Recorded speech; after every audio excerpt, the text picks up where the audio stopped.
Hello, wishing you moments of comfortable entertainment. This is an engaging audio channel exclusively dedicated to your favorite audiobooks. Part 1. Hell is empty, and all the devils are here. The Tempest. 1. The candle burns. Crisp paper. A pen. What happened to Johnny? Envelope. Seal. Whisper. Wait. 2. You can't tame a wild thing. The thought bubbled up from someplace deep inside Marcy, a ripple in the stagnant water that had become her life. She could feel Eleanor's appraising eyes on the guests, looking down from the gilt-framed portrait that still hung on the staircase wall, overshadowing them all. Dead less than a year. What would she make of this turn of events? A hubbub of quietly spoken comments from the tight circle of people among whom Marcy stood fluttered in the warm air. Elsewhere, the tension of repressed snickers and sideways glances. Well, my, will you look at that? The old dog. Has he lost weight? Sure doesn't look like a man ready to retire. I didn't know what I was expecting, but she is something else. And so young. She was young, this newcomer among them, this second Mrs. William Radford IV. What, 22? Younger? 23 at the most. Eleanor had been 40 years older than that when she died. There's no fool like an old fool. Iris, ever dry, Eleanor's close friend since they'd been young together a different world ago. It was Iris who'd done her best to keep Eleanor the elegant Savannah belle she'd long been, even when the cancer had ravaged her to skeletal. By the end, her makeup was so thick, Marcy had thought Eleanor looked like baby Jane. But what could she say? She'd said the same as everyone else did. My, you're looking so well, Eleanor. Always so lovely. Can I fetch you a sweet tea? This new wife, though, this black second wife, was ravishing, not ravaged. Her skin shone with health and strength. She was sleek and proud, with strong, slim limbs and perfect curves at hip and bust. Hair, straightened and glossy, was pulled back tight. A small belly that promised a steak indulgence rather than a rabbit salad. The kind of belly men loved in women, and women hated in themselves. She came down the sweeping stairway smiling, with her chin held high, eyes alight with pride, as if the man on her arm were a handsome movie star, not a 65-year-old with vein purple cheeks, who may have lost some weight, but on whom years of indulgence had taken their toll. William Radford IV was the epitome of indulged. Wasn't that why they were all there, after all? Neither bride nor groom looked toward the painting of the last wife, whose influence lay like a film all over the magnificent house. Eyes scanned the new wife's gold dress, Versace maybe, figure-hugging, but an inch too short for this society crowd. The heels, half an inch too high. The jewelry, thick coils around her neck and hanging from her ears, impressive but attention-seeking. All the women, nearly all over 50, would be making the same assessment. She's not one of us. Marcy knew how that felt. Her name's Keisha. Elizabeth bustled over, dragging Marcy's attention away. Staid office wear had been abandoned for the night in favor of a green dress that looked new, although certainly not Versace. Elizabeth's short, dark, curly hair, run through with wiry gray, had been fluffed up so she looked like an aging poodle. Did Elizabeth feel it too? This frisson of excitement, of change, their feathers being ruffled by the sudden arrival of this cuckoo. She's just turned 22 and is from London, Elizabeth continued. leaning in closer, eyes twinkling with the as-yet unspilled gossip, happy to have snippets of information to share that might make her feel part of the set. There was a fondness for her, but it was the kind of affection you might give an old dog simply because it always wanted to please you. Elizabeth might have been Eleanor's assistant forever, and then William's when Eleanor got too sick. But she was still only staff. William said she was family, but Marcy knew better. Real family mattered in this circle of friends. Your blood, how far back your name went. There was pride in history. Elizabeth had no eminent cotton or sugar ancestry, and no style. She'd been stillborn into the waters of this society.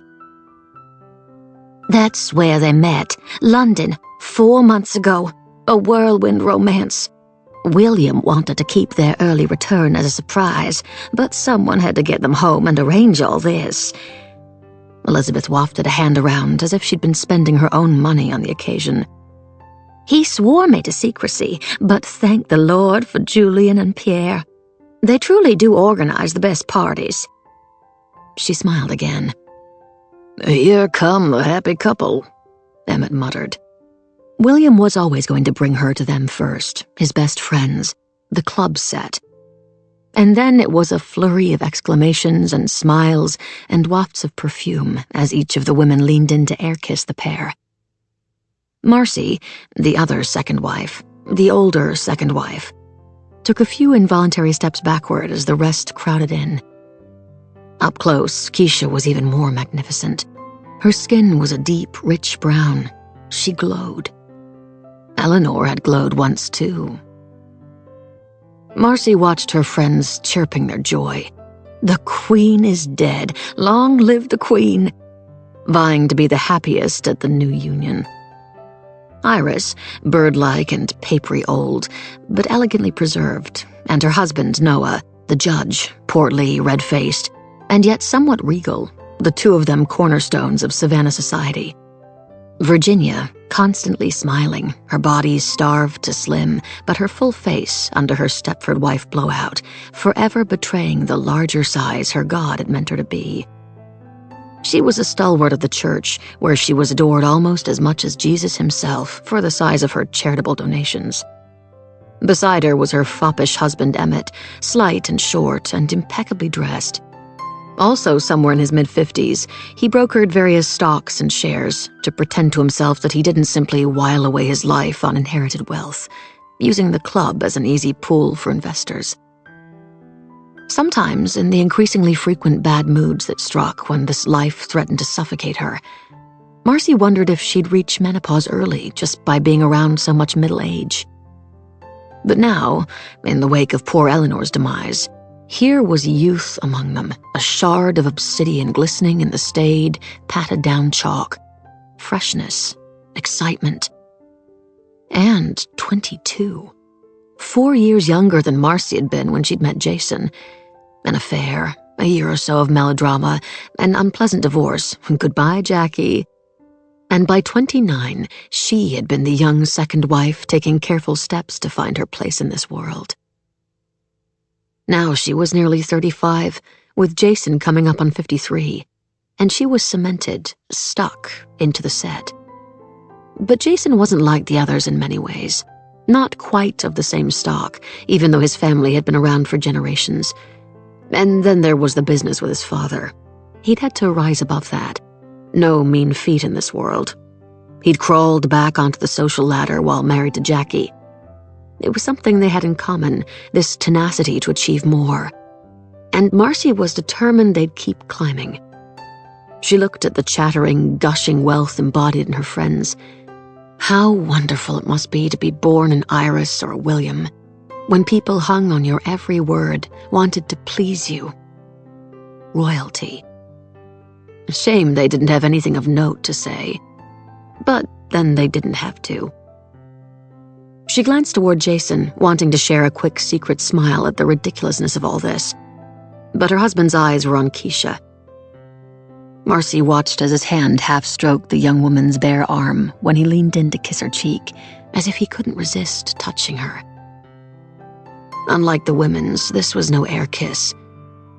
Did his lips linger against Keisha's flawless skin a fraction too long? He wasn't smiling, not amusedly dazzled like the others, and she noted his Adam's apple dipping as he swallowed. She knew that look too well. Lust. It was the way he'd looked at her in the first heat after they'd met. He hadn't looked at her like that for a while. She felt her stomach constrict, her champagne suddenly sour. Once a cheat, always a cheat. Jason, introduce your wife. Where are your manners? Oh, these boys. Yes, Marcy, what are you doing back there? Come on in. Marcy. For a moment, she didn't even recognize her own name, still feeling the sting of that heated expression in Jason's eyes. And then the huddle parted as William's thick fingers touched her arm, and she automatically smiled, all worry hidden away. "Congratulations," she said softly. "I'm so happy for you." She turned to Keisha, tall and glorious in front of her, suddenly feeling old. "And of course, lovely to meet you." Their eyes stayed locked for a second or two too long, rich, deep brown on her watery blue. And Marcy knew she was being appraised, judged, in a way the other wives hadn't been. They were in a different age bracket. They weren't competition. But maybe Marcy wasn't so old after all. "I feel like I already know you all." Keisha's English accent was hard and clipped, strangely captivating. You all. 2 words. Even Marcy now automatically drawled them together in that southern liquid way. "Billy's talked about you so much." Billy? Eleanor would turn in her grave. William Radford IV was no one's Billy, or at least he hadn't been. Times were changing. Keisha turned her attention back to Jason. "Especially you, the great Jason Maddox, the brains of the firm and all-around great guy. I hope you don't disappoint." She winked, flirtatious and friendly, at ease with being the center of attention, and then laughed, a surprisingly brash sound, or perhaps just uninhibited. And they all dutifully joined in, a tinkling of politeness. When Jason winked back at the new star in their firmament, Marcy wasn't sure if she wanted to rip this breathtaking woman's eyes out, or go and scream in a corner. "I know this has all been sudden, and you may think we're crazy." William took 2 glasses of champagne from a passing waiter, handing one to his new bride, and then letting his fingers slide down to the curve of her back. "But when you know, you know. Keisha brought life back into my heart. I didn't think that was possible." "You didn't want to take the other 6 months as a honeymoon?" Jason asked, at last looking at William. "You were so adamant you were going for a year. Plans change, Jason. Plans change. And how could I stay away from my wonderful friends for so long? Well, I know you're retiring, but no work tonight." William slapped Jason hard, maybe a little too hard, on the arm. "Now, come on, let's go eat. I want Keisha to see what she's been missing out on over there in London." He leaned into Jason. "And I should thank you. If you hadn't told me all the best places to go on my trip, I'd never have found her." As they walked away, friends following in their wake, Marcy noticed that this time it was William who Jason was watching. A dark, thoughtful expression. Maybe Keisha was upsetting the apple cart for both of them. Once the champagne and cocktails had washed away their polite shock and the band had struck up on the terrace, the party turned out to be less of a bore than Marcy had been expecting. The guests kicked off their shoes and danced in the night air, care for expensive dresses forgotten, and even Iris and Noah took a turn on the grass. As they swayed, Marcy thought she caught a glimpse of ghosts of the teenage sweethearts they'd once been. Marcy watched as Jason chatted loudly to some of the other guests.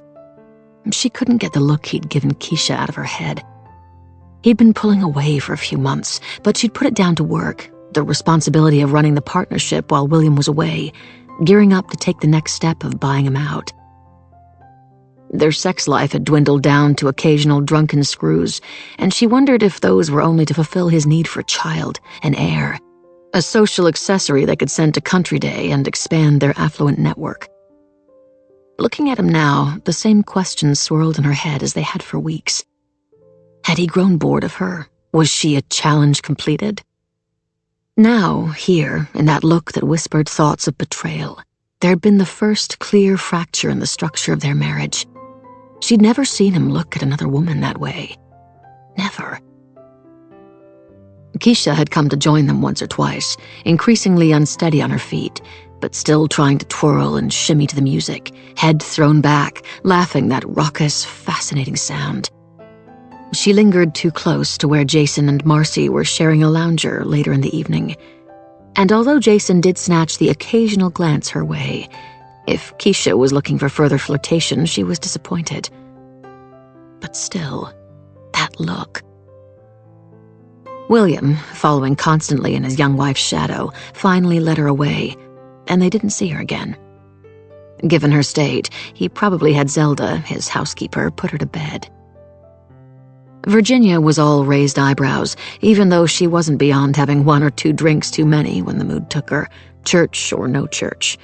But Iris pointed out that it must be hard to move across the world and be expected to live up to someone like Eleanor when you were so completely different. Completely different. What she meant was young, crude, and the most unspoken word of all, black. Anyway, Keisha hadn't seemed awkward, just a drunk girl who didn't care what people thought of her because she'd just won the jackpot, a rich old man. Still, it wasn't a prize Marcy would want to win. The thought of William heaving away on top of her, God, no wonder Keisha had been draining the champagne and flirting with her husband. 3. She and Jason finally got home around 1, and before they'd even turned on the lights, he was kissing her, catching her by surprise. You want to have another go at making a baby? He grinned, his mouth all lopsided charm, made somehow more attractive by the beer haze in his eyes. And before Marcy could answer, he was pulling her up the stairs and tugging at her clothes. She couldn't help laughing. Yes, he was drunk, but she wasn't exactly sober herself, and it was good to feel him wanting her again, to be close to him, to be something like they were before. Maybe she was wrong to worry earlier. Keisha was beautiful, but he loved her, his wife.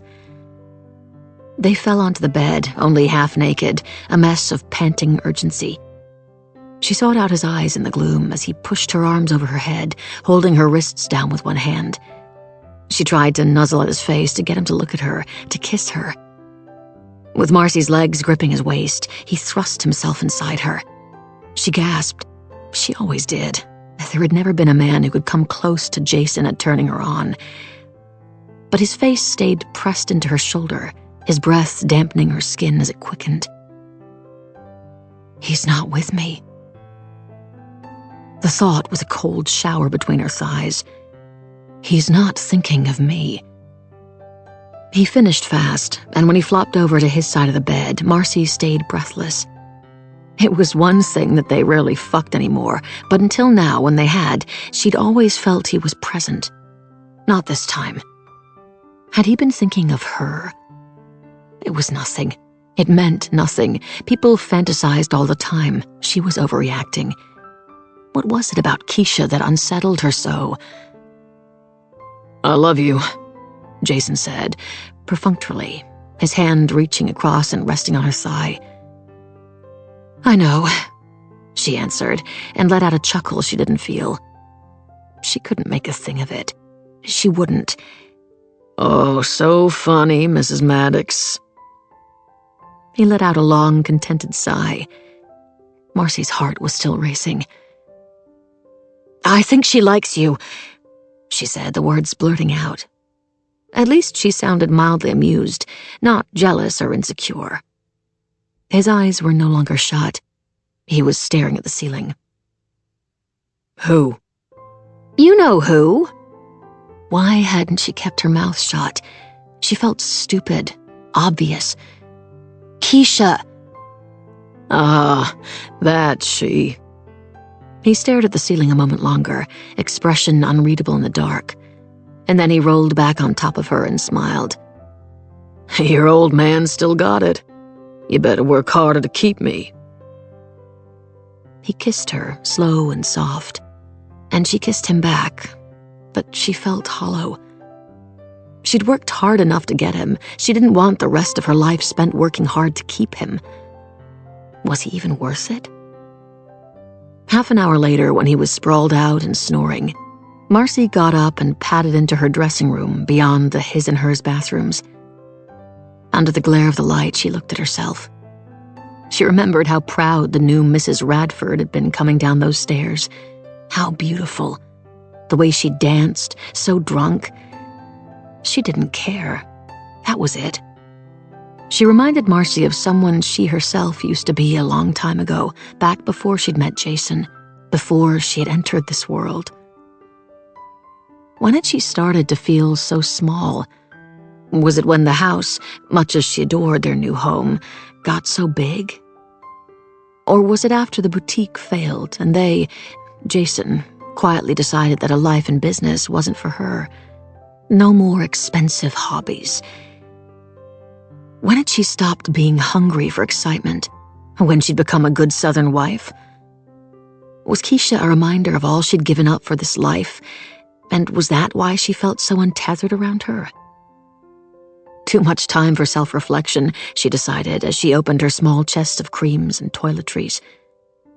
She'd have to wait and see how it all panned out. No doubt Keisha would be in a nice prim dress and pearls, full submissive wife, before the first whisper of fall. And Jason would be back to his normal, charming, attentive self. She would make sure of it. Keisha was just a small bump, a momentary distraction. She was determined to get their marriage back on track. After all, wasn't this all she'd ever wanted? The thought didn't bring her as much comfort as she expected. Was she angry at Jason for getting bored with her because she knew deep down that she, in turn, was growing bored of him? Maybe this had been what she wanted, but that was before she'd gotten it. Now her wants had changed. She was tired of being so goddamn dependent, grateful.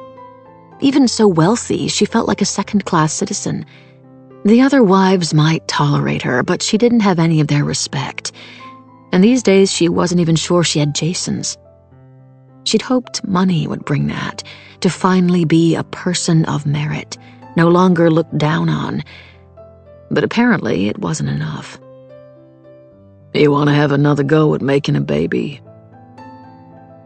The thought of bringing a child into this made her stomach tense.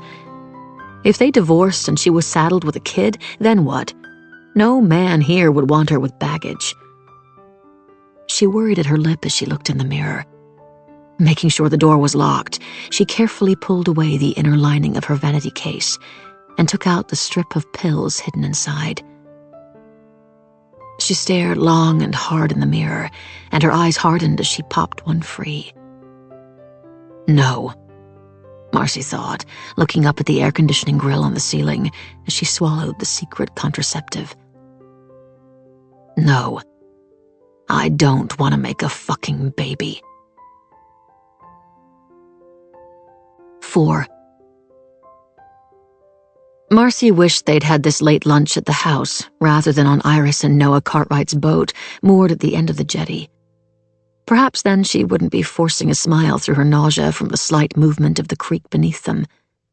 Although it was a still day, the air was humid and heavy with the endless heat suffocating the city, and even the water was lazy in its wake.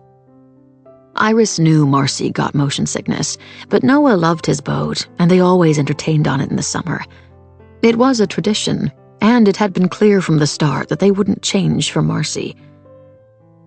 You have to get used to it, Jason had said when they'd first gotten married. Water's in the veins as much as blood here. We grow up on it. But I guess you're all landlubbers back in Boise, Idaho. He'd smiled as he teased her, and she'd wanted to point out that they had water in Boise too, but he wouldn't have cared. That was one thing she and Keisha had in common. They were both from elsewhere. Boise could be as far away as London, only the South mattered. In the main, Marcy liked it that way. At least this would be the last of the boat for a while. Noah and Iris were going away to the Hamptons to visit their beloved daughter, Heather, the only girl out of their 4 children. She was a few years older and frumpier than Marcy, and had just had their latest grandson, whose name Marcy couldn't remember, even though she'd dutifully bought gifts of booties, baby gowns, and bears for him, and gushed over photos. Babies all looked the same to her, and given Jason's recent thirst to reproduce, she was always happier when the subject changed. She leaned her head against her husband's broad shoulder and breathed slowly as the queasy moment passed. Across the table, Keisha clearly wasn't bothered by the movement of the water. She had a half-empty margarita in one hand, while biting into a plump king prawn plucked from the platter of iced seafood in the middle of the table. It wasn't her first. She ate with gusto, while Marcy, Iris, and Virginia sipped Chardonnay and let their stomachs gnaw on their own lining. Iris occasionally fed Midge, their old tabby cat, a fishy tidbit, as if it made up for her barely eating herself. "They don't come like this in Tesco," Keisha said, and Virginia, still primly dressed from church, laughed, although she probably didn't know what Tesco was any more than Marcy did. Keisha was wearing a thin summer dress, and as she leaned over to kiss William on the cheek with her wet, glossy lips, the curves of her breasts were clearly visible. Jason had his aviators on, and when Marcy glanced his way, was he looking? All she could see was her own distorted face reflected back at her. Keisha showed no signs of a hangover from the previous night's party. If anything, she was still glowing with health. But William looked tired. Poor old fool. Marcy heard the words in Eleanor's voice, always so forgiving of her man. "More wine, Virginia?" Noah refilled the glasses. Wine never in short supply here, and Virginia took it gratefully. She'd had an exhausting morning at the church, she'd told them. So much to help with, charity events to organize. She was alone. Emmett had a prior engagement with some investment client.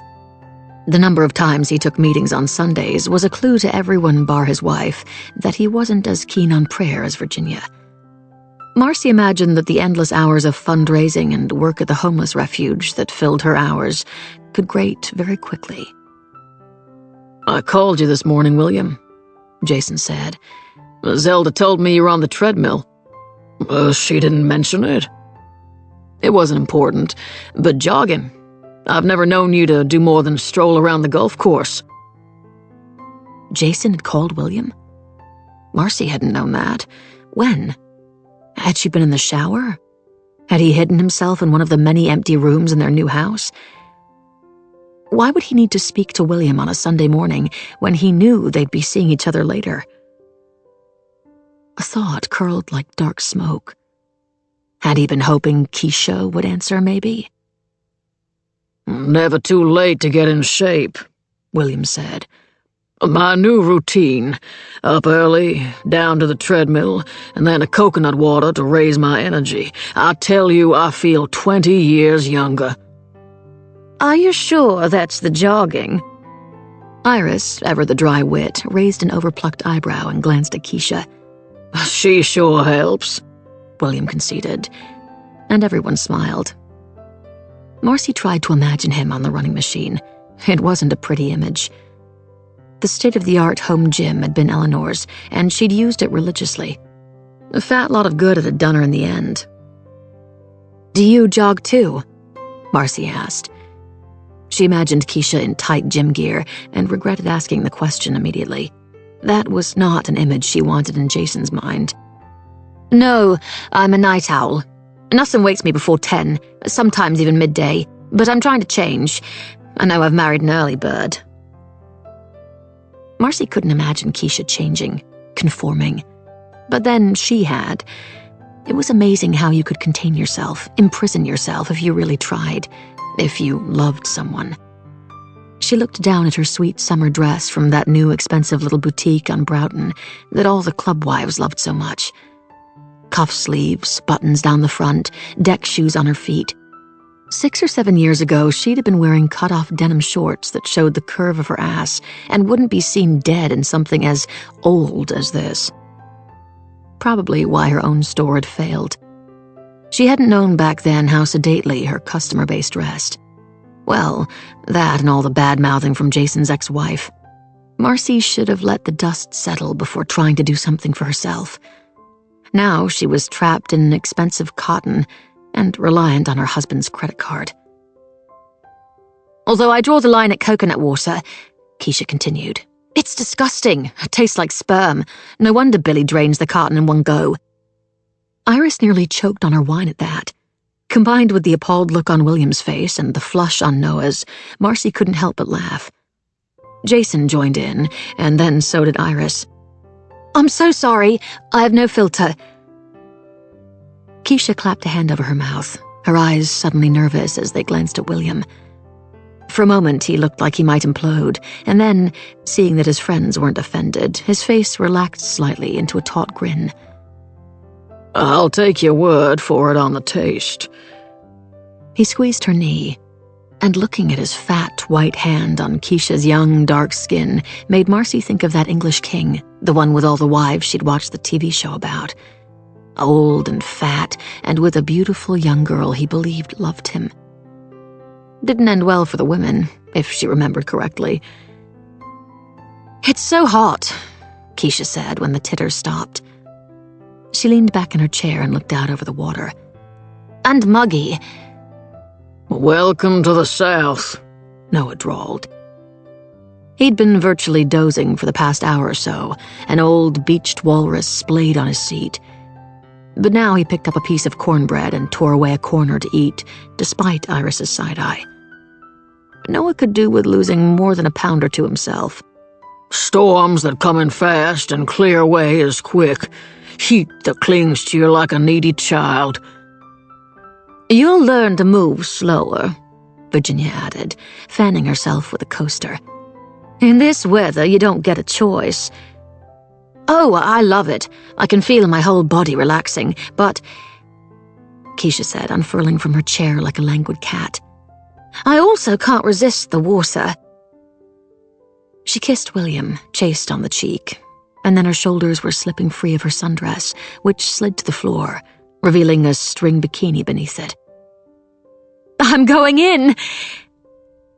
She was already pushing the ladder over the edge and climbing over the side, oblivious to the eyes on her body, William calling her back, and the look of disapproval on Virginia's face as she declared, "Oh my!" Keisha jumped from the boat's edge, arms in the air, a whoop of joy carrying her down into the splash, and by the time the others were on their feet and at the railing, she was breaking the surface, treading water, face full of delight. Be careful," Noah called, leaning over the side. "We get gators sometimes." Keisha ignored him and ducked under the water again, childlike in her joy. "She's quite the live wire, isn't she?" Iris said. But there was no hint of disapproval. If anything, she sounded surprisingly impressed. What would Eleanor make of her best friend embracing her replacement so quickly? "She needs to learn to control her urges," William grumbled. "Oh, she's just young," Iris said. "So much energy. I can see why she caught your eye, William." Marcy could see why Keisha had caught William's eye written all over Jason's face. He'd pushed his glasses on top of his head and was looking down at the glittering water and the woman in it. Marcy slid her arm through his, the feel of his cotton shirt and the taut arm under it, both familiar and exciting. But he didn't respond. It was as if she wasn't even there. Keisha, squinting in the sun, one arm shading her eyes, was looking up at him. "You guys should come in! I dare you!" No one said a word, and Marcy, hot and queasy, thought how nice it would be to strip to her underwear and jump from the god-awful boat. But she wasn't a novelty like Keisha, the new pet, the unreal girl in their midst, and Virginia would have it all around the club that Marcy Maddox was basically naked on Judge Cartwright's boat and trying to compete with William Radford's gorgeous new wife. "Never mind the alligators," Keisha said. "I'm surrounded by chickens." William looked around the group, disgruntled and in no shape to strip and swim in the creek. I've done my exercise for the day. One of you will have to entertain my wife. His eyes fell on Jason, who, as if he needed no more encouragement, pulled his arm free from Marcy's and started to unbutton his shirt. "What are you doing?" What does it look like I'm doing? Someone has to go in. "This isn't the office," Marcy hissed. "You don't have to do what William says." Until he officially retires, I do. It's fine. Don't make a deal of it. Marcy bit her lip. She wasn't making a deal of it. She just didn't see why it had to be him. "Maybe I should go in instead." Don't be stupid. You hate the creek, and I'm half undressed now. He was unzipping his pants, kicking them away and leaving just his black Calvin Klein shorts, a trail of dark, coarse hair spreading from his flat stomach up across his broad, tanned chest. How must he look to Keisha next to William? Desirable. She caught Virginia's sharp eyes registering her displeasure, and she quickly turned her frown into the grimace of a smile as they joined the others. "I'd go in myself," she said, "but I'm not wearing any panties." No one laughed, all watching Jason as he dived over the side, splashing Keisha and making her squeal.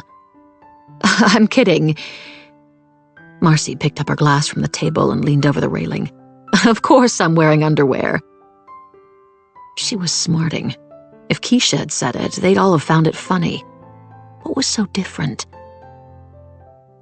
She drank some more wine, large swallows as they gathered, crows on a wire, observers of the sport below. Jason ducked beneath the surface, invisible for what seemed like forever, as Keisha twisted around looking for him. And then finally she shrieked as he pulled at her feet. "You bastard!" He popped back up, laughing and coughing as she splashed water into his face. It was like watching teenagers. What was William thinking of this display? Jason was at home in the water in a way that Marcy never could be. She liked to see what was around her. The creek could be murky, and that word, alligator, was never far from her thoughts. Keisha and the potential alligator merged in her mind, a predator waiting to consume her husband. She drank more wine, her thoughts hardening. Keisha might learn the hard way that Marcy was hardly prey herself. As it was, Keisha didn't stay in the water much longer, and was soon back on deck and wrapped in a robe Iris spirited up from a cabin below, yawning happily. Jason sat beside Keisha. I don't want to get creek water all over you, honey. "You should have come in," she said to Marcy, all nice as pie. "Jason's like a fish, isn't he?" "Yes, slippery," she wanted to answer. "I prefer poolside to creek water. You never know what you'll catch in there." "Or what will catch you," Virginia murmured with a smile. She'd been drinking steadily since she'd arrived, and was now on the tipsy end of sober, her hamster cheeks shining in the heat. Was that a snipe? Hard to tell. Virginia was Marcy's friend because she and Emmett had known William forever, and so also by default, Jason. But there were 20 years between the two women. Marcy could fake the church thing for the sake of appearances, showing up once a month or so, and helping out at the soup kitchen. But she was never going to buy into God, whatever she put in the plate. Virginia, who could be so patronizing, but who'd never worked a day in her life. No, maybe they weren't friends. Maybe they just tolerated her for Jason's sake. For all she knew, they still spoke to Jackie regularly. She looked at the beauty opposite her, fighting jet lag, but whose yawns were signaling the end of the afternoon. Keisha had a lot to learn about their set. Suddenly, Marcy felt very alone, out of place. "Home time, I think," she murmured. No one disagreed. 5. It was with relief that Marcy closed the heavy front door behind them and stepped into the cool of their house, her sanctuary. Her head ached with the remnants of her seasickness, too much heat, and this awful fear that she was losing her grip on everything. Plus the wine, she conceded. Even though it was still early, all she wanted was a shower and to go to bed. The car ride had been quiet after she'd closed down any conversation Jason tried to start.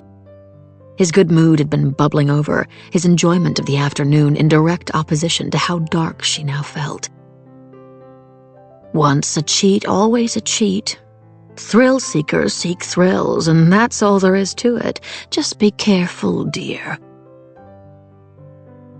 The words still stung, said by a near stranger, one of Jackie's friends, in the club's restroom when she and Jason first came out as a couple. Not long after the divorce, Jackie had met a retired orthopedic surgeon and moved to Atlanta. She no longer had cheat worries, though. Her second husband had died of a massive heart attack not long before Eleanor passed away, apparently. Jackie was now off in Florida somewhere, on an extended vacation on his insurance. It almost gave Marcy a pang of envy. All that freedom. "I didn't know you'd called William this morning," she said, kicking off her shoes, the cold tiles delicious on her hot feet. "Doesn't matter." "You didn't mention it, that's all. Is everything okay?" "He wasn't due home until after Thanksgiving. I wanted to see if he was going back to work or not." "Couldn't you have asked him this afternoon?" She got herself a glass of water and swallowed 2 Advil from the cupboard. This throbbing head wasn't helping her mood, and her stomach was tight, nervy. Did she want a fight? No, she didn't. So why was she pestering him? "No business when socializing, remember? William hates that. Anyway, why does it matter? What's wrong with you today? It was work." "Like jumping in the creek was work?" There was a long pause after that, and her heart raced. Finally, Jason put his beer bottle down on the counter and stared at her. "Why are you acting like this?" She stared right back at him. "I think you like her." "Don't be ridiculous."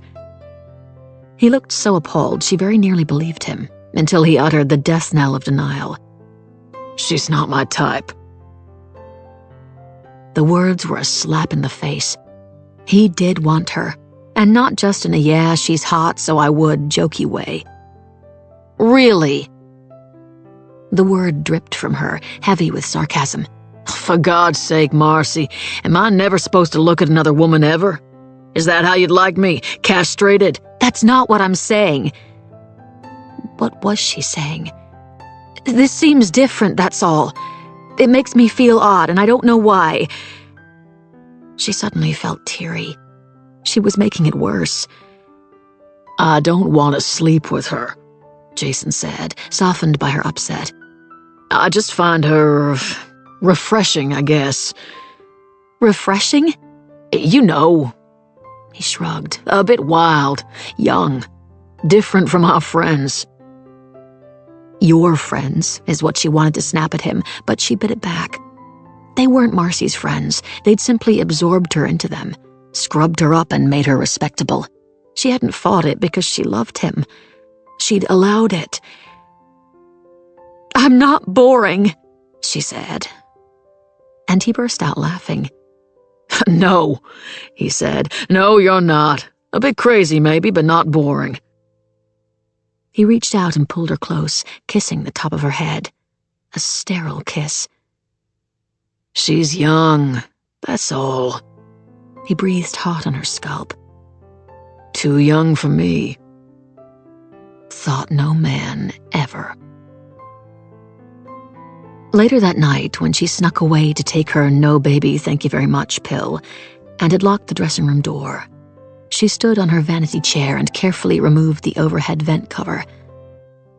Up on her tiptoes, she reached as far as she could and pulled out the small tin sandwich box she kept hidden there.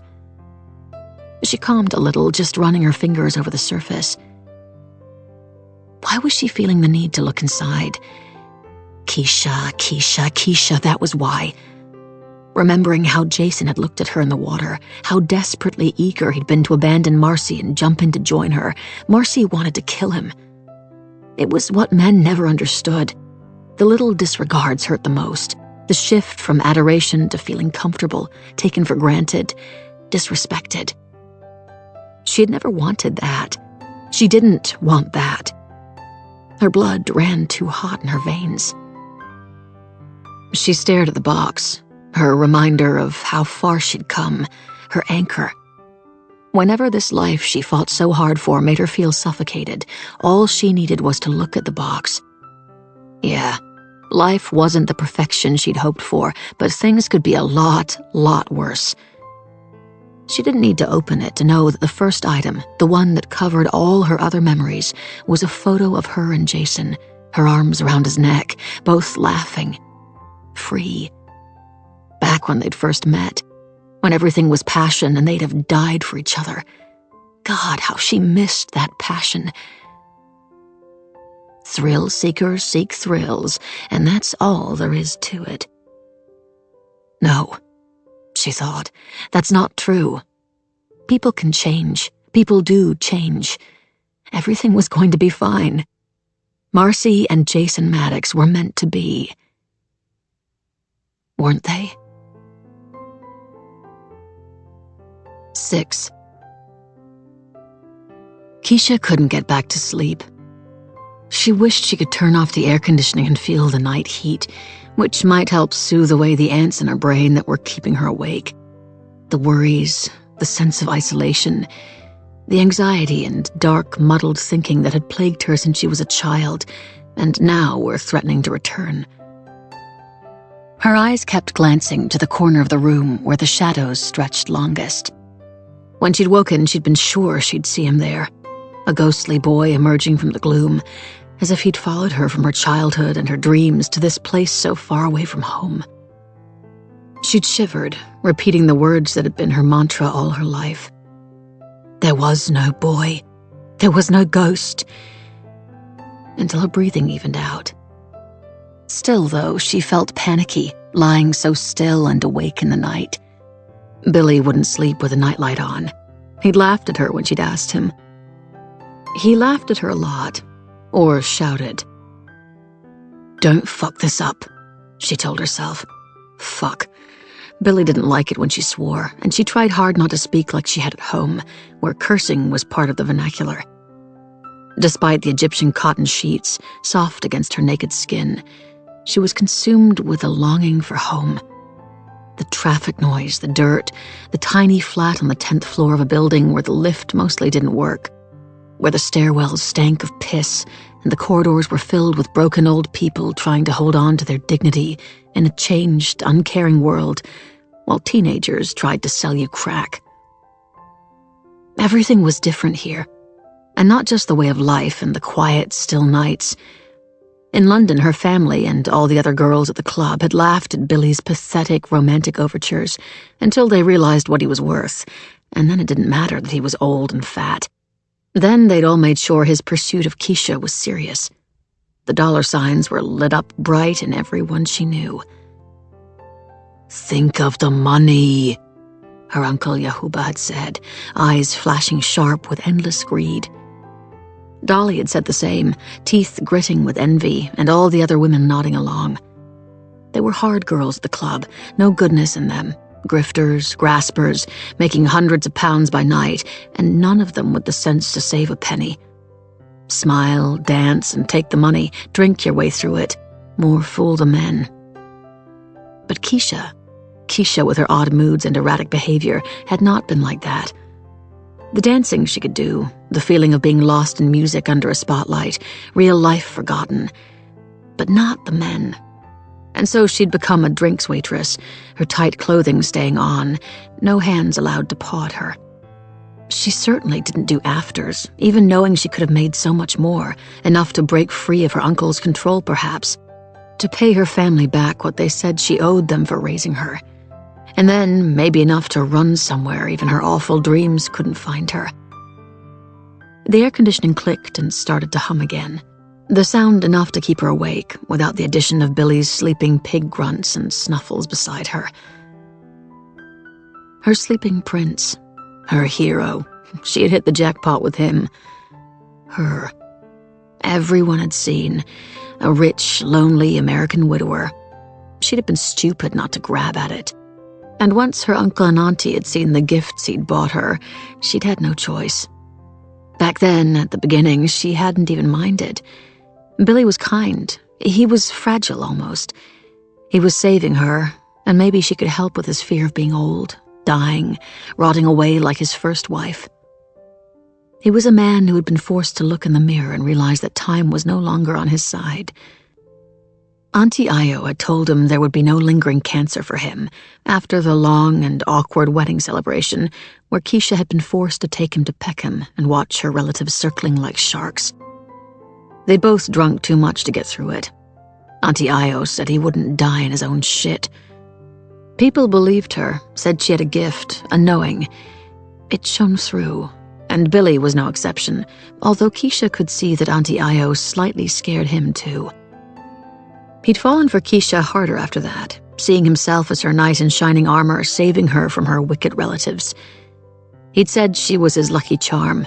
She made him feel young, as if there was clean, new breath in his lungs. And she'd thought a life with Billy, even with everyone else clamoring for her to clean him out, could be good, an escape. Her past wouldn't haunt her. Perhaps no more dreams of the boy who was never there, the ghost boy who cursed her. She couldn't wait to get here. But now she was living it, and everything was different. He'd changed too, now that they were in this hot, alien place that was his comfort zone. He was shedding his lonely widower skin. "Don't ever embarrass me like that again," he'd said on the way back from the boat this afternoon, his warm smile dissolving as soon as they'd gotten in the car, his whole demeanor suddenly colder than any chill the AC could put out. "This isn't some trashy part of London, and my friends aren't your revolting family.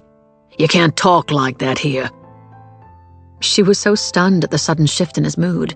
Only seconds earlier he'd been holding her hand as they said their farewells, that it took her a moment to realize he'd meant her comment about the coconut water.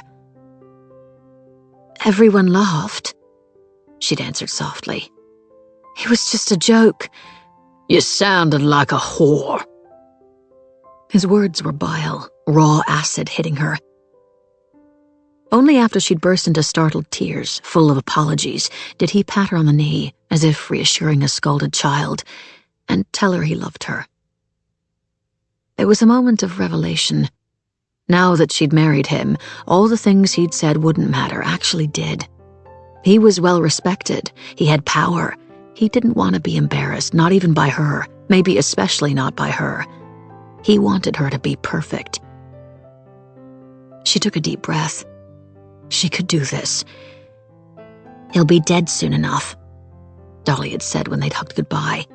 "With you riding him every night." They'd laughed at that too, but even the sex was harder work than she'd expected. It went one of two ways.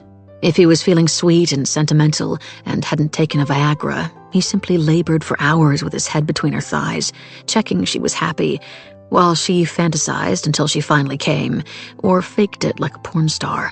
Her sex chafed from his crude mouth. Either way, she made sure she climaxed noisily.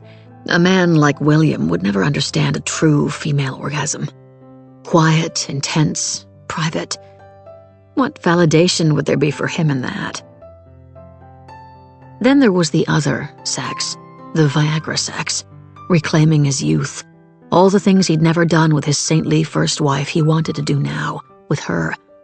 Of course she had to let him while finding the line between agreeing and not behaving like a whore. He wouldn't like that. Tonight had been that kind of sex, and she felt bruised and hollow. She wished her friends from the club, Dolly, Ange, and Sabina, were here.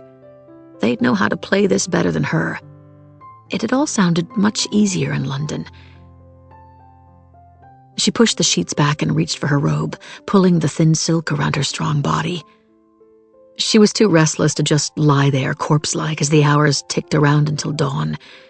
She needed to move, to remind herself of what she'd won, to shake off this feeling that she'd been duped into imprisonment so far from home, and that it might break her.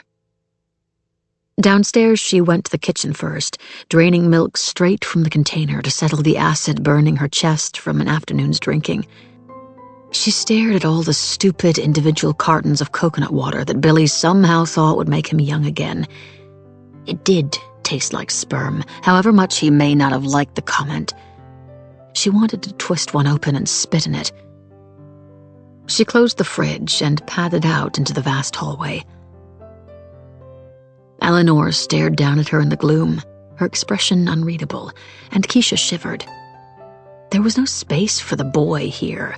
It was Eleanor's ghost who stalked this house, the dead mother of the dead son. Keisha could feel her. She was on the walls and in the walls, her energy the blood that ran through the veins of this mansion. Her clothes were still in the closets of the master bedroom. Billy and Keisha used a different room for now, and her drawers were filled with her trinkets and memories. Keisha had looked, of course she had. Her need to know about what came before had been overwhelming. Tucked away in a cabinet against one wall were so many framed photos of Lyle, the dead son and heir, that Keisha had been afraid they would tumble out and her nosing around would be discovered. Lyle had died before Eleanor and William had moved into this house. His death and Eleanor's grief the cause of the move. But it was strange to Keisha that all his pictures were hidden away, from kindergarten and with school friends, to the proud young man in his military uniform, the uniform he'd die in, serving in Afghanistan shortly after. Billy had said he'd been killed 15 years before. If he'd lived, he'd be older than Keisha. Would she have liked him more than his father? He had a sweet face, she thought, shining eyes. No wonder Billy still couldn't bear to talk about it. No wonder they'd hidden their grief away. On the dresser were more photos, displayed this time. Old pictures of Eleanor and her friends, or siblings, maybe as children, and also of the happy couple, Billy barely recognizable as a young man, and Eleanor aloofly elegant. And then in the drawers, hidden amid various items of carefully folded clothes, she found some jewelry and a small box containing far more interesting treasure. A bag of grass and cigarette papers, and a sealed packet of syringes alongside a vial of morphine. That was a revelation. Perhaps Eleanor had kept a lot of her pain from Billy and her nurses, or Iris and Elizabeth and whoever else looked after her. Maybe there had been more to the saintly Eleanor than met the eye. Everything about this world felt like an act. Keisha wandered through the house, resisting the urge to go back upstairs and dip further into the dead wife's possessions, instead taking comfort in the endless rooms and fine furniture. Her domain now. The demands of her family were an ocean away, just the one man to take care of. Keep him happy, she thought. He's nearly 70, he'll be dead soon. It was a harsh and horrible thought, but she couldn't help it. There had been no prenup. It had all moved too quickly for that, her family pouncing while he'd been intoxicated by her. But he'd made her sign a postnup as soon as they'd landed, maybe the first clue that her knight in shining armor wasn't so soft. She knew, even when he died, that she wouldn't get everything, but she'd get enough. Plenty to get her family off her back, and then maybe to flee somewhere wonderful where none of them could find her. Her stomach fizzed as she passed a wall of photographs, black tie events at the country club, with various politicians or local celebrities. There were a few now familiar faces smiling out from some of the pictures, and as her eyes lingered on one, a hand subconsciously floated up to her neck, teasing the skin there, imagining a touch as her heart raced. This was the bright light in her new life. She thought back to the laughter on the boat, their eyes meeting, the way she felt in the excitement of a flirtation. Never had Billy seemed so old and ridiculous beside her. She'd felt breathless, girlish, giddy, alive, an overwhelming surge of lust. She needed to be careful, she knew that. She couldn't put all this at risk with one of her wild emotional obsessions. She had to keep her head straight, to concentrate on Billy, and that meant not getting distracted. She took a last glance at one of the photos before turning away. She had to keep those feelings boxed up for private moments, something to fantasize about while Billy wheezed and slobbered all over her. She turned the alarm off and went out onto the terrace, The night a wall of heat to penetrate, no hint of a breeze. It calmed her, though. She had to think kinder thoughts about Billy. He had rescued her from a life she hated and a family who scared her. This was a beautiful place. She had to find a way to enjoy it until it was all hers. Tiny yellow bulbs twinkled on strings in the trees, leftovers from the party. A light was also still on in the apartment above the garages, where Zelda lived. She must be a night owl, too. What time was it? 1 in the morning? 2? The light went out as she stared up at the window, and she smiled. Maybe Zelda had the right idea. It was too late to be awake. She should have taken a pill or something to help her sleep. There was only so long Billy would put up with her sleeping half the morning, and the less time she could spend in bed, the less chance there was of him pawing at her more. She took a last look at the glittering trees and then went back into the cool house. Her skin had goose-pimpled as she crept back under the sheets, and for a while she just lay in the dark, lost in her heated thoughts of eyes meeting, before finally she fell into a fitful sleep of lustful dreams and family memories she'd rather forget.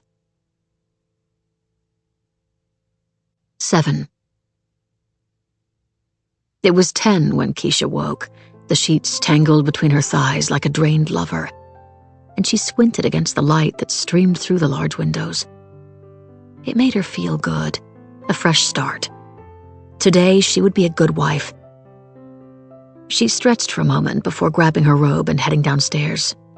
Coffee. She needed coffee. Strong, lovely American coffee. She filled a mug from the machine in the kitchen and then followed the trail of noise to Billy's office. Her nose crinkled as she passed several large vases filled with pungent flowers, a cacophony of color and scent filling the hallway that gave her a wave of cloying nausea. "Jesus, Billy," she said as she drifted into his office and went to kiss him dutifully on the cheek. "Where did all those awful flowers come from?" "Morning, honey." He was leaning against his desk, face red from the treadmill, a carton of coconut water in hand. She should be glad he was making an effort, but the sight of him in his sportswear, so pleased with himself, made her want to cringe. Youth was for the young. His was gone. No matter how often he got on the treadmill, he couldn't run from old age and death. He'd be better off making his peace with it. "Oh, I'm sorry." The voice came from behind her. Elizabeth, sitting demurely on the leather couch, notebook and diary open on the coffee table. "It's habit. I used to get them for Eleanor every few days. She loved all the perfumes. I did it without thinking. Oh, no, I'm sorry," Keisha said, feeling entirely not sorry. There was a brief glint in the secretary's eye that made Keisha wonder if the flowers had been bought to remind her once again that she was simply a poor replacement. "Of course, Eleanor." She spoke the last words softly, the dead wife who wouldn't be laid to rest. "I'll get Zelda to throw them out." William squeezed her waist and she gave him her sweetest smile. "Only if that's okay." She leaned in, pressing her body against his. Think of the money, the big prize, the inheritance. All those voices in her head, hers only one among those of others she knew, family, friends, lover. "I know it's hard for you." William took another sip of his drink. "No more flowers unless you've chosen them." He paused. "And I'll have that portrait taken down too. You shouldn't have to look at that every day. This is your home now." "Thank you." She kissed him again, this time on the lips. Was he having the portrait taken down for her or for him? Did he feel guilty that he'd moved on so quickly? Either way, it didn't matter. She knew men. She'd seen enough at the club. Out of sight was out of mind. Whatever his lingering feelings were for his first wife, they'd vanish with the painting. Maybe that's why all the photos of Lyle were hidden away too. Men weren't very good at feeling, was what she'd learned in life. It was too hard, too real. She was the opposite. Sometimes she was sure she would be overwhelmed by real. "I'll get it put in storage." Elizabeth scribbled herself a note.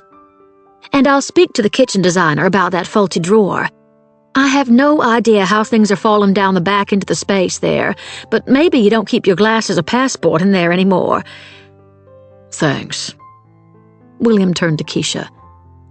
Will you be okay if I go into the office for a couple of hours? William said. I've got to start your green card paperwork, and there's no point paying another lawyer to do it when I have a firm of them. Of course, I'll be fine. Take as long as you need.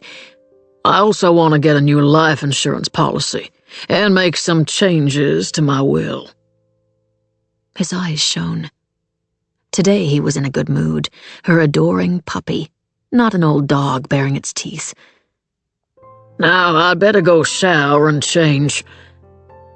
Elizabeth took that as her cue to disappear and leave them alone. You sure you'll be okay? Keisha smiled. I'm a grown-up. I'll be fine. Why don't I meet you somewhere for lunch when you're done? That's a great idea. Hey, why don't you ask Jason and Marcy to join us? The question was light, as if a momentary afterthought. I should get to know them better.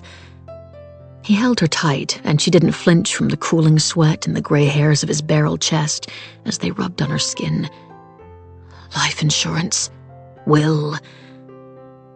She luxuriated in those words instead, using them to build a hard shell around herself. Good idea. He kissed the top of her head.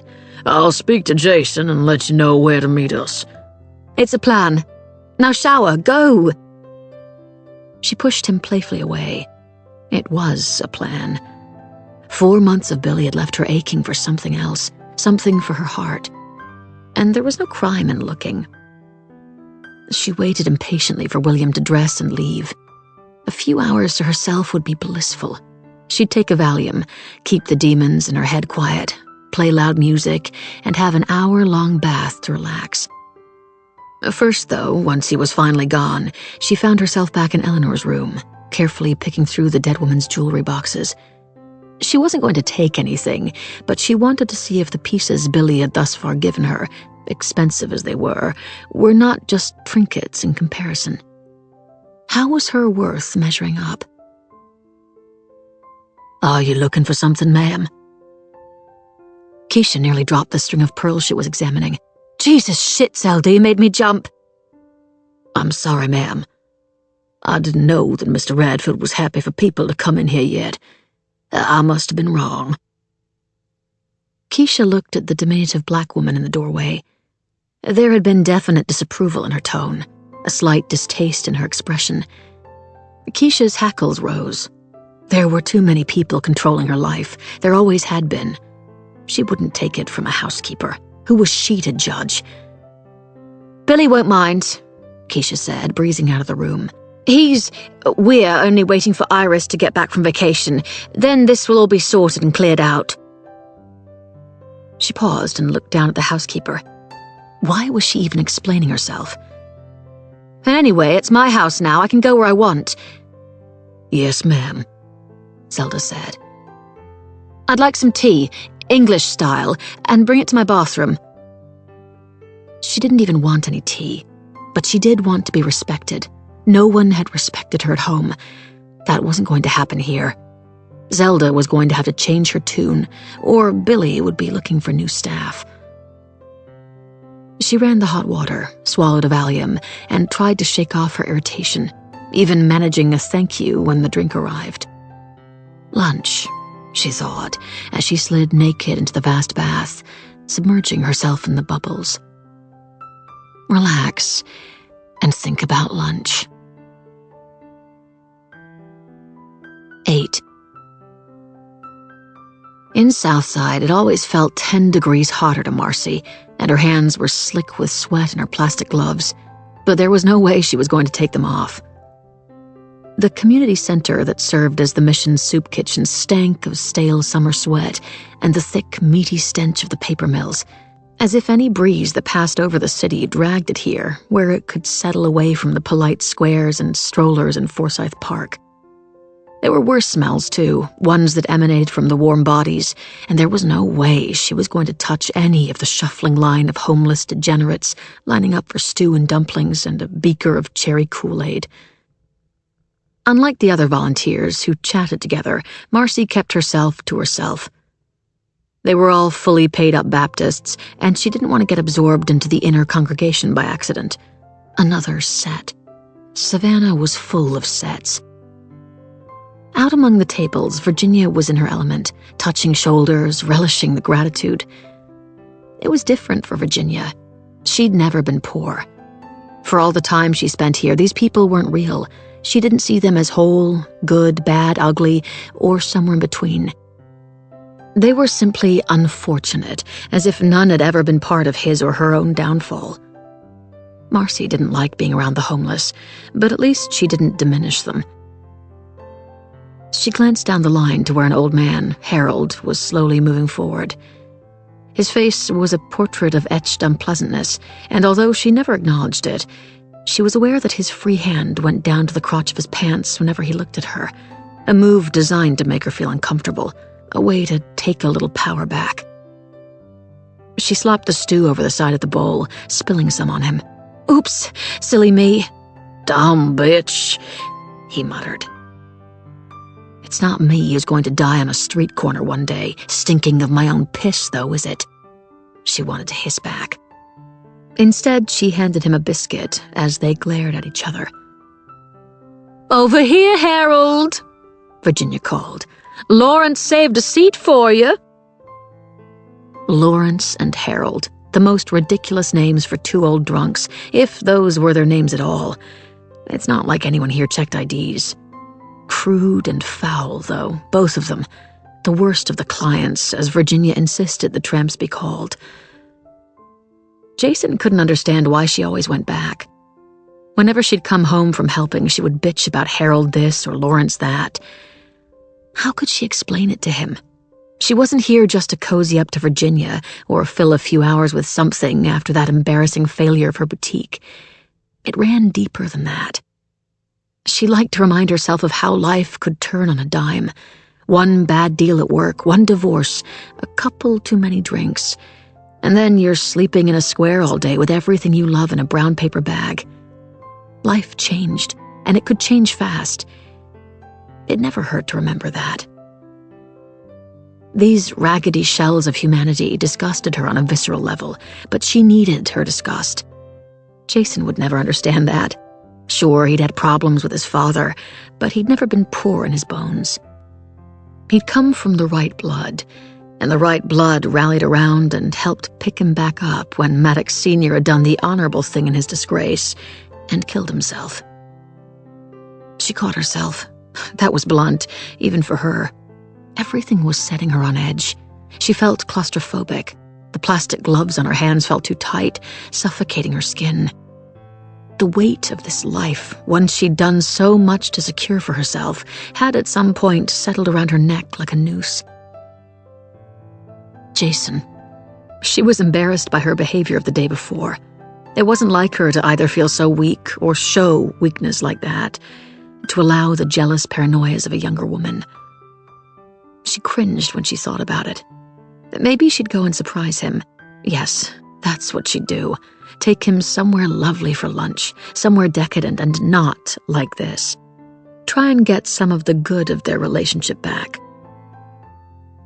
As soon as her shift was done, she freshened up in the staff-only restrooms and then rushed out to her car, eager for this rundown part of town to evaporate behind her, out of sight, out of mind. He was her husband, hers. Thoughts of this little bitch weren't going to sour that. She'd make it right. Keisha was no one.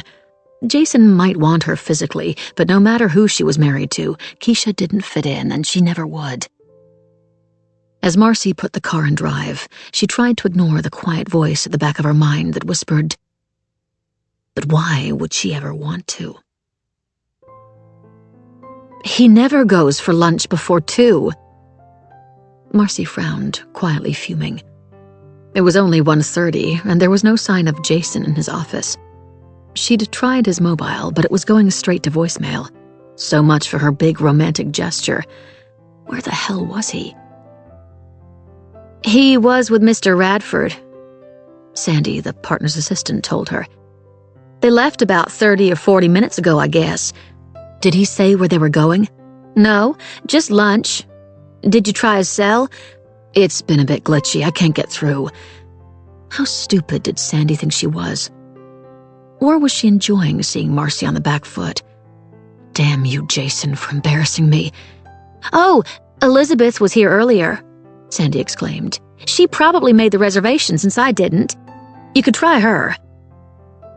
Back out in the heat, still annoyed and sweating, Marcy wondered if she should leave them to their boys' day. But after the morning with Virginia immersed in the grime of the city, she wanted to see Jason, to settle any choppy water beneath them. To feel like she belonged again, not a cuckoo in the nest like Keisha.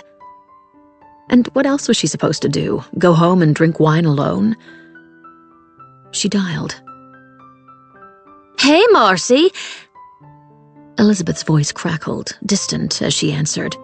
Still chirpy, though, ever chirpy. That was Elizabeth. What can I do you for? You'll have to talk loud. I'm in the car, and this hands-free thing doesn't work so good. Typical Elizabeth.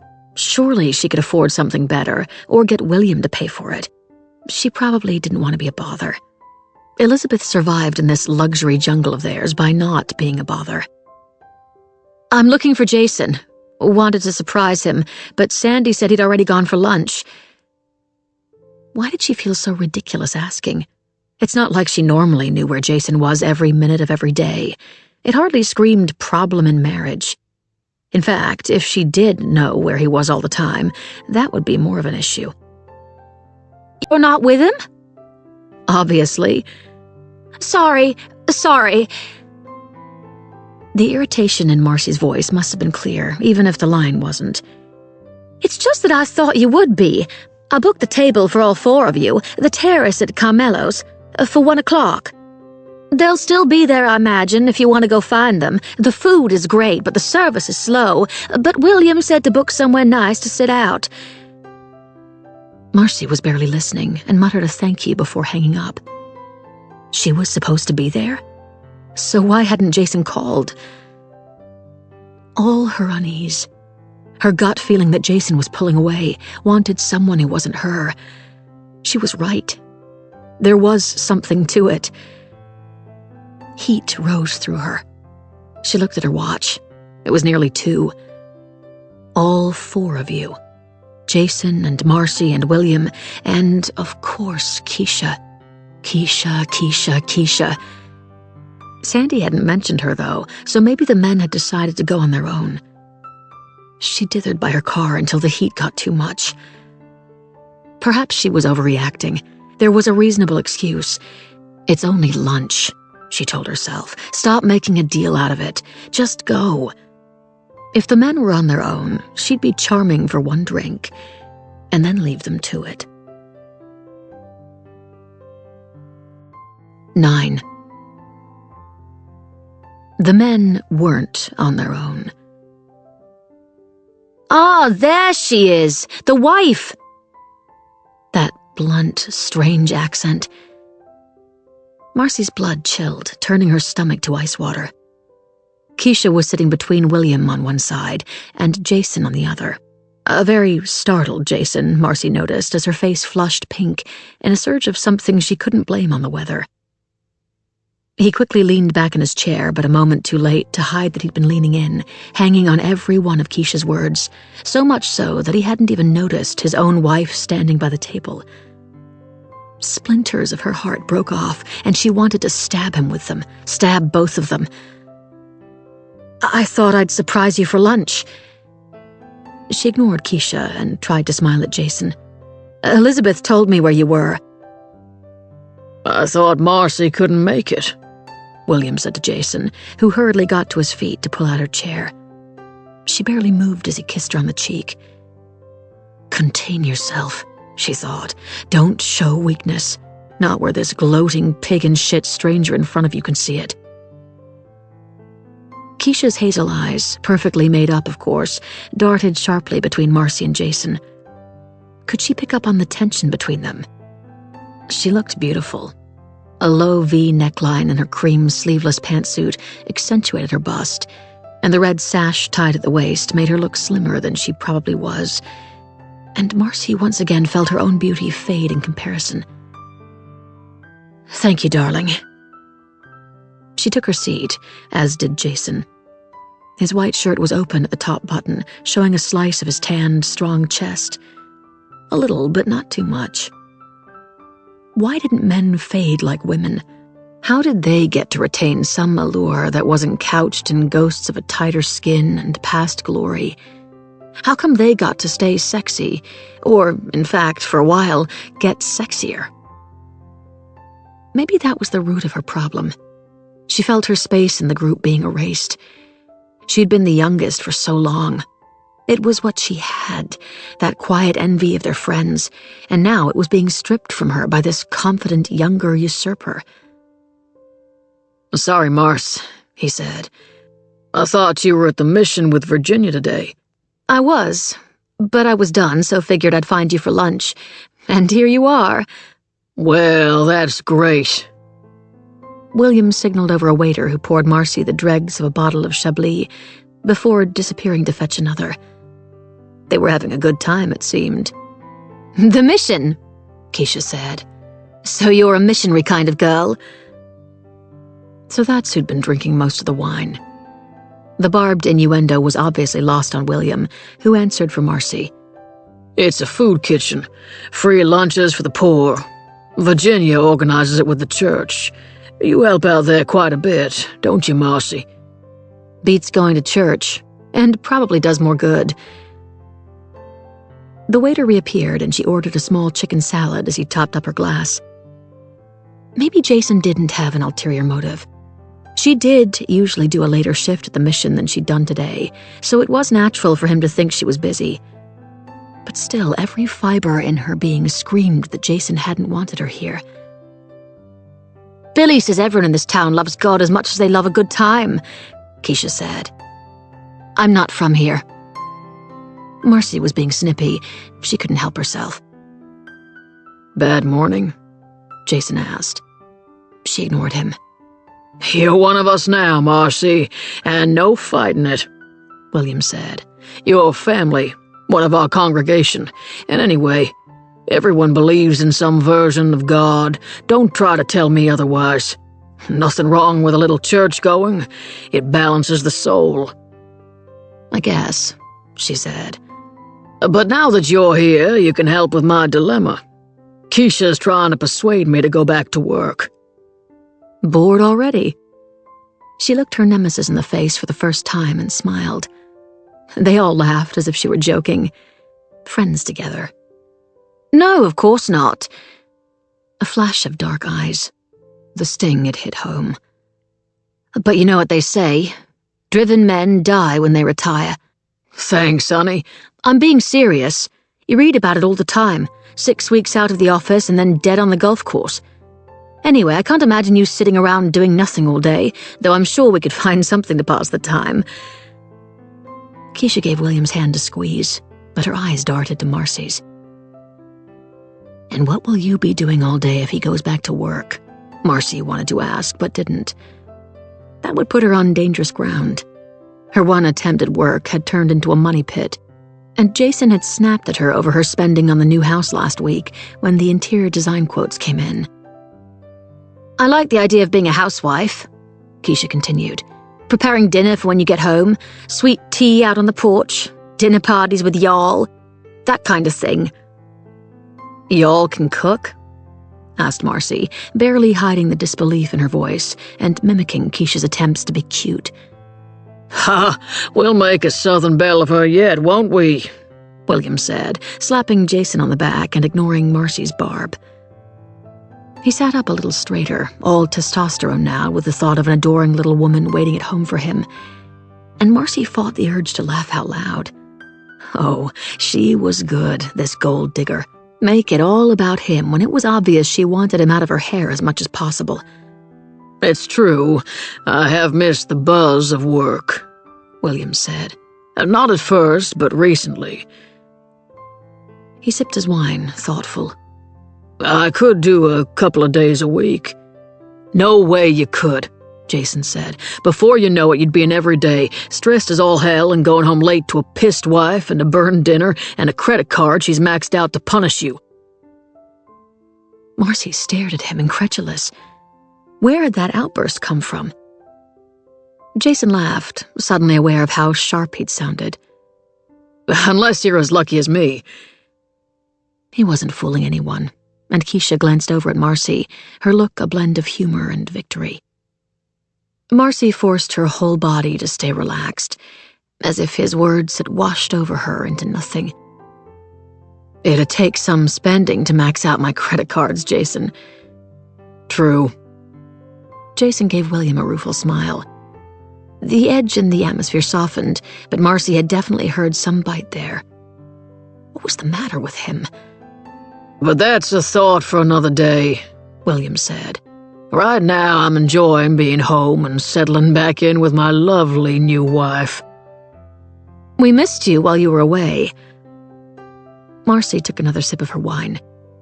It was going to her head, the small salad she'd ordered yet to arrive. Elizabeth had been right about the service here. Had anyone truly missed William, she wondered. Unlikely. It had all been so miserable in the months before he left. Eleanor slowly dying, elegantly at first, and then getting oddly confused about things when it spread to her brain.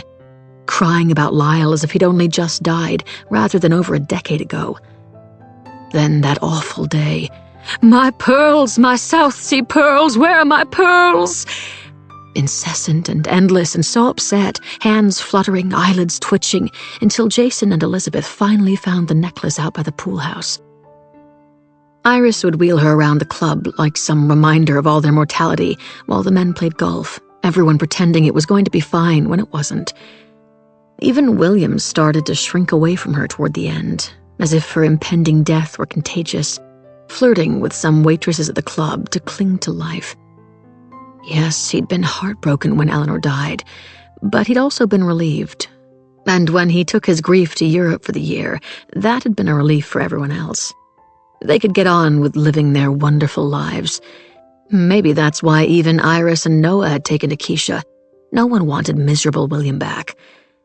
Although, for Marcy at least, that would have been preferable to him returning with her. "Shall we get another bottle?" Keisha asked. "It's so lovely here." "Not for me, I've got my car," Marcy said. She'd had too much already. "Lucky you. I can't drive that big thing Eleanor had. I'm used to something smaller, something nippy." Why don't we go and choose you a car this afternoon? William took her hand. Marcy snorted quietly behind her own wine glass. Keisha was so blatant and William ridiculous for not seeing through her. How could a clever man be so stupid? They deserved each other. I've got a few things I should do back at the office. Or, Jason said before looking over at Marcy, no hint of the black cloud of moments ago. I could play hooky and spend the afternoon with my own gorgeous wife. He winked at her. A little siesta? She laughed and her heart melted, even more so when she caught the downturn in Keisha's mouth. Disgruntled. Heat flushed between her thighs, as much from her small victory as from the idea of an afternoon in bed with her handsome husband. We're lucky men, Jason Maddox, William said, holding his glass up to toast this moment of male pride. Amen to that. Jason clinked and they both drank. Despite the sudden lift in her mood, Marcy had never felt more like a trophy. Bought and paid for, rather than won.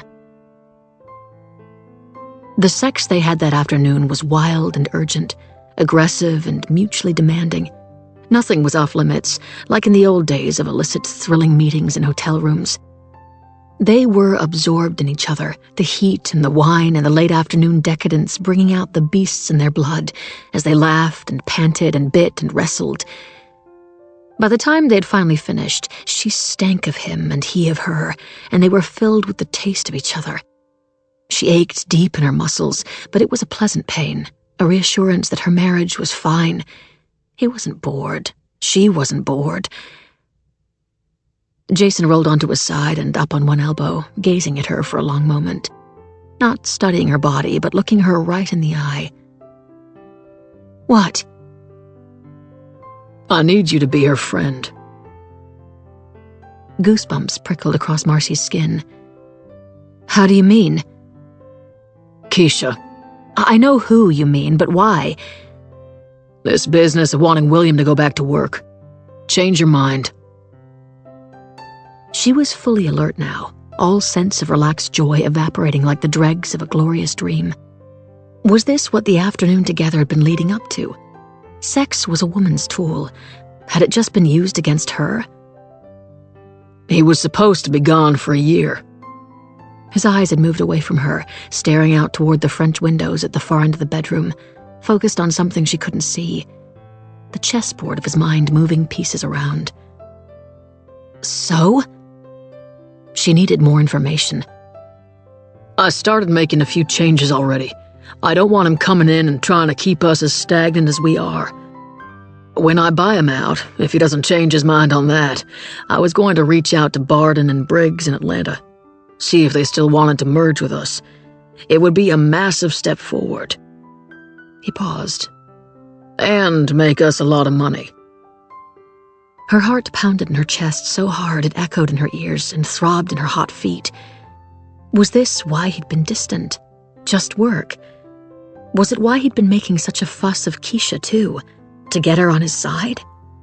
Of course, of course, of course. It all made sense now. She had been a fool. It was all Jason being his ambitious self. "You never told me any of this." "It's delicate. Yes, William verbally agreed he'd retire and I'd buy him out, but I know him. He's doubting his decision. If he sees I've started making changes, well, you know how he can be about change. He likes that we've always been a boutique partnership, as if it's 100 years ago and nothing exists outside of the South." He chewed his bottom lip, thinking. "I'm going to work on him from the inside. Maybe take him to Charleston or Atlanta for a late bachelor party. I'll get Elizabeth to find somewhere he'll love, Vegas even. Show him how he could be spending his time. You work on her. Be her friend." It was Marcy's turn to be thoughtful. "She's using him, you know that, don't you?" He shrugged. "You don't care? You're one of his closest friends and she's a gold digger. All that stuff about a car at lunchtime and the money he's spending on her. She's probably in his will by now. Shouldn't you warn him?" "She is in his will. He drew up the changes this morning with Brody. When they got back, she signed a post-nup in case they divorce. But he's leaving her pretty much everything if he dies. If I try to warn him about her, he's going to turn on me and all my work plans will be screwed. No one likes to be told they're being stupid. Let his gorgeous wife be a distraction for now." "Is that why you've been flirting with her a bit?" Marcy asked. "I haven't been flirting with her." He bristled and she felt her regained shield of confidence crack again. He must have seen something in her expression because he relented. "Well, maybe a little, just to keep her on our side." Too late, babe, Marcy thought. The denial came first. There's always guilt in denial. "Just do it," he said, pushing back the sheet and striding naked to the bathroom. "For me." 10. Marcy didn't have to reach out to make the first move.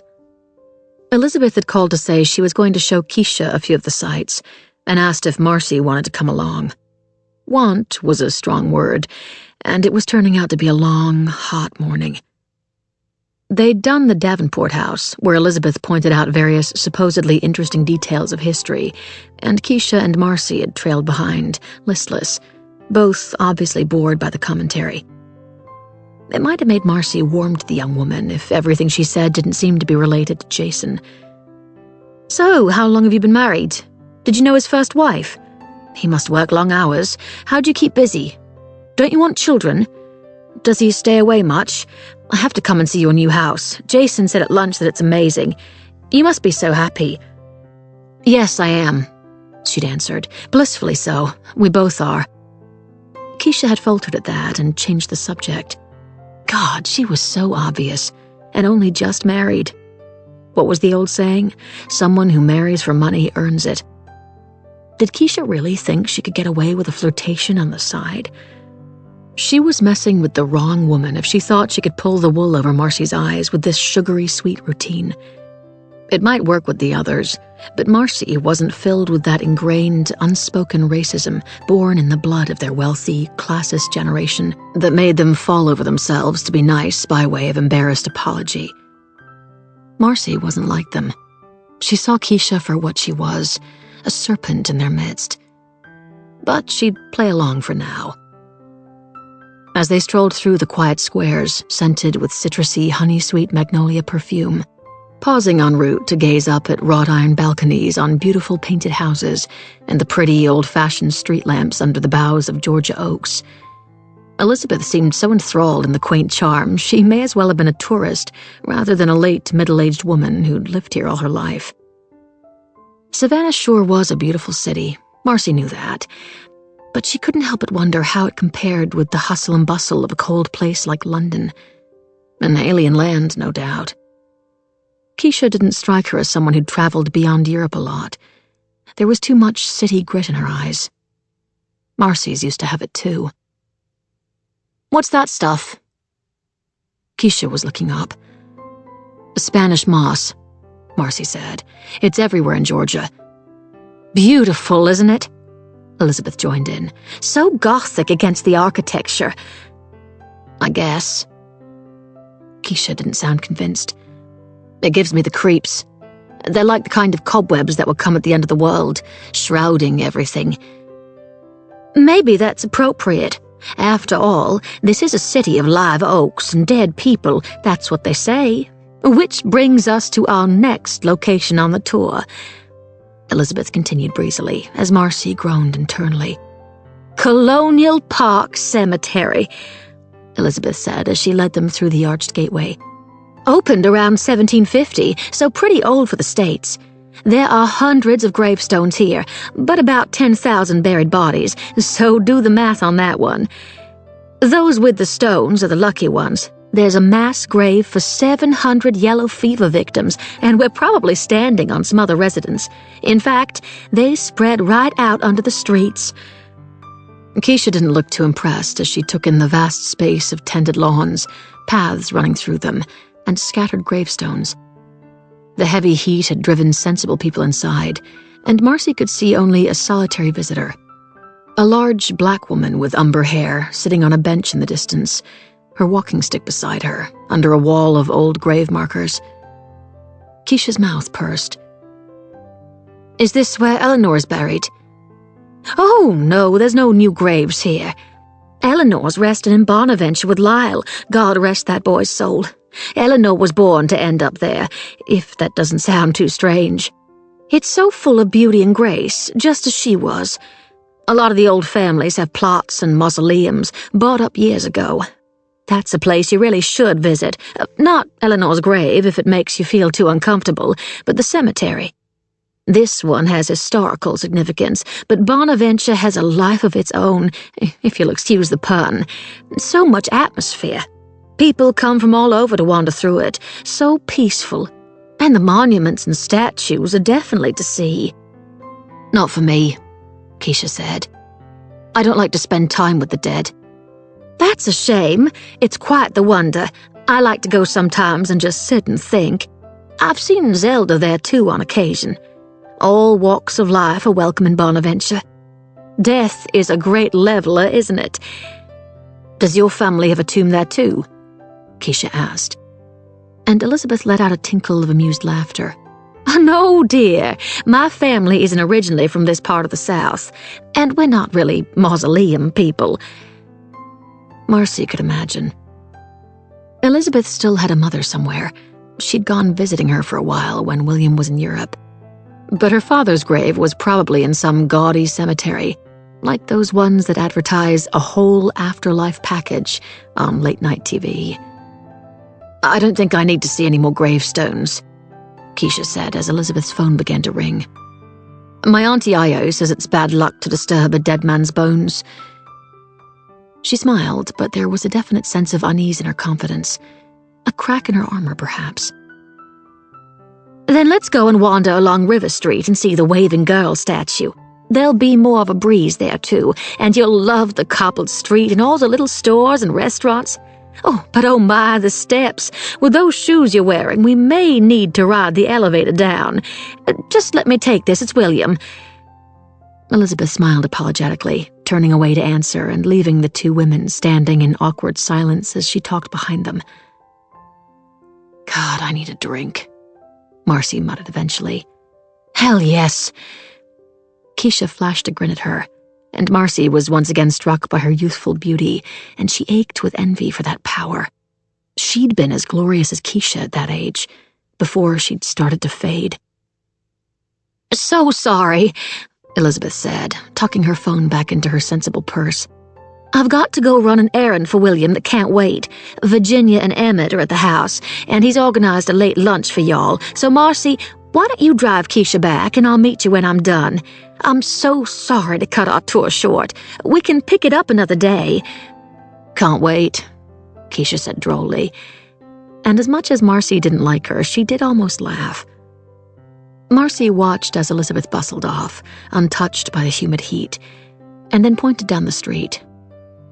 My car's about 5 minutes away. They started to stroll, Keisha's hips rolling confidently with every stride. Even the way she walked made Marcy feel inferior, awkward. Be your friend, Jason had said. Like it was that easy. Men knew nothing about the tricky waters of mutual mistrust women swam in. After a few minutes of awkward silence, Marcy forced herself to talk. I take it you're not a great fan of museums and history? Am I that obvious? Keisha asked. I've lived in London since I was 5 years old, and not even made it to the Tower of London. Only seen it from outside. She shrugged. I guess that must seem pretty ignorant. Oh, I'm the same. I'm all about the present and the future, not the past. It was pretty close to the truth, Marcy thought, as she led them into Wright Square. You've moved to the wrong city if you don't care about history, though. The most haunted city in America is on the tourist advertising, and apparently this is our most haunted square. Jason brought me down here one night when we first met, and we picnicked at midnight. It was very romantic. Jason, my husband, never to be yours. Keisha needed to learn that Marcy wasn't the sort to give up her possessions easily, that she was a force to be reckoned with under her newly acquired demure exterior. Why is it haunted? Keisha asked. Who by? The first woman executed in the city was hanged here for murdering the farmer who employed her. She was Irish. They left her up there for 3 days after she was dead. She paused and looked up at the trees. The story goes that Spanish moss doesn't grow here because it won't grow where innocent blood has been spilled. She didn't do it? Keisha asked. Who knows? Probably. Maybe he deserved it. But, she continued, tourists say they've seen her spirit running through here looking for her baby. But then if you believe everyone who says they've seen a ghost here, there'd be more dead people on the streets than live ones. Don't you believe in ghosts? Keisha asked. No, Marcy said. No, I do not. She paused. Only the ghosts of our past selves, and even they stop breathing when we do. She hadn't meant it to sound so weighty, but she noted Keisha's face tightening. Marcy had put her past in a box where she could control it. It looked like Keisha carried hers inside. What secrets did she have? A deep, throaty chuckle from behind cut between them, the sound like a sudden breeze in the still air, and both women turned. An elderly black woman with umber-orange hair was standing behind a bench to their right, in the leafy shade of the overhanging trees. Laid out across the wooden seat were various trinkets and candles, as well as little charm bags, like Marcy had seen in New Orleans. Marcy stared. The woman was tall, over 5'11", and with the barrel of fat around her stomach, she appeared vast and formidable. How had they not seen her as they strolled past? Marcy frowned. She looked like the woman who'd been sitting in Colonial Park Cemetery. But it couldn't be the same person. She couldn't have gotten here so fast and set up her things.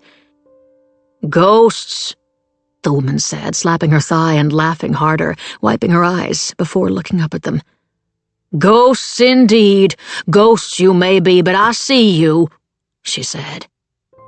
She raised one hand and pointed a fat finger. "I see both of you, light and dark and dark and light, all your secrets. I see all to come, and I see what will become of you. I dreamed you. Oh my." She laughed again, shaking her head as if in wonder at something. "Ghosts right here. Oh my." She picked up her cane from where it rested against the bench and gripped it, the handle carved like a snake's head, before banging it against the ground 3 times. The oddness of movement made Marcy shiver, and beside her, Keisha had stiffened. "Oh my," the old woman repeated, before turning and starting to stroll in the opposite direction, abandoning her wares and leaving the 2 women staring after her. "Well, that was odd," Marcy said eventually. Keisha was staring at the items laid out on the bench, as if one might leap up and bite her. "She sounded like she knew you, knew who we were. What was she talking about?" "I have no idea," Marcy said. "I guess that shit is her sales pitch. Freaks people out and then gets them to part with their money for all this trash." "It's not trash," Keisha said softly, eyes still scanning the objects. "Well, if it isn't, why did she walk off and leave it all here?" "Maybe she's drunk." "Maybe." Keisha didn't sound convinced, and her eyes darted over to where the woman was strolling away. Was Keisha afraid? "Do you want any of this?" Marcy looked down at the strange bags and vials and strings of colored beads and small wax carvings laid out in a large patterned scarf. Only now that she was closer could she make out the small chalk markings under the bench, symbols etched in white on the ground. This old woman took herself seriously, or maybe it was all for any passing tourist's benefit. "No!" Keisha looked shocked. "I wouldn't buy it, let alone steal it. Those charm bags could be for anything." "It looks like a heap of cheap tourist crap if you ask me. Jason and I brought some like it back from New Orleans a few years ago," Marcy said. She was quite enjoying seeing Keisha so unsettled. "But if she doesn't come back, someone will steal it. Then they'd be a fool. My family are from Nigeria. They call this juju. Do good, get good. Do bad, get bad. And bad can get really bad. It's all about karma. These bags and stuff should protect you from it." Marcy smiled. She's an old drunk conning tourists out of a few dollars when they stray from their road trips and think they've found some Louisiana voodoo. And if she is drunk, then she's ahead of us. The overhanging trees suddenly felt claustrophobic. She was trying to laugh it off, but Keisha was right. The woman had talked like she knew them. This crazy city full of crazy people made crazy by the heat and too much liquor in the sun. "Let's get back to yours and fix that." 11. Keisha had been stuck between Virginia and Emmett ever since they'd got back, and she hadn't gotten to talk to Jason and Marcy at all. Virginia had swooped down on her, and that was that. The diamond glinting against her possibly surgically enhanced bosom was a match for the sparkle of gossip in her eyes. She hadn't shut up.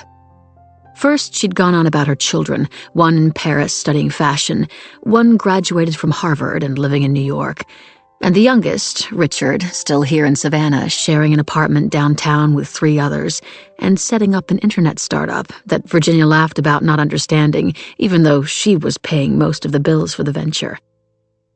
After that, she was all fawning about how nice it was to see William happy again, asking a few questions about London, but then going on about the sainted Eleanor, whose portrait was still on the wall, Keisha noted, and how tragic it was she'd been lost so relatively young. Relatively young was right. People in Keisha's tower block back home died young. If it wasn't the teenage gang stabbings, it was drugs or drink or just the weariness of poverty, a government that squeezed the poorer members of society as the rich got richer. Keisha came from society's disposable stock. At least Eleanor had had the best care and a wealthy life. She'd had a family who no doubt treated her like a princess and gave her everything she wanted, before handing her over to William, who then did the same. Eleanor hadn't had to pay anything back. She wasn't held accountable for anyone else's failings like Keisha had been. As if it had been Keisha's fault that her mother drank herself to death when she arrived in England, forcing Auntie Ngaio and Uncle Yehuba to have to raise her little girl, now wanting every penny they'd spent on her returned and then some. It was hard to feel sympathy for Eleanor. But she knew she was loved, and that's important at the end, don't you think? Virginia was still talking. Iris kept her beautiful, and Elizabeth kept her comfortable. Emmett would play cards with her, and Jason would come and read to her in those last days too. An hour every afternoon, even when she was so confused and getting herself upset about things. Virginia looked down to the other end of the table. You were very good to Eleanor, Jason. She knew that, even when she was fading. At last the conversation had opened up, and there was an opportunity for a glance and a secret smile. Something to store away for later. Something alive.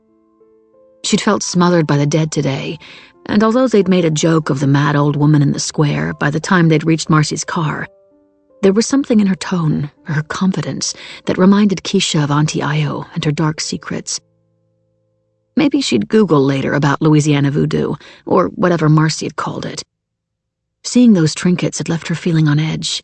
She'd thought that kind of stuff was only in New Orleans. She'd hoped to be out of reach of Auntie Ngaio's long shadow here, but maybe she hadn't run far enough. Even in the sunshine, it seemed that ghosts fought for breath. That's very kind, Jason said. But I'm sure Keisha doesn't want us talking about Eleanor all the time. Well, Jason's right, William said. It's time to focus on the future. Speaking of which, when do you two leave us? Grand Cayman again, Virginia said. Wednesday morning, Emmett answered. He smiled, the expression strained. Keisha wondered if he'd had Botox. He must be nearly 60, and the skin on his small face was unnaturally still. No movement in his forehead or around his eyes, making smiling seem like an effort. It's only for a couple of weeks. Some work, some pleasure.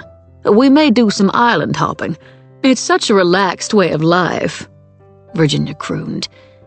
Her face was stretched smooth from her full cheeks, but she too, no doubt, had rid herself of any unwelcome wrinkles. It seemed the way of life here. Sure, plenty of girls Keisha knew in the club back home were Botoxing in their 20s, but the look on Firm's skin was more subtle, less like the preservation of the dead. Even the tissue-thin skin around Iris's eyes spoke of work done in the past, when youth had still been close enough to try to grasp. So much less hectic than here. I'm always so busy, between the club, my charity work, Richard's startup, the church, and the mission. Well, Virginia shrugged as if her short list explained some kind of exhausting daily routine. Keisha wondered how she'd cope in London.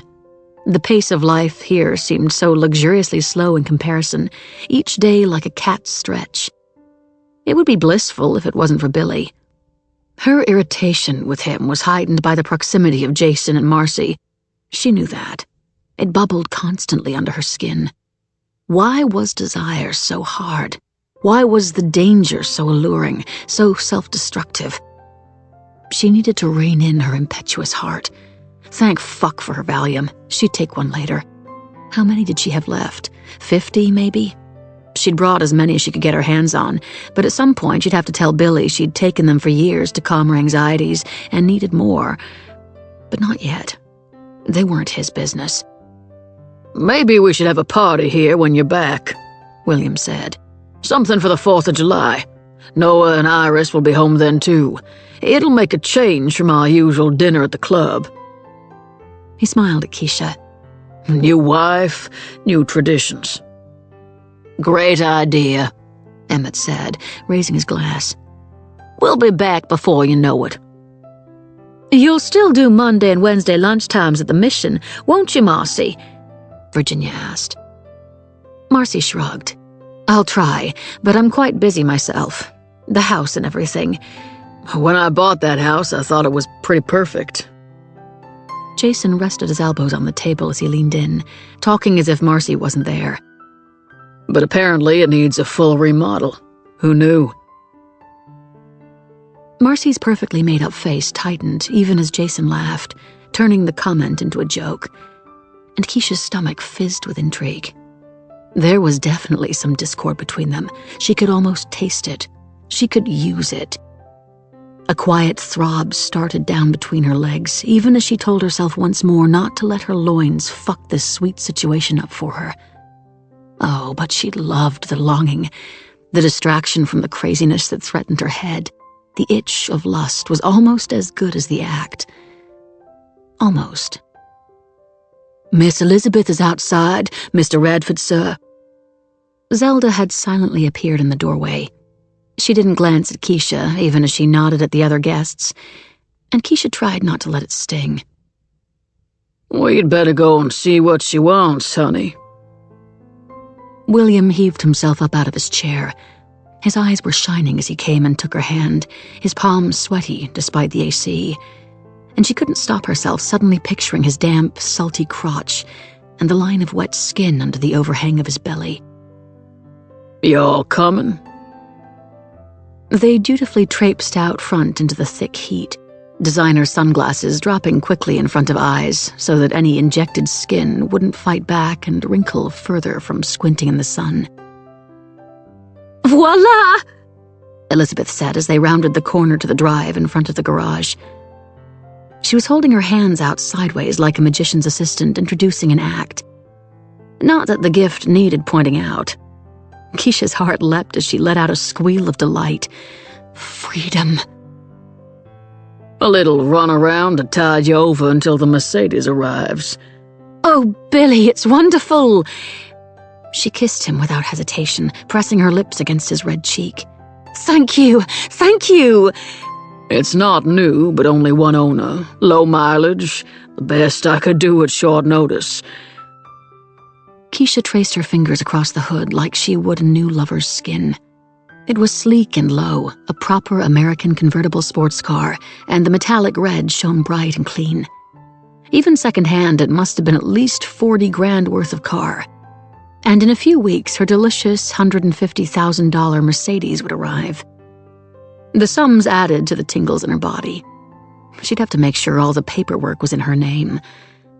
She couldn't stop smiling, giggling like a child. Dolly would just die. Keisha hadn't called her back, ignoring the text that had come in while she was sleeping. Maybe she should totally ghost her now, and Dolly would only find some way to pull all of this down. She was too jealous to be happy for her. Well, aren't you the lucky girl? Emmett said. A little red Corvette. It's very showy. Marcy, as ever, loitering at the back as if she didn't want to be seen.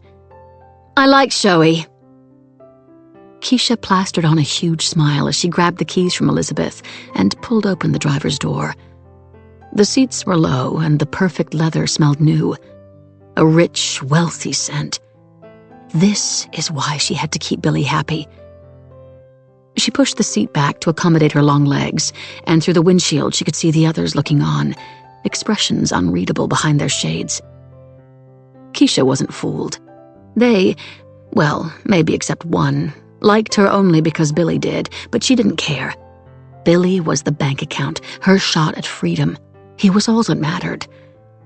She started the engine, enjoying its throaty purr vibrating through the leather beneath her.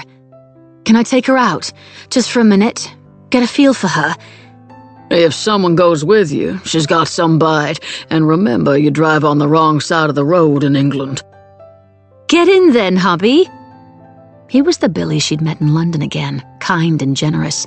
The car was glorious. The fact that he'd buy her something like this on a whim just to tide her over was also glorious. If I get in that, you'll need to call the fire department to pull me out again. I'll go with her. The volunteer had spoken before Billy had barely finished his sentence. Jason. Of course it was. Outside, William slapped him on the back. Good work, Wigman. Take care of her. Come on!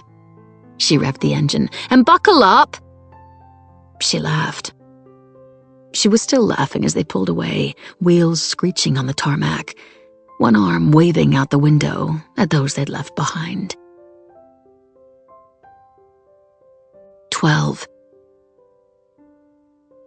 The car, the sleek, shiny car.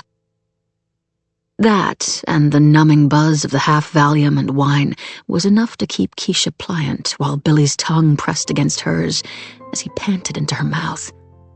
His saliva was thick and unpleasant, his lips cold and rubbery, old man mouth.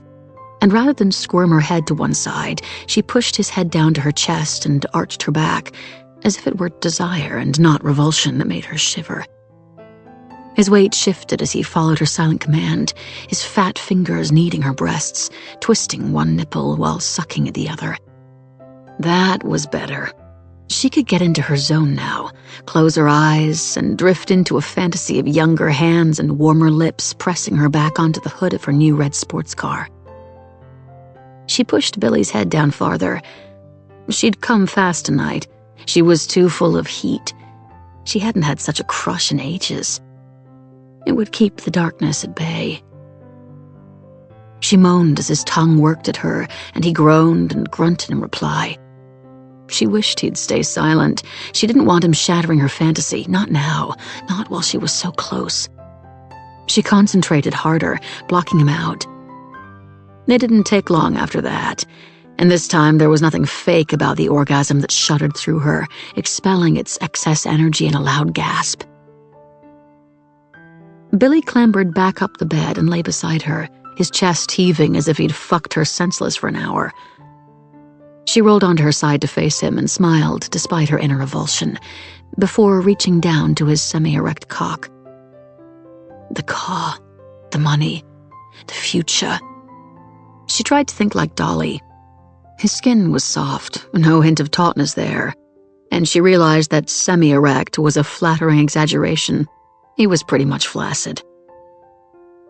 "Is it me?" she asked, wide eyes hinting at insecurity. Like fuck was it her. She could make a man rock hard from 50 paces when she put her mind to it, and she knew it. No, don't think that. You have no idea how much I want to. I didn't take, the pill. Thought I could do without it. He couldn't bring himself to look at her. Embarrassed. How strange it must be to be a man. So much of their self-worth wrapped up in that tiny, odd-looking appendage. No amount of time on the treadmill or foul coconut water could get the blood pumping to the right place. You did just fine without it. She curled up into his chest, happy in his impotence. None of his games tonight. No trying new things. I thought I'd feel younger with you. He stared up at the ceiling, and she knew his thoughts were swirling toward death and decay. Maybe he needed the Valium. But somehow you make me feel twice as old. Don't say that, she murmured. Don't take it all so seriously. You're fine. Who cares if you have to take the pills? That's what they're there for. She sounded calm, but her unease was growing.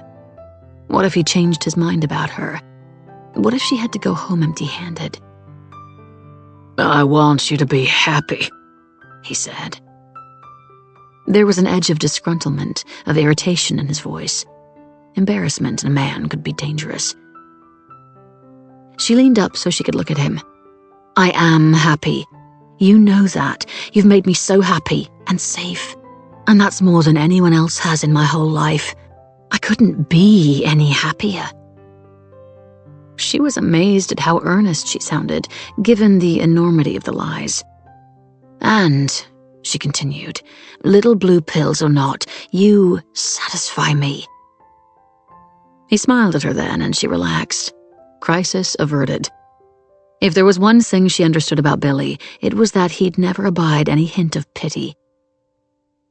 Jason's booked us a boys' weekend in Atlanta next weekend, he said. Delayed bachelor party. That's nice. She kept her tone neutral, even though her heart tripped slightly. Something's up with him and I can't figure it out, Billy continued. And if he thinks I don't notice that he can't keep his eyes off you, then he's crazy. She laughed aloud at that. If only he knew. If only. He's your friend. I think he's just being nice, she said. And I guess if he's been in charge or whatever while you've been away, it must be a bit weird for him if you're changing your mind. That's true. I don't know. Maybe I'm imagining it. Go on your boys' trip. You're a smart man. You'll figure it out.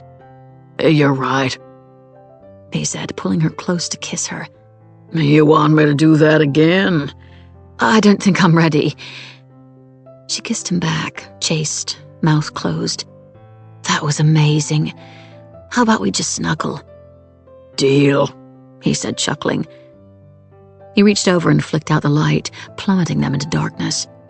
Damn, it was a lucky day when I met you. As it was, although William was snoring within 10 minutes, Keisha couldn't sleep, not even after the wine and the Valium and the orgasm. It had satisfied her immediate lust momentarily, but the terrible desire for someone else was still there.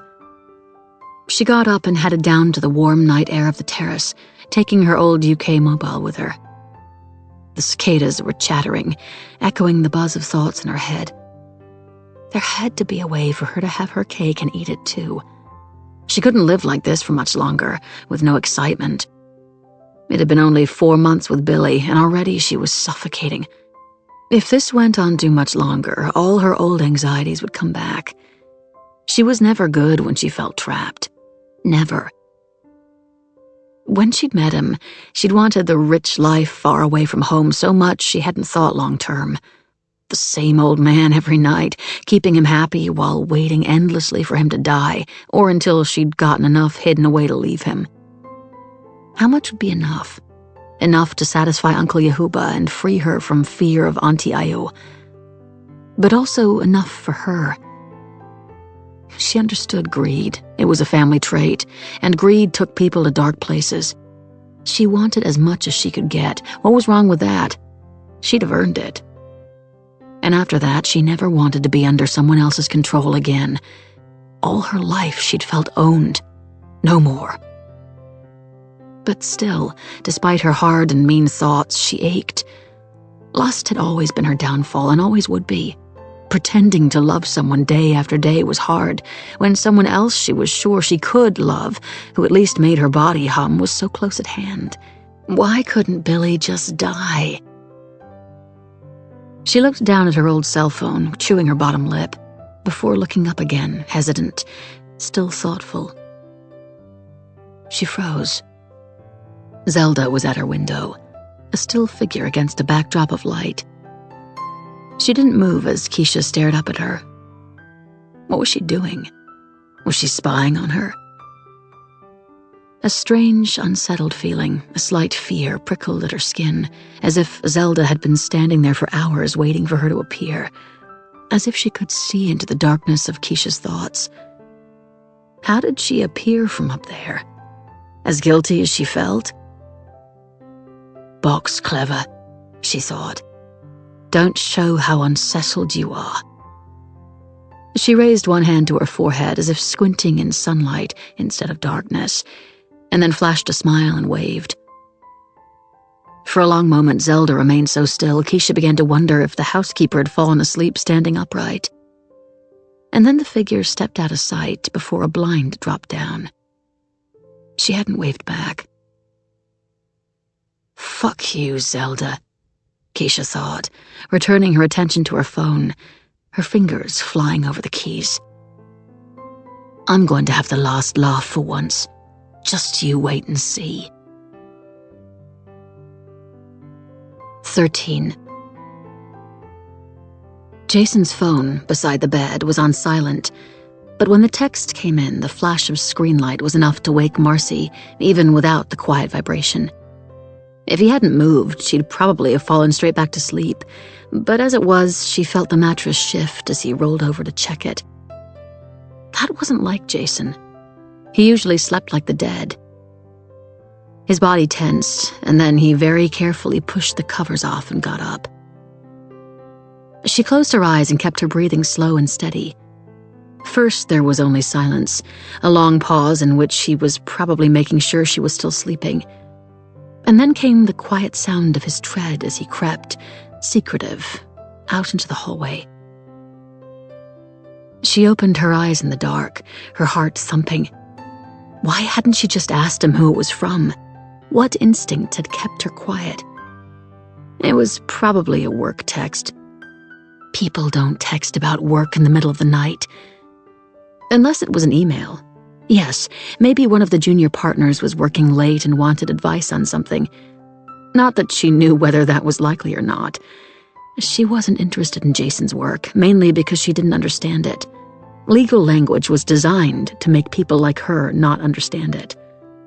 But still, that pause, the furtiveness of his movement. Another layer of unease cloaked her. What was so urgent he had to deal with it at... She lit up the screen on her own phone. 2 a.m. She sat up in the darkness, wide awake, and looked over at the grainy shadow of the bedroom door that he'd so carefully closed as he left. Despite the cool whir of the AC, sweat prickled her hairline as she got up and went after him, and her mouth was dry. Why was she so nervous? So what if he found her looking for him? That's what wives did, wasn't it? If they woke up and their husband wasn't in bed? Checked he was okay? It wasn't him she was afraid of, she knew that. It was whatever secret thing he was doing, what she might find out.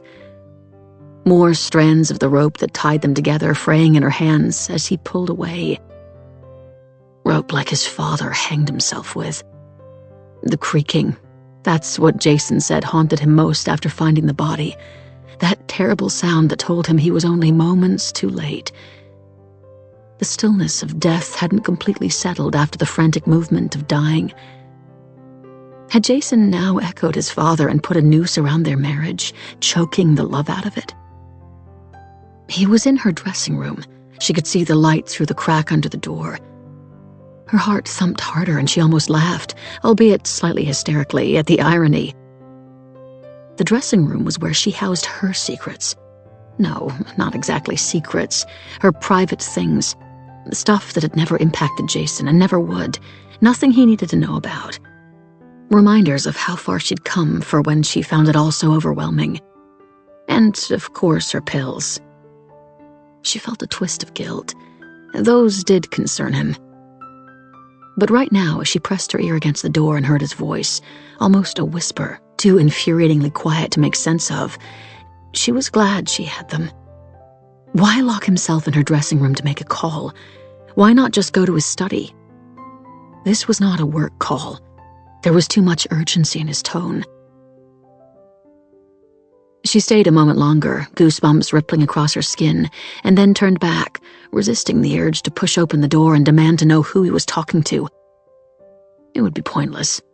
He'd lie, they'd fight, and she'd end up feeling bad and paranoid and still be none the wiser. She was smarter than that. The 5 or so minutes between rearranging herself into a sleeping position and Jason creeping back into bed felt like forever. As he pulled the sheet back over him, she murmured, as if only half awoken, "You okay, baby?" "Just needed the bathroom," he said quietly, as he lay with his back to her. "Go back to sleep." She rolled away slowly to her side of their vast bed, her breath surprisingly slow and steady as she faked sleep, and she could almost feel the tension in his back as he pretended to do the same. She was numb, shell-shocked. Just needed the bathroom. He'd blatantly lied to her. She felt sick. She felt hot. She didn't know what she felt. Betrayed, lost, fucking angry. Her fingers gripped the edge of the pillow, the only outlet for her pounding emotions as they both lay there in a farce of sleep. Who would want to speak to him at this time of night? Who would he take a call from? Who? Keisha is a night owl. The thought had been bubbling since the flash of light had woken her, but finally she gave it voice. Keisha stayed up late and got up late. William would be asleep, just like Jason had thought she was. Her stomach turned to water. Surely she was being paranoid. It was one thing to suspect flirting and maybe a little bit of want. But this was affair territory. Did she really think that was what they were doing? How would Keisha have gotten Jason's number anyway? They hadn't... Her stream of thought stopped dead. The car. Jason went with Keisha in her flashy red car. They were gone for what, 15, 20 minutes? A lot could be said in that time. Even if they didn't do anything, how easy would it have been to find a reason to exchange numbers, especially if you wanted to? Once a cheat, always a cheat. Her love was evaporating in the heat of her jealousy, and she wanted to turn over and flay him alive with her nails. She forced herself to lie still, trapped under the blanket of night, alone with her dark thoughts. What was Jason thinking on his side of the bed? Quietly planning how he could escape her? Is this how Jackie, the first wife, had felt? When had her moment come, that second when trust slid into mistrust and love cracked wide, emptying, leaving only the brittle shell? Jackie had confronted Jason, and he'd told her it was all in her imagination, stringing her along until he was finally ready to leave. That wouldn't happen to Marcy. She wasn't going to let loose with hysterical accusations. Evidence. She needed evidence. There'd be no gaslighting her. She was way smarter and tougher than that. Of course, the caller might not even have been Keisha. Now that Marcy had opened the door of suspicion in her mind, other shadowy suspects emerged onto the stage. Sandy, the secretary? No, surely not. If Jason had wanted to bang her, he'd have done it years ago. Someone at the club? A waitress from the members only, which meant men only, given that wives were members by association, game nights at the club. Everyone knew William had been quite taken with one girl when Eleanor was dying. What was her name? Michelle, wasn't it? Yes, Michelle from Michigan, who was there for only a short while and then went back home to study. It hadn't been a serious thing, an old man cheering himself up. But what if William's actions had given Jason an itch for something new, or a little something on the side that was now getting out of hand? He'd been behaving oddly, closed off for a while. But her mind returned to Keisha. Beautiful, strong Keisha. A different kind of beauty from hers, just as her own blonde, delicate look was different from Jackie's brunette, sophisticated one. Jason wanted control of the firm. Did he think he could have William's wife, too?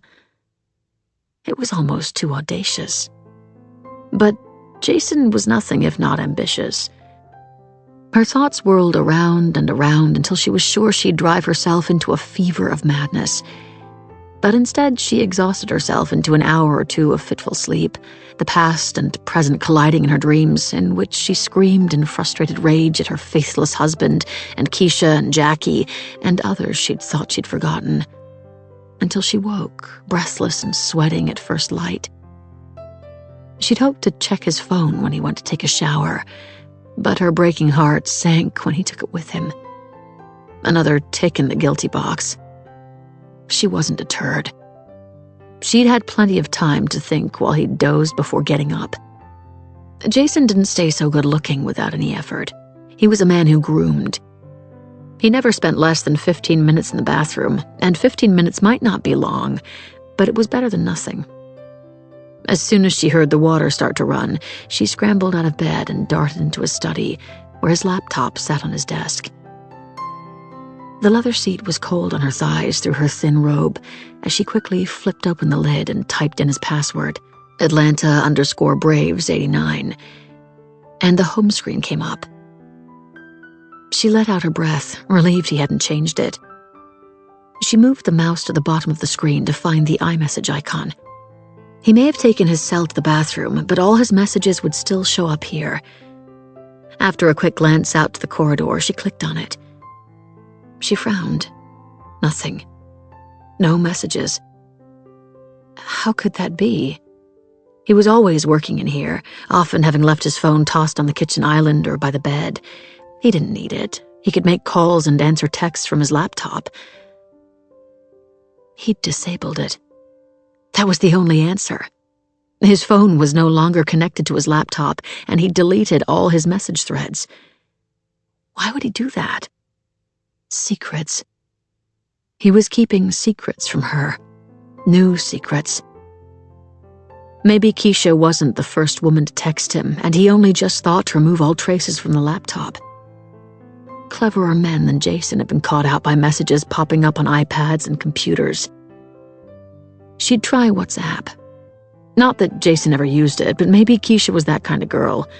A girl about town with various groups like the awful tennis set at the club, or the self-proclaimed yummy mummies who spent their days at the spa, and then in the bar after leaving their precious children at country day. She searched his applications folder.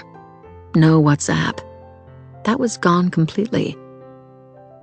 Her heart thrummed faster. That didn't mean anything in and of itself. He could have just been cleaning up his computer and decided he didn't need it. But combined with iMessage being empty, an app she knew for a fact he used, the whole thing stank of guilt and secrets. Shaken, she sat back and looked at the photo that filled the background of the screen. The two of them a few years ago, her arms wrapped around Jason's neck, cheeks pressed together, both grinning for the selfie, determined to capture that perfect moment of happiness. She remembered exactly when he'd taken it, out on a boat. He'd just proposed. Jackie was finished. Marcy had won. She was still new to all this then, this fascinating life of expensive clothes, nice cars, eating out whenever you felt like it, never looking at the price of things. She was in love, totally and completely, with Jason and everything he could bring to her life. Safety, security, respect. Well, despite her recent longing for financial freedom, she didn't feel very safe or secure anymore, and the respect had never been forthcoming. The happy couple in the image, smiling smugly out at her, were like strangers now. What had brought them to this? She was about to close the lid when she spotted a folder in the corner of the screen. Untitled folder. That wasn't like Jason. He was neat and organized, a lawyer, everything in place and a place for everything. She double-clicked and it opened. Her stomach lurched in expectation of being presented with awful images of spread-eagled women smiling up at her husband from some awful motel room bed, just like she used to. Stop it, stop it, stop it, she told herself. This is a path to madness. Her heart slowed, and her face flushed as the dullness of the actual document presented itself. It was only a spreadsheet of some kind, a list of numbers allocated to letters that meant nothing to her, probably some shorthand for something to do with work. She needed to get a grip. But still, she thought, as she closed the lid and left his study as she'd found it, heading downstairs to put on the coffee, there was still the phone call. There was still the lie. 14. Keisha was wide awake, and for once in a great mood. It was barely 8:30, and she'd had only 4 hours of sleep. But the phone call before she'd crept back into bed had put a smile on her face, and there was a spring in her step as she grabbed the rose gold MacBook Billy had bought her and headed downstairs. Why shouldn't she be happy? She just had to be careful, that was all. "Would you like some breakfast, ma'am?" Zelda was over at the walk-in refrigerator, having somehow already been to the store, unpacking individual cartons of odious coconut water, lining them up on the side shelf in pride of place. "I'm going to make Mr. Radford some eggs and home fries." She was behaving perfectly normally, no hint of how she'd stared down at Keisha the night before. Keisha's skin prickled as she remembered her still shadow, the brazenness with which she'd been watched. "It's too early for me." She looked at the housekeeper as she meekly emptied the bags. "How did you sleep?" "Oh, I always sleep like the dead." "Really?" Keisha poured herself coffee from the machine. "I was sure I saw you last night, at your window. It was late. I went into the garden for some air. Cream, please. You must be mistaken, ma'am. I was in bed early. Zelda put the carton of cream on the large island. Would you like a jug? This is fine. You lying, spying bitch, Keisha thought, even as she said, "It must have been a trick of the light then." She flashed her best razor smile. What was the woman's problem? She didn't like Keisha, so what? It wasn't her job to like her. How old was Zelda, she wondered. Old, 50s at least, maybe even over 60. How long had she worked here? Billy probably had told her, but Keisha often found her thoughts drifting away when Billy was talking. She tried to remember. 20 years, or was it more? Had she loved Eleanor too? Did she think Keisha was an insult to the first Mrs. Radford's memory? Eleanor, Eleanor, Eleanor. The wife who would not be forced from this house, even in a coffin. But Eleanor was gone, and Zelda would get used to it. Now that it was morning and the sun was shining gloriously bright, Keisha was feeling too zesty to let the housekeeper and her nighttime antics bother her. So she took her coffee and her laptop out to the sunroom by the terrace. She opened up a tab to her Gmail with dread, knowing what she was going to find. There was a message from Dolly sent a couple of days before. "Hope you're having fun. Is he dead yet?" Followed by a couple of cry-laugh emojis, and then, "Miss ya," and some kisses. There were 3 emails from Uncle Yehuba, all wanting money. She had to be a good niece. She knew what she had to do, various levels of implied threat. She sighed and closed them down. How was she supposed to send them money? She had a new credit card, true, but it wasn't as if Billy was filling her bank account with cash. Why couldn't they be patient? Why couldn't they all just leave her alone? They knew how to play her, how to draw on her insecurities and her dark, confused moods. As ever, the echo of Auntie Io's words, spoken when Keisha was just 6 years old, not long after they took her in, when she'd seen the ghostly boy, haunted her. "You got yourself cursed blood, Kiki. It's there in the cards. No good will come of you, Kiki." Her mother's nickname for her, all she remembered of her really. Keisha Kilani, my Kiki. Auntie Io and Uncle Yehuba had even taken that from her, and now it was synonymous with her cursed blood. Was that true, or simply something Auntie Io had said to stop her blabbing her mouth off at school about the boy? She didn't want to think about the boy. The boy had never been there. She knew that. They'd told her. The boy was an error of her crazy mind. The boy was the first sign that she was wrong, a bad seed, unbalanced. She deleted the emails. Her family were thousands of miles away. She didn't want to think about them today. They could wait. They didn't have a choice. "Honey!" Billy's voice, that of the master of the house, echoed through to her. "Hey, honey!" "Coming!" she answered, light and frothy. A good wife. Keep him sweet. She grabbed her coffee and went to the breakfast room, where she found him still drenched in sweat from the treadmill. "You're up early," he said, through his mouthful of eggs and fried potato. "It's such a beautiful day." Keisha took a seat opposite him. "Shame to miss it." Zelda brought her some orange juice and a croissant, even though she'd said she didn't want breakfast, and then disappeared again, taking the empty carton of coconut water on the table away. Billy always downed it in one long swallow, Keisha noted. Maybe he didn't much care for the flavor of it either, no matter what he said.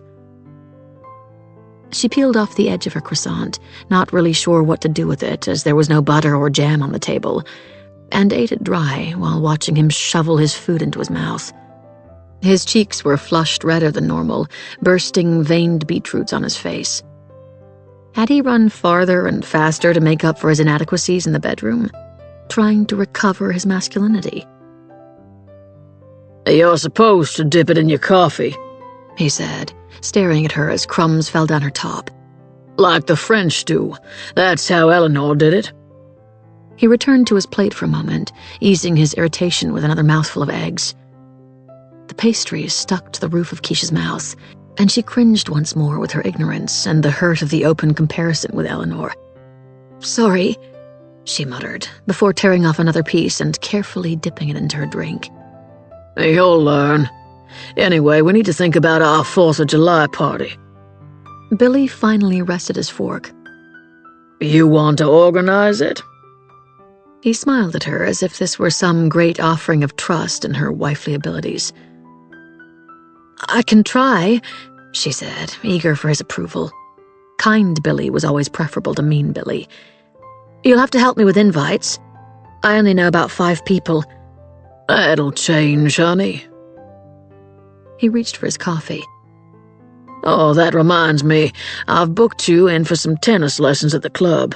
We can go down to the pro shop and get you kitted out this morning. Maybe try the driving range, too. Work on your swing. The girls here love golf and tennis as much as the guys. You'll meet some great people. Soon you'll be running charity galas like it's second nature." "Sounds wonderful." Her heart sank. Golf and charity galas. He was already trying to shrink her into Eleanor's shape. Who was he trying to kid, her or himself? She wasn't like Eleanor and never would be. He was displaying her like a piece of art he picked up on his travels, and calling his friends girls and boys was laughable. They were all so old. But, she thought as she ate some more of her croissant, she'd play the game for the time being. She had no choice. 15. It had been a bad couple of days.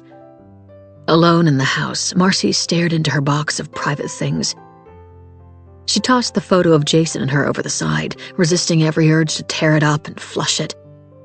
While she'd tried to keep her suspicions to herself and behave normally, he'd been coming home late, snappy and distracted. He'd rarely had his phone out of his pocket, and when it was, he put it face down. Casually, as if accidentally, but she knew better than that. This wasn't his first rodeo. You'd think he'd have learned not to be so obvious. He hadn't even mentioned trying for a baby or wanting sex, which until she turned up had been the only addition to their new house he seemed interested in. She thumbed through the various pieces of old paper, all folded tightly, reluctant to be examined. Things she wished she could throw away but knew she had to keep. Documents she might need one day. Relics of the past. This ritual of hers was normally a comfort, a reminder of how far she'd come. Now she was trying to find her old strength in it. Maybe she'd have to be that person again. Someone who had the power and resolve to start over from nothing, and do it fabulously. But this life had softened her, and now she wasn't sure she could. Just the thought of it was exhausting. Maybe she no longer had the balls she'd had in her 20s. A couple of weeks ago, she'd been feeling suffocated and quietly longed for some freedom, and now she was terrified of losing this smothering safety. No, she realized, she wasn't afraid of losing it. What she couldn't stand the thought of was someone else daring to try to take it from her. She hadn't changed that much in the past decade. She closed the lid and hid the box back in the ceiling before taking a deep breath to pull herself together. She looked in the mirror. There were dark rings under her eyes, but nothing that some carefully applied concealer wouldn't hide. She had to keep a cool head. She would not become the paranoid wife, at least not visibly. Whatever he was doing, Jason wouldn't divorce her, certainly not yet. It had taken a long enough time to make him picture a life without Jackie, and where one divorce could be forgiven in this polite world they inhabited, she wasn't so sure he'd get away with 2, however many people might privately gossip that she was getting what she deserved. Not combined with what his father had done. The fine families of the South would start to withdraw. Jason came from good stock, but certainly not the best. How far back could the Maddox name claim heritage? A century? Longer? Certainly not as far as William's, Noah's, Eleanor's, and Iris's families. They were American blue bloods. Never a shameful moment of history with their ancestors, if the way they told it was to be believed. No doubt anything that might harm their good names had been smoothed away with cold, hard cash. Maybe that was the shackle that bound them. all that virtuous goodness constantly on show, not like her own tribe. She started to brush brown shadow onto her eyelids, highlighting her blue eyes. There had been no virtue in her family.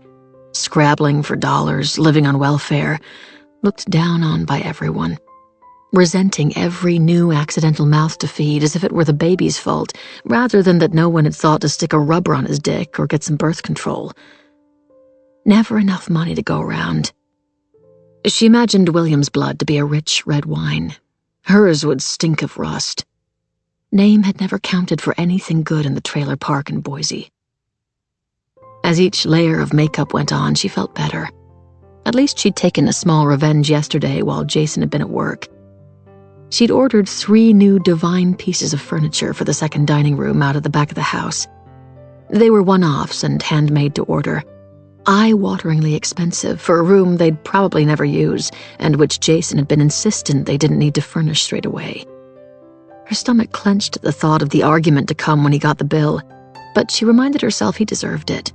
He'd lied. He was lying constantly about something. Or someone. She dressed in a slim-fitting pantsuit, consumed by the memory of that lie. Just needed the bathroom. The few words that had forced the widening cracks in her marriage to finally shatter.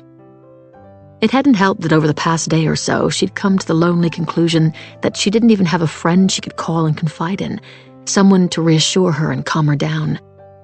Iris was away, and although she could be snooty, she was sage. There was no one else Marcy could trust to listen sympathetically without then blabbing to all and sundry that Marcy Maddox thought her husband had fallen out of love with her. People might be endlessly polite face-to-face here, but one thing she'd learned was, good Lord, this city loved to gossip. Shopping, she decided. She'd go shopping, buy herself some new clothes, revamp her look, something less middle-aged, something cool like the stuff the kids wore at the club. The kids. They were only a year or 2 younger than Keisha, most of them. Shopping always made her feel better, adding to her possessions so she didn't have to face how lonely she was. Jason had brought her into this world, and all that she had now was him. She didn't share the years of friendship the others had. She didn't have co-workers to laugh with. She really had nothing of her own anymore except Jason. And now they were broken. She wanted to wear her vintage Hermes scarf tied around her throat like a 60s movie star. She loved that scarf. It made her feel bold, rather than a pale ghost of a beauty who once was. Where had she put it? She groaned. The last place she'd worn it had been to the mission. Her heart sank. And it was Wednesday today. If she went to pick it up, the other volunteers would all side-eye guilt her into staying for her 2-hour shift, the one she'd promised Virginia she'd try to do. Just needed the bathroom. Maybe it wasn't such a bad idea to go and do the hours. There could come a time when she'd need these friends on her side, and as much as there was something snide about Virginia, she'd make a better ally than an enemy if Jason was doing the dirty. Women tended to rally in those situations in a there but for the grace of God go I kind of way. The mission then, she thought, leaving her glorious new house that now felt like a paper castle, and then she'd shop. Build a protective wall of expensive clothing around her damaged heart. 16. Hey, Marcy! She was about to replace the empty tray of mashed potatoes with a fresh one from the kitchen when the voice cut across the room, and she froze, knuckles whitening against the steel. Keisha. Her accent was immediately recognizable. Marcy's veins burned as she handed the tray to Franny, one of the least irritating of the church volunteers, mumbling an apology before turning to face her glamorous rival. "What are you doing here?" Marcy couldn't peel her serving apron off fast enough, as somewhere in the room someone let out a low, appreciative wolf whistle. It wasn't for her. "There's an emergency," Keisha said. "Nothing to worry about. Just need you to come with me." She looked over Marcy's shoulder to the other volunteers. "A water leak, sorry." And with that, she'd taken Marcy's arm and was dragging her outside. "Thank me later," she whispered. Marcy's jaw clenched. Thank her for what? Embarrassing her in front of all those good Savannah women? There had been no sense of emergency in Keisha's tone, only mischief, and they'd see through it. So much for keeping Virginia on her side. This would get reported back in no time at all. Maybe that was the point. "What are you doing here?"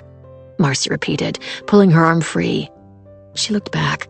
"I need to get my purse, my things." "Then go get them. Let's get out of here." Keisha leaned over the side of the gleaming red convertible and plucked a bottle from a grocery store bag in the back seat. "I brought tequila and a load of snacks. We can chill by the pool back at my place and get drunk. I've got my car. So what? Follow me to mine and then get Jason to pick you up later." Jason. Of course. An elaborate ruse so Keisha could get to see Jason again. "I've got errands to run." "Yeah, right, of course you do." The words stung, amused and dismissive. Who was Keisha to judge her? And what did she actually want? She clenched her jaw. There was only one way to find out. And maybe spending a few hours alone with this young pretender to her throne would allow Marcy to do some digging of her own. All the way to the house, Marcy tried to figure Keisha out, her eyes fixed on the little red Corvette ahead. It was one thing screwing around with someone's husband, but it was taking things to a whole other level, trying to be friends with his wife while you did it. What was she playing at? Maybe it hadn't been Keisha on the phone the other night. But Jason's furtive behavior, the way he was around Keisha, even if they weren't doing anything yet, had they formed a secret friendship? The sort that came before anyone wants to mention sex, but is just as intimate a betrayal as that act. Or was she going mad and the phone call was nothing to do with Keisha at all? The outside clouds burned away in the heat of her racing thoughts, and by the time she parked behind Keisha, the sun was brilliant against a clear blue sky. Keisha thrust a bag of groceries into her arms. "I can't get enough of this American shit. The sugar helps with the lack of sleep." "Jet lag?" Marcy asked, following her up the drive. "I'm better in the mornings, but I still can't drop off until about 3 a.m. 3. The text that got Jason running for her dressing room had come in at 2. "Let's get started on the margaritas then," she smiled, trying hard to sound relaxed. "If those don't knock you out later, nothing will." If Keisha was behind the mysterious call, then how would Jason react to having to collect Marcy and finding them drunk together? He wouldn't be happy. She remembered when she'd tried Facebook stalking Jackie and he found out. He'd hated that. He liked things in his control. Keisha could definitely be marking her card with this move. "Don't be so sure." Keisha winked at her as she opened the front door.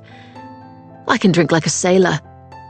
The morals of one, too, Marcy thought, following her inside and ignoring her own dubious past. 17. Within half an hour, they were out by the pool, a jug of margaritas on the table between them, alongside a family bag of chips and a sack of donuts. Marcy had drunk her first cocktail fast, Dutch courage against her unsettled mood. And although their loungers were in the shade of a vast umbrella, as she sipped her second, the liquor was going straight to her head in the heat. Keisha had made it strong. She looked down at the modest blue two-piece she was wearing.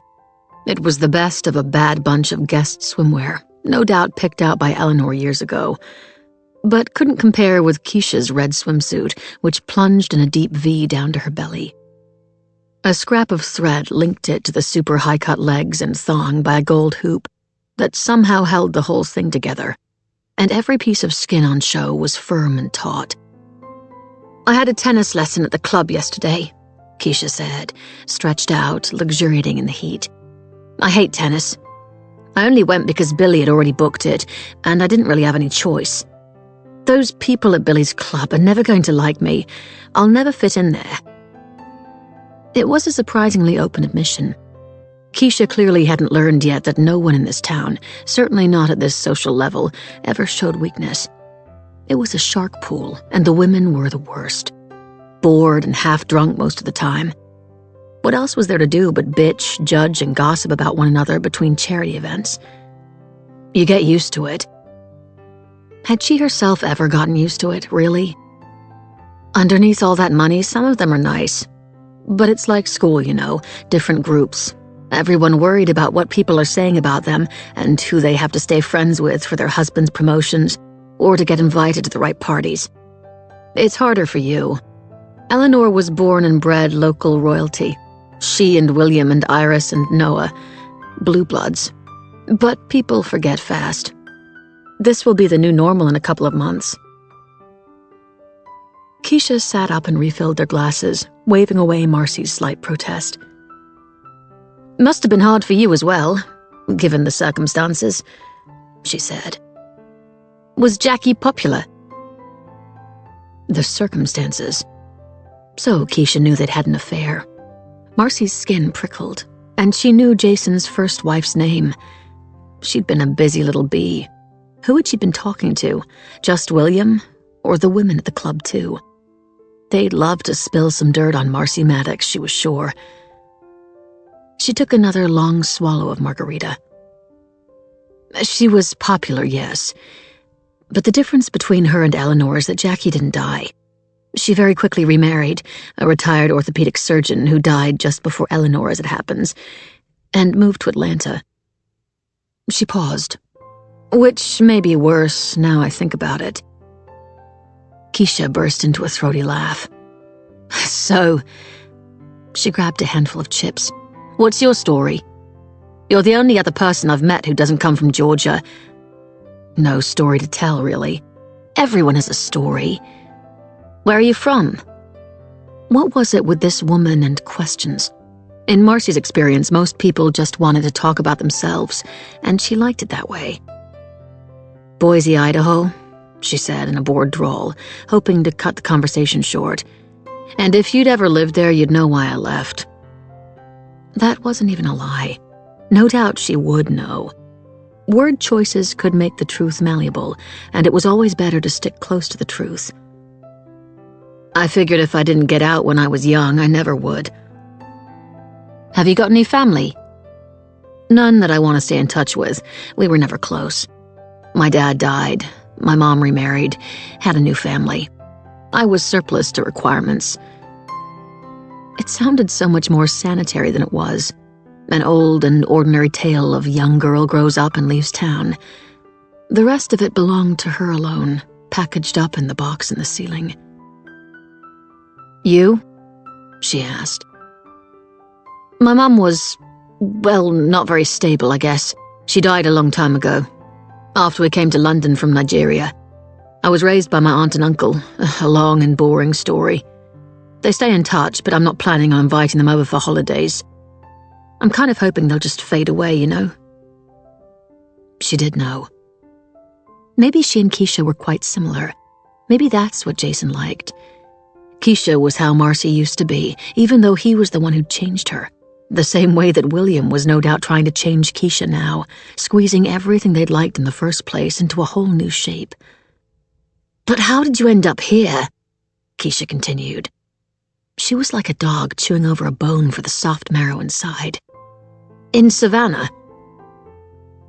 The sun was bright overhead, and Marcy stared at it before smiling, privately amused as she looked over. I liked the name. And then you met Jason. It was love at first sight, and you lived happily ever after. Jason again.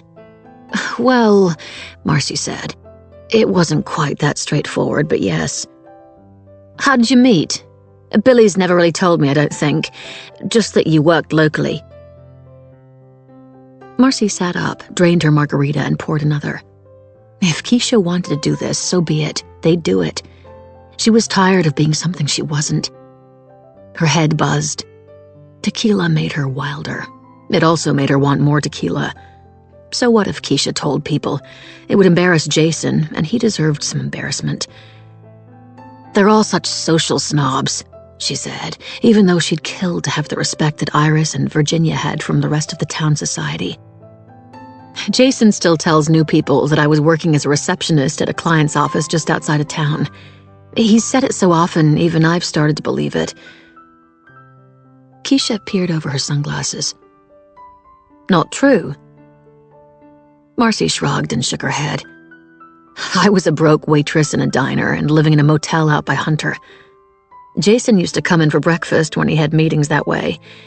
He liked my smile, apparently. She paused. Funny, he didn't mind me being a waitress then. In fact, he thought it was kind of cute. Obviously, cute wasn't enough when it came to being the wife. She was surprised by her sudden bitterness. She resented her relationship with Jason more than she'd realized. There was a long pause, and then Keisha laughed, deep, throaty, and coarse. Marcy stiffened. Are you laughing at me? She sounded prissy and felt stupid. Of course Keisha was laughing at her. She was constantly laughing at her behind this faux-friendly exterior. No, fuck no. Keisha held one hand up and shook her head as she got herself under control. I'm not laughing at you. It's so funny. What's so funny? All of it. Them. Billy tells everyone that I worked in a travel agency. Apparently I was helping to plan the next leg of his European trip for him. It was Marcy's turn to peer above her oversized, overpriced sunglasses. That's what he told us. Said he hadn't wanted to interrupt Elizabeth's visit with her mother, so he took care of it himself. Yeah, right. Like Billy would think like that. He's used to everything being done by someone else. Of course Elizabeth took care of it. How did you meet then? Maybe this afternoon would turn out to be worthwhile after all. Keisha pushed her glasses onto her head and sat up, taking a long swallow of her drink, and then a deep breath before she started to speak. You can't tell anyone. Her eyes gleamed, mischievous. The tequila had hit her too. Of course I won't, Marcy said. An age-old lie. The first rule of big secrets, Marcy had learned, was that you kept them to yourself. The second rule of big secrets, she'd also learned, was that most people found it impossible not to break the first rule. She was not most people, but it appeared Keisha was. I was a waitress too. I worked in a club, not like your country club. This was the kind with sticky carpets and cheap champagne, and where girls dance for lonely old men or brash city boys out for the night. Billy came in one evening and we got talking. He came back the next day and the day after that, and one thing led to another, and here we are. You worked in a strip club? Did you dance? Marcy couldn't believe what she'd just heard. Why on earth would Keisha be so stupid as to share something like that with her? The whole day had brightened. William Radford IV, King of the Hill, had gone off and married a waitress from a strip club, maybe even a stripper. No, I couldn't do that. Not that I judge my friends who do it, but it wasn't for me. Anyway, it wasn't a strip place, but table dancing. Close enough, though. Didn't bother him at the time, either. Wow. Marcy snorted out a giggle and found she couldn't stop. Keisha was right. It was funny. These two preening men so concerned with what everyone else thought. Slaves to it, despite their success and wealth. And what would everyone think if they found out? Eleanor would die all over again. Jackie had been enraged at being replaced by a trashy waitress. But this was something else. And she only had Keisha's word that she'd been a cocktail server. For all Marcy knew, the English girl had actually been a stripper. I didn't know he had it in him to go to a place like that, she said, and laughed some more.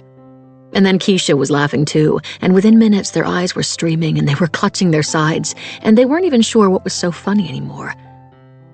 It felt good, though, to properly belly laugh. She hadn't in such a long time. Why was that? When had she and Jason stopped laughing like this? Maybe Keisha made him laugh like this too, she thought. And her giggles dried up. Perhaps that's what she had. The sun was melting into the blue of the afternoon, slipping like oil streaks down the sky. She should probably text Jason in case he finished work early and wondered where she was. drinking tequila with the stripper you're hot for. How would that go down? Anyway, now you know my big secret. Maybe you'll take that stick out of your ass and start to relax a bit, Keisha said once they'd both got their breath back. Oh, please don't tell the others, though. I see how they look at me already. Like Billy not only went crazy and married some young girl, but chose a young black girl on top of it. Marcy started to protest, but Keisha hushed her. I may be ignorant on a lot of this, but I know when people are looking down on me. Everyone does here. Even Billy. Keisha sounded so forlorn. Marcy didn't quite know what to say. But then Keisha whispered, "You want to get high?" "What?" "Weed. I found some in St. Eleanor's room." "You're kidding." "Nope. Come on, it'll be fun. I already had a Valium this morning, so if it's not going to kill me, it won't kill you." "Oh, I really shouldn't." Booze and drugs? This was turning out to be quite the afternoon, a treasure trove of information. "We've got a couple of hours before Billy gets back. Let's be young, play some music, have a laugh, please, Marcy." What was it with this woman? She didn't need Marcy's help. Keisha was hell-bent on wrecking her new life all by herself. "Put some clothes on, I'll see you inside." Keisha grabbed the jug and glasses. "Let's get mashed." She couldn't be serious. What will Zelda think? And what will she tell William? I'm tired of caring what people think. And she won't tell him anything because she's about to get the rest of the day off. Marcy stared after Keisha as she turned and headed for the terrace. Get high? No, she was not going to get high. She was done with this weird day of game playing. She'd get dressed, go inside, call a cab, and go home. There was no way she was staying. No way. 18. By 6, Marcy was truly baked. Her ears buzzed and the R&B playing in the background, some English artist she'd never heard of, was now in time with the slow thump of her heart. "This is really trippy weed," Keisha murmured, and then coughed out a small laugh. She was right. Marcy was at once floating on air, and at the same time her limbs were heavy against the soft cushions. Everything was amusing, and she cared about nothing. Where had Eleanor gotten this shit? Had she used it as pain relief when she was dying? Probably, but still, kudos to the old girl. Whoever her dealer had been, they were good. But then Eleanor always did have the best of everything. At least her leftover grass wasn't going to waste. They were out on the deck, sprawled on the double lounger, watching the sun sinking languidly toward the horizon, the donuts eaten, passing a joint between them. At some point, Marcy had texted Jason to tell him where she was, and that he'd have to pick her up. But she hadn't looked to see if he'd answered. Screw him, with his lies and his moodiness and his making her feel like shit. All that belonged in a world outside this bubble. She deserved to have some fun. How strange that she was having fun with this woman, though, the snake in their grass. She lay on her side and watched Keisha as she exhaled smoke from her perfect Cupid's bow mouth. The knot in Marcy's guts, ropes of jealousy, insecurity, and paranoia tangling together tight, had gone. It was the smoke, she knew that, but she felt completely relaxed, observing her own life from the outside, fascinated by this creature who was possibly flirting with, or even screwing her husband, while pretending to be her friend. "What?" Keisha said. "Why are you staring at me?" Marcy shrugged. "I'm trying to figure you out." "What do you want to know?" "Nothing I think you'd tell me." She let out a half laugh. She wasn't sure why. It wasn't funny, and yet it was. She was being played at her own game. In fact, she was being outplayed at her own game. "Try me." Keisha shrugged, childlike in her openness. Underneath the veneer of confidence she wore, Marcy was starting to see how young Keisha really was. Marcy took a careful toke on the joint, without the hint of a cough this time. This was not how she'd seen this lunch date panning out. She'd planned to keep her cool and draw information from Keisha without giving away any of her own. Now she was about to blurt out exactly what she thought. Keisha rolled onto her side so that they lay facing each other. "Go on, what is it? I won't be offended." That made Marcy want to laugh again. Her offended? Wow, she was good. She sighed the laugh away. "There's only one thing I want to know. God, you're stoned. Spit it out." "Okay." Screw it. She was too high and too tired of worrying to care about games anymore. She looked Keisha in the eye and rose up on one elbow. "Why are you pretending to be my friend when you obviously want to sleep with my husband?" She spat the words out hard like poison darts, and Keisha looked stung. "You think I want to fuck Jason? Oh, come on. You're always wanting to be near him, trying to get between us, flirting and laughing, asking questions. Jason this and Jason that. I'm not stupid." There was a long pause before Keisha burst into a fit of giggles, waving one perfectly manicured hand in front of her face. "Oh, that's too funny," she gasped between bouts of snorting laughter. It was Marcy's turn to feel stung. How dare she? How dare she laugh? Why did what this woman think of her hurt so much? Yeah, I guess it must be. She got unsteadily to her feet, trying to stay dignified. How stupid of me to try to talk about it like adults. She wanted to get away. Everything was a mess, and she'd made it worse. Getting drunk and stoned like a teenager, speaking her mind, making herself look like an idiot. The room spun slightly as she stumbled inside, the freezing AC doing little to straighten her up. "Marcy, wait!" Keisha, following her, grabbed her arm and spun her around.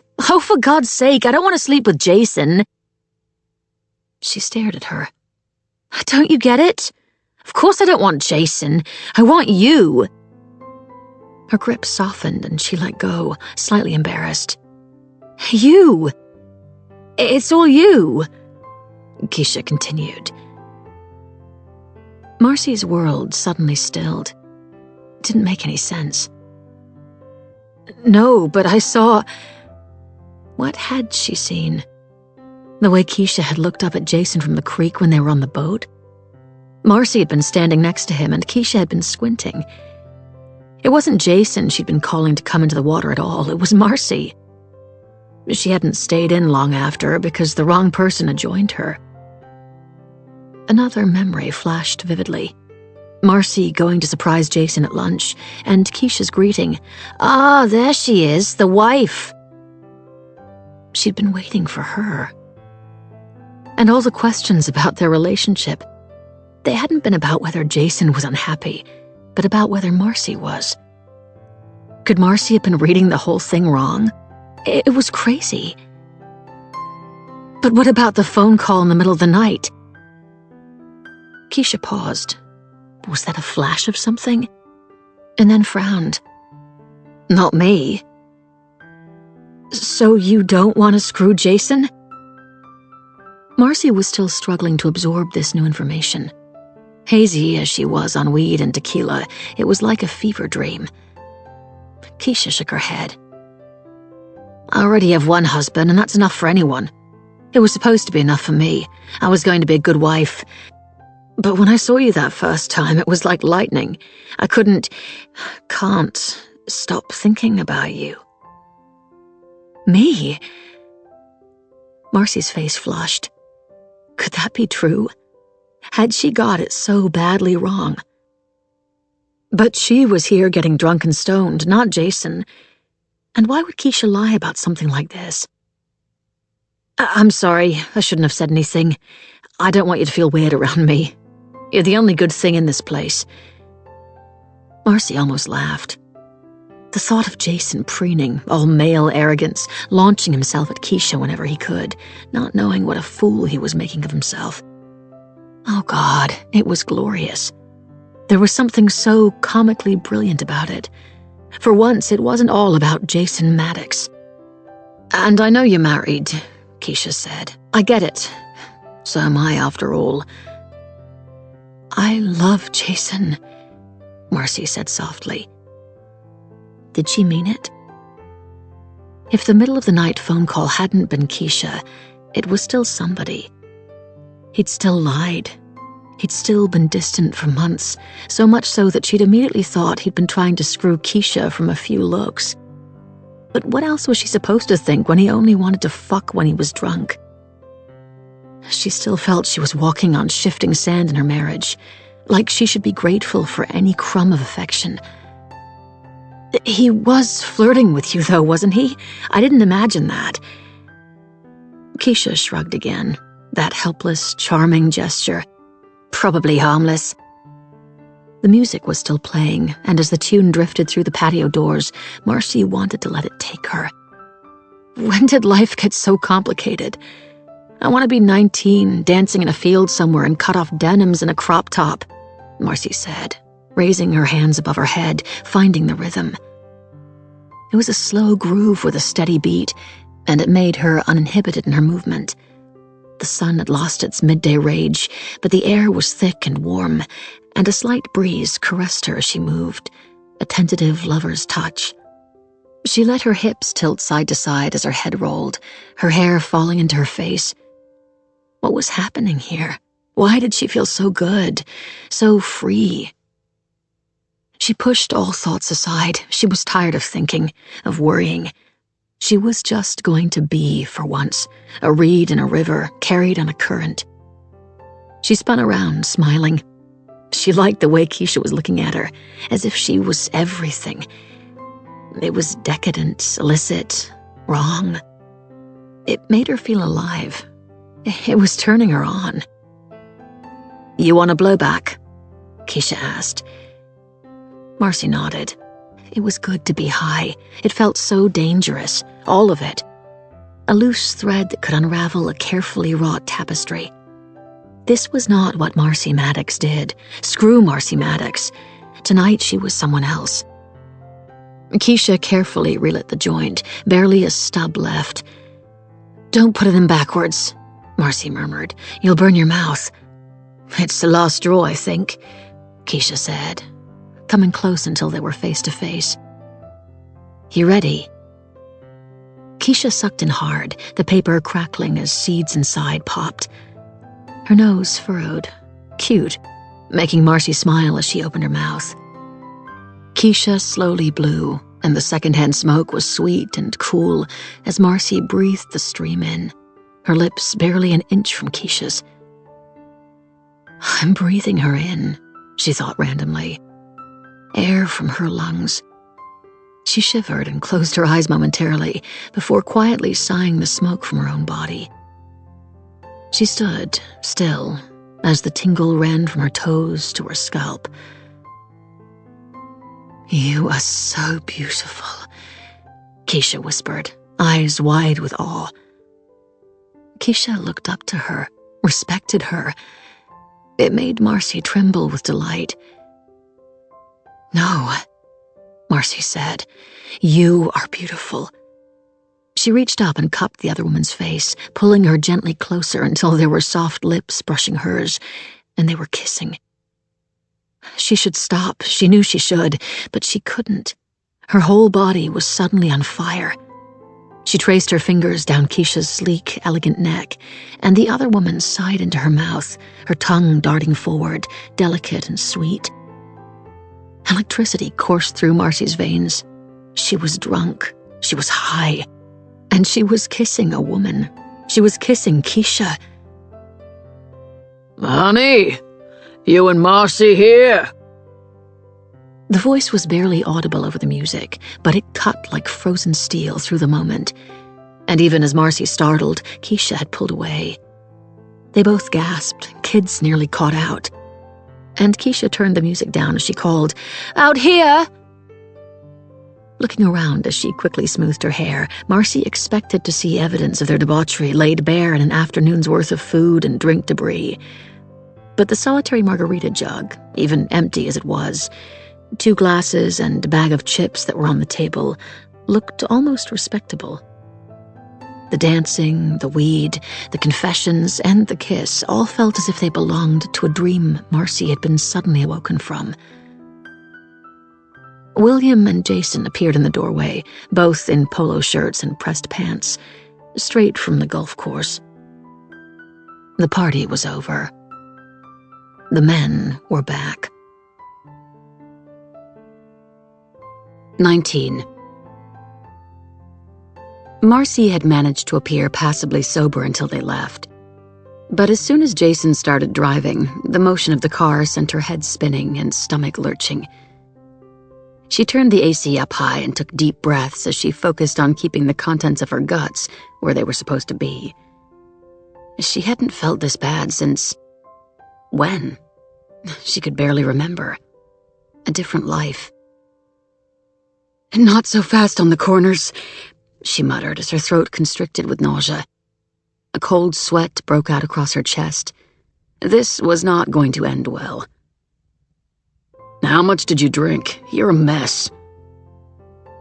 She looked over at him, at the irritated frown furrowing his forehead.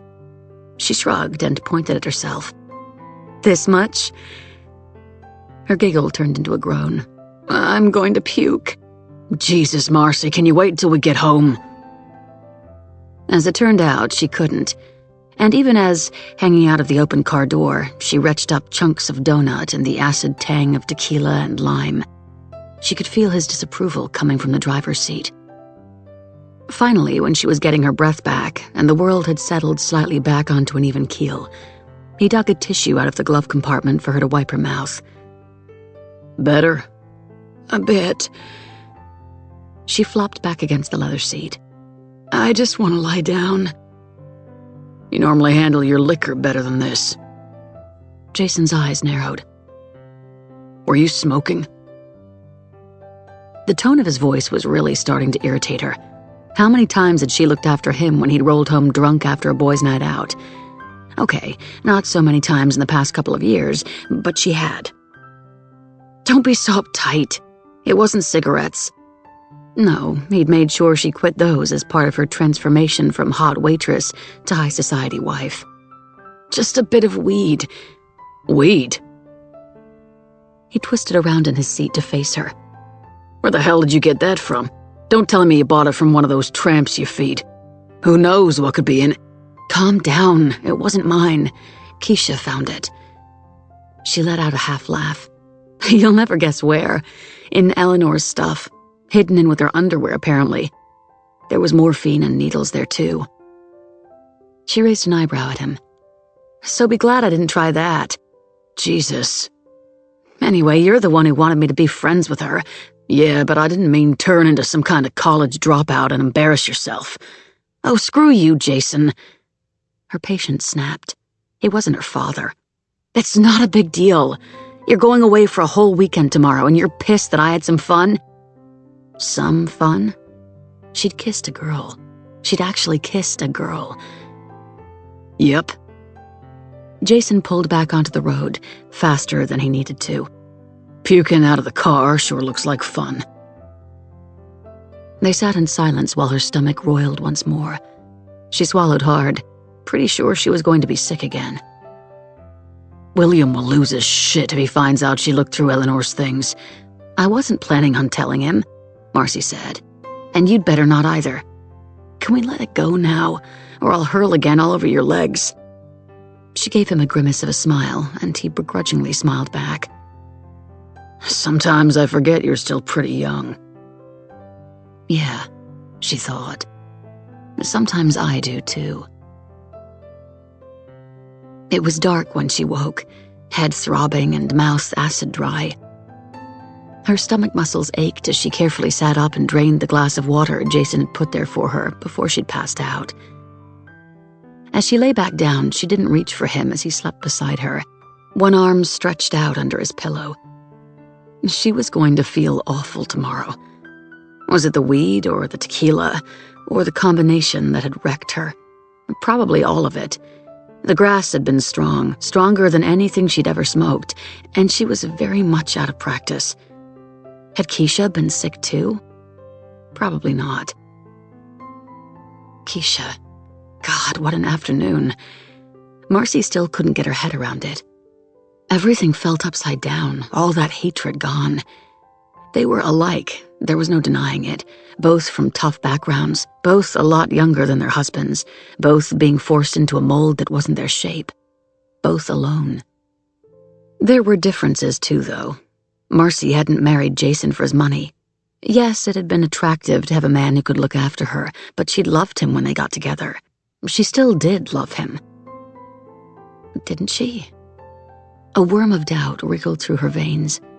All the money she was spending on the house, that was boredom. The social climbing, how much did it actually matter to her?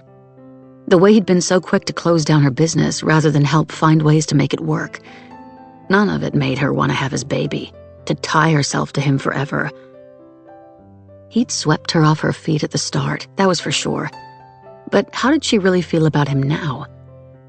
His secrets, the way he looked at Keisha, Just needed the bathroom. If it wasn't Keisha on the phone, who was it? It was a lot of how she felt built on resentment. Keisha. Her thoughts came back to Keisha, as they had ever since she turned up on William's arm. Now, sober, with all the angst of her hangover kicking in, she burned with embarrassment at the kiss. What if Keisha told William? No, she wouldn't. Or would she? There was something unpredictable about Keisha. How easily she'd opened up about her past. Keisha was a sharer, a dangerous thing. What if she got drunk around Iris or Virginia and told them? The dancing, the kiss, the weed. They all thought Marcy was second-rate already. This would make her a joke. Oh, God, what had they been thinking? Marcy rolled onto her side and curled up in a ball. There was no point in worrying about it now. If Keisha brought it up, Marcy'd blame it on the cocktails, laugh about it, and hopefully they'd both forget it ever happened. She closed her heavy eyelids, sleep coming to take her again. She'd kissed a woman. It wasn't that weird. No. The thought slipped in as she drifted for once too deep into the darkness to even hear the quiet buzz of Jason's phone as a text came in. What was weird was how much she'd liked it. 20. Steam billowed out from the sliding door as Keisha stepped under the shower jet. She turned the water up as hot as she could stand, wanting to burn herself free of him, free of everything. She'd feigned sleep while Billy got up to go and use his stupid treadmill. But the truth was that she'd barely dozed for more than half an hour or so all night. Even the call she'd crept downstairs to make hadn't lifted her mood, and she'd kept her eyes on her feet as she went, sure that if she looked up in the night, there'd be ghostly boys coming from every corner to drag her into the darkness. Maybe the Valium wasn't going to be enough this time. It was hard to stay shining and bright and confident when in so many ways she felt trapped and afraid. After what had happened with Marcy, she should feel good, more than good. Everything was going better than she could have hoped for. But then there was Billy with his Jekyll and Hyde ways. She let the hot water pummel her shoulders, but where the spray from the jets cut across her buttocks, she winced. He had not been sweet and gentle and pathetic Billy last night. He'd taken 2 Viagra, eager to enjoy her loose mood and maybe punish her for it too. Perhaps she'd shown too much when he got home. Maybe he wanted that all for himself. Whichever, when they'd gone to bed, he'd wanted to experiment, play out some fantasy, he said. She cringed inside, remembering it. The spanking she could cope with, but this time he'd taken it up a level using his belt. At first it was just teasing, light and playful, but that didn't last long. Seemed it had to get harder to make him harder. The less he could fuck easily, the meaner his sex got. She scrubbed her skin, trying to focus on the good things, the future, the reassuring words on the phone. The sex had probably lasted only an hour or so before he fell asleep, but it had felt like an age. She'd wanted to cry, especially when he went in there. She could just about cope with a fat old man when he was gentle, but not when he was grunting obscenities while hurting her. She wasn't made for this. She couldn't switch off and just do it, no matter how hard she tried. The fact that she'd been stoned had made it worse. It made her emotional. That grass had been good, but weird, leaving her head heavy and fuzzy, as if it were something stronger. Trippy had been the wrong word. It had been dreamy. But she knew only too well how dreams could turn quickly to nightmares. The ghostly boy, the boy who wasn't there. And after the dream of her evening, the hour of sex had become a nightmare. How could she have seen Billy as such an adoring puppy when they were in London? Harmless, impotent, sweet. Maybe sweetness belonged to those in the middle, not the poor or the rich. She knew she wasn't sweet. She wasn't a good person, she knew that. Cursed. Why had she presumed he would be? Maybe wicked recognized its own. What was he going to be like today? Snappy with her? She wasn't entirely sure that, after it was done, Billy overly liked himself when they'd had that kind of sex. And she figured it was easier for him to blame his urges on her than on himself. To say she brought it out in him. She was going to have to be extra nice to him today and make him feel better about it. Just the thought weighed her down in her bones. She turned toward the water and tilted her face into it. She'd feel better when her hangover and come down were over. Got room for me in there? Through the steam, Billy's naked body appeared as he pulled open the door. I'll soap your back if you soap mine. She laughed and smiled as her heart sank. She didn't want him near her, not when she'd just gotten clean. She had to toughen up. Everything was going well. Her mind drifted back to the double dose of Viagra Billy had taken last night. And as she closed her eyes and let the water soothe her, ignoring his hands on her, she thought how much easier everything would be if it had given him a stroke. 21. So sorry I'm a little late, Elizabeth said.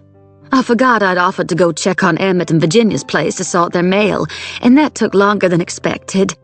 And then I had to go to the bank, and there was such a long line. After that, I went to feed Midge for Iris, which should only have taken 30 minutes or so, but I couldn't find him anywhere.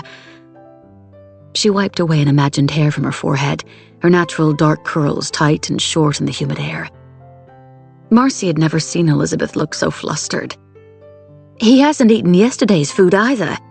I'll go back and search properly later, but I've told the pool boy and gardener to check anywhere outside he may have gotten stuck before they finish up. He'll be back, Marcy said. Cats like to wander. He's too old to have gotten too far. They were at the club, in the luncheon pavilion, Marcy having had a blissful morning lying out by the pool, the sun glittering diamonds on the surface, freshly squeezed orange juice by her side, and a terrible, trashy novel to half-read, while Jason, her deceptive, handsome husband, had been at work. Now he was here by her side, looking relaxed for once. William had joined them after a round of golf. Maybe that's why Jason looked happier. He hadn't had William trying to take back the reins at work. I'm sure you're right, and yes, he's old and sick, but Iris just adores that cat. If anything happens to him, she'll be devastated. Anyway, Elizabeth continued. Sorry I missed you at the office. Here's your travel details. She handed an envelope to Jason. Flight leaves this afternoon at 4:30, and a driver will be waiting to take you to the hotel. I've emailed it to you as well. You want to stay for some lunch? William asked. Oh, no, I've got a million things to do today. You know how it is. And Zelda has some family coming in by bus for her weekend off. I'm going to give them a ride, but thank you. Oh. She squinted in the sunlight. Here's Keisha. My, she suits those tennis whites. The comment sat somewhere in tone between an honest compliment and a snide snub, and Marcy wasn't sure which Elizabeth intended. Her stomach knotted, and she automatically reached for her wine, thankful she had her shades to hide behind. What was it she was feeling anyway? Cringing embarrassment? Yes, but not just that. A hint of nerves, too. Excitement, maybe. Jesus, she needed to get a grip. It was just a woman, not Tom fucking Hardy. There was no reason to be so flustered. Keisha obviously hadn't said anything to William, because Marcy would have heard by now. It had been nothing. A stupid, drunken moment. No reason to feel so odd. Still, sweat prickled on the backs of her thighs, and her position in her chair suddenly felt awkward. Keisha, on the other hand, looked totally relaxed, pausing at the pool area gate, chatting her goodbyes to May and Charlene. God, poor Keisha, sharing her tennis lesson with them. Never had two duller, yummy mummies walked the planet. They were both older than Marcy, 40 at least, under the Botox and fillers, and, as she recalled, had loathed each other until bonding over IVF and their subsequent miracle babies, Joshua and Megan. Spoiled and whiny, both of them. But then so were their mothers. She does, doesn't she? William said as Keisha strolled toward them, a big smile on her face as her hips rolled in that confident, sexy, tilted forward walk. Marcy could see Jason watching her, taking it all in, and it still rankled the way she became invisible when Keisha was around, as if she were nothing. Jason wasn't the only one studying Keisha.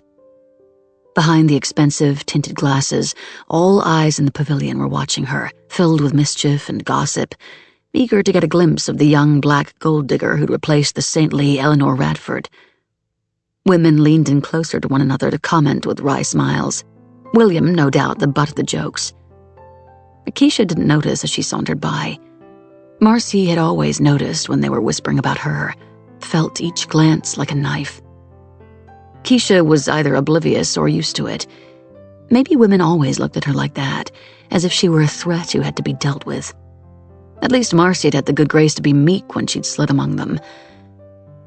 I've passed your number to Keisha, by the way, William said. I thought you could help her with some ideas for the party, seeing as you two are getting along. No problem.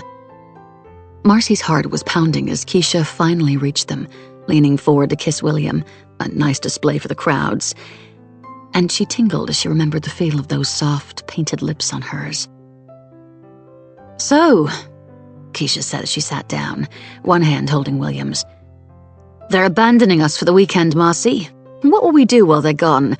Whatever you do, not so much tequila, Jason cut in, answering for Marcy, which was a good thing because her throat had inexplicably tightened a little, and the joke let her laugh it out without looking like a giggling idiot.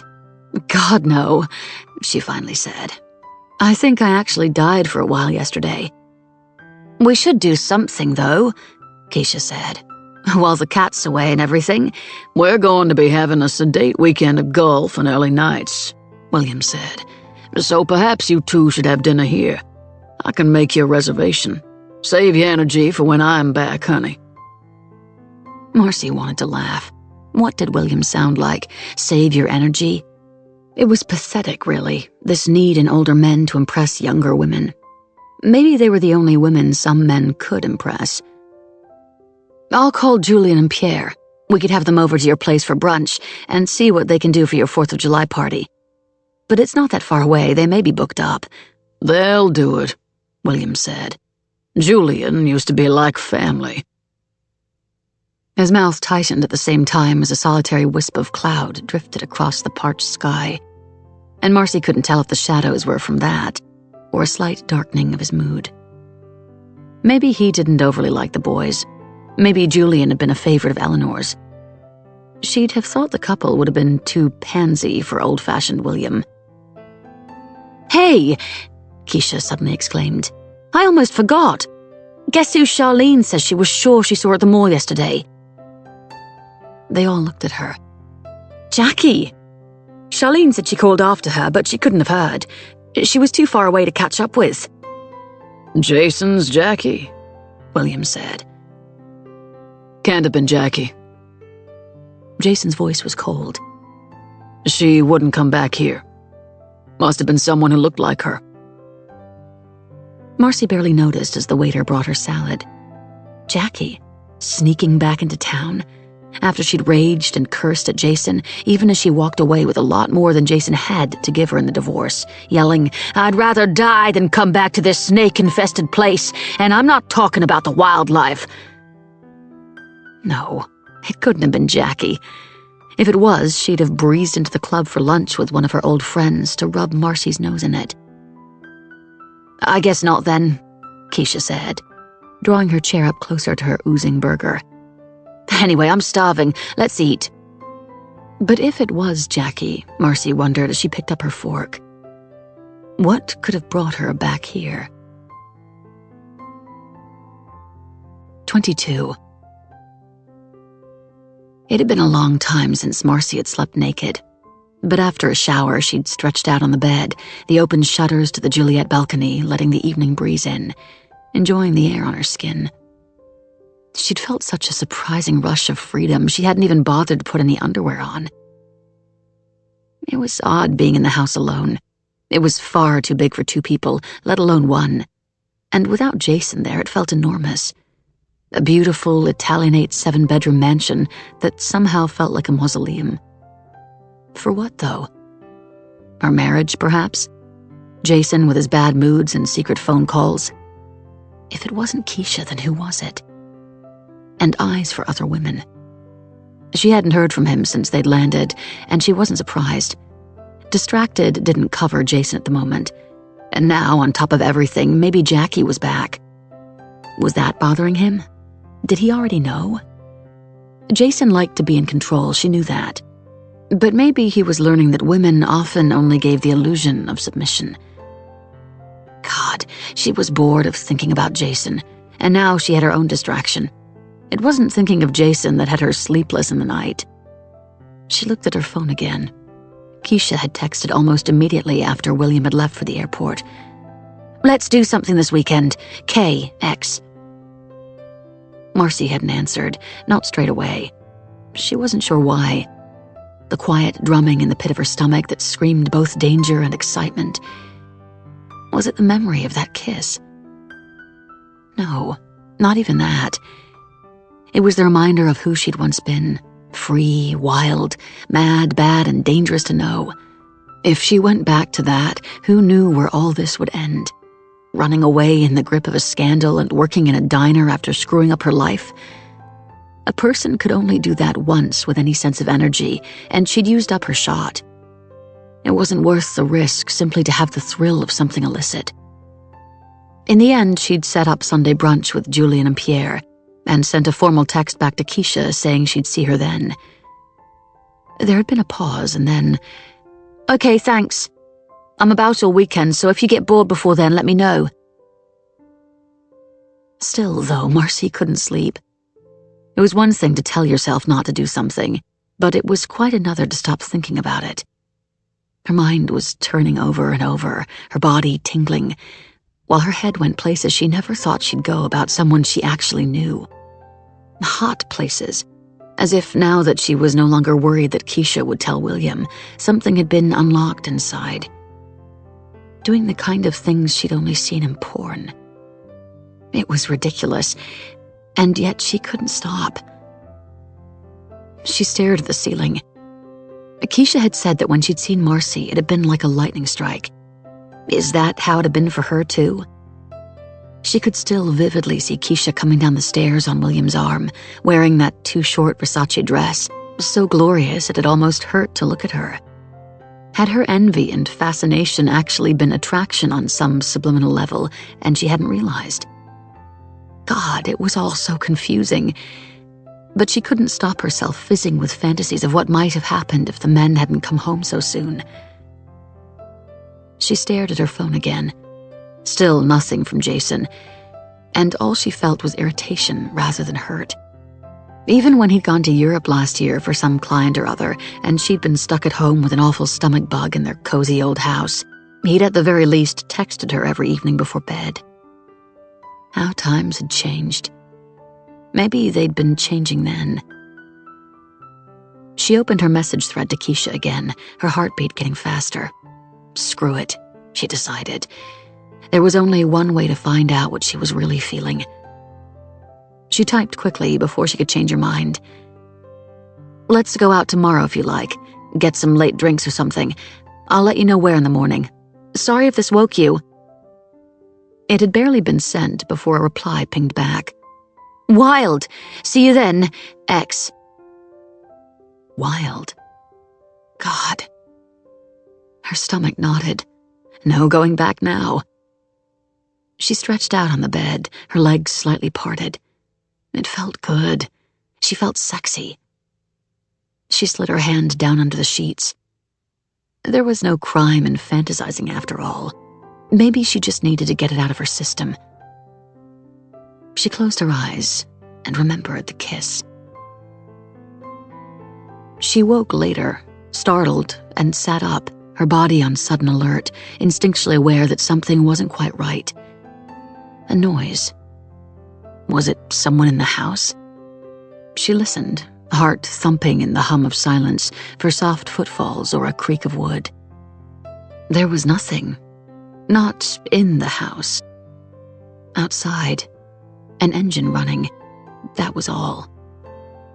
She got up and went to the balcony doors and shutters to close them, the breeze having dropped and the night air now thick, hot tar filling the house. The car engine still thrummed, and she frowned. This wasn't the kind of neighborhood where people came and went at all hours of the night, loitering outside houses while saying goodnight to a beau. It was wealthy and sedate. Alarm systems turned on and residents in bed by midnight, barely even the chirp of cicadas on the neatly tended lawns to disturb the peace. She peered out, mildly curious. The car wasn't moving, just sitting there on the street opposite the house, headlights turned off, engine purring. It was a sedan, maybe blue, but it was hard to tell, stopped as it was away from the gentle beam of the street lamps. Who was inside? And who were they watching? On impulse, she stamped on the switch for the tall floor lamp by the dresser, filling the room with light, and then peered back out again, hidden from view. A brief moment later, the car pulled away, going 100 yards or so before turning the headlights back on. Her breath caught. Her.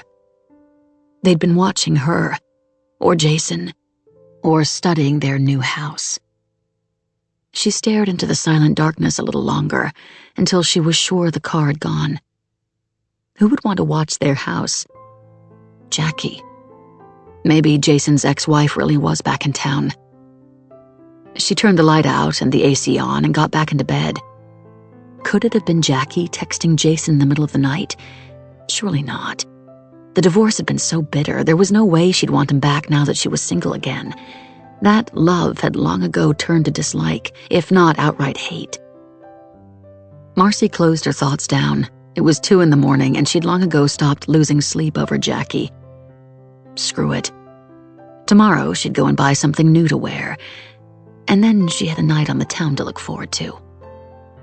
A night with Keisha. 23. Keisha was on a high, and not only from the joint they were smoking in the dumpster alley behind the bar on River Street, heels wobbling on the cobbles.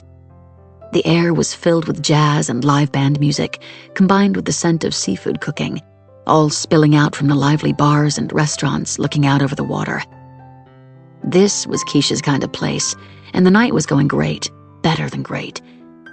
Marcy was wearing a shoestring strap black glitter mini dress that looked new, bare, freshly tanned legs on show, and hair loose around her shoulders, scrunched, scruffy, sexy. And she'd been there before Keisha arrived. The sight of her made Keisha's heart thump too fast. She was curious. Keisha just knew it. For all that they'd laughed it off as a drunken moment over the first drink, their kiss had opened a door inside that they were both tempted to go through. Maybe they would. The night was still young, and it felt good to be out in it, surrounded by people her own age, where she could breathe, away from the oppressive atmosphere of the staid luxury she now lived in, away from all the ghosts, those who belonged in this city, and the ones, there was no boy, she brought with her in her own fragile mind. "I can't believe we're doing this again," Marcy said with a snort of an almost teenage giggle, as she took a long hit on the reefer Keisha had brought with her. "I've only just recovered from last time. It's fine, I'll hold your hair when you throw up." "Ah, true love." Marcy laughed again and handed the joint back. Her eyes shone and Keisha laughed. She felt good tonight. Her head was clear. She liked these moods. They were way better than when the pendulum swung the other way and left her feeling needy and out of control. "You not much of a smoker, Marcy?" One of their new friends, Daria, took a long hit before passing it on to Jade, her companion. There had been a drinks collision in the busy bar, and they'd all got talking. The 2 girls were at Savannah State University, staying in the Tiger Court residence, their whole lives ahead of them.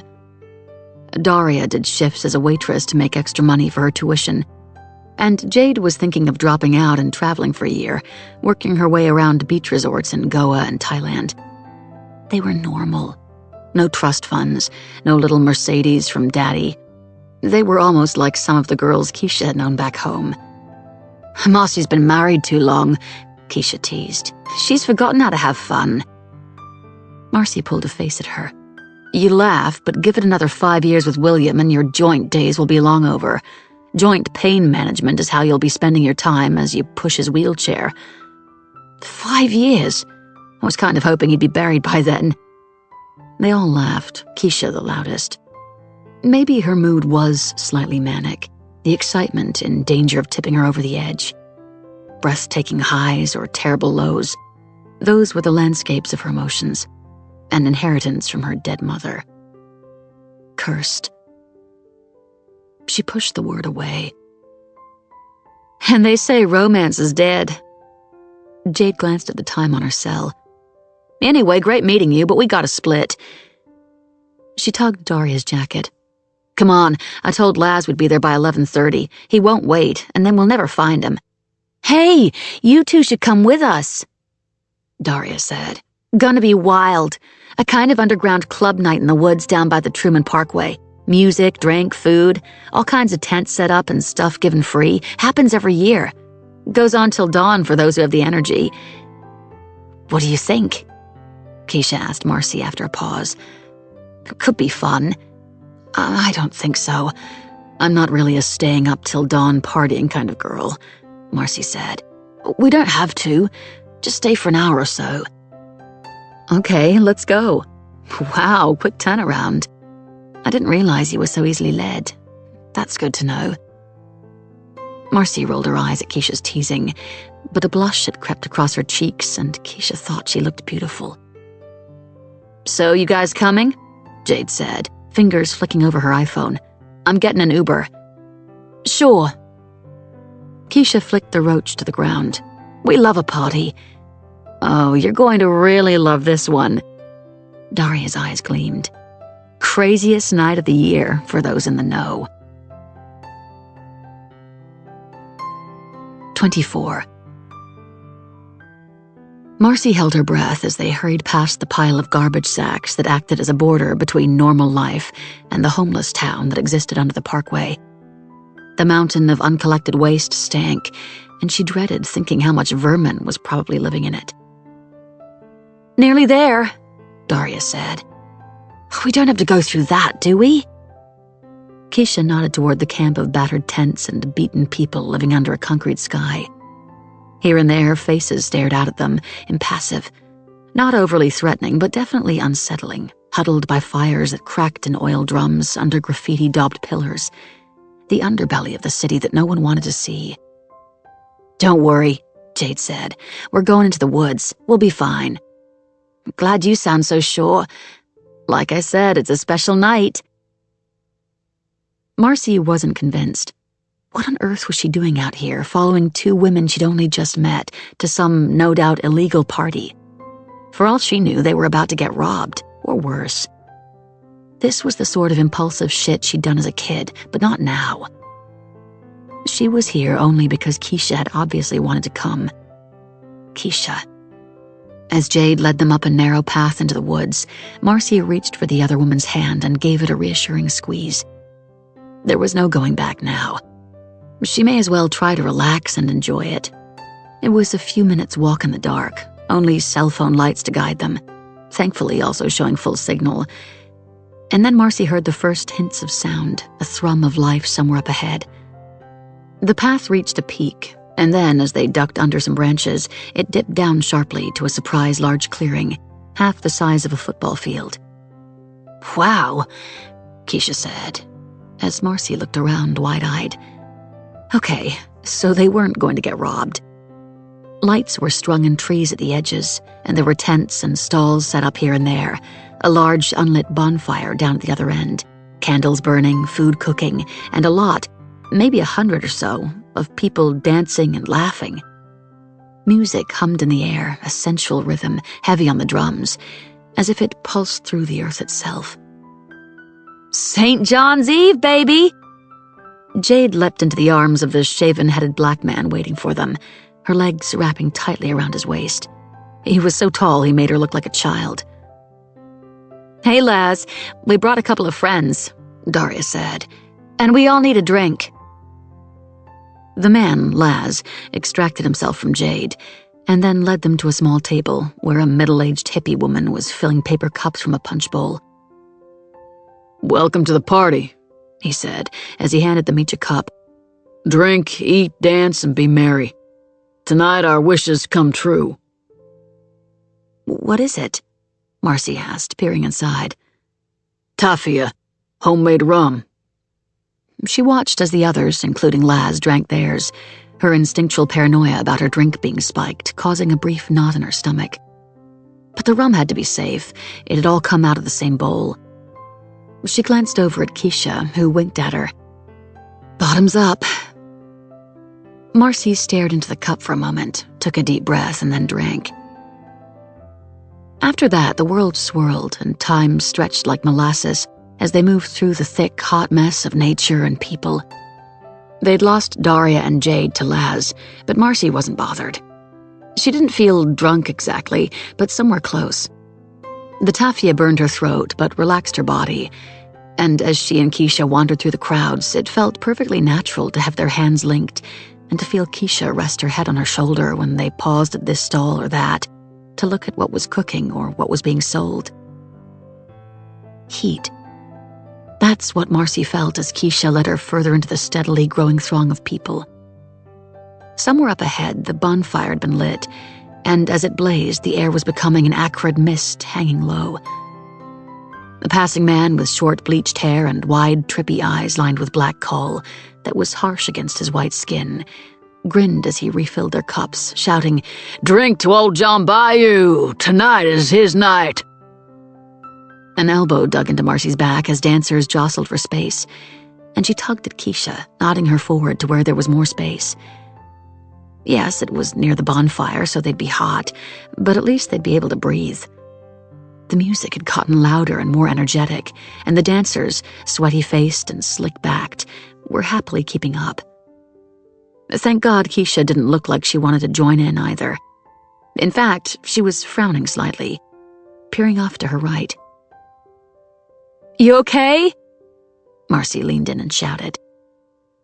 Keisha nodded. I just thought I saw..." She paused and then shook her head, her face smoothing out. "Nothing. Just all this smoke getting in my eyes."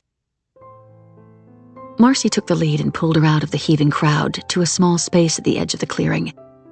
She was happy to see a proper tarmacked path leading out of it on this side, and the trees didn't look as dense farther up that way. At least they could get out of here easily enough when they wanted to. They'd gotten off the improvised dance floor at the right time. A fresh tune was playing, and it had brought everyone onto the grass. Marcy didn't recognize the heavy beat, but as several of the partygoers jumped up and down shouting, "Danse, Kalinda!" along with the chorus, it was hard not to be swept along by the energy, the freedom of it. Faces loomed out of the smoke, smiling and damp as they bounced and twisted in the air. "This is crazy," Marcy said. "Yeah, like some awful rave, but kind of fun. We just need some pills." It was different for Keisha. She'd probably had heaps of nights like this back in London. Wild parties, nightclubs. Marcy hadn't been to a club in what felt like forever. Definitely not since she'd been with Jason. It felt a little overwhelming. She wasn't sure she belonged here. She wasn't sure where she belonged anymore. She drank back half her cup and then coughed at the burn. "Take it easy," Keisha said, laughing. "I don't want you throwing up all night again." Her face was radiant in the firelight, and Marcy couldn't stop looking at her. Her blood fizzed and her face flushed, warmth flooding through her. What was it about this woman that fascinated her so much? What was she being drawn into? "What do you want me doing all night instead?" she murmured.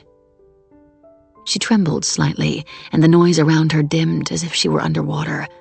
Only Keisha there with her. "You know what I want," Keisha said, the fragility breaking the surface of her glorious confidence for a moment. For a moment, they simply gazed at each other, eyes locked, unable to break away. It was intense. Too intense. Part of Marcy wanted to run like a frightened rabbit back to safety, back to her dull life with her middle-aged husband, her husband who lied and made middle-of-the-night secret calls, and who was always in a bad mood in their big house with their rich friends. No, she would not run, not tonight. Not in this night that made her feel as if anything was possible. She reached for Keisha's face, once again pulling her close. The heat of the fire was nothing next to the heat of the kiss, burning slow and soft and deliberate. Keisha let out a moan, pressing her body into Marcy's, and Marcy was sure she was melting. Everything was too hot. There were too many people around. But she couldn't stop herself. After a second, Keisha pulled back, her eyes as glazed as Marcy's own must have been, and glanced around. Was she worried about being seen by someone too? Maybe we should... Suddenly the music stopped, and instantly everyone around them stilled, the sudden silence almost deafening. "What the fuck?" Keisha muttered. Briefly there was nothing, not even a breath. And then a slow drumbeat started. First a solitary thud, before more joined in, the sound coming from all around them, drummers hidden in the woods, as if the forest itself were letting its heart be heard. The frozen dancers were staring at the bonfire, eyes wide with expectation. "Look," Keisha breathed beside her. Marcy did. There must have been a platform of some kind behind the blazing fire, because 3 figures emerged, looking as if they were rising up behind the flames and hovering there. Marcy frowned, her eyes trying to focus. It couldn't be. The central figure stepped forward, and as she came into view, the drums stopped. The whole crowd gasped as 2 men threw dust on the pyre, sending searing multicolored sparks high into the air, fireworks bright. And Marcy flinched, momentarily blinded, spots in her vision. But still, she was sure she was right. It was. It was her. 25. Keisha stared, her mouth slightly open, even Marcy forgotten. It couldn't be a coincidence, could it? No. Auntie Io's voice was bell-clear in her head. "It's in your blood. It will always find you, Kiki, for good or bad." "It's her," Marcy murmured beside her, and all Keisha could do was nod. The tall, fat, ancient woman, framed by the sparkling flames, took another step, and the bright umber of her hair made it look as if she were atop a pyre and burning alive in the night. The woman from the square. The crazy lady with the stall. It was her. Marcy was right. Keisha understood then what this was. Not a rave, not a party, a celebration of the power of what was called many names and what ran strong through Auntie Io, and what Keisha had always run from. She ran, and always it found her, even now across the ocean. Above them, the old lady smiled, benevolent at the crowd, and then raised her cane, bringing it down 3 times, the drums in the forest matching her timing. Boom, boom, boom. The crowd immediately dropped to the ground and banged their fists against it 3 times, an echo of a reply. Behind the old woman were 2 figures, one to her left and one to her right, veils over their heads and shoulders. On the last beat, they raised their arms high. "Are those live snakes?" Keisha glanced at Marcy. Her pale face reflected the flames as she watched, part horrified, part fascinated, the large serpents weaving themselves around the woman's arms. "Is that—" Marcy's voice drifted away, smoke in the night, her face momentarily confused by something. "Tonight we dance," the old woman bellowed, the rich voice that defied her age, commanding Keisha's attention back. "We call on them to dance with us, the spirits The ghosts! The great Dr. John, old John Bayou! A cheer went up, a sea of arms rising above heads, bare feet stamping on grass. The Queen, the Mother Laveau and her daughters, let the ghosts weave among us. She banged her cane again 3 times, and the crowd once again echoed her, this time chanting as they did so, Faith, hope, charity, les grands zombies! Keisha felt the hum of it in her soul, this earthy religion they were practicing, part what Auntie Io believed, part something old and southern, and part something all its own. And she gazed at the woman on the stage. She was not like Auntie Io. She was not hiding in secret, practicing dark, forbidden magic. This woman, this priestess, was worshipped, adored. There was love here. Keisha could feel it. Perhaps this was the yin to Auntie Io's yang. Good goes to good, and bad goes to bad. That made her shiver in the heat. Could this woman sense Keisha was wrong, cursed, damaged, an outsider even in this crowd? For a moment, as the crone scanned the congregation from on high, her ancient dark eyes, embedded in those fat cheeks, met Keisha's own, and fire seared her veins. She was seeing her, really seeing her. The old woman laughed, throaty and amused, just as she had in the square when they'd thought her mad. And then she lifted her arms, the cane held as high as the snakes behind her, the carved serpent handle gleaming bright, and called out, Tonight he grants your heart's desires. Now dance, Kalinda, Badum, Badum, bring the spirits joy. With that, the flames burst magnesium white, rushing skyward. And when they faded, she and the 2 women behind her were gone, as if they had been ghosts themselves.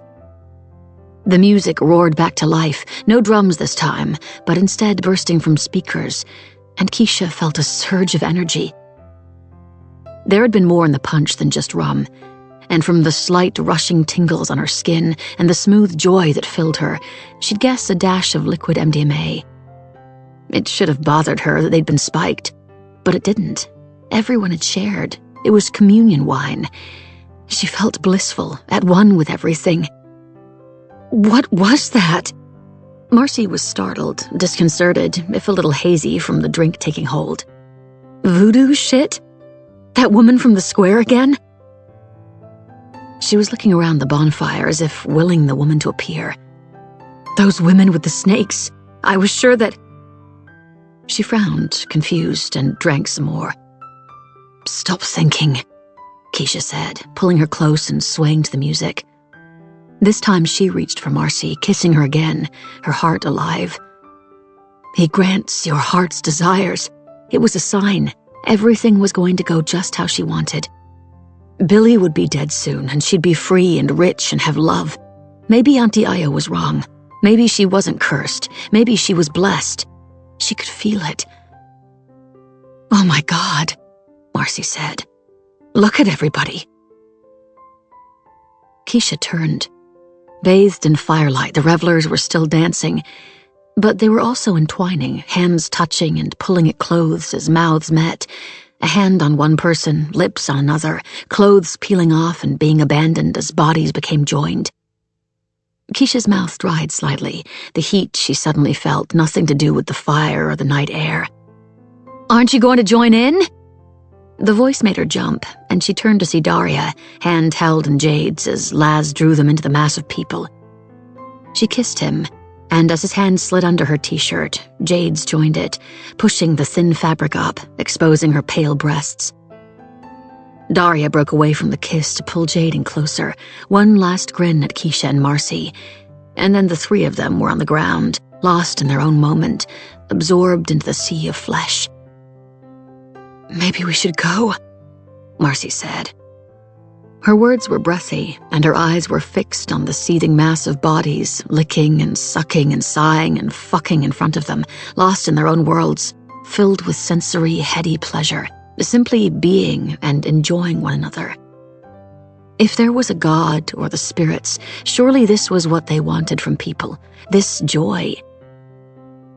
Keisha gently kissed Marcy's neck, tracing her tongue along her skin, breathing heat onto her until she groaned, her head tilting backward, eyes closed, lips slightly parted. Keisha's fingers slipped under the straps of the delicate, glittering dress and slid them down Marcy's arms. "Maybe we should stay," she whispered as Marcy's skin goose-pimpled under her touch. As they dropped to the ground, hands exploring each other, Marcy didn't argue. Part 2. I walk on gilded splinters. I want to see what they can do. Translation of an old Creole song. 26. Marcy's limbs ached from being out all night, falling asleep in the grass amid strangers' bodies, waking up cold and barely dressed, before smoking their last joint and grabbing an Uber home at dawn. But now, as she slowly woke a few hours later from the sleep of the dead in her own bed, even the aches were blissful. She luxuriated in Keisha's touch, shivering as the other woman slid down under the sheets, hands on the insides of Marcy's thighs, opening her up. As her mouth made contact, Marcy gasped. It was all so different. Sex in a mirror, not up against one. Reflection, not objectification. Soft skin on soft skin, no rough stubble chafing her, no demand for noise and validation. They understood each other's bodies, inexperienced in this kind of sex as Marcy was. She'd still known how to please Keisha, how to find the right spot, how fast or slow to move, just how hard to bite down on her nipples, how to tease her. This was sex among equals. This was not a battle, even when biting skin or tugging on hair. One hand went to her own breast as Keisha's mouth and fingers worked at her until bright stars moved across the backdrop of her closed eyes, and her whole body shuddered. She sighed and let out a half laugh as Keisha returned to her arms, breast against breast, as they relaxed into each other. How strange this was. Ridiculous. Crazy. It couldn't continue, of course, and would have to be simply a weekend of madness. But at the same time, it was so glorious she didn't want it to end. She felt so free. Her eyes were bleary, and she pressed her face into Keisha's shoulder to keep out the sunlight before giggling again. Keisha was in Jason's bed. This was so far from how he'd probably imagined it. But still, she thought, amused. Be careful what you wish for, Jason Maddox. "What's so funny?" Keisha asked. "Nothing. Everything." "Isn't it strange?" Keisha rolled onto her back, looking up at the ceiling. "How people find each other. Like you and me. There was a girl back home, Dolly, but I didn't love her. Not really. She was hard as nails, too many sharp edges to her heart. But with you, I just knew that if we got a chance to get together, it would be amazing.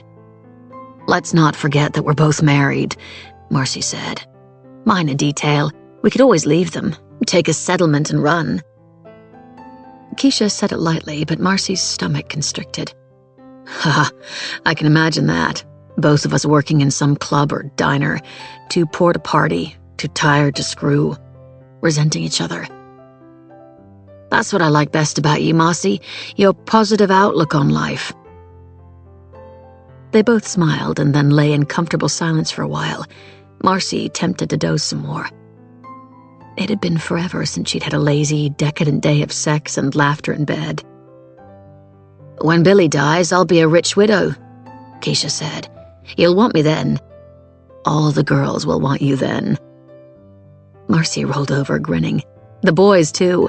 I'll have to fight them off to get to you. Or you'll take all his money and run back to London and the bright lights of the big city." "No."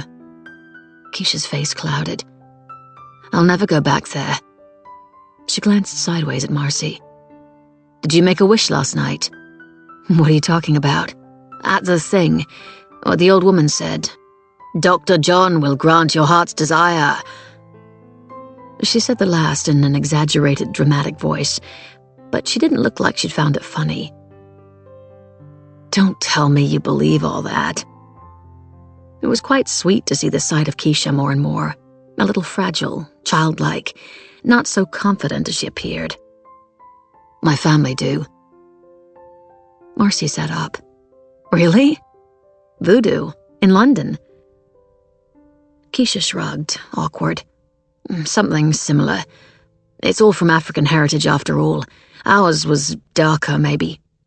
I guess seeing that woman like that last night, and everyone celebrating and so happy, it kind of spoke to me, showed me the light side. So joyful, magical. I'd never seen that before. But still, it scares the shit out of me. She tucked a strand of hair behind one ear, an endearing gesture, and as the sun cut through the shutters, she looked breathtakingly beautiful. For once, Marcy's awe wasn't tinged with jealousy, only pure fascination. The novel strangeness of her situation. She couldn't imagine having sex with any other woman. Sex with women, faceless strangers, had only ever been a rare fantasy, nothing she'd ever wanted to actually do with anyone. But with Keisha, she felt electrified and insatiable. She wanted to explore and explore and explore, make the most of it before the inevitable end. This was something she had entirely for herself, a new secret. When had she last felt like this? Jason, in the early days. She'd even had the same thought, to get as much of him as she could before it was all over. But she'd fallen in love with Jason. He'd been her promise of a good future, money, comfort, security, and maybe finally in her life, some respect. Could she now be falling in love with Keisha? What did she promise? Decadent freedom, rebellion against them all and their constant quiet rejection of her in their inner circle. I saw a ghost when I was little, Keisha said, staring into the distance, her voice soft. In my auntie's house, a boy who wasn't there. There's no such thing as ghosts, Marcy said. Uncle Yehuba beat me when I said I'd seen him. Auntie Ngaio said it was a sign I was cursed, crazy like my mother. They told me never to think of it again. They put me on Valium when I was about 13. Been on it ever since. It helps. Marcy leaned forward and kissed her again. There's no such thing as ghosts, she repeated. Only tricks of the light and memory.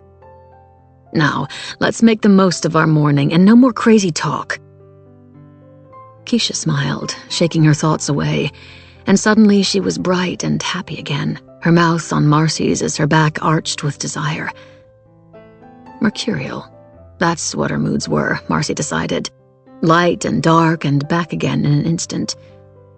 Jason had been right. She was refreshing. The ring of Marcy's cell phone cut through the moment, and she groaned as she looked at the screen. It's Elizabeth. What the hell can she want? A three-way? Keisha raised an eyebrow, and Marcy snorted a half-laugh. Come on, don't answer it. Keisha brushed her mouth over Marcy's exposed nipple. Ignore her. Despite the tingle of pleasure, Marcy couldn't. Elizabeth calling was a dark cloud against the sunshine, a reminder of the real world. She hit the answer button. Hey, Elizabeth, what's up? Sorry to bother you, but I tried Keisha's cell and it's going straight to voicemail. Is she with you? Yeah, we went out last night and she stayed over. Marcy's skin burned as if she sounded as guilty as she felt. It was ridiculous. Women had sleepovers all the time when their husbands were away. There was nothing suspicious about it. But still, she felt so transparent. I guess she ran out of battery. She looked at Keisha, who retrieved her phone from where it had been tossed somewhere on the floor with her clothes, checked it and nodded. Oh, I see, Elizabeth continued. It's just that Julian and Pierre are here. When they got no answer at the main door, they buzzed Zelda, who let them in and then called me. We were all a bit worried. Aren't you supposed to be having a brunch with them today? To plan the party? Oh, God, yes. Julian and Pierre. How could she have forgotten? Another rope of control slipping through her fingers. She needed to get a grip. What time is it? 1:30. I am so sorry. Can you ask Zelda to get them some drinks? We'll be there as fast as we can. I'll take care of it. Zelda's got family here, and I don't want to disturb her anymore. It's her weekend off." Was that a reproach? They probably deserved it, to be fair. "I'm so sorry, Elizabeth," she repeated. "Don't worry, I wasn't busy. I'll rustle something up or order in and see you when you get here. Thank you, and please apologize to Zelda for me." She hung up. Shit. "What?" Keisha said. "Come on, get dressed. We've got to go." Her heart thumped hard. Marcy Maddox did not miss brunches. She was always on time, under control, aware that any slip-up was simply a validation that she didn't truly belong here. She couldn't let everything unravel because of this Englishwoman. Yet she still ached between her thighs, irritated at the interruption to their languid day. "Now," she said as Keisha didn't move. "We're supposed to be party planning." If it was already nearly 2, Jason and William would be back before long. Early evening, she was sure they'd said they were landing. God, she probably wouldn't even have time to change the sheets. She yanked a dress from her closet and pulled it on before quickly making the bed. Would it smell of sex? Perfume? She thought of spraying deodorant on it and decided not to. It was men who caused the stink of sex anyway, like dogs having to make their mark. "Oh, fuck, I totally forgot," Keisha said, tugging her party dress over her head and down to her knees. "There was something weird last night." Looking at her, Marcy wanted to moan again, and this time it was nothing to do with pleasure. There was dirt on it from where they'd screwed in the clearing, and she was pretty sure she could see a small tear in the fabric. This was not going to look good. She'd lend Keisha something if her clothes would have fit, but she was at least 3 inches taller than Marcy, and there was no way her glorious tits were going to fit into any of Marcy's tops. "There was plenty weird last night," she said, only half listening. "What specifically?" She hadn't realized how hungover she was until she'd stood up. Not hungover exactly, but something similar. What exactly had been in that stupid rum punch? "Zelda. You know, I'd forgotten till just now, but I thought I saw her last night for a second. It was someone I kind of recognized anyway, at the rave. A familiarity about them.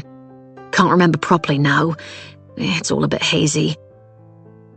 A vague memory scratched the surface of Marcy's consciousness. Hadn't she thought she'd recognized someone for a moment too? One of the women holding a snake? Could that have been Zelda? Last night? Marcy's guts turned to ice water. Oh God, if Zelda had been there, what did she see? Suddenly, freedom didn't seem such a great idea. "You're shitting me." "Don't look so worried," Keisha said. "I was high. It could have been anyone. I didn't even see her face. It was just the way she moved that reminded me of someone, that's all." "Yeah, of course."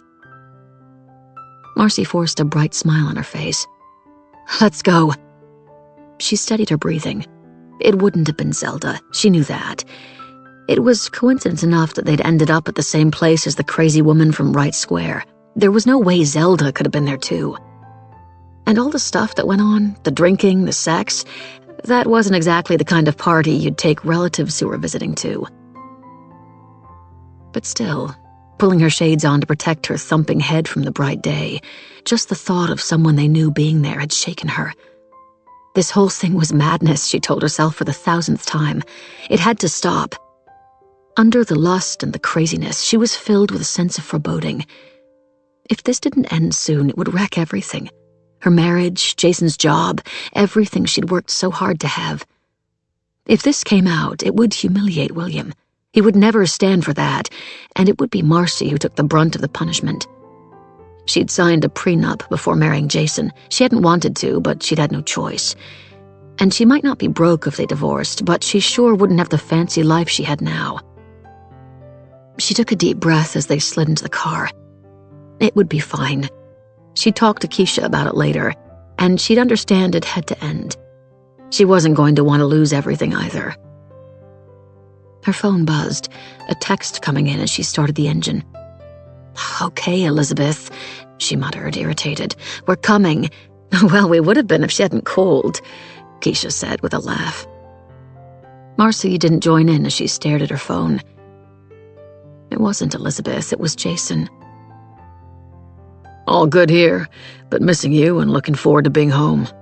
Sorry I've been so moody. J. XX. Why did he have to send that now? It was time to get her life back under control. She had to break whatever spell Keisha had cast on her. She had to. She had to. 27. Well, looks like someone already had the party. Pierre purred as Keisha raced up the stairs to get into fresh clothes. Marcy poked him in the ribs, keeping her smile bright. She fell over on our way back to the house. We weren't even drunk. It was a relatively sedate night, if you must know. But that is why I don't wear 4-inch heels anymore. I can barely manage 2-inch heels these days, Elizabeth said. Marcy had hoped Keisha would have managed to change before the assistant saw them, but as soon as the front door had opened, she and Pierre had appeared. "Where's Julian?" "Stirring the eggs," Elizabeth said.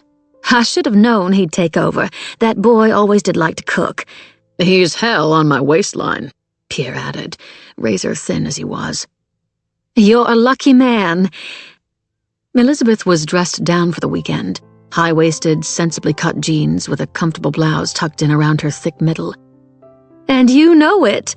Oh, I do. Just don't tell him that. Elizabeth's affection for the man reminded Marcy of what William had said at the club, that Julian had been like family once. It still jarred.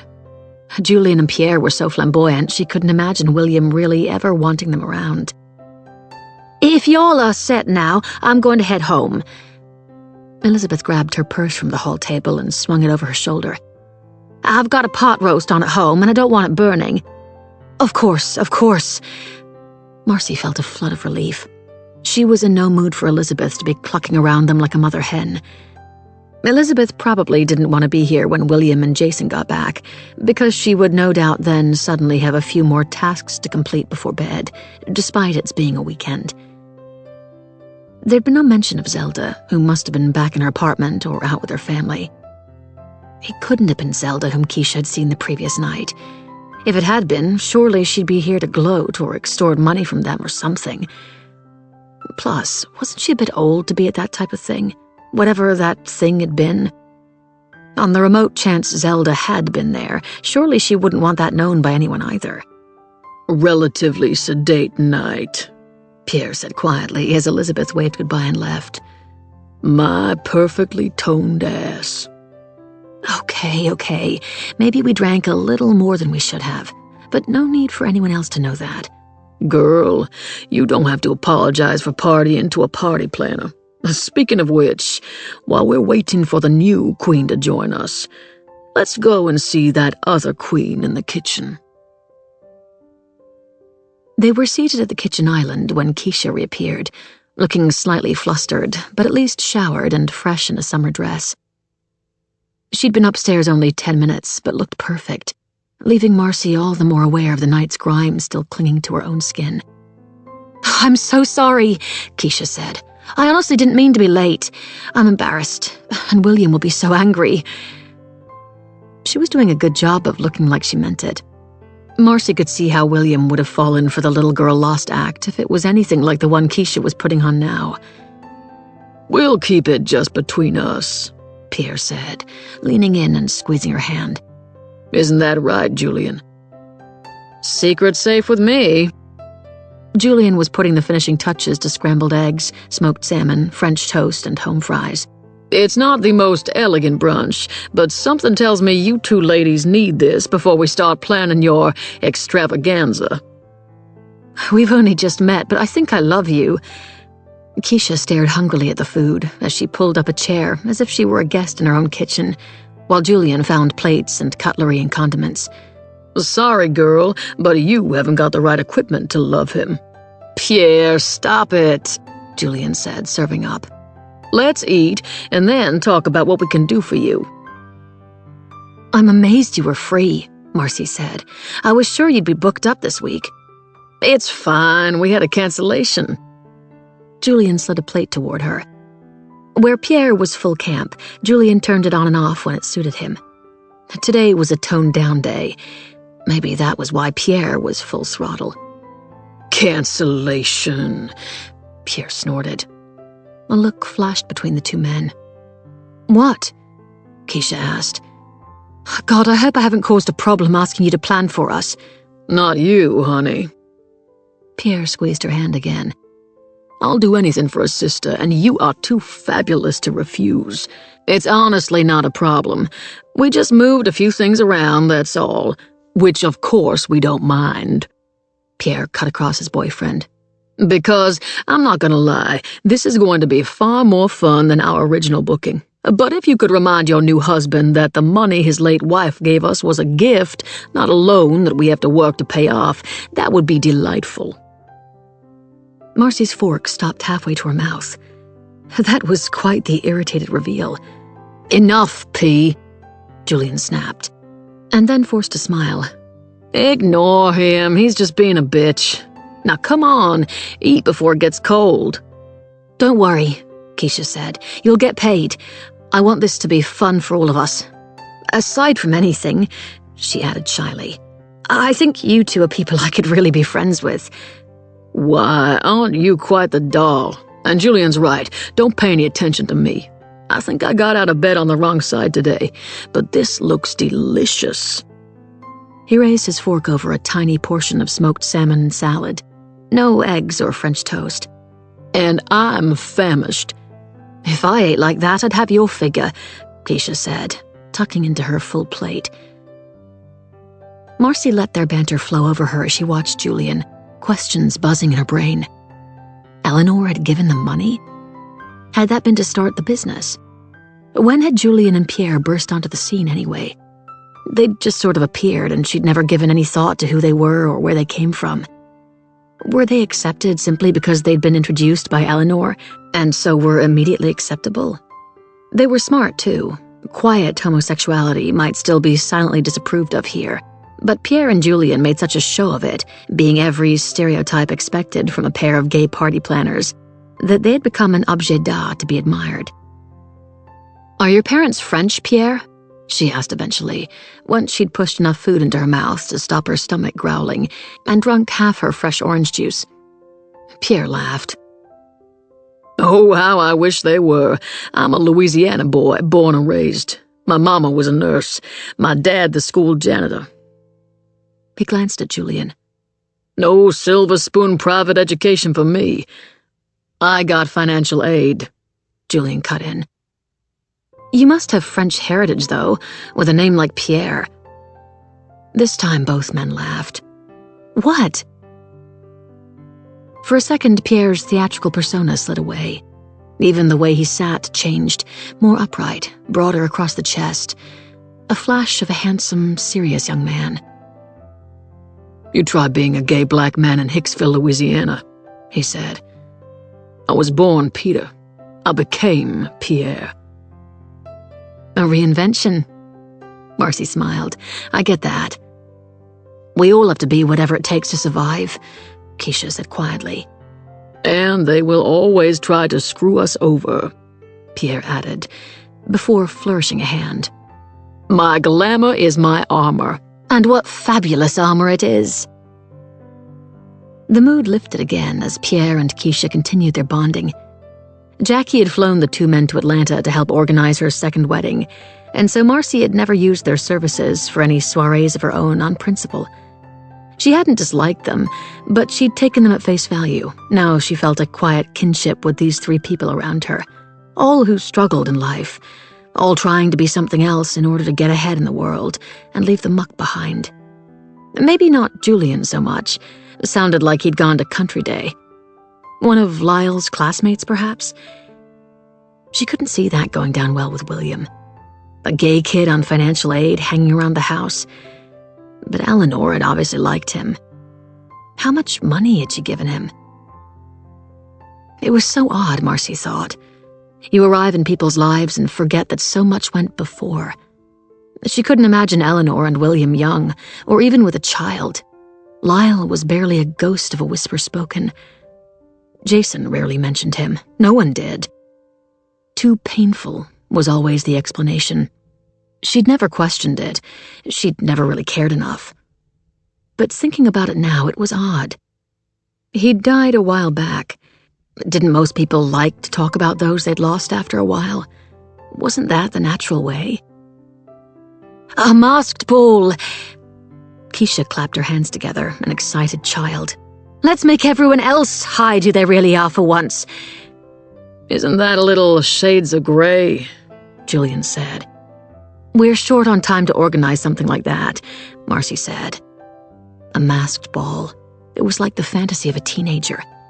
And remember, most people will already have plans that weekend. Maybe think smaller. Are you crazy? Pierre said.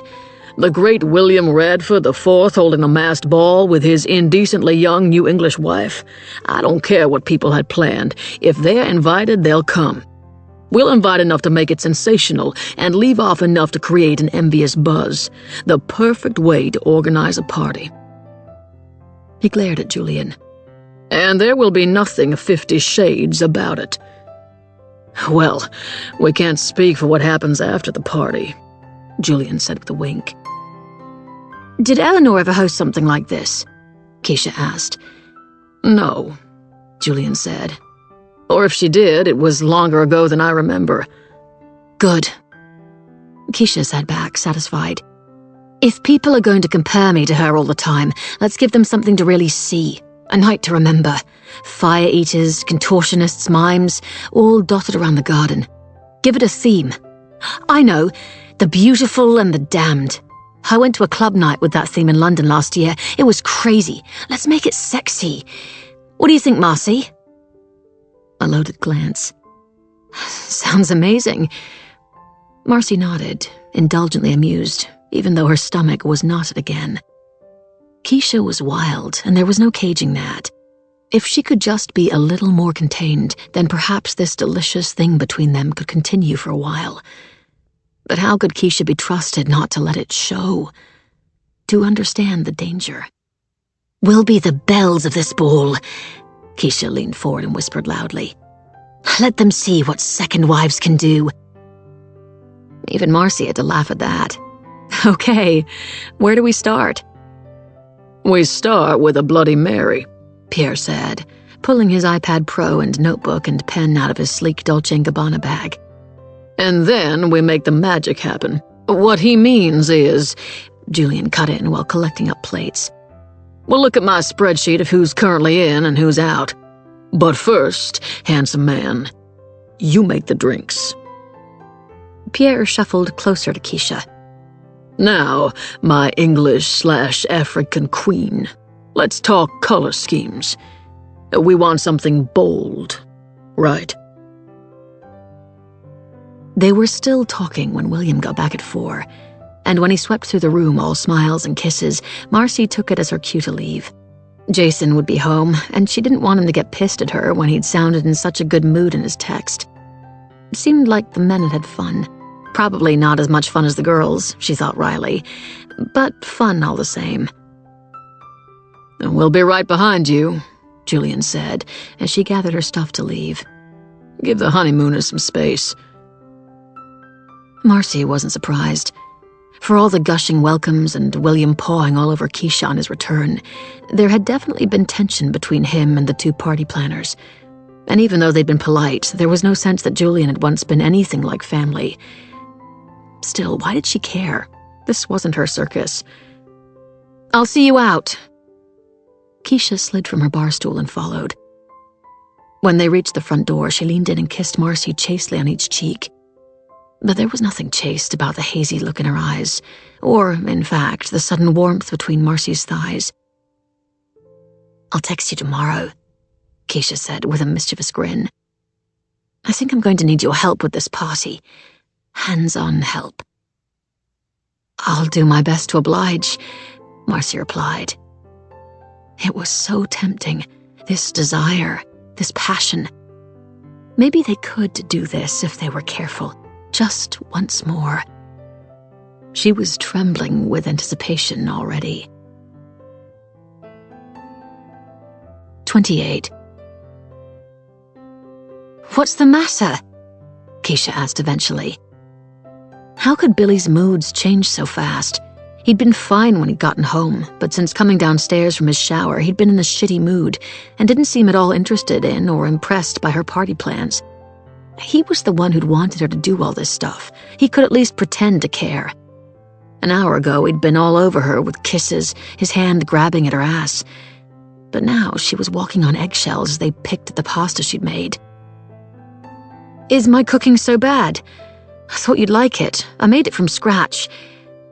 She'd actually been quite proud. A proper Italian carbonara from a recipe, not a cheap sauce from a packet like she'd used back in London. The food's great, he answered, with little enthusiasm.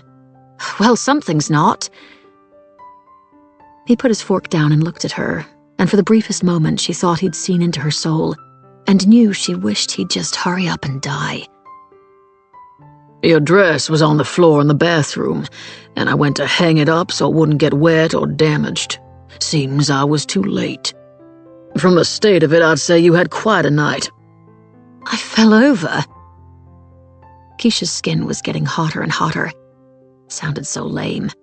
I was with Marcy. Who else? No one. We went to a bar, had some food and drinks, danced a bit. I just fell over, that's all. He stared at her, his granite eyes cold. She knew that look too well. It was Uncle Yehuba's expression when she'd held back money for herself, a look that wouldn't be argued with, not without consequences. She'd never expected to see it on Billy's face. Had she run full circle? Still, her story didn't add up and she knew it. The dress was filthy and had mud in places it shouldn't. And it was torn, as if she'd been running from someone or something through a forest. She bristled. Attack was always the best form of defense. So what are you suggesting? That I went out with your friend's wife and rolled around in the dirt with some random guy I met in a bar? What was Marcy doing at the time? Watching? Taking a piss? She glared at him. Or are you taking the piss? He flinched as if her crudeness were a bullet. Keisha, don't talk like that. Well, if you're going to speak to me like I'm a tramp, I may as well talk like one. I don't think you were out screwing other men. And if you don't want to tell me how your dress got in that state, that's your business. But don't expect me to be overjoyed about it. Maybe you were too drunk to remember. Maybe you both were. It's not as if Marcy's an angel, however she likes to dress herself up now. Jackie was the one with class. I knew everything I needed to know about Marcy when she set up that god-awful, tacky boutique that ended up costing Jason upward of $250,000. It's good that you've made a friend, and sure, for now she'll do, but there are better friends to have. The tennis girls, the other club wives. Jason's a good man, but he was a slave to his dick when he married Marcy. Keisha listened, stunned, to his rant. This was a revelation, this meanness. At least Marcy had tried to work, which seemed more than most of the other women she'd encountered. Maybe their men were all like Billy. Maybe they wanted them to simply stay at home and make sure they looked pretty. No job, no escape route. All this wealth, both inherited and earned. What did it do to people? Entitled, judgmental, devious? Is that what they were behind the smiles and laughter? In that moment, she hated him and all of them. But she needed to placate him, to think like Dolly or her family, and look out for herself, whatever it took. Billy was the key to her future, and she wasn't losing that. I made an effort to be friends with her because she's Jason's wife. Smooth, charming, handsome Jason. Did Billy love him as much as he professed, or was there too much competitive edge for that? I thought you'd be pleased. She paused. But you're right. There were more drinks than there should have been.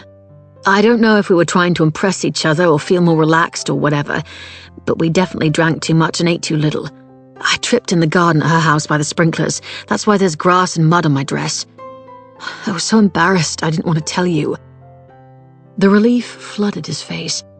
Whatever he'd said about not thinking she'd been fucking someone else, the need for those little blue pills hung heavy over him. And there was no kind of paranoid jealousy like an old rich man's. Rich men didn't like to share their things. feel like I'm always messing up," she continued. "Everything here is so different. I'm not used to worrying what people think of me." "Maybe I'm overreacting," he said. "Eleanor understood privilege, how to behave, and what was expected of her. It was in her heritage. She didn't have to learn it all. I forget what a big change you're having to go through. I'm not an idiot. I know all about your life in London." He paused to sip his wine. "Even the bits you tried to hide from me." Keisha's skin prickled. Was that a veiled threat? What did he know about? Dolly? Her family's scams? Her chest tightened with horror. The boy? No, he couldn't know about that.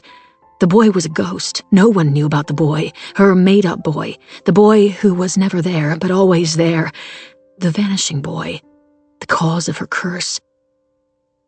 "Did you think I wouldn't get you checked out? Trust me, I know there's grime on you, but grime can be washed away. You're my Cinderella. I wanted to save you from all that." "You did save me." Her voice was small, diminished in her body as she was in this enormous house. He'd had someone dig around in her life. Her skin crawled, violated. When? While he'd been romancing her, all puppy dog eyes and expensive gifts? "You just need to forget that life now, how you were then.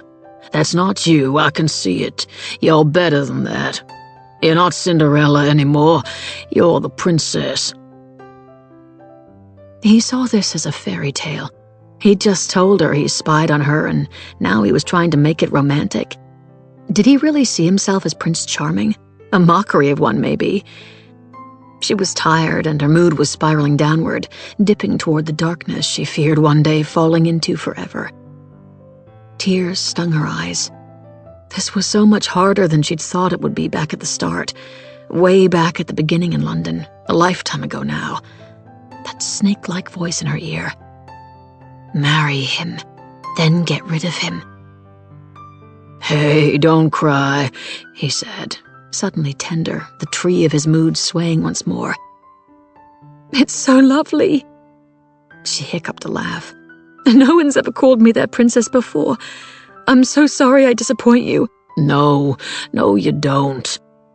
He heaved himself out of his chair and came around to her side of the table, sitting down and taking her hand in his. "And I've got some good news myself." "What now?" "I'm definitely retiring.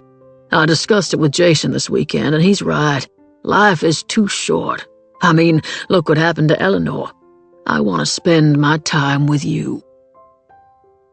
She threw her arms around his neck so he couldn't see her disappointment. "When?" Not now. Not yet, she thought. How would she cope with him breathing down her neck and on her neck all the time? "Jason's going to buy me out. I need to speak to some people, put some actions in place, but I'm pretty much all yours from now on. If I want to work, I can always consult or do after-dinner speaking." He pulled back to look at her. "We can travel, I can show you some of the states, host some charity events, relax at the club." Every word was like a pillow pressed against her face, but he didn't notice. He grinned, his teeth yellow against his purple lips. Each day that passed, she found him harder to like, especially after last night, after everything. "That's great," she managed. "Too bright? Not bright enough?" "It's made me feel younger already." His eyes glittered as they dipped to her cleavage. She smiled, even as her skin crawled. There wasn't even time to take a Valium. 29. He'd fucked her over the dining table, huffing and puffing at her back, and even bracing herself, her hips had bruised against the edge. With each thrust, she dutifully moaned as he grunted, her eyes stinging as she focused on the pushed-aside congealed leftovers on their dinner plates. It wasn't painful, and he wasn't mean, but even as he strained to fill her up, she felt empty. Once he was finished, they'd gone to bed, and before long, he wanted to do it again. But this time, she got away with a blowjob. Revolting as she found it, she couldn't bear to have the weight of him on her again. She didn't ask, and he didn't say, but she knew he'd taken a Viagra, maybe even before he'd gotten home, snuck it in on the way from the airport, eager to impress her with his manliness. He'd fallen asleep fast after that, and, as full as her mind was, her exhaustion took over, and she'd sunk into the sleep of the dead. She woke abruptly, her survival instinct tearing her from dreams of black, icy water filling her lungs, driving her to the surface. Her eyes opened, but any relief was lost as weight crushed her chest. She couldn't breathe. She couldn't breathe. She couldn't... Billy. He must have rolled half onto her in his sleep, maybe the dregs of the pill working even as he snored. And now he was slumped, a beached whale, one leg and arm over her, his heavy head pressing on her breasts. His skin was corpse-pale in the gloom, and she carefully rolled him away. He shuffled back to his side of the bed without even waking, no doubt a whole first marriage of practice, and his breathing fell silent again. She was still tired and could have fallen straight back to sleep, but despite the fear of ghosts huddled in the shadows watching her, she relished the peace of the night. For a little while, the world was hers alone, and once she was awake enough to realize she was both thirsty and needed the bathroom, she got up, grabbed her phone, and went downstairs for orange juice. She ached in her bones. Was she getting too old for partying like that? The weekend felt like a dream now. The dancing, the sex, her mouth between Marcy's legs, the ease with which they'd given themselves up to each other, both of them rebelling against their constraints. What would Jason make of it, she wondered? Would he smell Keisha in their bed, on his wife? She stared out the window to the shadows beyond. It was a tangled web she was weaving, and she had to be careful, keep it together, be tougher. There was no room for her doubts and darkness and worries. Everything she wanted was in her grasp. Money, freedom, love. She just had to be patient. Patience. It had never been her thing. She wasn't calculated like the rest of her family, but then she did wish Billy dead daily, so maybe it was in her blood after all. Across the ocean of lawn, Zelda's apartment was invisible, drowned. No lights on tonight. It wasn't that late, just coming up on 1 maybe. Had her family gone? Keisha hadn't heard anything, but then the house was so big she never knew when cars were coming or going outside. The lack of light was unsettling her as much as if Zelda had been standing in the window again. Zelda unsettled her, always watching, maybe watching now in the dark for all Keisha knew. A snake of concern rattled its tail in her belly. Could it have been Zelda she'd seen in the crowd the previous night? No, not her, but the posture of the woman's back. It had been someone familiar, she was sure of it. But what if it had been Zelda? What would she want for her silence? Keisha turned away from the window. There was no point in what-ifs. There was nothing she could do about it except wait and see. Be tougher, she reminded herself as she crept back up the stairs, Billy's snoring getting louder as she grew closer, as if the house itself were rumbling in the night. She paused, not wanting to slide back into that bed just yet. Ahead, the door to Eleanor's rooms, her mausoleum, was open a crack, tempting Keisha to go and snoop around some more, and she couldn't resist. She slid inside. It was only her imagination, but the air felt cooler and unnaturally still in the vast room, filled with elegant possessions that waited in vain, abandoned, for a time when their owner would need them again. Keisha found herself breathing shallowly, as if she might wake Eleanor's ghost more readily than Billy's snoring, sadly very much alive body. She traced a finger across the dressing table, the hairbrush, comb, vanity mirror, carefully laid out. Why were the dead so fascinating? Why did they feel more present than the living sometimes? Maybe it was just her, always surrounded by shadows. That's what Auntie Io had said to her. "You got yourself cursed blood, Kiki. It's there in the cards. No good will come of you." She shivered slightly as she remembered her wish at the festival that weekend. Billy, gone, gone, gone.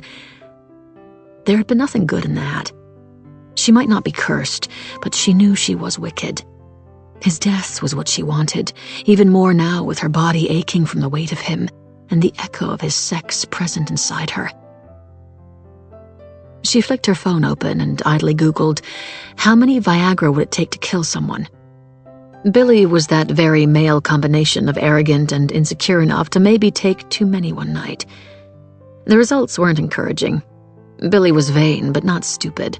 He'd never take that many, not even if she pretended she wanted him to have sex with her 20 times in a row. She flopped down on Eleanor's bed for a moment, imagining her predecessor and Billy fucking in it. Had Eleanor loved Billy? Or had their marriage been one of convenience, both pushed together by their parents wanting to keep the elite with the elite? Inbreeding. What was it Billy had said at dinner?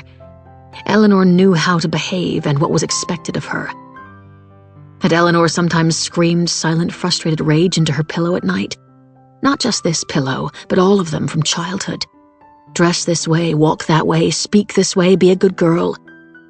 Is that how it had been for her entire life? Keisha had been left to run wild, and then there had been Auntie Io and Uncle Yahuba, and all the shittiness and fear and wrong education that entailed.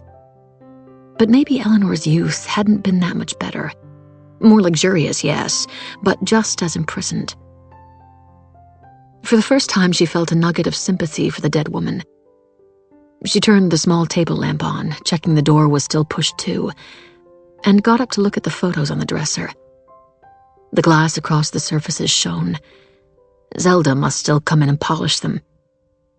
There were flashbacks through time.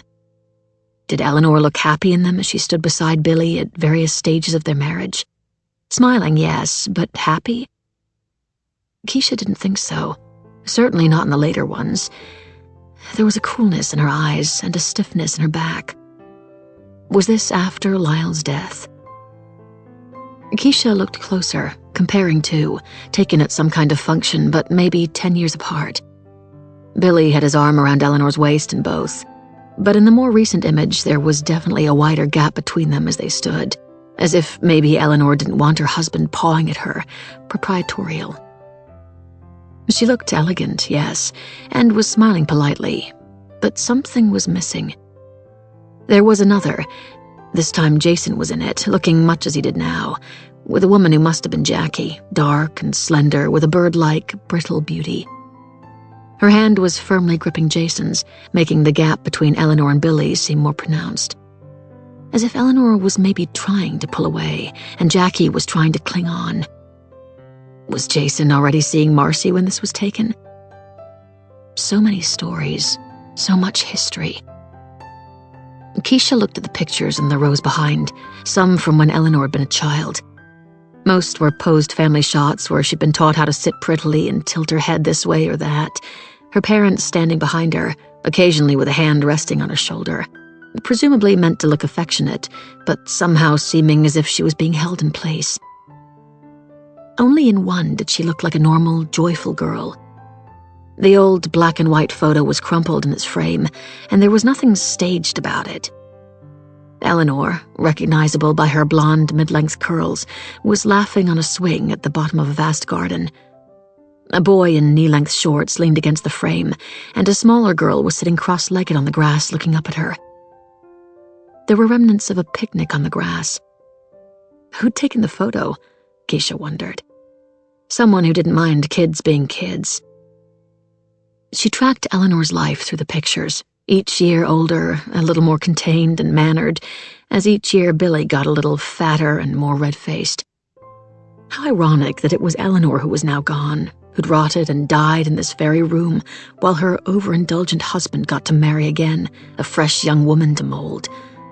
A wolf in sheep's clothing. That's what she'd married. And she'd been an idiot to fall for his puppy dog routine. He revolted her. He scared her. He made her dislike herself. No matter how many cars or pieces of jewelry he bought her, she was always going to be impatient for him to be gone. She browsed through Eleanor's drawers again, and this time her eyes lingered on the hidden needles and vial of morphine, wondering how it would feel. before she slid the drawer quietly closed and turned off the lamp, ready to go back to bed. Only when she got to the door did she pause and turn back. From within the dresser, she took out a hidden, framed picture of Eleanor with Lyle as a child, her eyes shining bright in this one, and placed it in front of the others, out in the open, angled toward the bed. "Good night, Eleanor," she whispered into the empty gloom. "I hope that helps you sleep better." Then she clicked the door shut behind her, leaving the dead and the dark to their own company. 30. They'd had sex twice the previous night, once when Jason had joined Marcy in the decadently huge walk-in shower that took up most of her bathroom, and then again later in bed. If there had been any lingering scent of Keisha on the sheets, Jason hadn't noticed. His good mood had left her as breathless as the sex. He'd been grinning like a cream-filled cat when she'd gotten back from the Radfords' house, holding a beautiful gold bracelet he'd picked up for her while he was away. And there was also Chinese takeout on the breakfast bar that ended up growing cold because he was hungrier for her than for any food. It had been strange, the contrast of his thick chest with the mat of tangled, coarse hair that stretched out toward his shoulders, with Keisha's dark, soft, and smooth skin. The way Jason kissed was different. His tongue was rougher, filled with a need to prove himself, perhaps. The comparisons were exhilarating, she couldn't deny it. Thinking about what she'd done with Keisha only the night before in their marital bed turned her on. And when she came, she was so lost in her thoughts, she wasn't entirely sure who she was with, him or her. It was Keisha's face she saw as she came on his mouth, even still when Jason clambered back up the bed to pump himself into her, pinning her down and panting expletives into her face as she gripped his sweaty back and moaned some more, pretending she still wanted his cock until he climaxed. She hadn't had to do that with Keisha, she'd thought afterward, when he'd brought the lukewarm noodles and ice-cold Chablis upstairs to bed. There was no pandering involved, no pretense for the sake of ego or machismo. Maybe her mother had been right all those years ago, trying to drunk talk her way through some attempt at advice. Men are fucking babies their whole lives. You spend all your time trying to make them feel better about themselves. For what? For fucking nothing. Take, that's all they do. They never fucking grow up. Even that pissy boy of yours you're so sure you love. If you marry him, then you're as stupid a bitch as me. As maternal pep talks went, on reflection, it had probably been one of Mama's best. But then her Mama had been flipped between men like a worn-out pinball all her miserable life, and probably still was for all Marcy knew. Mama had been right in that moment. But even a stopped clock told the time correctly twice a day, and Marcy had only made one mistake in her choice of men, which, given that she was Mama's daughter, was no mean feat. Jason had been a good choice, a great choice. So what if she had had to fake it sometimes to keep him sweet? She had a beautiful house, a charmed life, and she lived in luxury with a handsome man easily stolen from his wife. Admittedly, that last didn't make her sound so good, she decided, as she let Jason feed her a forkful of greasy chow mein. Maybe the apple didn't fall so far from the tree after all. But when the lights were out and he was sleeping beside her, the Chinese food sat uncomfortably in her belly as guilt took hold. She'd cheated on her husband. And what had Jason done that was so terrible? Nothing. All she really knew he'd done was lie about a phone call. Yes, he'd been moody. And yes, he'd been slightly dazzled by Keisha. But she didn't have any evidence that he'd betrayed her. But she had definitely betrayed him. She was the cheat. She was the one putting all her security at risk. Once a cheat, always a cheat. Looking over at Jason now while he drove, the top of the car down, tanned hands on the steering wheel, his hair mussed up from a day at the beach, it felt for a moment like time had looped back to when they'd been courting. Courting, such a sweet southern word. Courting was probably what Iris and Noah, or William and Eleanor, had done all those years ago. Now it was the word Jason used to politely refer to their affair, as if somehow that would make people forget the whole drama of his divorce. She didn't want to think about that right now. They'd had a great day, she couldn't deny that. And even though her phone had buzzed quietly in her purse several times, she'd almost managed to put Keisha out of her head. Jason had driven them out to Tybee Island, where they'd wandered on the beach, enjoying the sea breeze and collecting shells, before stopping for a seafood lunch at a cheap crab place. So very different from the crisp, white tablecloth restaurants of their marriage. It had all made her feel young again. She hadn't spoken much, letting him bubble over with his obvious excitement at the reality of buying William out and becoming senior partner. "We'll be on the map, baby," he'd said more than once. "Not in anyone's shadow anymore." "Are we going to be the new Eleanor and William?" she'd asked, avoiding mentioning Keisha. It was a tongue-in-cheek question. They could never be like Noah and Iris or William. They weren't bred in enough. "Younger and better looking," he'd answered. He'd been laughing about how William had behaved in Atlanta, getting up early and going to the hotel gym, regardless of how much they'd drunk the night before, cleansing with his coconut water, glugging it down, even as he ordered eggs and bacon and biscuits and gravy.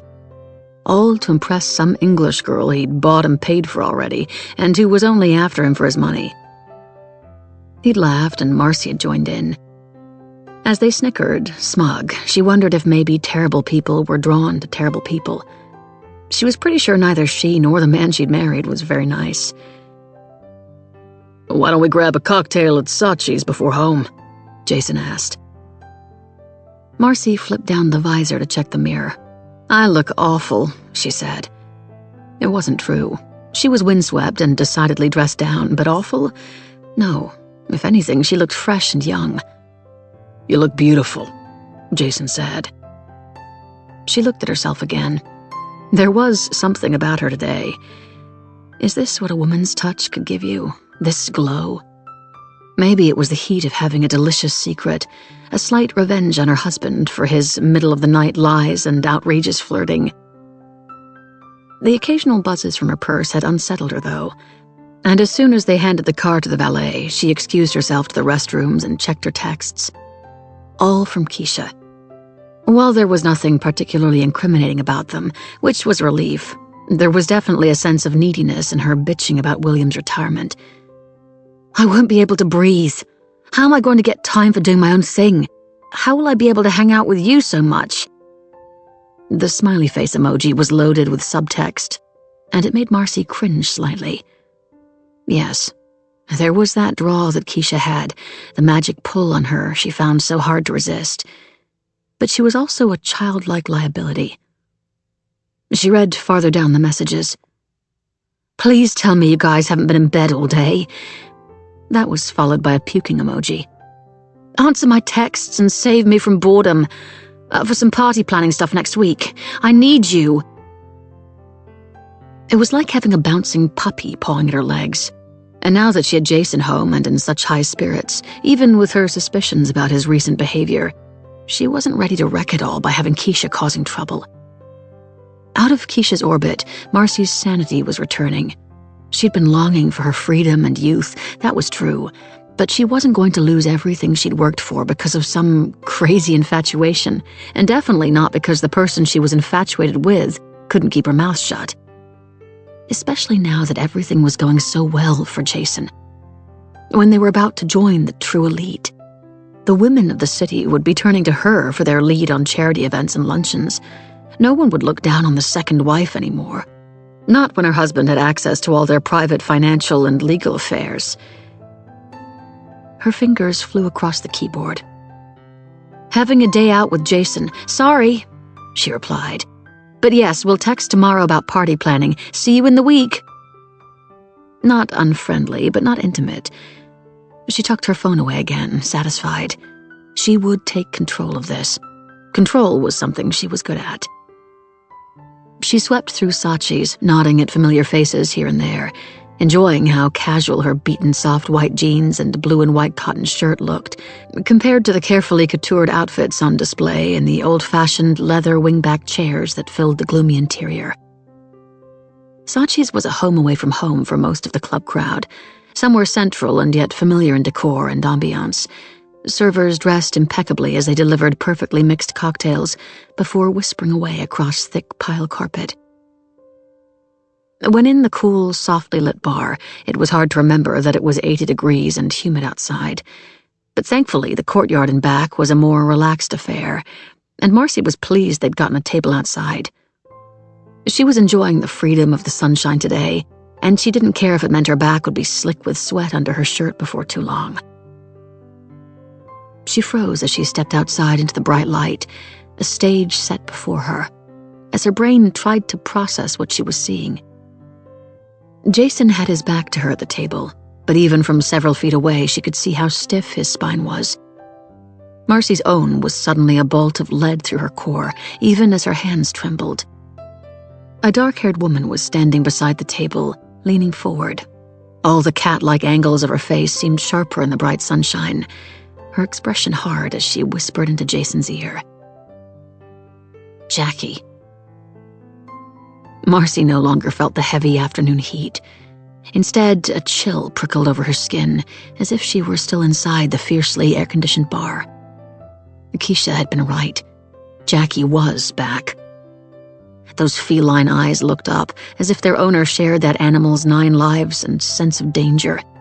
And they glittered as the face pulled into an angular smile, and Jackie straightened up and waved. Marcy forced herself to smile back, sauntering over to the table on unsteady legs, determined not to put on a show for any beady eyes that might be watching for entertainment. Jackie was elegant in a powder blue fitted dress, hips impossibly narrow to still have a waist, slim feet in elegant open-toed sandals. And Marcy felt like a waitress all over again, dressed down as she was. Jackie had never failed to make her feel like a child, and a dumb one at that. It was something in her eyes, and it was stronger now that the heartbreak had left them. Pure disdain with a veneer of polite grace. Jackie might be all smiles now, but Marcy could see that Jason was pale and angry. What was going on here? "You're looking well, Marcy," Jackie said. "Those extra pounds suit you." Marcy grinned, ignoring the insult. "Bless your heart, thank you. We've had a day date at the beach." She hated how she sounded, kind of passive-aggressive defensive. A day date? Whoever said that? And why did it matter to her that Jackie would think everything was rosy in their marriage? Jackie was history. But what had she been saying to Jason with such intensity? Had Jason known she'd be here? Unlikely. Saatchi's had always been a favorite of Jackie's. If she was back in town, of course she'd drink here. "How lovely." Drips from an ice block. "Oh, I meant to say..." Marcy ignored the other woman's cool and kept her own sting sweet. "I'm so sorry for your loss. It must be hard to be on your own at your age." "Thank you. Yes, it was very sad." Jackie glanced down at Jason and then back at Marcy. "Of course, some losses turn out to be gains, and who knows what the future holds for any of us. God willing, only good things." Jackie tossed her hair carefully over one shoulder. "Anyway, I'll leave you two to your afternoon. Annabelle is waiting inside. I only stopped to apologize to Jason for missing his call a couple of days ago. I was at the spa. I meant to call back, but you know how it is. You get started doing something else and then forget." She smiled, razor-thin and just as sharp. "I guess that might be my age, too." And then she was gone, breezing past Marcy and leaving only a waft of expensive and heavily floral perfume in her wake. It nauseated Marcy. Maybe that was the point. Jason had called Jackie. The thought was so absurd, Marcy couldn't quite absorb it. It sat like oil on the surface water of her mind as she took the chair opposite her husband. "What did..." she started. What did Jackie mean she missed your call was the embarrassingly passive-aggressive question she was going to ask. But then Jason's phone started ringing. "William," he said, cutting her off as he picked up the phone, leaving all her confusion and anger caught in her throat. Why the hell did you call Jackie? Maybe that was the approach she should take. No, that was how she wanted to confront him, but this was Jason. Aggression would get her nowhere. When he finished talking to William, she'd ask him casually, as if she didn't care. Not that he'd believe that, but politeness was the Southern way, and she'd have half a chance of getting some truth out of him that way. She looked over at her husband. His face had already been like thunder, and nothing William was saying was cheering him up. His jaw had tightened, and his knuckles were white on the sill. She listened to his side of the conversation. Who? When? Of course, absolutely. Looking forward to getting it done. His upbeat tone of voice was so at odds with his expression that it made Marcy shiver.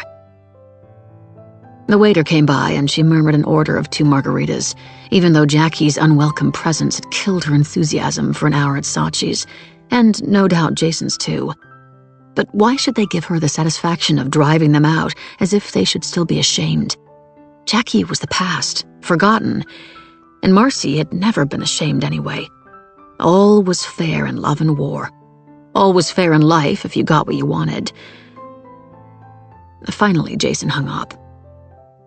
"What is it?" she asked. "He hasn't changed his mind." No, nothing like that. Nothing important. He's getting an audit done before the sale. It figures it's due diligence, which I guess it is. What's the problem with that? There isn't one, but they won't start until after the holiday. It'll delay everything by a month or so. He flashed her a smile. Guess I'm impatient. The time'll go fast enough. Their drinks appeared, and Marcy forced herself to take a sip, even though an alcohol haze was the last thing she wanted now, and the sharpness just tasted sour. "How come you called Jackie?" Why do you think? He was still staring at his phone. Because Keisha said she was back. I just wondered why. You know how she can be. I didn't want any trouble. She must be done with all that by now, surely. She's still a bitch. His jaw tightened again. "What did she say to you? You look totally pissed." Nothing, the usual.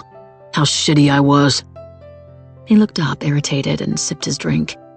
Can we forget about Jackie? We're having this great day. How about we don't ruin it? It was already ruined, Marcy wanted to say, but didn't, not wanting a fight, especially not here. Instead, they sat in an awkward silence, Jason's mind elsewhere, their time occasionally marked out by Marcy's asking an innocuous question about a TV show or a friend, answered in monosyllables. Jason was angry about something, she knew that. But who had annoyed him, Jackie or William? Or was it a combination of both? The way he had looked while on the phone had been so strange. Jason's voice had been upbeat, yet it seemed to come from a robotic or dead body. So disconnected.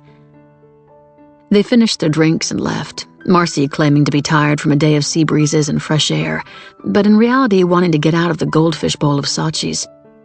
Jason didn't argue. And when they got home, he went straight for a long shower before making supper, which they ate with the TV drowning out the stilted atmosphere between them. When they went to bed, he didn't try to touch her, and she found she didn't much care. Once again, she felt filled with mistrust of her husband. What was he holding back? Why wouldn't he share with her? She finally fell into a fitful sleep, and this time she felt no surprise when she woke in the dark to an empty bed and no sign of Jason's phone on the nightstand. Another late-night call. Spiders of suspicion emerged, scuttering from the corners of her mind, forming webs to ensnare dark thoughts. If it wasn't Keisha, then who was he talking to? Jackie, maybe? Was it whatever she'd been whispering that had soured his mood? Marcy hated to admit it, but Jackie had looked good. Could Jason be secretly in touch with her again? Was it Jackie who'd been sitting in her car outside their house when Jason was away? Had she hoped he'd sneak out and talk to her? Maybe now that the surgeon was dead and Jason was heading to the highest rungs of their social ladder, he wanted an old-school Southern wife again. Maybe Jackie was toying with her, wanting her to feel as bad as she had when Marcy was in the process of stealing her life from her. All's fair in love and war. Marcy closed her eyes and waited for his guilty tread and the feel of him as his body weight sank back onto the mattress. After a moment, she risked opening her eyes slightly. Jason didn't notice. He was staring at the ceiling, his face as cold and impassive as it had been when he'd been on his cell with William. What was happening in that mind? Did she even know him at all? Secrets. Their marriage foundations had been secrets, an affair, and lies. It had been exciting then. It wasn't so much fun now. Not when he was keeping secrets from her and she was cheating on him. But still, if he had his secrets, what was so wrong with her having hers? Why shouldn't she have something for herself? 31. Marcy had been here before. She had shivered with this sense of an imminent and terrible unraveling that she was central to, that she was causing, but that she just couldn't stop. There were so many echoes of her affair with Jason. Even this position, straddling Keisha in the car, her skirt hitched up around her waist, was how she and Jason had fucked the first few times. Then it had been about making him come, keeping him happy. But now all her thoughts and focus were on her own pleasure and what the other woman was doing with her fingers. Marcy had said, "We can't keep doing this," every time they'd met since the weekend, and her resolve had gotten weaker each time. That was the problem with affairs. Once you started them, they were so very hard to stop, addictive, exciting, especially when Jason's moods were still so unpredictable and she was starting to actively dislike him.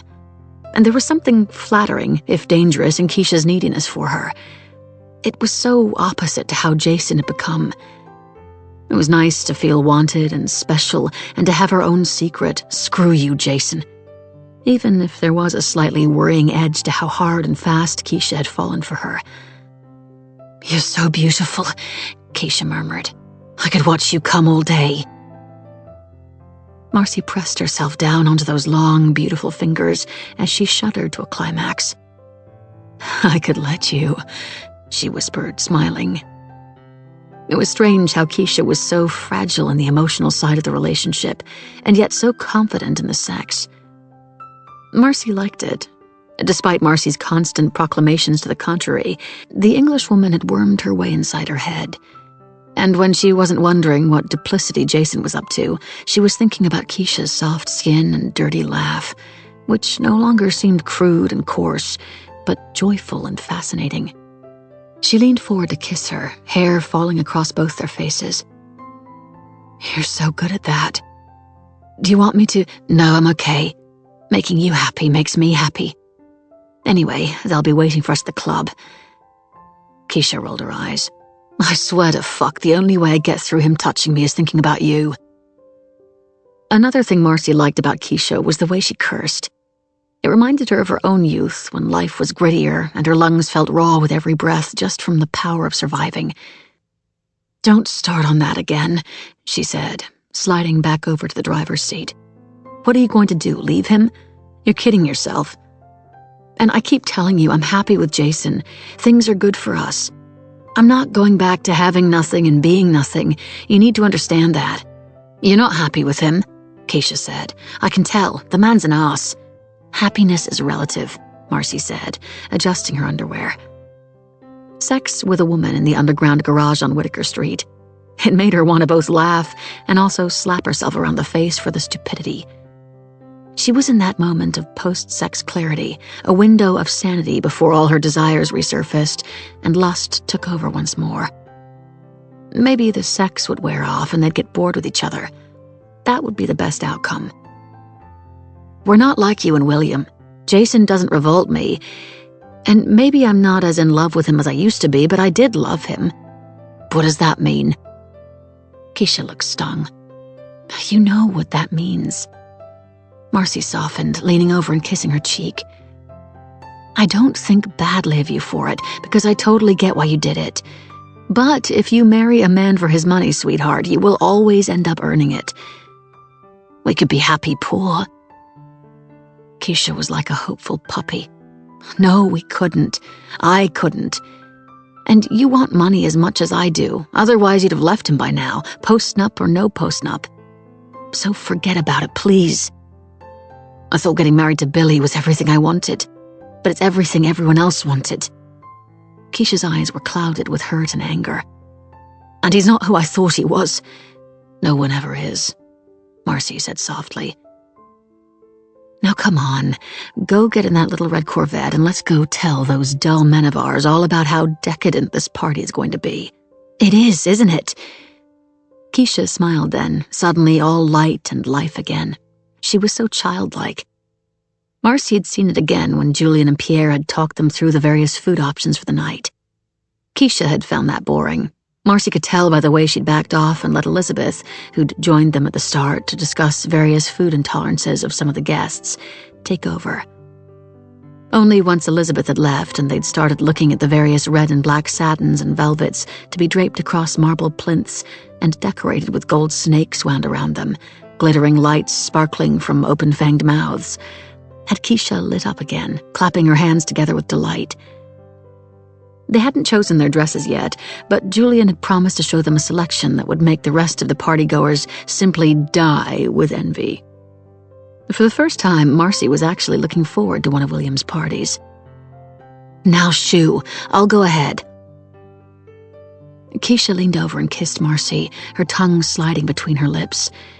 And despite having just come, Marcy tingled all over again. I'm so smitten with you, Marcy, Keisha said. I really am. I think you're crazy, Marcy answered, but smiled. Put some lipstick on, otherwise William will wonder what you've been doing. Keisha groaned and got out of the car. God, I wish he'd just die, she said, and not for the first time. Why can't he just die? She closed the door, and Marcy watched her saunter across the lot, all firm curves, proud and strong. One day she'd have to tell her that life didn't work like that. Men like William got to go on forever. Real life didn't touch them. And Keisha would be best off making her peace with that. It was funny how life turned in circles, she thought, as she kissed Jason on the cheek, joining him and William in the clubhouse restaurant. Her panties were still wet from Keisha's work, and yet here she was, breezing in all smiles for her husband. Is this how it had been for him when he'd been married to Jackie? This shifting between situations? Where's Keisha? William asked. Following behind. Got caught at the lights, I think. At least Jason hadn't had to manage having Marcy across the luncheon table when he was still with Jackie. You're going to be amazed at how well she's organized this event. She has a natural flair for it. William looked pleased, as if she'd complimented a pet on performing a trick well. How much did wives mean to someone like William? Did he understand love, or was it all about tradition and ego? How quickly he'd gotten over Eleanor. Perhaps even before she died, he was already wondering what would come after. That flirting with waitresses he did.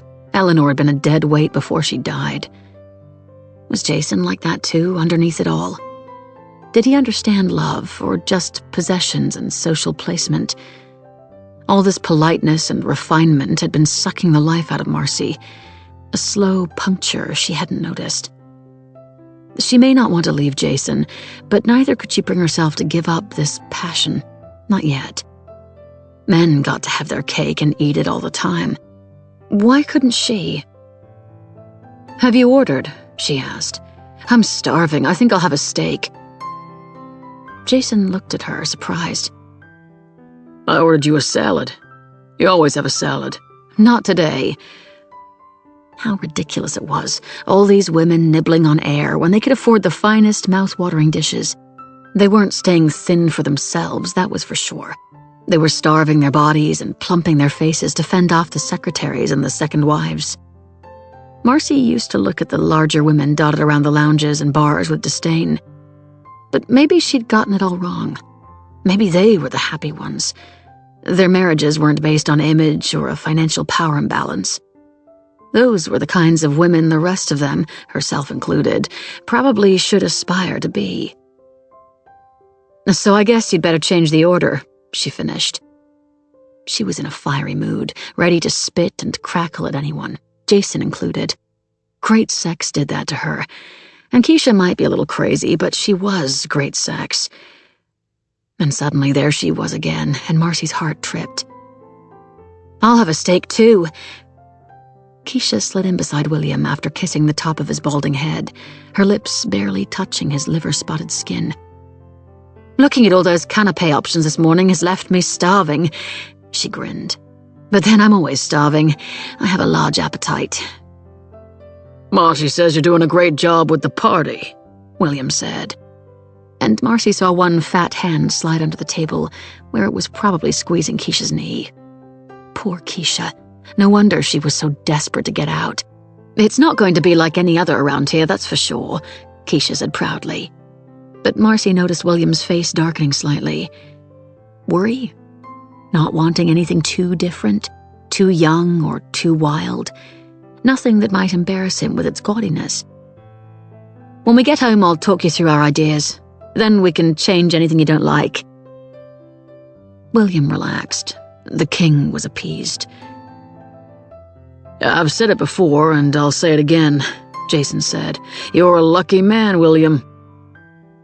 Marcy looked at her husband. His eyes glittered, wolf-like, as he looked at Keisha for a moment too long, before turning his smile to William. It still rankled Marcy, this obvious lust he had for the second Mrs. Radford IV. It also annoyed her that he was so stupid as to let it show to William, when they were so close to getting everything he wanted. "Oh, I almost forgot. This light came on in my car on my way here." Keisha pulled out her phone. "I took a picture of it so you men can tell me what it means." She clicked through to the image and held it out. "Oh, that's the coolant," William said, getting up. "Excuse me while I go to the restroom." "Coolant?" Keisha barely noticed as her husband waddled away. "I think they call it antifreeze in England," Jason said. "Don't worry about it. I can top that up for you. Check that it's not leaking. Can you pick some up at the store, Marcy, if we don't have any?" "Since when are you a mechanic?" Marcy said. "I'm pretty good with cars, actually." Jason flashed her a disgruntled look before smiling once again at Keisha. "Don't worry. I'll get under your hood, Keisha, and get it running again. Can't have you overheating." "I think we're out," Marcy muttered, staring down at the menu as her husband overplayed his crude innuendos. Her fingers felt sticky and her stomach turned. Suddenly, she wasn't hungry anymore. 32. The skin on Marcy's thighs prickled and itched with sweat under her skirt from where she'd been sitting, so bored, for the best part of an hour. And it was a relief when the sermon was finally over. It was the hottest day of the year so far, and the pastor had been embarrassed and apologetic about the broken AC, which apparently engineers were working on. But Marcy had seen no sign of them as she'd sat and politely perspired alongside the great and the good of Savannah society. Sunday before the 4th of July, everyone went to church, she'd noticed over the years. Even Jason insisted they show up.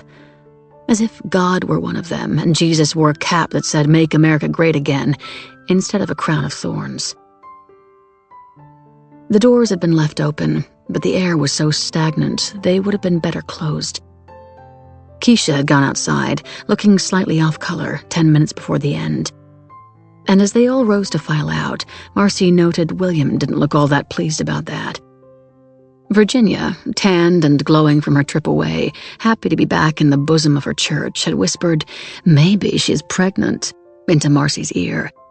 And half asleep as she'd been in the stifling heat while the pastor droned on, Marcy hadn't missed the snickering tone. She knew why, too. William Radford was a blue blood of society. He may have married a black woman, but would he want his only surviving child and heir to be mixed race? She doubted it. Old prejudices ran deep in the subconscious. She pulled her sunglasses out of her bag and followed Virginia into the bright light, where she murmured her thank you to the pastor and then scanned the parking lot and sprinklered lawns for Jason. Virginia droned on about how much she'd relaxed in Grand Cayman, how attentive the staff at each of the resorts had been, and how Marcy would absolutely love it there and should persuade Jason to take her. It was so smug. The sticky heat was irritating Marcy's mood as much as her skin, and it didn't help that her sleep had been punctured over and over by anxiety dreams of the past. How wonderful life must be for someone like Virginia. All that money of her own, never having to ask permission to do anything. No nightmares, no memories crammed into small locked boxes. Perhaps it was simply the heat, but Virginia seemed to be the only one in their group in good spirits, Marcy mused, as her eyes drifted across to where William had found Keisha, leaning against a tree over in the leafy grove that disguised the busy road beyond. Whatever he was saying to her, it didn't look too comforting, even though Keisha did look a little unwell. Maybe he'd rather she'd passed out or puked in the pews instead of embarrassing him by leaving before the collection plate had even come around. Keisha. Marcy's nerves twitched in irrepressible sexual excitement. It was dangerous, she knew it, but that was a turn-on in itself. She half expected to see Jason over with Keisha too, offering comfort or water or a good hard fuck. But instead he was by the far wall, beyond the cars, talking to Emmett. It was rare for Emmett to even show up at church, despite his wife's passion for it, and Marcy was pretty sure he'd dozed off at one point. But if he'd been sleeping then, he was wide awake now as Jason leaned in close, gesticulating while they talked in the simmering air.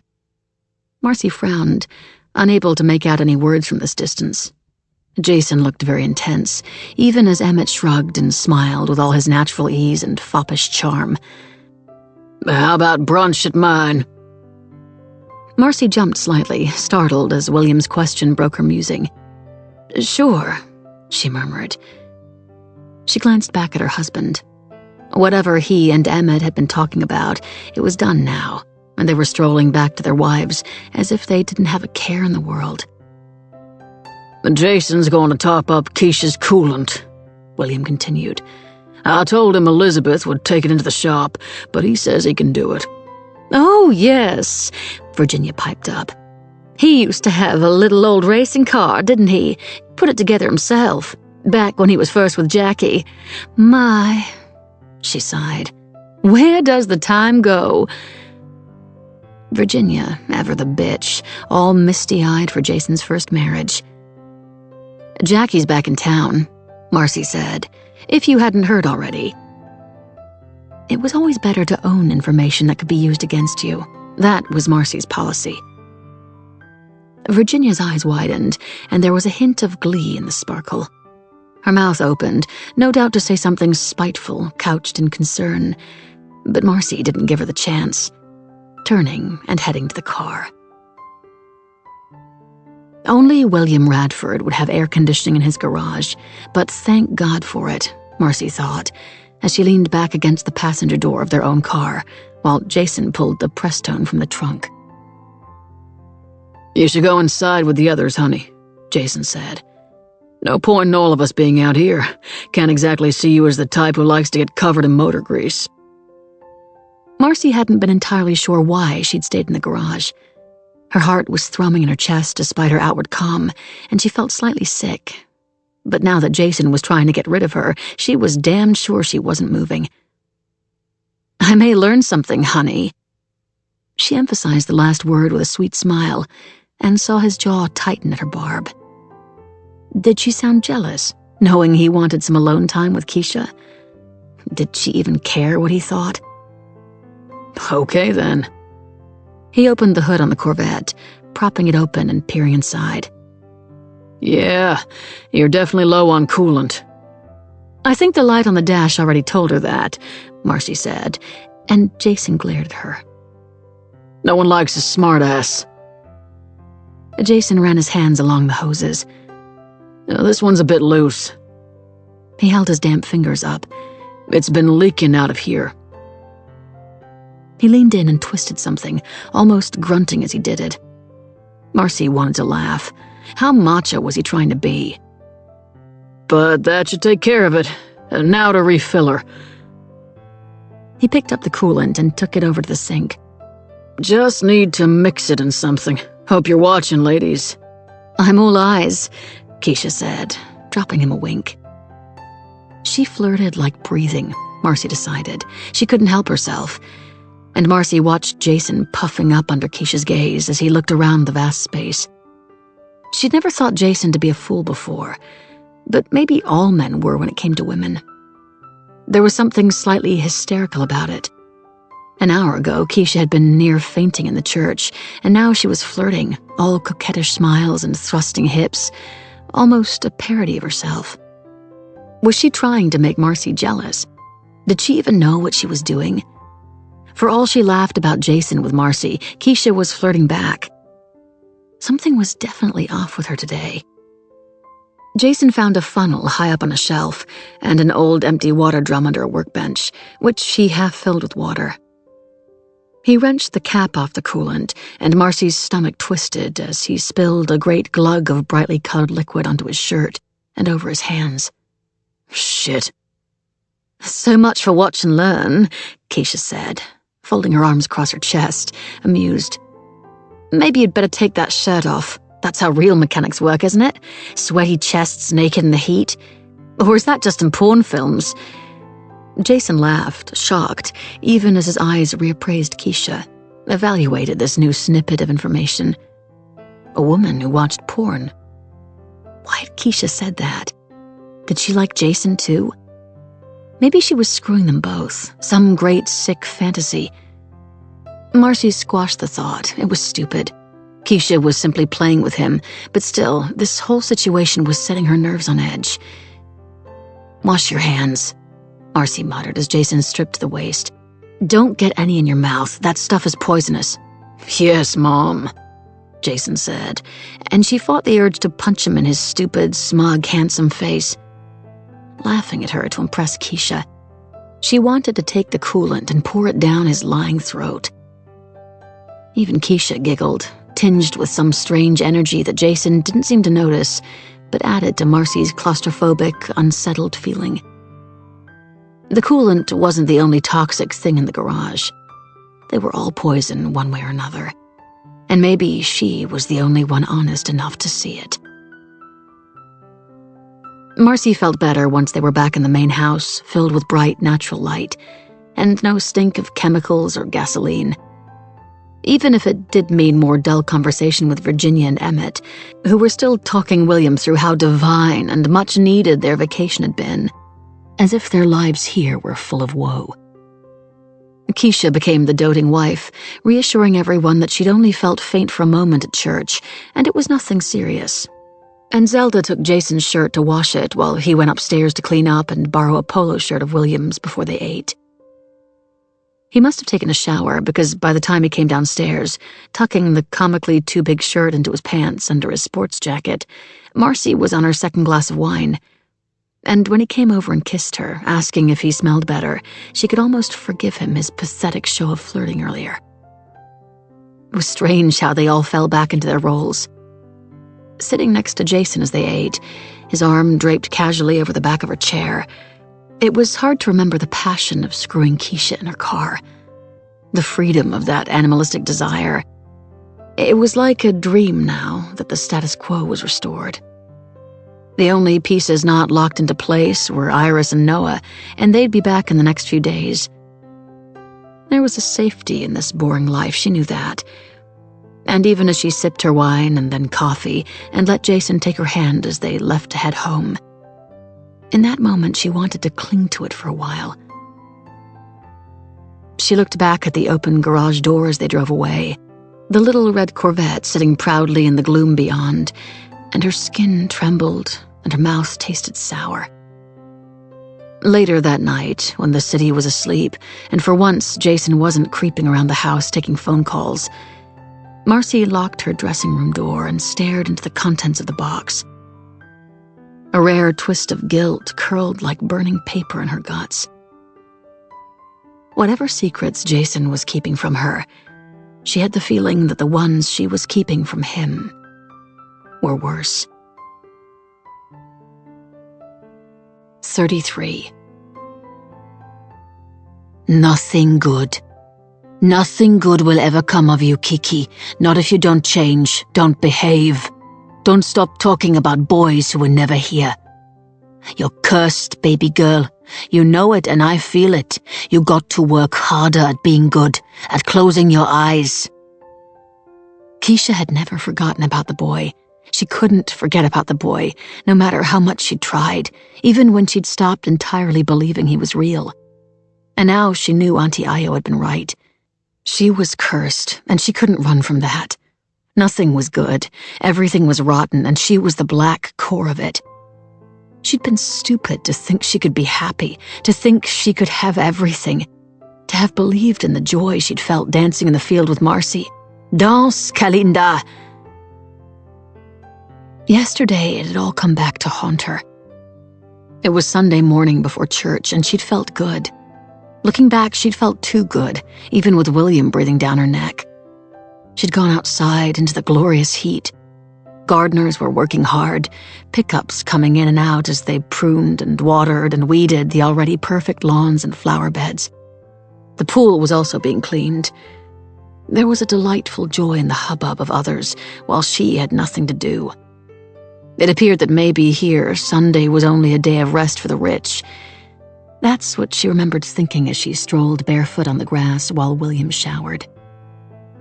She found that under the big oak tree toward the back of the garden, a tin plate of rice, peas, and beans, flies buzzing lazily across the congealed surface, laying their slick white eggs. Coins glittered in a circle around it, grabbing her attention. She knew immediately what it was. Similar but different, like so much in this country compared to home. An offering, a sacrifice, a curse, a warning. It was magic, and no good could come of it. "No good will come of you, Kiki." She'd run inside, her legs shaking beneath her, calling for Billy, her words a jumble of fear until he came with her outside to see what all the fuss was about. "It's bad juju," she said breathlessly as he stared at her discovery. "It's just someone horsing around," William said. "Maybe Zelda's grandkids made it during the weekend." He bent over and picked up the plate, nose curling with revulsion, before calling over one of the gardeners. "Throw that in the trash, will you?" The man took it and disappeared as Billy reached forward for the coins, those 6 silver teardrops among the flowers. "Don't touch them!" Keisha's voice had been almost a shriek as she clawed at his arm, trying to pull him away. "For God's sake, woman," he'd snapped. "It's only a few dollars. What is wrong with you?" His voice dropped, and Keisha was suddenly aware that all eyes in the gardens were on them. "You're embarrassing me," Billy muttered under his breath, his eyes narrow. Chastised, Keisha had dropped her hand and simply stood and watched as he picked up the coins that glinted in the sunshine, winking their wickedness at her. "Waste not, want not," William had said as he pocketed them, before striding inside again, smiling at his staff and leaving her to her silent fear. She'd felt sick all the way to church, and the air had been so hot, and the waist of her skirt so tight from days and days of rich food, she'd been sure she was going to puke right there in her seat. When William whispered he was going to put the dollars in the collection plate, she'd retched with the wrongness of it all and fled outside. It was then that she'd seen her, as if she'd been waiting. The old woman had been standing under a tree, her body almost as thick and tall as the trunk itself, chuckling to herself in the shade, her dry, frizzy orange hair ready to burst into flames in the heat. While one hand leaned her formidable weight on her walking stick, the other flipped a silver coin, $1 no doubt, catching it between her fat fingers without even looking. She winked at Keisha. "I see you," she said, nodding as the coin danced in the air once more. "Light and dark and light. I see all to come. The dead don't stay sleeping, not when Mama Laveau and her daughters come to call. Ghosts got them own needs." She smiled at Keisha, the fat in her face squishing outward. "We all got our own needs. We all got our wishes. Ain't that the truth?" "I don't want—" Keisha had started, panicked, before the words fizzled out. What didn't she want? to be free of William. That had been her wish. To be free of it all was always her wish.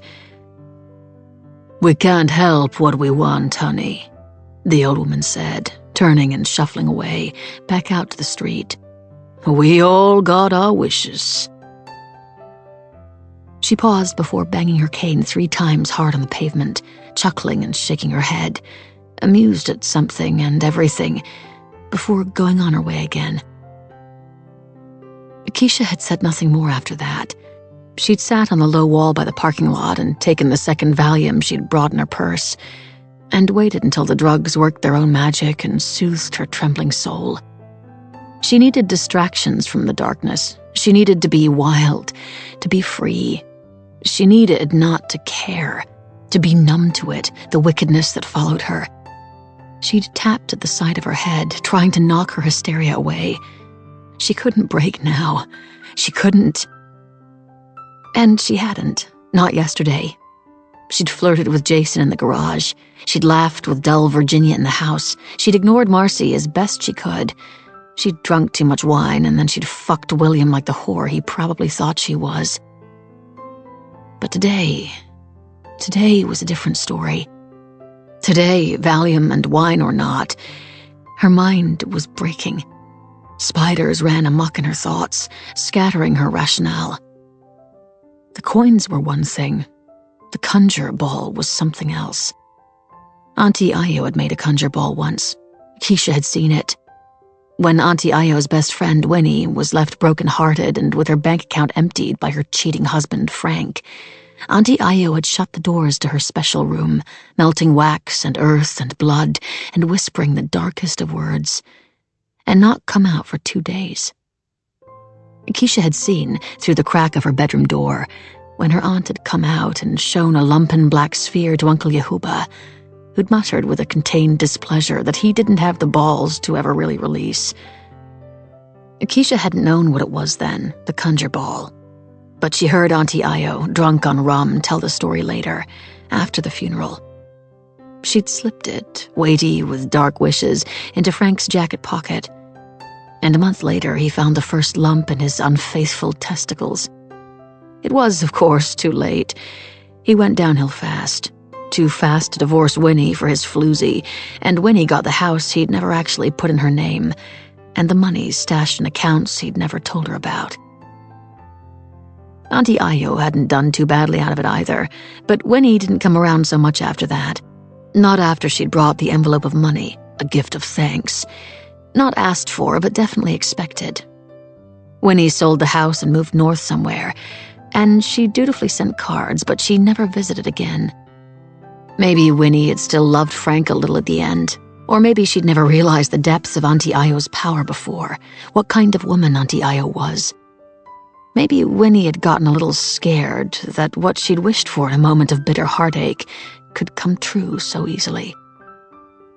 And now there was another conjure ball. She'd been in the hallway at the bottom of the stairs, calling out for William. There was an army of cleaners in the house, scrubbing and polishing every already spotless surface to be decorated for the party that weekend. And she'd been sitting out by the pool for an hour to escape the hum and noise while her Valium took hold. She'd also secretly finished off half a bottle of wine to help settle her nerves before being able to face her husband. Husband. The word was like the clank of chains on her ankle. It was better in a haze. Nothing mattered in a haze. When she was stoned, the world lost the sharp edges so determined to slice her up whichever way she turned. Once the mellow began flooding her veins, warming her in places the sun couldn't reach, she'd felt bad for hiding from William, for leaving him inside to run and sweat and shower and eat breakfast alone, and no doubt get more annoyed at her, his less-than-perfect wife. Maybe they should go to the club and get an early brunch. She'd flatter him and laugh at his jokes, and he'd be her sweet William from London once again, the ghost who had never been real. She'd gone inside, giggling as the cool air conditioning tickled her tingling, sensitive skin, and leaned against the banister, calling his name, sing-songy like a child. Everything would be okay. The Valium would brush away the darkness, sending the dust into sunshine. She was not cursed Kiki with the damaged mind, but Mrs. William Radford IV, beautiful, young, perfect, and with the world in the palm of her hand. William hadn't answered her, but instead, amid the distant sounds of vacuuming and activity filling the house, there had been a jarring, heavy thump from overhead. The tread of the dead, clumsy and with too much weight. Thud, thud, thud. Keisha had stared, her foggy brain trying to make sense of the fear tightening her gut. As the beat sped up, the heavy ball gaining momentum, just as Keisha's heartbeat pounded faster when she finally realized what was rolling down the wide, polished stairs. No, no, no, no. She thought the words were silent in her head as she flew up the stairs to get away from it before it landed, missing one completely, as if the ball might defy the laws of gravity and leap at her. That ball with her blackened soul's desires tied up inside with string. Until William came running along the corridor in his robe, fat body still wet from the shower, slick footsteps on the marble. And she wondered if he'd fall right there and then, tumble down, echoing the conjure ball, and smash his head open like a watermelon all over the freshly buffed hallway, just like she wished he would. What the hell is the matter? He didn't fall, but grabbed her arms as she reached the top banister, pulling her toward him. His face was concerned, but his grip was hurting her arm. "Down there," she muttered, looking back. "It came down the stairs. I can't. What couldn't she do? She couldn't look at it. She couldn't touch it. She could barely breathe. She wished she could stop breathing. Cursed girl. Cursed girl. What? William peered down as Zelda and Elizabeth and various cleaning staff trickled out of rooms to see what the fuss was about. Zelda. Her dark eyes were dancing, amused. Keisha pressed her head into William's shoulder, but he didn't hug her or hold her or tell her it was okay. His spine was stiff. He wasn't going to reassure his wife as one would a child. He wanted her elegant and possessed. She wanted to laugh, a hysterical, condemned laugh. Anne Boleyn in the Tower of London practicing on the block. Possessed. Maybe she was. Here, take her. She smells like she's been drinking. The words were muttered as he passed her into softer hands, and then Elizabeth wrapped her arm around one shoulder. "Let's go and sit down." Mrs. Radford's room is empty, Zelda said, shooing the cleaners back to their tasks. You can go in there, Miss Elizabeth. Mrs. Radford's room. She was Mrs. Radford, wasn't she? It was as if Keisha were the ghost, and the dead wife still lived. 34. Jason had left early for work, and Marcy had gone to the gym to work up a sweat and clear her head of Keisha, the unwelcome reminder of her past that had reared its head yesterday. By the time she got home, having picked up a delicious superfoods green salad from Fernando's on the way, she was in a better mood.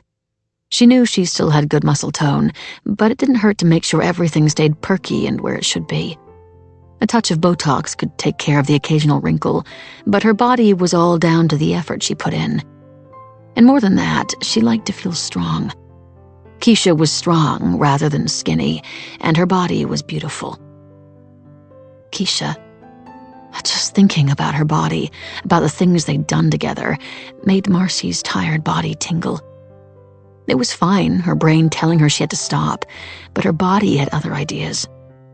Marcy picked up the mail and took it into the kitchen, throwing it onto the counter and hungrily opening her salad box. She wasn't even going to sort through it. The only mail that ever came for her was marketing junk from various stores she'd been stupid enough to give her details to. But then, as she went to fetch a fork from the cutlery drawer, she noticed the start of her name on an expensive white envelope. She pulled it free and stared for a moment. The paper felt almost like fabric under her touch, and her name had been written in a lilac ink in beautiful cursive. It was a Savannah postmark. A wedding invitation, perhaps, she thought, but couldn't think of any of their friends who had children who'd recently gotten engaged. She slid a knife into the corner and carefully opened it, oddly both curious and excited. Letters were a thing of the past, gone even as she grew up. Communication was all online or by cell phone. The only mail her mom had ever gotten had been demands for money. It was an invitation, she realized, as she pulled the thick card free and gasped. Not to a wedding, but to something so much better. She stared at the words on the first line, all thought of how hungry she was forgotten.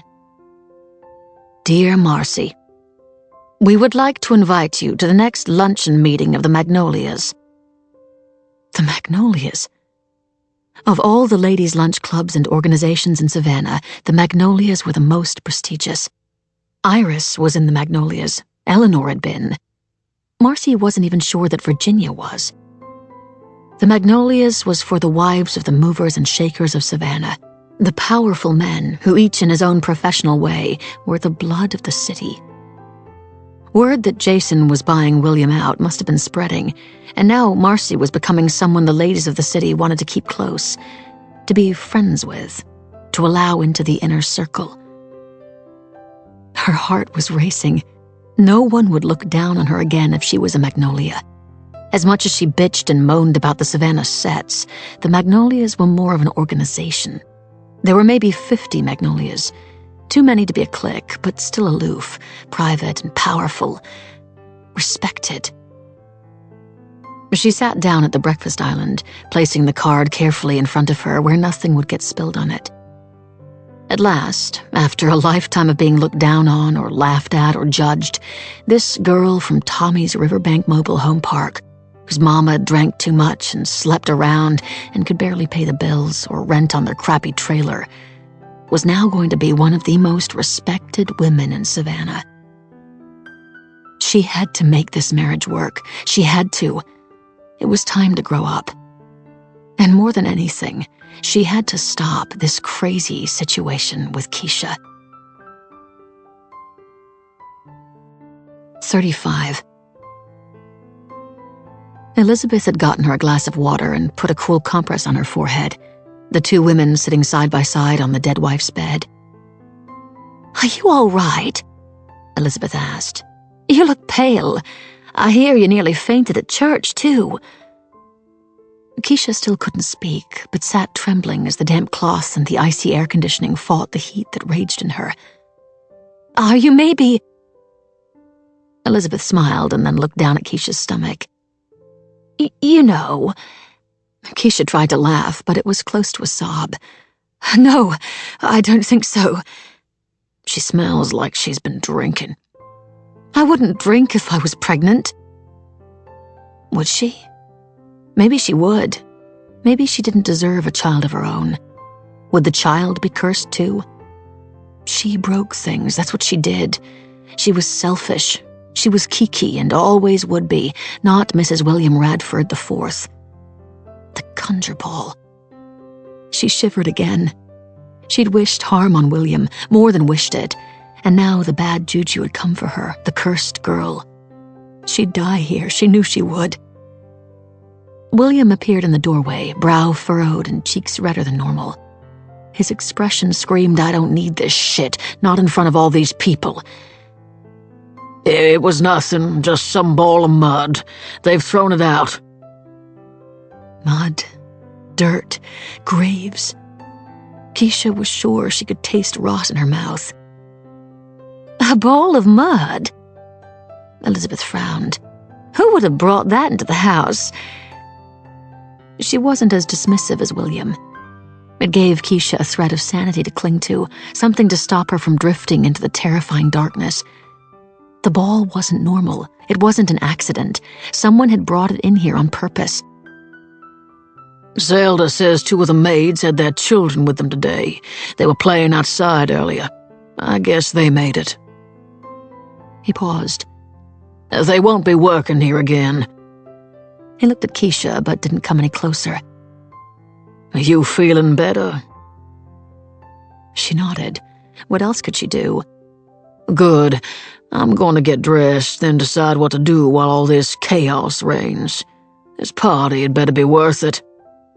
It sounded like a threat rather than a joke. "Come find me in 10 minutes." It was a command, as if she were the assistant, not Elizabeth.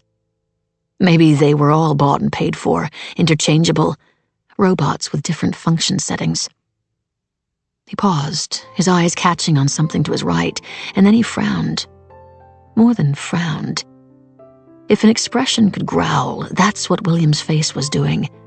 His skin paled, leaving only 2 red blotches high on his cheeks. Did you do that? Each word was a quiet hissing drop of acid. It took a moment before Keisha realized what he was talking about. She followed his eyes and her mouth dropped open. The photo. The one she'd taken out of the dresser. Eleanor looking happy with her arms wrapped around Lyle, when he was just a smiling boy thinking he had decades of the world ahead of him. Her mouth moved, unable to form an adequate excuse as William glared, hate and rage and embarrassment at himself for marrying her, all fighting for supremacy. She was about to force out some breath of begging apology when Elizabeth cut in. Oh, silly me, I'm so sorry.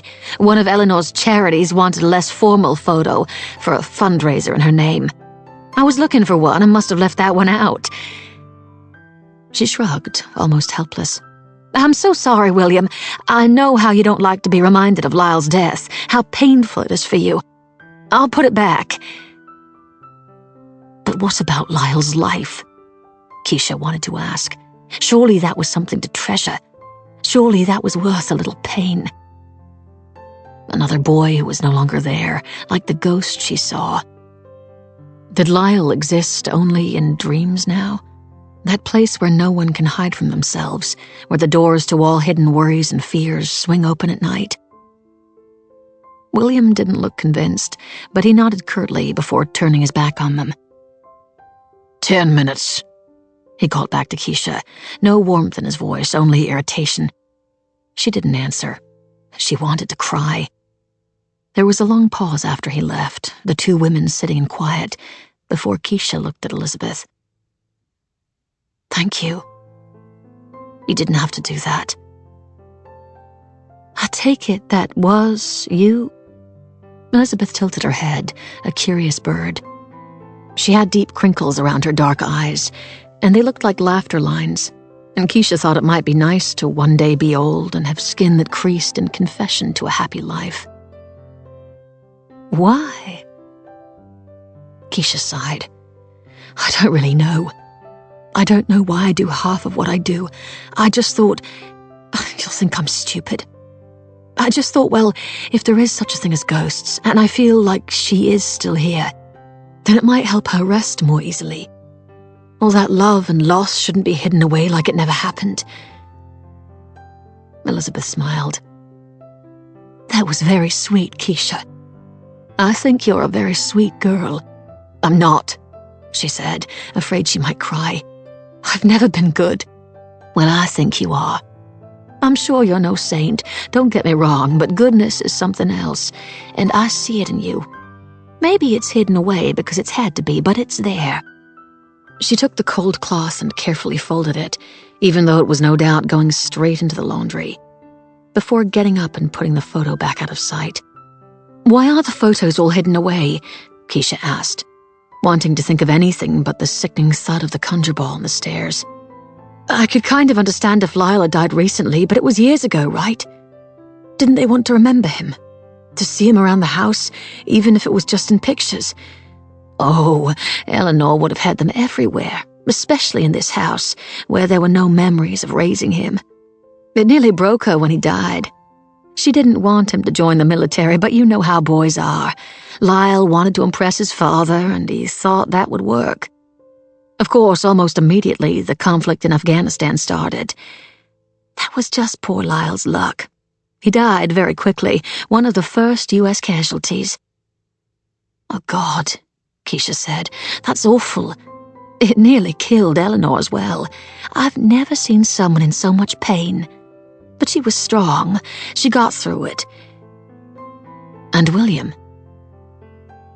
It was Elizabeth's turn to let out a deep sigh. Men are different. They're like children. He was hiding from his guilt as much as his pain, guilt for forcing Lyle to do something that was out of character. William couldn't face that any more than Eleanor could face her grief at first. Out of sight, out of mind, Keisha said softly. If only she could feel that way about the conjure ball, the strange old woman, the silver coins. Elizabeth smiled gently at her. Something like that. It had been a day that shimmered, like looking through melting glass. Everything was too bright and she couldn't focus. By mid-afternoon, Keisha's head was pounding, each painful thump the conjure ball falling one step closer to her, an endless tread on a stairway to hell. They'd gone for a silent lunch, during which William spent most of the time checking emails on his phone, while she drank her wine, and then he snapped at her when she tried to kiss him across the table, saying she was drunk and causing a scene. She'd cried then, really causing a scene, emotional exhaustion brought on by her Valium come-down, too much alcohol and too much fear. Where was it coming from? She hadn't been this bad since she'd been a teenager, and now her moods were spiraling out of control. She felt sick all the time. She needed an anchor to keep her tied to this world, and if it had to be William for now, then she had to try harder. She wanted to be forgiven for things she'd done and not yet done. She wanted it all to go away. She'd try to love him. She'd try to be good. She'd gone to the restroom, queasy once more, and sent various texts to various people, cries for help wrapped in laughter. But no one had answered. When they'd gotten home, she'd napped for an hour, the house finally, mercifully silent and pristine. And when she came downstairs, her head calmer and less noisy, too tired for fear, she found William asleep in his study. The day had exhausted him, too. Zelda was absent. Maybe William had given her the evening off, not wanting any more histrionics in front of the staff. And so Keisha made dinner, mashing the potatoes rich with cream and butter and frying some steak and large shrimp with a token gesture of a side salad.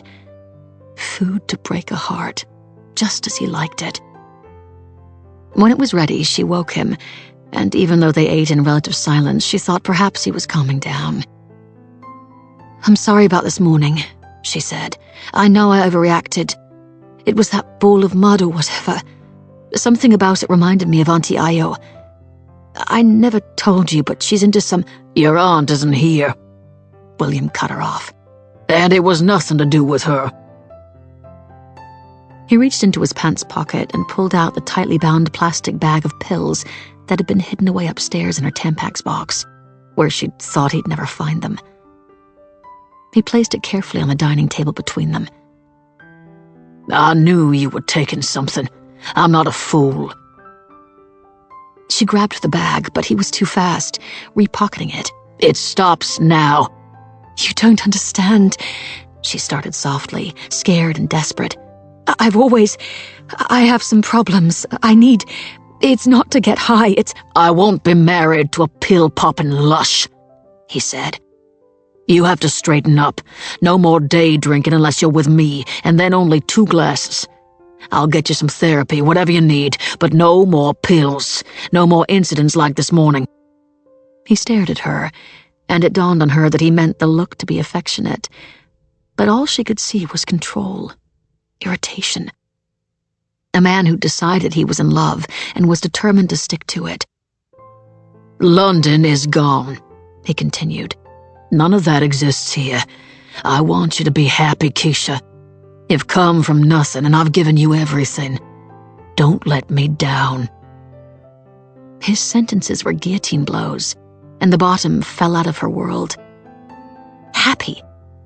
How could she explain what it would take to make her happy?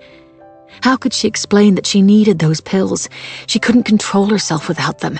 Anything could happen. She could do anything, and that terrified her. "Eat your food," he said, nodding at her plate. "It will make you feel better. And let's say no more about it." Say no more about it. Out of sight, out of mind. Maybe that worked when you were the one calling the shots, the one who'd been born with so much money the world was presented as a play toy.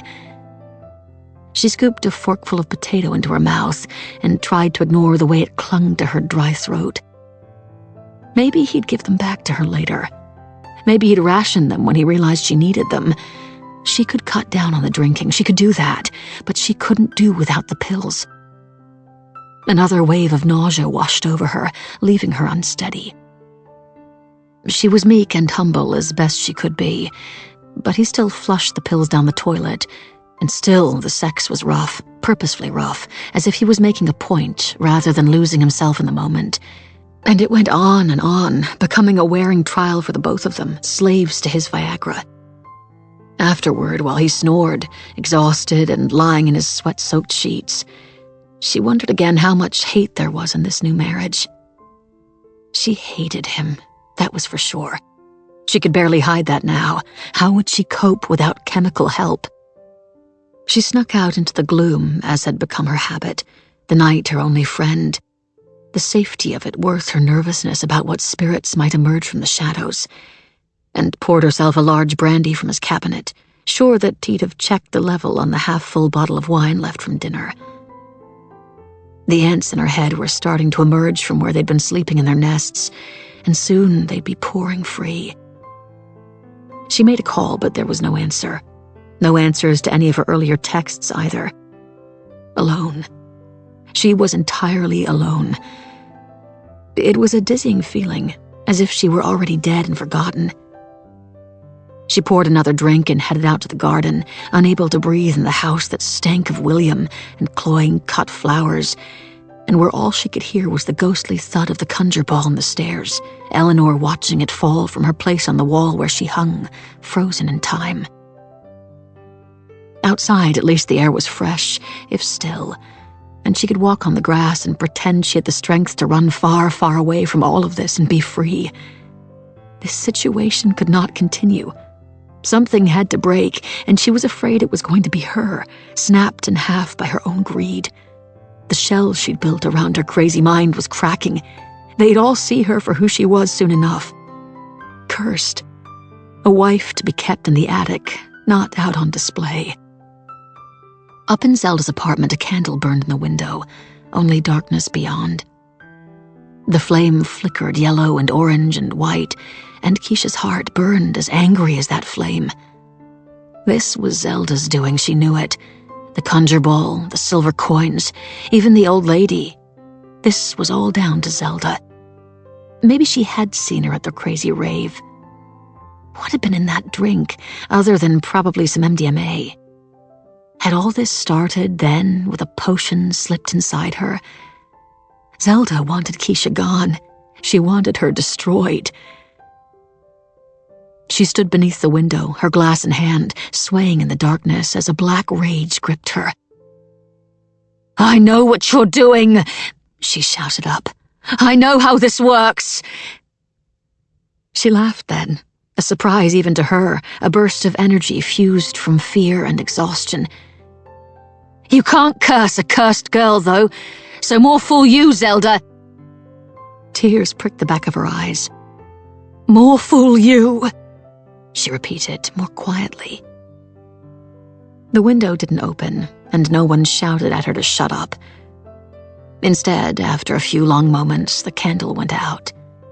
No shadow of movement, no hint of a figure leaning forward to blow the fire cold. It just went out, as if someone had willed it. 36. Despite Marcy's determination to get her life back on track with Jason, to turn a blind eye to his lies and secrets for the sake of her own fabulous future position in the world, she was finding it hard. She was walking on eggshells around him again, but at least this time she knew it wasn't anything to do with her, or Jackie, or whoever was at the other end of those nighttime calls. All the computers at work had crashed spectacularly, losing all sorts of client information and files, and it was a clusterfuck, which was the closest to an actual explanation she could get out of him. A server meltdown or something. Whatever it was, it sounded serious and could slow down the audit, which in turn would slow down the buyout and the Maddox's rise up the social ladder. The unwelcome accidental reminder of her past on Sunday, then the invitation to the Magnolia lunch yesterday, had made her take stock. She didn't really want her freedom. It had just been excitement that was missing. And as far as she could tell, Jason taking over the partnership and her new role in the city would give her that, even if their love had soured. His return to moodiness with this computer business wasn't helping.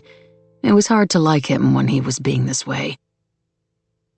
At least he was barely home. He'd been at the office until late last night, and this morning he was up and gone before 7, leaving her alone in their vast bed. He hadn't even tried to have sex with her, although she'd found she didn't mind that so much anymore. Maybe polite separate lives was the way forward for now, even if it did feel empty. With Keisha, it had been so different. Keisha. Always somewhere in her head, despite Marcy's resolve to banish her. She waited for the coffee machine to finish its gurgles and hisses, and then poured a large cup. Keisha. Marcy hadn't answered any of her recent texts. There was a neediness in them that unnerved her. Her moods changed too fast. And although Marcy was concerned about her, she also knew Keisha was unreliable. It was best for both of them to end it. It might level Keisha out too. Most important in Marcy's thinking, however, was that Keisha couldn't be trusted not to screw everything up. And after the whole coolant situation, all Marcy wanted to do was cocoon up with Jason, her flawed and secretive husband, and then emerge as a beautiful and brilliant social butterfly when the buyout was done. Keisha had been a reminder of how she herself had once been, wild, crazy, and fearless. But that girl was no more. She had no place here. Maybe they wouldn't even see the Radfords so much once William retired. That would be better. That would definitely make things easier. She was feeling strong. She could live without love if she had to, for the sake of wealth and power. Marcy hated seeing the young woman so fragile, and she knew that it was partly her fault. But wasn't this cruel-to-be-kind approach the best way to move her forward fast? The doorbell cut through the quiet and made her jump, the noise as oversized as the house. And tightening her robe around her waist, she padded out to the hallway, irritated at being disturbed at the ungodly hour of 8:30 in the morning. No one called on anyone before at least 10 unless prearranged. That was the rule of polite society.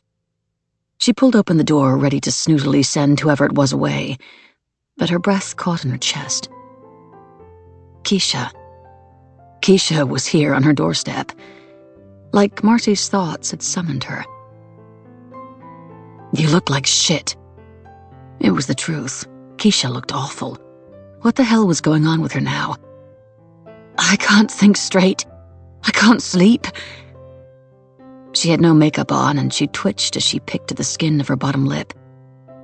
Marcy had seen this kind of twitching before, back when she was a kid, and sometimes down at the mission, but never around here. Not in this perfect part of town. "My brain won't work without Valium," Keisha said. "I don't know what to do." She looked up, desperate. "Have you got some? Can you get me some?" Marcy stared at her, this beautiful, childlike, damaged woman on her doorstep, this moth that lived hidden beneath the dazzling, painted-on butterfly colors, this fascinating wreck of a human being. "You'd better come in." What else could she say? She needed this thing between them to end, but she had to manage her. Keisha in this state could say anything to anyone, and the last thing she needed was the new neighbors seeing this display on her doorstep. Like now. "Do you think someone can be cursed?" Keisha's eyes darted around the kitchen as Marcy put a cup of coffee beside her on the breakfast table. "Properly cursed? Like black magic cursed?" Coffee was probably the last thing Keisha needed, Marcy thought, as the young woman pulled her knees up under her chin and tugged at a loose strand of hair, a nervous tick. "There was a boy once," Keisha continued, softly muttering. "And then there wasn't. I should never have seen the boy. Maybe he was never there. The next time I saw him, he was gone." "Is this that ghost business again?" Marcy said. "I told you, Keisha, there are no ghosts. Cursed Kiki. That's what my auntie called me. They said I was crazy. They said he'd never been there, a ghost boy. But I couldn't unsee him. You're scaring me, Keisha, Marcy said, and it was true. I scare me, Keisha whispered back, holding her hand. You can't run from a curse. It always finds you. That's what Auntie Ngaio says. It's found me, and I don't know what to do. She leaned forward. I'm wicked, Marcy. In my blood. Okay, enough of this. Marcy took both of Keisha's hands and hauled her to her feet. There's no such thing as curses, and I know what wicked is, and you're not it. We do, though, need to get you straightened out. Come on, upstairs. I think there's some Xanax somewhere Jason uses when he has to fly. You can have that. Is it as good as Valium? It'll be better than going cold turkey like this. Keisha's hand was corpse cold in hers. I don't know what William was thinking. He hates me. No, he doesn't. He loves you. Love might be way too strong a word for whatever William felt toward his second wife, Marcy thought, as she gave Keisha a tablet to dry swallow and started the shower. But he did own her. I could just tell him about us. Keisha looked at her, hopeful. Pull the Band-Aid off fast or whatever. I bet he'd still give me some money just to take my scandal and disappear. It would probably be enough to have a nice life, away from all this. Marcy stared at her. I like all this, she said colder. Fear would always suffocate love or lust, and Marcy was filled with dread that Keisha was going to open her big, junky mouth and wreck everything, just as she was on the cusp of being respected, of having some social power of her own. I love my husband. I told you, and there's nothing to tell. I'd deny it all. Yeah, 'cause Jason's such a catch. He may not be perfect, but he's ambitious and safe. Nothing's safe, Marcy. Keisha sounded exhausted. Wealth buys safety. You need to learn that. I won't be poor again, Keisha, not even for you. And if you're not careful, you'll end up back in the gutter, and it'll be a lot harder to climb out a second time. Get in the shower. I'll make you some eggs. You'll feel better when the Xanax kicks in. Don't you love me at all? Keisha asked, peeling off her t-shirt. Marcy stared at her, throat already drying at the sight of that smooth, bare skin. What was it she felt? Lust? Definitely. Obsession? Maybe. Was it love? What was love, anyway? A passing madness? Not worth wrecking her future for. And how could she explain the irrational, nauseating fear she'd felt in the garage on Sunday? Jason was hiding secrets from her, but that didn't justify her secrets from him. That whole situation was a reminder of her old life, her secrets, that she needed to pour icy water over all her newfound childish wildness. You know I care about you, she answered from the doorway. But we have to stop. I mean it, especially while you're like this. I'll be your friend, Keisha, but from now on, that's it. I don't believe you, Keisha said. You love me. I know you do. I see the way you look at me. You sound like a cliché. By the time she got downstairs, Marcy's whole body was trembling. Maybe she did love Keisha a little, but she was on the brink of a breakdown. How could Marcy explain that love wasn't enough? Life wasn't the movies. Love never lasted forever. 37. Keisha had left without eating any food and without so much as a goodbye, letting herself out before Marcy could even get to the door. But she'd taken the packet of Xanax, which was better than nothing. But when Keisha hadn't answered any of her texts by 3 in the afternoon, Marcy was worried.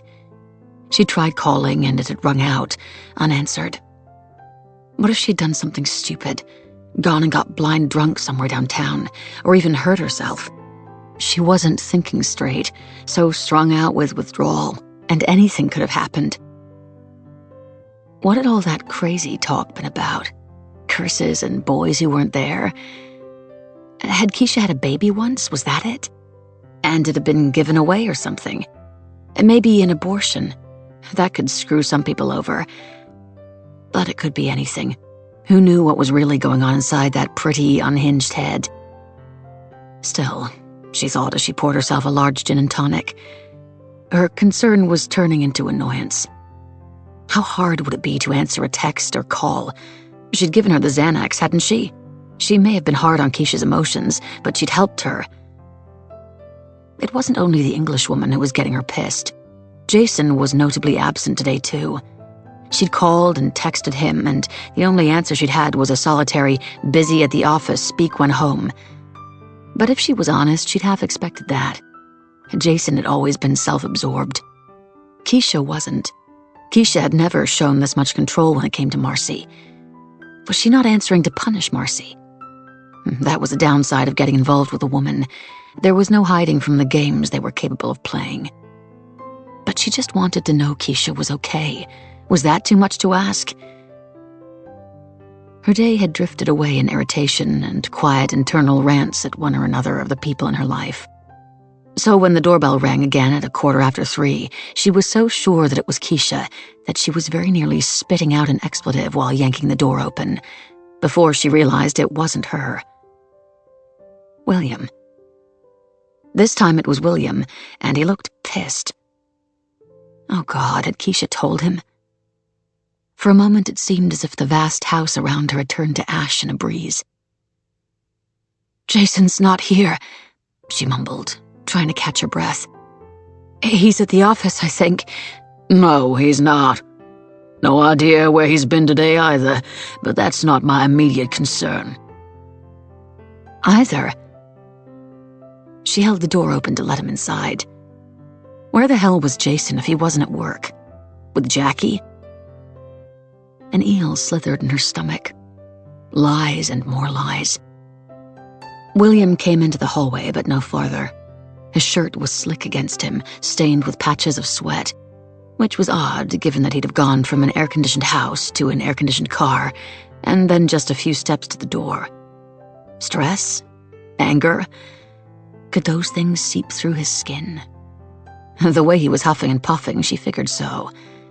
If he wasn't careful, he'd have a heart attack right where he stood. "What's the matter?" she asked.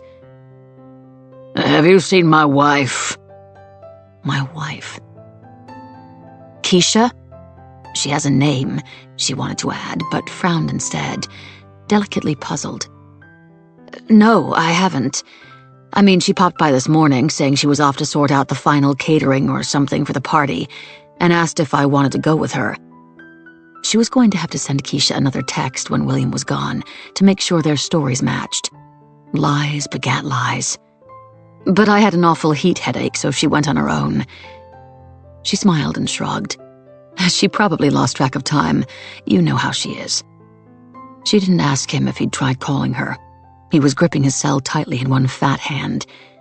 It wasn't only Marcy's calls Keisha hadn't been answering. I know how she is, he growled, red cheeks flushing purple. "Should we call the police?" Marcy asked. "If you're worried." William wasn't worried. He was annoyed. He was out of sorts. He was a man filled with feelings he didn't understand about a woman he couldn't control. No, he said, not yet. What kind of man would I seem calling the police because my wife's been out all day? I know what they'd think. She's running around on him already. "Oh, no," Marcy said. "No one would think that. It's great that you're concerned about her. All women want to feel protected." It was such bullshit. He wasn't protecting Keisha. He was safeguarding his own reputation. "Do you want a drink? I've just made a gin and tonic." She was suddenly aware that it was only mid-afternoon and that she was drinking alone at home. William shook his head. No, I shouldn't have bothered you. I know how I must sound, worrying over nothing. But she's been a little under the weather lately, and I don't know what to do about it. I don't know how to manage it for the best. Marcy said nothing as his frustration and anger seeped into a quiet despair. It was quite a thing seeing the great William Radford IV in this state, and opening up to her, Marcy Maddox, the slightly trashy second wife. Everything changed when I went to Europe, didn't it? He sounded exhausted. Life's all about change. That's easy to say at your age. I want things back to normal. I'm too old for all this. His eyes narrowed. You heard from Jason today? She shrugged.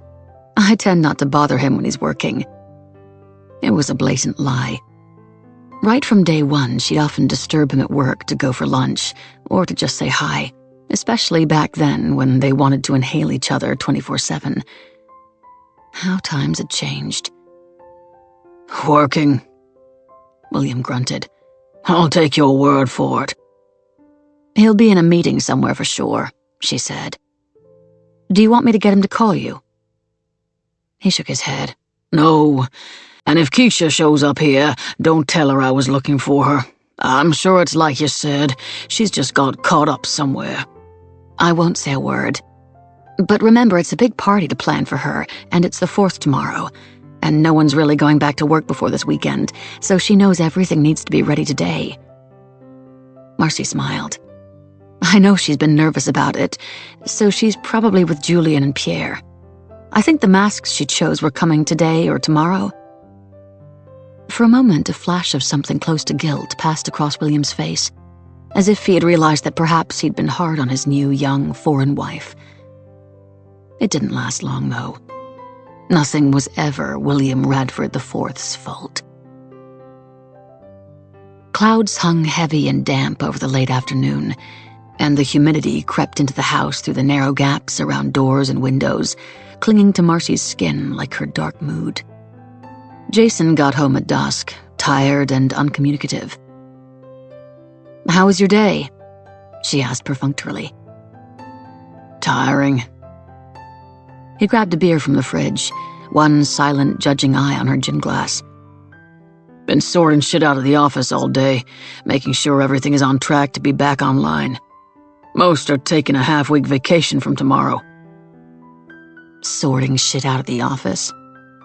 Her blood boiled. She was trying so hard to make it work between them, and still he was lying. William came by, she said coolly. He told me you hadn't been in the office. All day. What? You weren't in the office, Jason. Her heart raced as her face burned. She couldn't make this marriage work all by herself. So where the fuck were you? Don't curse at me, Marcy. He headed for the sitting room, and she followed. This time she wasn't letting him off the hook. She'd given up Keisha for their future. And don't walk away from me, Jason. Where were you? What did William want? Why won't you answer my question? He spun around. Get off my back, Marcy. Sorting shit out at work doesn't necessarily mean being in the office. I meant for the office, not in the office. Jesus, what are you turning into now? Some kind of nagging, paranoid housewife? I've had a hard enough day without coming home to whatever this is. Marcy shrunk slightly against the wall as he shouted, but her anger didn't fade. Nagging, paranoid housewife. Screw him. So do I need to call William? Jason asked her. Was he looking for me? No, she said quietly. He was looking for Keisha. She turned and headed for the stairs. I'm getting in the shower. If you want dinner, you'll have to sort it out yourself. A long day sorting shit out of the office. That's what he'd said. Not out at meetings or at the club or wherever else he schmoozed clients. At the office. He'd lied to her, and if he thought she was stupid enough to buy that explanation, then he didn't know her at all. Later, in bed, Marcy stared into the gloom, trying to make sense of the thoughts nodding in her head as her anger bubbled under the surface. William's face when he'd asked if Marcy had heard from Jason, the suspicion there. Keisha had been out all day in a terrible state. God only knew where and with who. Jason had been out of contact apart from one text, and he'd lied about where he'd been. Maybe Keisha had gone to Jason after her. Had Jason been the manly shoulder to cry on? Or, of course, maybe Jason had been with Jackie. Outside, thunder rumbled, but no rain fell. A storm was brewing somewhere, perhaps slowly moving toward the city. But for now, there was no respite in the crackling tension, either in the house or beyond. She looked over at Jason's back, and for the first time since she'd known him, despite her own ambitions, despite how she needed him, she felt a small shiver of revulsion in her own spine.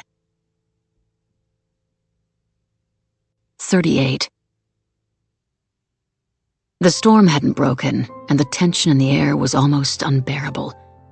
The sky over the city was the color of a dust cloud, a grainy yellow-gray filter that made you squint, even though there was no hint of a bright sun. And as evening fell into a hot gloom, there was no relief. Marcy didn't envy those who'd spent the afternoon at the Magnolia Park Parade, or the various other outdoor celebrations to mark the 4th of July holiday. At least here, at Iris and Noah's place, there was the slight breeze from the creek, even if the proximity of the water also made her a feast for the midges and mosquitoes that seemed to favor her out-of-state blood. We should be able to see the Tybee Island fireworks from here, even with these awful clouds, Iris said, and everyone nodded in faint excitement. The atmosphere in the room was as palpable as the humidity outside, even as they smiled and clinked glasses of perfectly chilled wine and nibbled at their meals. It was a strange reunion, and Marcy wondered if their hosts, Iris and Noah, could sense the shifts that had occurred while they'd been away. Maybe. Iris hadn't mentioned the Magnolia invite to Marcy. Perhaps she didn't know yet. That gave Marcy some unease. Would Iris speak against her to the group? No, Iris wasn't like that. She'd give her a chance at least. Marcy swallowed the last of her wine, for once glad her glass hadn't been refilled. The room was a forest fire of hidden resentments waiting to flare up, and it would take only one spark in a comment to get it started, and she didn't have the energy for a fight tonight. Instead, she sat back as the coffee arrived, stirred in some cream and sugar, and tried for once to be invisible, an observer of their staid circle rather than trapped within it. Jason was doing a fine impersonation of joviality now that the systems at work were apparently mended again, but Marcy knew that, in truth, his mood was as sour as it had been before. He was starting to drain her. Maybe she'd wait until the takeover was all done and dusted in a year's time, and she was firmly in the bosom of a group of well-connected women, and then file for divorce. See how he liked them apples. It was an empty threat, and she knew it. She wouldn't give him or any of the rest of them the satisfaction of their marriage not working, and the prenup would limit what she walked away with. If he wanted to leave her, he'd have to do it himself. She glanced over at Keisha, the cause of all Marcy's discomfort. She was surprisingly together, if demure, sitting beside William and holding his hand as he talked with Noah. Looking at her made Marcy's heart race and her stomach knot. Marcy had followed her to the bathroom earlier and told her she'd get her a Valium prescription, but the younger woman hadn't wanted it, said she was fine without even meeting Marcy's eyes. She'd stiffened when Marcy had touched her arm in a way that screamed heartache, and it made Marcy feel bad. It had made her want to push the crazy Englishwoman up against the wall and kiss her, but she hadn't. Instead, she'd muttered, "Have it your way," and gone back to her seat next to her husband where she belonged, and told herself it was for the best. As much as she wanted to, she couldn't have her cake and eat it too, not with someone as unstable as Keisha. Isn't it, Marcy? Marcy? Dragged from her private thoughts back into the circle, Marcy brought her attention back to Virginia, who'd said something she hadn't been listening to. "I'm sorry, what was that?" "It's so sad to see so many homeless coming for the 4th lunch. I was there this morning. I only wish we could feed them all." "I'm pretty sure some of them have homes," Marcy said, rolling the fine stem of her crystal wineglass between her fingers. As she spun it, her own face distorted in the reflection, creating a monster she barely recognized. "Some simply want free food. They take advantage of you." She needn't have said anything. She shouldn't have said anything. But Virginia's holier-than-thou routine, combined with her smugness, was wearing Marcy down. Also, Virginia could totally feed every tramp in town if she wanted to, from Novelle's if she so chose, and that place had 2 fancy Michelin stars. Bless your heart, you're too naive, she finished. It was a sugar-coated barb. Virginia's shoulders stiffened as she smarted. The good Lord doesn't turn anyone away. Marcy sipped her coffee. You must read a different Bible than I do, because as far as I can tell, the good Lord is mighty picky about who gets to be on his team. Marcy, stop it. Jason reached across and squeezed her hand just a little too tight. This weather. He smiled at Virginia. I swear it's making her crazy. She gritted her teeth to stop from replying, or maybe it's my lying husband who's making me crazy, but took some pleasure from the secret, sly smile that crossed Emmett's face at her words. Her own husband might find her behavior rude, but Virginia's, at least, was finding her mildly entertaining. Just saying it like it is. Marcy's accent slipped slightly, the words drawling in the wrong places. You could take the girl out of Boise, but you couldn't take Boise out of the girl. I have to ask. Iris leaned forward, her straight, thin back drawing a line across the snippy conversation as she smiled at Keisha. What have you brought in those bags? I'm simply dying of curiosity. Yes, so am I, Noah added. Marcy almost laughed at the desperation in the swift change of subject. Like Noah gave a shit about Keisha's gifts. Anything to avoid harsh words at a dinner table. They're for Saturday's party, Keisha said. I wanted to give you each something to thank you for making me feel so welcome. She reached down and picked up the first box. It took me ages to choose them, but I think I've got them right. Here. She passed one across to Iris. That's yours. Don't open it until everyone's got theirs, though, please. I think you'll be impressed, William beamed, proud. But Marcy saw the slight flinch in Keisha's arm as he squeezed her hand. Keisha needed to be careful. It was always the small things that would give someone away. Okay, you can open them. Keisha clapped her hands together when each person finally had a box in front of them, her eyes darting at last to Marcy. There was nothing false in the exclamations from around the table as the lids came off, and even Marcy was left breathless. Venetian masquerade masks, beautifully designed and unique for each wearer. The men's were relatively plain, Jason's ebony black and cut straight across the eyes and nose, a devilish Zorro, and Emmett's was almost Puck-esque, burnished silver with an arched impish expression across the eyebrows and an overlong gilt nose that Marcy thought suited his foppish, inquisitive mannerisms perfectly. Noah's was black and gold, understated, but at the same time regal and clearly expensive. Whatever Keisha had chosen for William must have still been at home with her own, held back as a surprise. But if the other women's masks were anything to go by, they were all going to dazzle on Saturday night. Oh my! Iris held hers up to her face. It was a beautiful half-mask with filigree, held on a stick rather than tied, and although not brightly colored or ornate, like Noah's, it oozed sophisticated elegance. Although Iris, always charming and polite, must have privately thought the idea of a masked ball a tad vulgar, her smile now was genuine. It's quite stunning, dear. You have exquisite taste. She sure does, Virginia chimed in as she examined her own, a blue and gold bird mask with feathers at either side and a small golden beak over the nose. And Marcy wanted to laugh as William said it suited her features. What it suited was the way Virginia was always pecking at people with her superior attitudes. Marcy took hers out of its box, and there was a fresh gasp from around the table. I wanted to thank you for being such a good friend to me, Keisha said. The barb was slight, just there enough for Marcy to pick up on it, while it passed the rest by. Heartache always defended itself by attacking. Marcy only hoped that these little remarks would be the worst of it. Still, she ached with regret as she took in the beauty of the mask. It looked pure, for want of a better word. Jason had never bought her anything like this, so perfect for her. She held it up against her face and knew even without the reassurance of a mirror that she looked magnificent. It was crafted in white gold, burnished and hued with candy floss pink as it turned in the light. That should have made it look saccharine and babyish, but instead it was aloofly ethereal against her ice-blonde hair.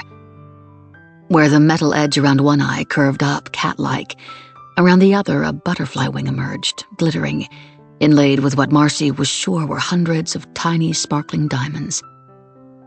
It was magical. There was no other word for it. Even the ribbons that went to tie it at the back of her head had glittering stones in them. "And I thought it would suit you," Keisha finished. Marcy said nothing, still staring in delight at the mask. "She hasn't been that good a friend," Jason said, his smile as thin as his joke. "Well, I, for one, can't wait for this Saturday's extravaganza," Emmett said, raising his brandy. "It's going to be a night to remember."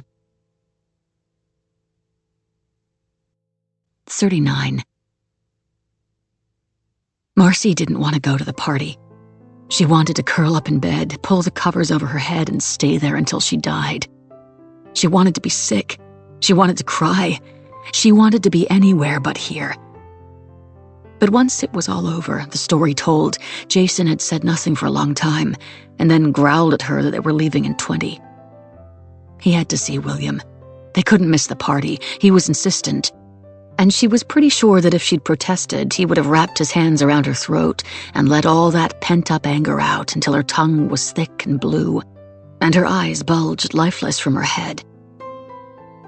She glanced over as they approached the drive, and his handsome face was once again cold, like that of a stranger. But this time it was her fault. What was he thinking? What was he going to do? The fire lamps glittered along the road, dramatically lighting the route, and Marcy's hands shook as she tied the ornate ribbons of her mask behind her head. Thank God for the mask. No one would be able to see how pale and broken and afraid she was. Her secrets had unraveled. The thick, white envelope had come addressed to Jason, his name printed large and in capitals, no stamp, hand-delivered to the mailbox. She vaguely remembered him bringing it in with the rest of the letters, his face already like thunder. "Bad day at the office, dear?" She'd wanted to snip at him as he poured a whiskey and then disappeared into his office, but decided against it. She was in a good mood despite him, despite his working on a Saturday, enjoying getting ready for the Radfords' party. Her hair was styled in a glamorous updo, and her makeup had been set, and she knew she looked beautiful already, even without her silver dress and masquerade mask on. As music quietly played on her iPod, she looked this way and that at herself in the mirror, enamored. Her mind had drifted to what Keisha would think when she saw her, and then what Keisha would be wearing, and whether they'd speak. And then to Iris and the Magnolias, and whether they'd be happy to have her glamour added to their number. "Marcy, come in here now." Even then, when he'd called for her to join him, she'd been so wrapped up in her own thoughts she didn't hear the edge in his voice, the quiet, terrible suspicion. At first, when she'd breezed into his study, annoyed at being distracted from her preparations, she didn't really see what he was showing her. That battered old yearbook. Then she saw the note with that one printed sentence on it. What happened to Johnny? And in an instant, the book made sense, and her world crumbled. She'd had to tell him everything. She had no choice. How hard her life had been. Her mom, the trailer park, how she found Johnny, the scandal of it all. How she'd had to get away after, to run somewhere she could start over. As his questions came like bullets, she'd had to show him everything, bring down her box of secrets, her old driver's license, birth certificate, photos, hidden away in the dressing room ceiling, and empty it in front of him as her perfect makeup ran in tracks down her cheeks, and her voice choked on snot. He'd said nothing when she'd finished, but sat in silence as her heart pounded, the guillotine above her life hanging by a fraying thread. Eventually he'd stood up and said he was getting in the shower, and she should tidy herself up. They had to leave in 20 minutes. And that was that. Now, here they were, hidden behind their masks, to all the world a beautiful, successful couple with nothing to hide. And as Jason handed their keys to the valet, Marcy felt tears sting her eyes again. What would she do if he divorced her? Where would she go? "I'll see you at 11, Jason said. In the dark, she could barely see his eyes beyond the ebony of his mask. "Back here." But shouldn't we go in together? She didn't get to finish the sentence. He was striding away already. She stared after him to where two pierrots were signaling in overblown mime that guests should go around to the back of the house. "Jason!" she called out. He didn't even look back, and after a moment she had no choice but to head in the same direction. The pierrots pretended to cry as she passed, mocking her upset, and then flourished hands with a smile to distract her, as if she didn't already know the way. There were so many guests. It was as if the whole of the city had been invited, and Marcy felt lost as she walked into the multicolored kaleidoscope of light and music and bodies. Podiums had been placed around the candlelit gardens, and contortionists and fire-eaters dazzled the onlookers who sipped their chilled cristal. The vibe was richly decadent, and the mood seemed to have spread through the guests, who laughed too loudly for polite company and touched and flirted around her. Marcy shivered despite the terrible heat. It was dangerous. It was too much. It was very Keisha. She grabbed a drink from a passing waiter, who, like his co-workers, was dressed in black from head to toe, as if simply a faceless shadow or ghost, a devilish sprite, and forced her way toward the house. A few people turned and looked her way as she passed them by, nods of appreciation from the men, circumspect appraisal from the women. But with everyone's face hidden to one extent or another, Marcy could barely tell who was who, even when she did know them. The tennis clubs, said, were gathered by the lit-up champagne fountain and canapé counter, heads thrown back in overloud laughter, as their men talked among themselves elsewhere. She couldn't see Jason anywhere, nor could she see any of their set. But as more people arrived, the garden was getting crowded. There were way more guests than William's usual 100 or so closest friends who were normally invited onto this hallowed ground. 300, perhaps. Too many. Marcy's head started to spin. It was crazy that she and Jason were here after what had just happened at home. Was Jason telling William about it right now? Talking to Noah, discussing how best to get rid of her? She drained her champagne and reached for another glass on a passing tray. Mint julep. Eleanor's drink. Not to Marcy's taste, but she drank it anyway. She needed something to calm her down. It wasn't just that Jason now knew, awful as that was. It was that someone else did. The person who'd sent that envelope. But who was it? Someone here? Were they watching her now? Her breath caught as she turned on the spot, searching the people around her. It felt as if they were looming at her out of the night, laughing at her, faces distorted and monstrous rather than beautiful. Her own mask was tight against her skin, pressing at her temples and eyes, and for a moment she was sure she would faint. She needed to get inside to the cool air conditioning, away from the crowd. The terrace doors were pinned open behind the band that played old-style jazz, born in a time of prohibition, and Marcy slipped gratefully inside. She was headed to one of the downstairs bathrooms when an arm grabbed her, long fingernails tight on her skin, so suddenly that she almost shrieked. "Marcy!" The creature before her was a blazing phoenix. The red and gold of the ruby-encrusted flamboyant mask was an extension of the dress that swirled bright and tight around Keisha's magnificent body. At a quick glance, she was alight and beautiful and powerful, but her eyes, trapped in all that glamour, were bloodshot and fearful. "I have to speak to you. It's all awful. He hates me. He's going to get rid of me. I can feel it." She gripped Marcy's arm tighter. "Can't we run away? You don't love Jason. I know you don't. I can take some jewelry. We'll have money." Marcy yanked her arm free. She didn't need this, not now. "I've got my own shit going on, Keisha. I can't deal with you and your crap." Keisha thought she had problems. How could Marcy explain to her what Jason now knew? How her own life, just when it had become filled with so much promise, was rapidly going down the pan, and she had to rescue it somehow. She stared at the younger woman, exasperated.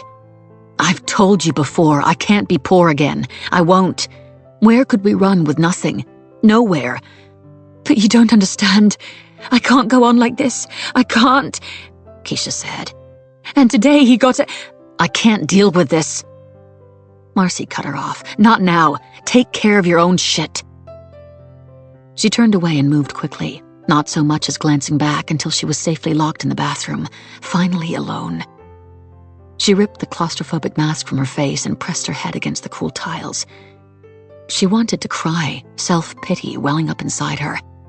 Maybe running away with Keisha was going to be her best option after all. But how would that work? She was used to the finer things in life now and was on the cusp of being respected. They'd be a joke, the talk of the town forever, and torn apart by expensive divorce lawyers, no doubt, left with nothing, not even their dignity. They'd end up in some trailer somewhere where still people would sneer at them as outcasts.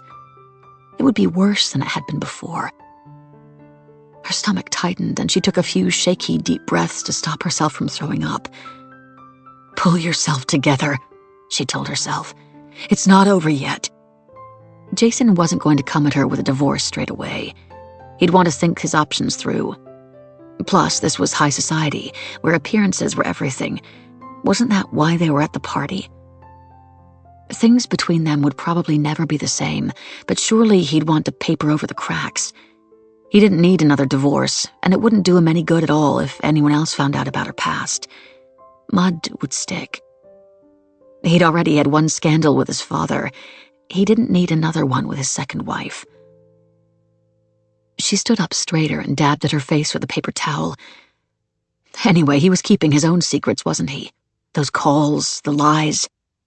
Was it Jackie he'd been talking to? Maybe she was even here, at the party. It was impossible to tell with everyone so overdressed and disguised, and there were so many people. Could it have been Jackie who'd been doing the digging, who'd unearthed this stinking dirt on her? Did she now want her old life back and was going to any length to get it? Maybe she'd heard that the second Mrs. Maddox was on the rise and wanted to stop it. That bitch. Her overheating panic was subsiding, and a chill descended onto her skin. This was a mess that she needed to sort out. But what was she going to do? One thing was for sure, she couldn't stay here at this party. Keisha was unstable, and Jason wasn't talking to her. She'd feign a headache and go home, where she could think. She retied her mask and took comfort in her reflection for a moment, soothed by her own beauty, and unlocked the door. She knew what she had to do. Find William and make her excuses. If Jason had told him, it would be obvious by his reaction to her. She'd know then how much she needed to plan. The party outside sounded like it was from another universe, one of carefree laughter and music and noise, a place that was entirely alien to her. She was about to head back toward the patio to try to find their host and the madness of it all, when she saw Noah and Iris standing just inside the French doors, for once alone, not surrounded by sycophants. They were locked in a private conversation, their heads turned inward. Iris's face lined and serious, her filigree mask held down by her side. Marcy's heart thumped hard. Were they talking about her?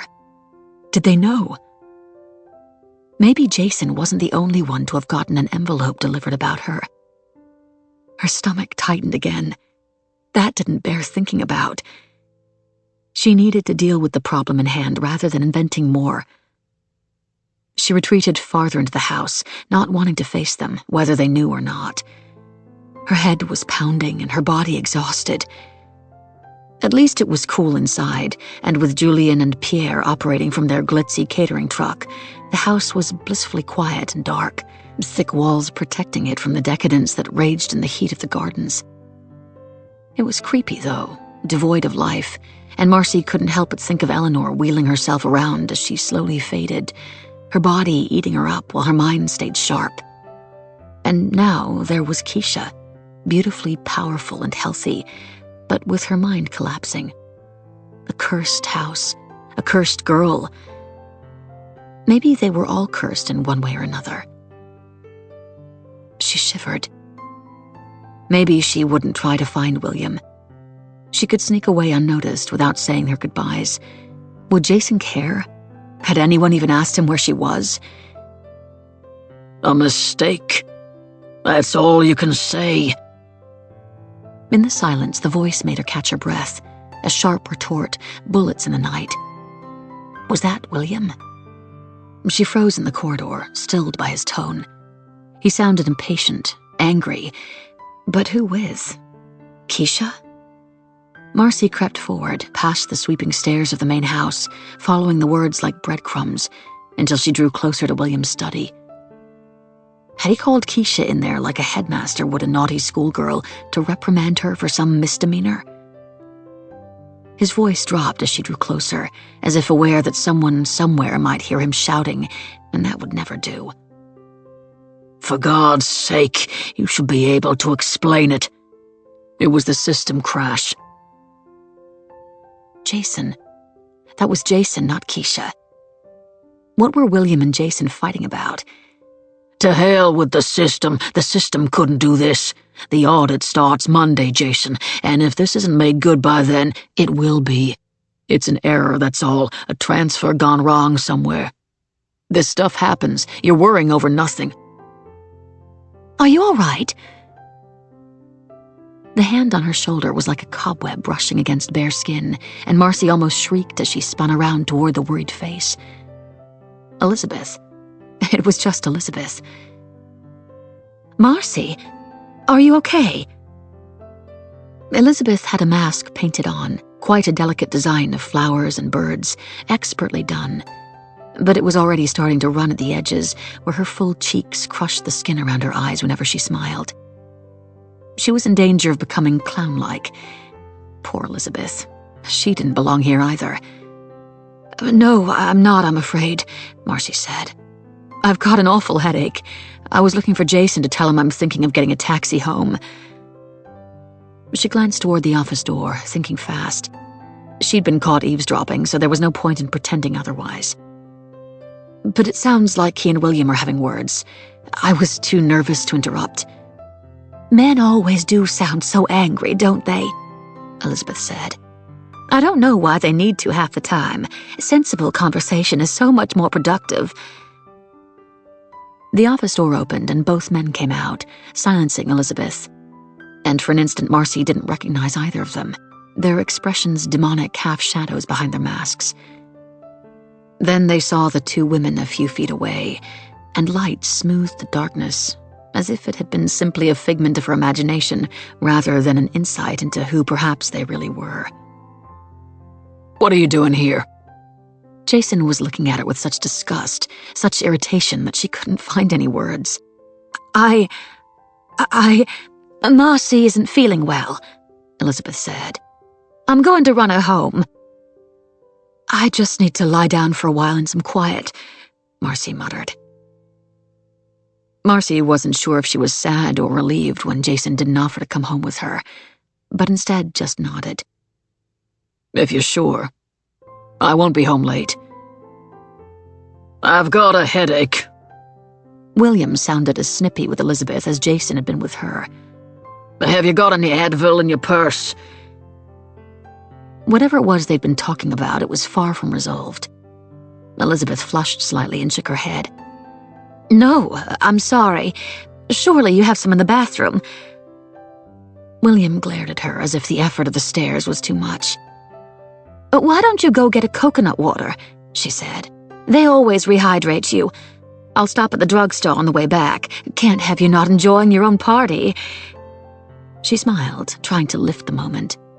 Enjoy the party? William grunted. I didn't want this party. He hadn't even looked at Marcy. We'll pick this up later, Jason, and it had better turn out like you said.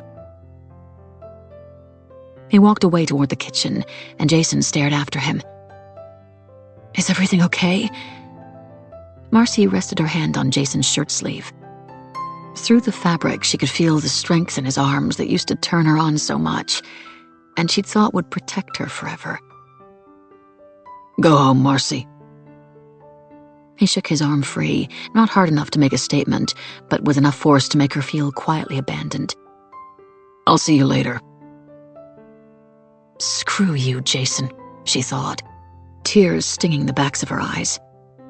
Maybe I'll tell the world myself just what you think your second wife is. Maybe I'll take the power back rather than leave you with it like a sword hanging over me. But the words that actually came from her lips betrayed her and made her feel smaller. Okay, have a good time. I love you. Come on, Elizabeth said when Jason didn't return Marcy's sentiment. Let's get you home. Elizabeth was parked in front of the garage, and it was a relief not to have to walk through the throng of partygoers to reach the car, instead slipping out the side door of the house. Thank you for this, Marcy said. You're very kind. No problem at all. I needed a break from all the people, if I'm honest. I'm not much of a party person, as you probably already know. But I'm so used to doing whatever William asks, it's almost second nature to show up to everything. Their host had come out front and was standing on the steps, drinking from a carton. He didn't look at them as they drove past, and Marcy was about to turn her attention back to Elizabeth when her mouth fell half open as she stared out the window. It couldn't be.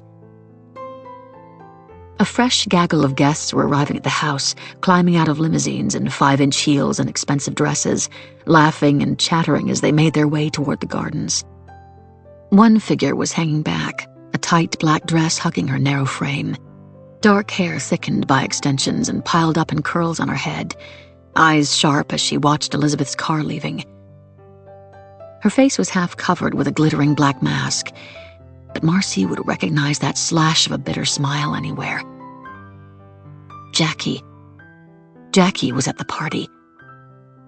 As they pulled out into the street, Elizabeth was still droning on, but Marcy felt as if she were listening underwater.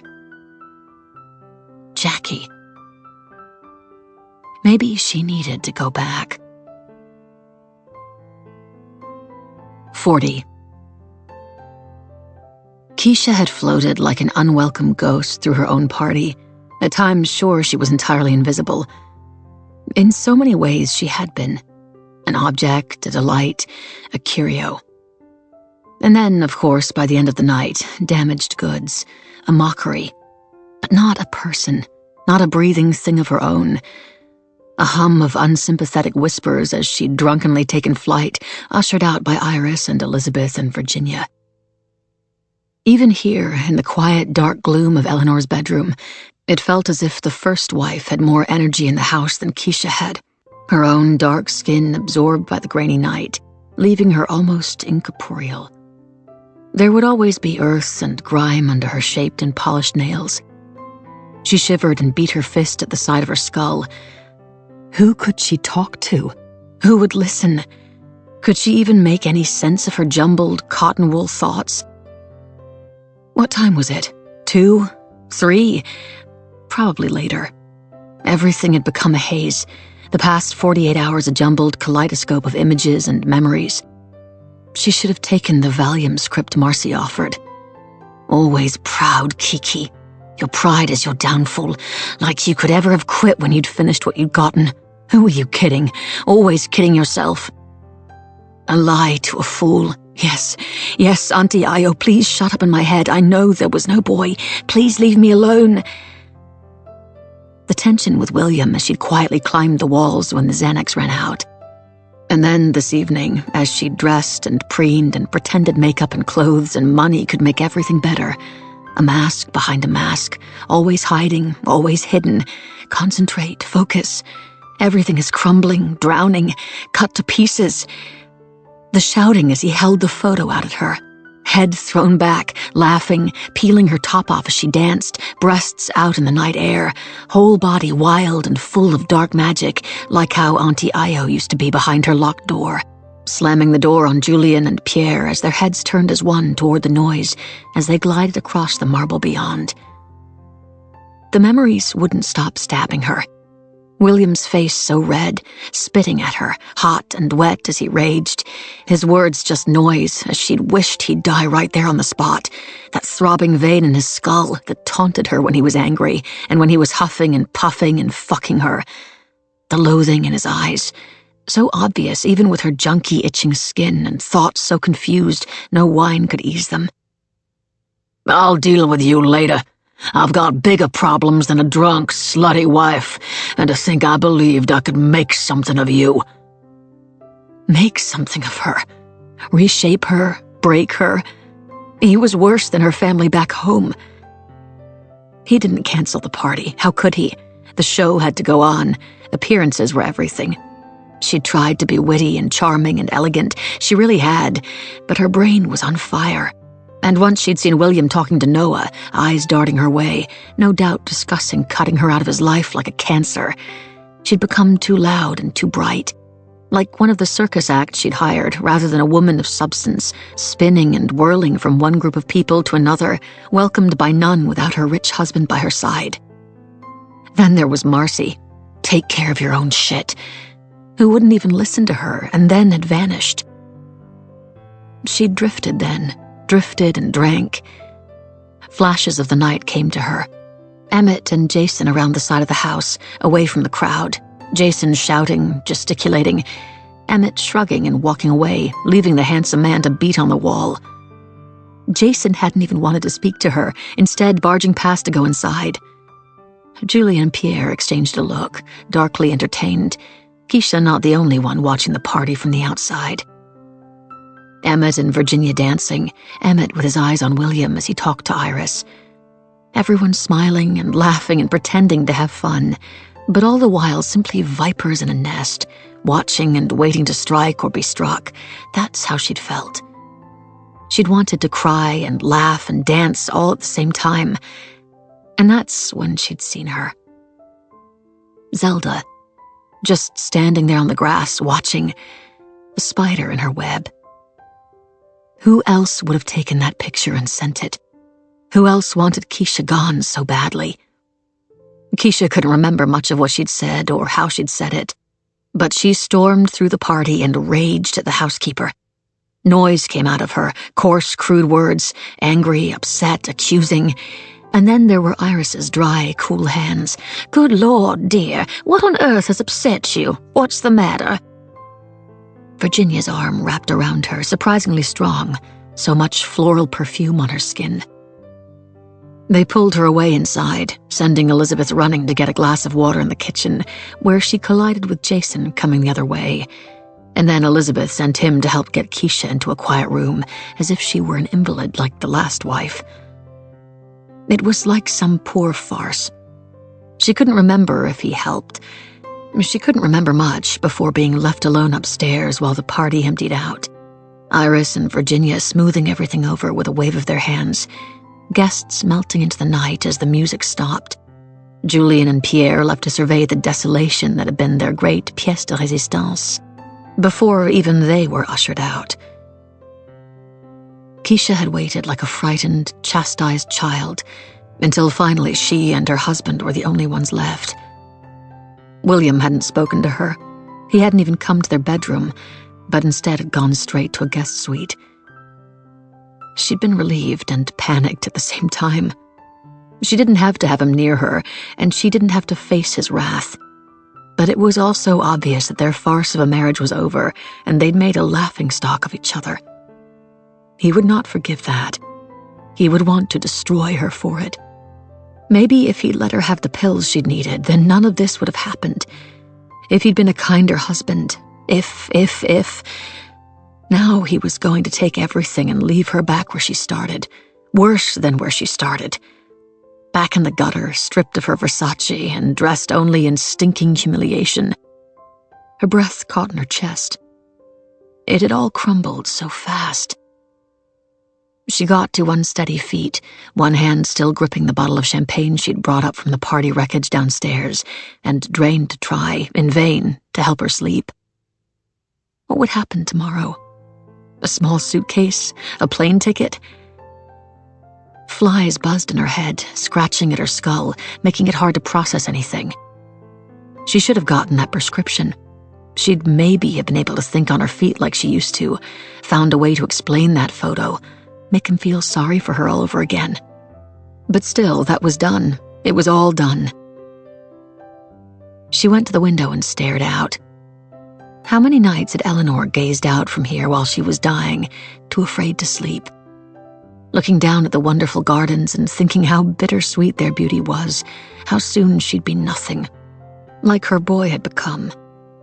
And they'd all still be here, and so would her husband and her friends, and there would be a new, cheaper, younger woman sliding into her place. Would it have given the sainted Eleanor a last laugh to see how it was turning out for Keisha? The sky had cleared and the stars twinkled, fairy lights in the night. And for a moment, in the shadows under the trees, she was sure she saw the flicker of a silver dollar being tossed in the night, and her soul calmed. She wouldn't give all this up, not yet. There were many dark hours before morning. Anything could change by then. Anything. She'd always thought that when a body was found, screaming would wake the whole house. It turned out not to be true. No one screamed when William was found, and it was at least 15 minutes before anyone thought to wake Keisha, and by the time she was up, bleary, dazed, and confused. The ambulance was there, and people were shouting commands and asking questions that she didn't understand. It was only later that she thought, as the police came to question her, that perhaps no one screamed because you only scream to try to wake the dead. And William wasn't dead. Part 3. All day I've been wondering what is inside of me. Who can I blame for it? I say it runs in the family. Runs in the Family by Amanda Palmer.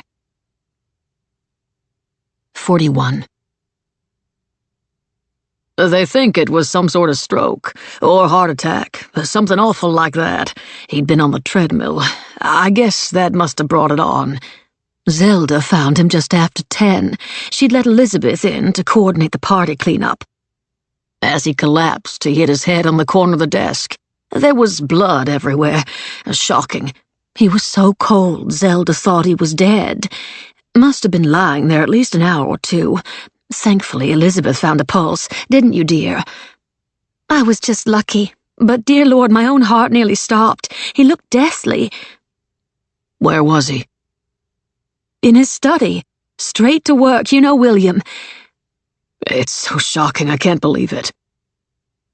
Marcy wasn't sure that an overweight old man with a wild young wife having a heart attack was all that surprising, but she didn't say anything, hanging back as Jason quizzed Virginia, Emmett, and Elizabeth. She didn't have the energy. She had problems of her own.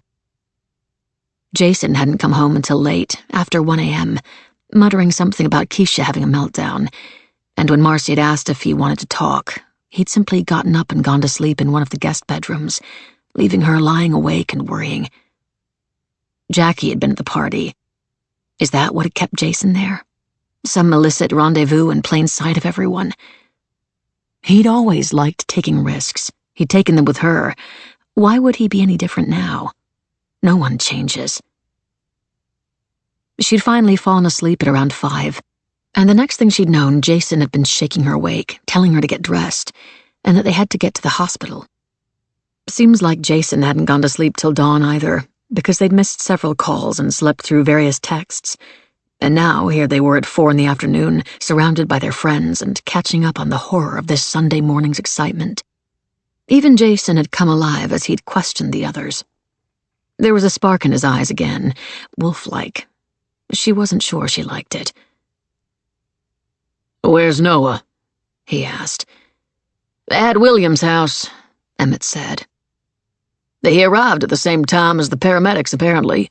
William had asked him to come for a brunch meeting. He raised an eyebrow. What kind of person has a breakfast meeting the morning after a fabulous party? He paused momentarily before answering his own question. I suppose the kind of man who has a heart attack after jogging too early in the morning after a fabulous party. He smiled, louche, and shrugged.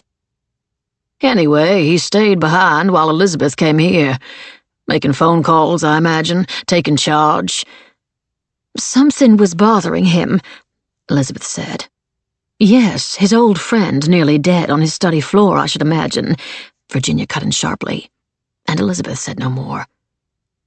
Marcy was glad of the quiet. For her part, she'd had enough excitement. She wanted life to go back to how it was before Keisha. Her safe, dull existence where she was the beautiful second wife. Keisha. She looked around and frowned. "Where's Keisha?" she asked softly. "With Iris," Virginia said. "Over there around the corner. She's a little unsteady." Marcy ignored the gossipy tone and drifted away from the group to the smaller section of the relatives' room, tucked around the corner from the counter, where the coffee machine and cookies were. They were seated against the far wall, Iris holding Keisha's hand in one of hers, 2 cups of coffee untouched on the table in front of them. "You okay?" Marcy said, taking the seat on the other side. "I'm so sorry. It must be such a shock." "It's my fault," Keisha whispered. Her body twitched occasionally, and her eyes, no makeup lining them, were bloodshot and teary. "It's all my fault." She didn't look at Marcy, lost in her own world. Marcy wasn't even sure Keisha knew Iris and she were there. "I found the doll in my drawer this morning when I was getting dressed," she continued. "It's my fault. I wished it, don't you see? It's what I wanted." She started to cry, a soft, keening sound filled with fear. She stared into space. "There was a boy who was never there, and now I'm cursed. It's all my fault." "Hush now, sweet girl." Iris rubbed Keisha's hands between her palms. "Take deep breaths. Try to relax." She looked across her at Marcy. "Do you know if she normally takes any medications? She wasn't herself last night, and she certainly isn't today." Marcy wasn't sure what to say, how much she should admit to knowing, but there was no denying that Keisha was twitching. "I gave her some Xanax the other day because she was struggling. She normally has a Valium prescription, but she hadn't told William. When he found out, he threw her tablets away, said she couldn't have any more." "Well, that's ridiculous," Iris tutted, "and dangerous, and so typical of that man. No wonder the poor girl is all over the place. You stay with her, Marcy. I'm going to find a doctor and get her something. She has enough to cope with at the moment without withdrawal on top of it." Marcy simply nodded. Her surprise was too great to speak. Was this really Iris talking? Iris with the perfect life who spent it gazing down at them all from the dizzy heights of the top of the social tree. Since when was Iris sympathetic to addicts? As the bird-like aged beauty strode purposely out of the room, good luck to any doctor who thought about refusing her, a man and a woman stepped inside. Their clothes, both wearing smart trousers and shirts under casual jackets, were not expensive enough for this waiting room. Neither were their haircuts. Marcy's skin prickled. They looked around the room, the woman's cool eyes lingering on Keisha for a moment, before scanning the others. The woman moved out of sight, and her sidekick followed. "Keisha, I need you to listen to me." Marcy's stomach was in knots as she took the other woman's hand. Her voice was quiet but firm, hiding her own panic. "Look at me, Keisha." Keisha did, reluctantly bringing herself back to the present from whatever hell her imagination was creating for her. "Whatever happens, you can't say anything about us, okay?" "I love you, Marcy. You know that, don't you?" "Yes, I do, and I love you too. But you can't say anything about us to anyone. They'll use it against you, do you understand? You can't say anything. We were friends, that's all. You got that?" "Friends." Keisha nodded. She frowned as Marcy's words sank in. "Who will use it against me?" The 2 strangers came back around the corner, and this time Noah was with them. Plainclothes detectives. She'd recognize them anywhere. Noah couldn't look at her. Whatever had been bothering him, she was at the center of it. 42. Is he dead? The noise in Keisha's head had finally deadened, but she felt hazy now under the meds. It seemed like a lifetime and only moments since the hospital. She'd been feeling sick, waves of nausea not helping her confusion. Marcy had been sitting beside her. You can't say anything about us. And then this woman, this Detective Anderson, had said they needed to talk to her. Not at the hospital.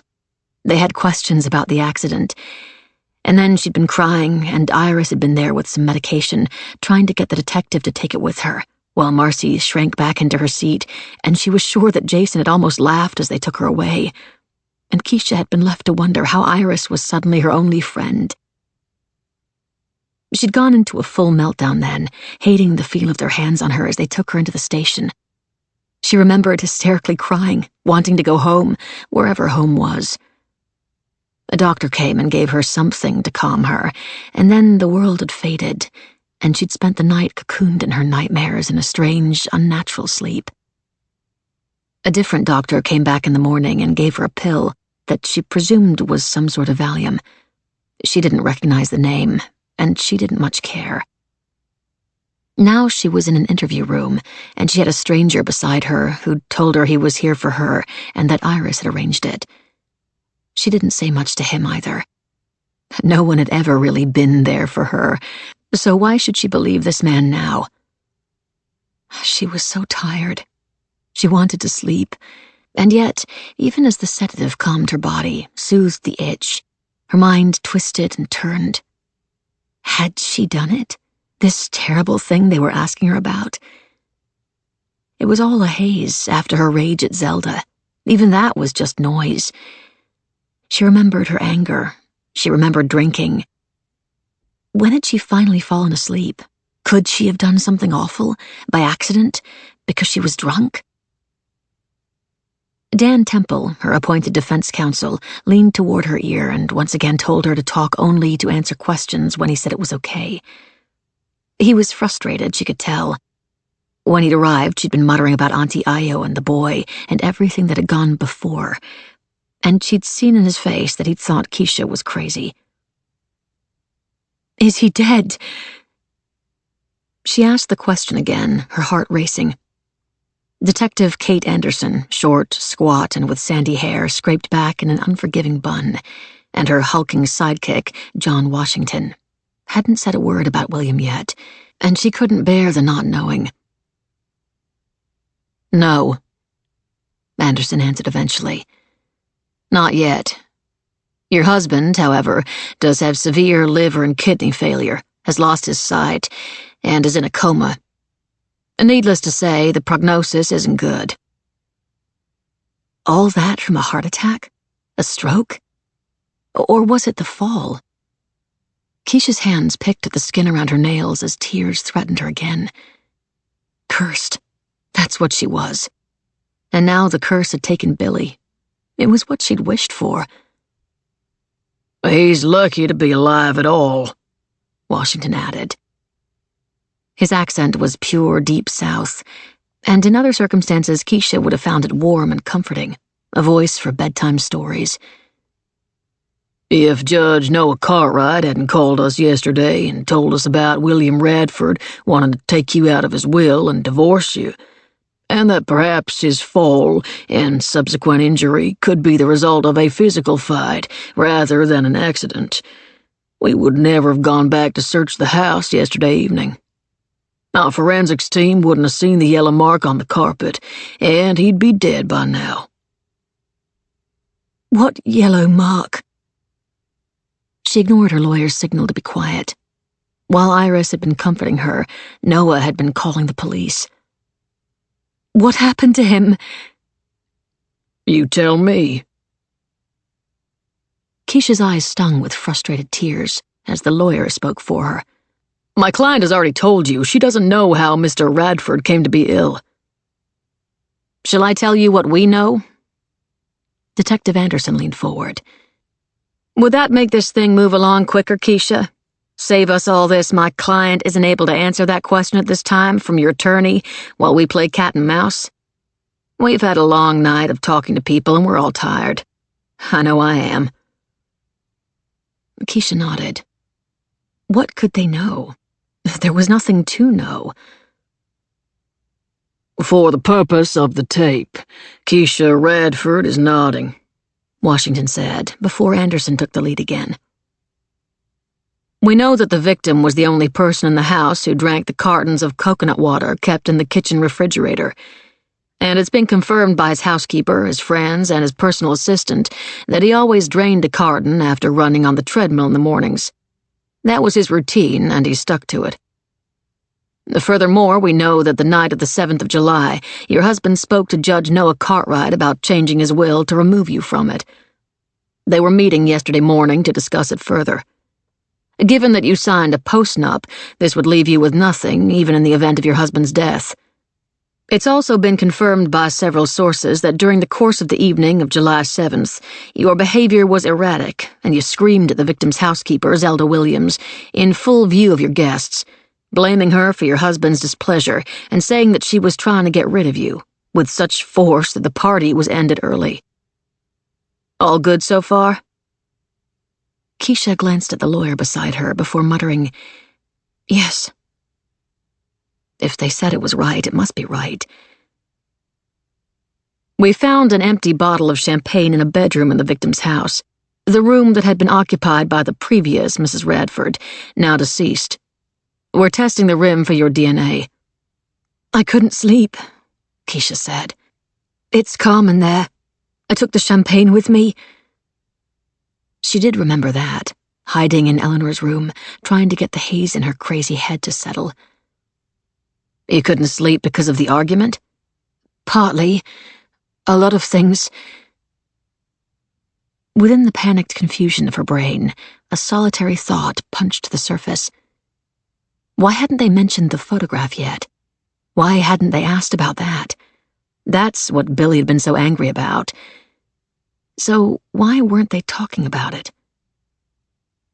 Eleanor Radford had a vial of morphine and a packet of syringes and needles in her bedroom drawers that you knew about. You'd found some marijuana in the same place and smoked it with Marcy Maddox. Am I correct? She smiled at the lawyer. Don't worry, I can't charge your client for that. Where are you going with this, Detective? When we found the yellow stain on the study carpet close to the empty coconut water carton, we took samples of both the stain and the carton to check that the stain was in fact from spillage when your husband collapsed. I don't understand, Keisha muttered. One of these syringes from Eleanor's drawer is missing. Ethylene glycol, better known as coolant bought solely for your car, had been injected into Mr. Radford's coconut water at some point last night. There was a needle hole in the top of the carton. The yellow trace from the liquid splattered on the carpet when Mr. Radford threw it into his study trash can. Keisha's thoughts swirled in kaleidoscope colors. Coolant in his coconut water? Your husband was poisoned, the detective finished. Poisoned? Keisha could barely breathe. You were almost very lucky, Washington said, resting his thick arms on the table. Mr. Radford did suffer a heart attack, either as a result of the injury sustained in his fall, or as a side effect of the coolant entering and starting to affect his system. Ethylene glycol is broken down in the body relatively quickly. Given Mr. Radford's head injury and heart attack, without the staining, it's unlikely that traces of coolant would have been found by the medical team before it had vanished. They wouldn't have been looking for it. You could have gone home, gotten rid of the evidence, and then even if others had raised concerns, it would be too late. Mr. Radford was a powerful man. Powerful men have enemies, her lawyer responded, leaning forward. There were over 100 people at Mr. Radford's party. Any one of them could have done it. Do you have this syringe? I'm sure we'll find it. Anderson this time, the two officers tag-teaming their attack. We're searching very thoroughly. Mr. Radford is a powerful man, and he has powerful friends. Trust me, this investigation is not going to be short on resources, and none of those 248, at last count, invited guests were about to be cut out of their husband's will in preparation for divorce. Detective Anderson looked across at Keisha. And then there's the matter of the emails you've had from your relatives in England, asking you when you're going to be getting money for them. They were deleted, but you didn't empty the trash on your laptop. I refer you to these two in particular. She slid 2 sheets of paper across the table. For the tape, I'm showing Mrs. Radford exhibits 11A and 11B. The first one is from your Uncle Yehuba. That line, "You know what you have to do." And also this, from a Dolly Palmer. "Hope you're having fun. Is he dead yet? Love ya." Could you explain the meaning of those to me? Or is it as obvious as it seems? Keisha's breath caught in her throat. No. She was just... It was just... I need some time to talk to my client. The lawyer cut in, silencing her. Cursed Kiki. It was all coming home to roost. 43. The group had a late dinner at the club, perhaps the least intrusive place for them all, given that William and Keisha were all over the news. But still everyone stared. Many of the other diners had been at the party, of course, and that added to the frisson of excitement in the air as they chattered about how awful it was, all said with a certain glee. William Radford's life wasn't turning out to be so charmed after all. They'd only ordered salads, but Marcy couldn't even pretend to eat hers, as Noah filled them in with what the police had reported back. Things were not looking good for Keisha, and when he told them how William had been poisoned, Marcy's eyes fixated on her plate as the world pounded in her ears until she was certain she'd have an aneurysm. She wanted to go home, take a pill, sleep, and then find when she woke up that this had all been some kind of nightmare. None of it made sense. That envelope arriving for Jason, and then this happening to William. "I can't believe it," Iris said. The tension between her and Noah was palpable. Iris had made sure that Keisha had good legal representation. Dan Temple was considered one of the best, even as Noah had been leveling accusations at her.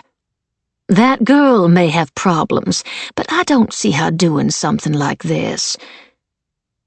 As Marcy told us, she has a Valium addiction, and William made her stop taking it suddenly," Virginia said. "Lord knows I've seen the effects of drugs with my work at the mission. People can do just about anything when they're in that sort of withdrawal, and bless her heart, she always seemed a bit heady to me. You know, a little too wild, too free, damaged, perhaps." "Well, then, perhaps she was not in her right mind." Iris flashed a glare at her husband. "I should speak to Dan about getting the full evaluation done. Even if she's innocent, it won't hurt to have one done." "You don't think she did it?" Marcy asked. She'd expected Iris and Virginia, especially Virginia, to tear Keisha apart once the police had her. Common, coarse, money grabber, whore, not one of us. But no, if anything, they were rallying around. Was this a little rebellion on Iris's part against her husband? Did any of them have good marriages at all? "Do you?" Iris raised an eyebrow. "You were her friend, Marcy. Does this strike you as her sort of behavior? And if she did do it, I doubt it was in sound mind." "No, not at all," Marcy muttered, wanting no black marks against her potential Magnolia membership if they survived the scandal. Maybe she didn't quite believe that Keisha would poison William. But what could she do to help her? It was like Jason had said in the car. If the police didn't go after Keisha for it, then they'd have to start looking elsewhere, and it wouldn't be long before they turned Marcy's way. "Well, you ladies are at odds with the evidence," Noah said, "which seems pretty darned conclusive." They're going to hold her for the full 72 hours, but I'm sure they'll be charging her with attempted murder before then." "What's this?" Jason asked, returning from the bathroom and retaking his seat. Emmett was moments behind him. "Keisha. Noah thinks they're going to charge her." Marcy's throat tightened. For all they knew, William could die at any moment. It would be a murder charge then, the death penalty probably. Her head spun. Keisha couldn't have done it. She couldn't, could she? But there were those times, so many times, she'd whispered, "Why can't he just die?" with such longing. Had it all gotten too much? But this method, poisoning, was too cold, too clinical for her. If Keisha was going to kill someone, then it would be in the heat of a moment. She'd stab him or hit him with something. She was all passion, not planning. "They want a quick result, that's all." Iris shot her husband an irritated glance. "You, better than most, know how often that happens. If she'd been smart enough to plan this, she'd have been smart enough to get up and clean up after herself and then go back to bed before he was found. Any fool would." "Do you know what was in her internet search history on her cell phone?" Noah growled. He didn't wait for an answer. "How many Viagra it would take to kill a man?" There was a long pause. Iris drew herself up tall. "There's a lot of water between thinking about killing someone and actually doing it." She looked at Noah again. "Trust me on that." "Maybe she was just worried he was taking too many," Marcy said quietly. Virginia let out a short, nervous laugh, which went some way to breaking the tension. But Noah had made his point. There was an overwhelming amount of evidence against Keisha. Why would the police think to look anywhere else? Marcy's head was throbbing by the time they got home, and it was late, nearly midnight, and she felt like she hadn't slept in days. All she wanted was her bed, but her stomach was in knots about Jason and the envelope. What was he going to do? To say? They'd barely had a moment to themselves in all this, between their friends and the police, and fielding phone calls from the nosy and curious, disguising their craving for inside information with southern care and concern. "Maybe I shouldn't have told the police about the grass Keisha found," she said, kicking off her shoes and trying to sound normal. "But I didn't know they were fishing about the needles. They just asked if Keisha had ever taken anything from Eleanor's things." That wasn't entirely true. It had been clear they'd been digging for something, and she gave it to them, but only for her own survival. "Sure," Jason sneered, "because you care so much. Would you rather they were coming for you?" "I didn't poison William," she snapped, tears stinging her eyes. "So you keep saying, but someone did. We just have to hope that whoever knows about you, whoever sent that yearbook, keeps their mouth shut for now. Otherwise it could be Keisha out here and you in that cell. We have to keep our heads down, Marcy. Be William's good friends. Stay in the background." Marcy's stomach flipped again. He was right. Someone out there was watching them, watching her. But who would have sent it? She asked. And why? Why now? There wasn't even a note in with it. Why didn't they say what they wanted? "How the hell would I know?" Jason filled the coffee machine. "And to be honest, I don't even care. I've thrown it all away. I don't want to look at it. And I sure as shit don't have the energy to think about it right now." "You're making coffee?" Marcy stared. "Now?" "I've got work to do. I need to cancel the audit for one thing. That's supposed to have started this morning, but I'm keeping the office closed for a few days until we know how likely it is that William could recover." Was it her imagination, or did he sound as if that wasn't the preferred outcome? William was his best friend, and yet he hadn't shed a tear for him either yesterday or today. Maybe it was shock. Maybe she was being harsh. "I'm senior partner in his absence, so the buyout can wait for now," he continued, "until things have calmed down." "Don't you want to talk?" she asked. "Tell me how you're feeling. About us, about me. We can't—" "Not now, Marcy." He looked at her. "I love you, I do, but I need time to process it, to figure out the best way to protect you, and I don't have that right now. And until we know what they want, we'll be going around in circles anyway." "Do you think maybe Jackie—" "Don't be ridiculous," he snapped. "And I said not now." She said no more and went to take solace in a hot shower, the only place she had space to think. He wouldn't even countenance that Jackie might have done it, and what kind of man defended his first wife to his second anyway? Marcy's reasoning wasn't exactly a leap of imagination. Jackie had always been a complete bitch, and she obviously wanted to break them up now she was back in town. There were also Jason's secrets. He was all holier-than-thou at the moment, but he wasn't being honest. What about his fight with William that night? He hadn't mentioned that to the police, had he? He hadn't even mentioned it to her. Did he think she hadn't heard? Well, she had, and Elizabeth had heard too, at least a little bit of it. Maybe she should throw that at her darling husband, send a little worry his way and see how he liked it. She moisturized and powdered and then crawled into her soft, vast bed. She thought of Keisha on a narrow cot, the mattress so thin the springs would be poking through, the blanket rough against her soft skin, the noise of strangers in the night, catcalls, abuse being shouted by the drunk and the damned. Would she get any sleep at all? Marcy wrapped the cool, expensive Egyptian cotton sheets tighter around her own body. She did have feelings for Keisha, she knew she did. But how could she help her? She couldn't, not without drawing attention to herself, and there was no way she was going to do that. She lay awake, tossing and turning, her hairline crinkling with sweat, even as the AC cranked cool air around the house. She couldn't relax. Nothing made sense. Yes, Jackie could have sent the yearbook, but what about what had happened to William? What motivation would she have had for that? Games were being played, and she felt like a pawn on someone else's board. It couldn't be coincidental that someone would raise her past, and the very next day William was poisoned. She didn't believe in coincidences. Finally, her brain and nerves exhausted, but with her heart still racing, she drifted into a restless sleep. And she dreamed of Johnny, her sleep choking in silent screams. 44.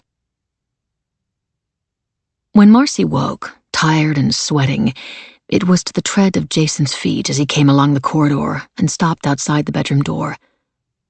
The dark night had been replaced with the gray gloom of the hour before dawn, and she held her breath until, after a moment, he retreated once again. Johnny was forgotten, all thoughts back on her current husband. So, he wasn't going to sleep with her again tonight. Was this how their marriage was going to be from now on? A quiet punishment? Separate rooms and smiles for the sake of appearances, until he met someone else or had climbed so high up the social ladder they could finally slip into a polite second divorce? Or was he waiting for all this to settle down, and then he'd screw her over to be with Jackie again?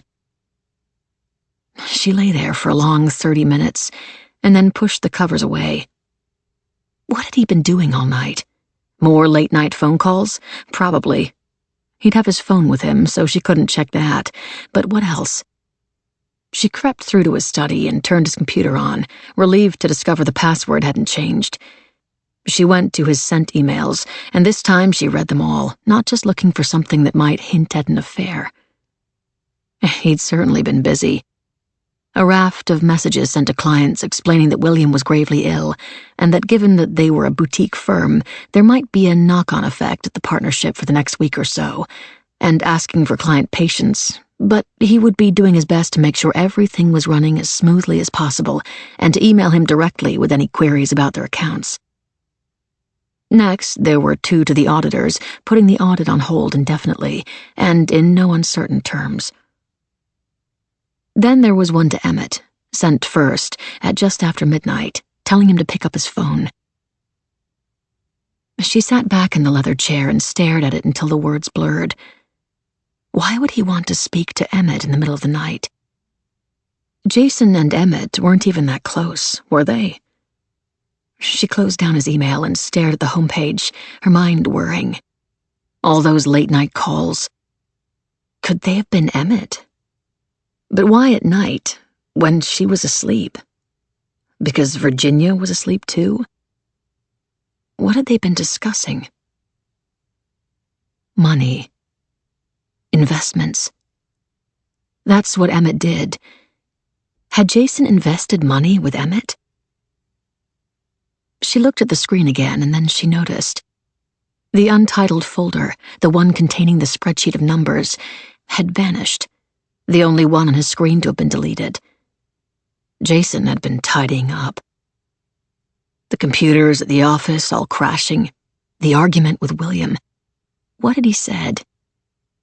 The audit starts Monday, Jason, and if this isn't made good by then... How had Jason explained it? A transfer gone wrong.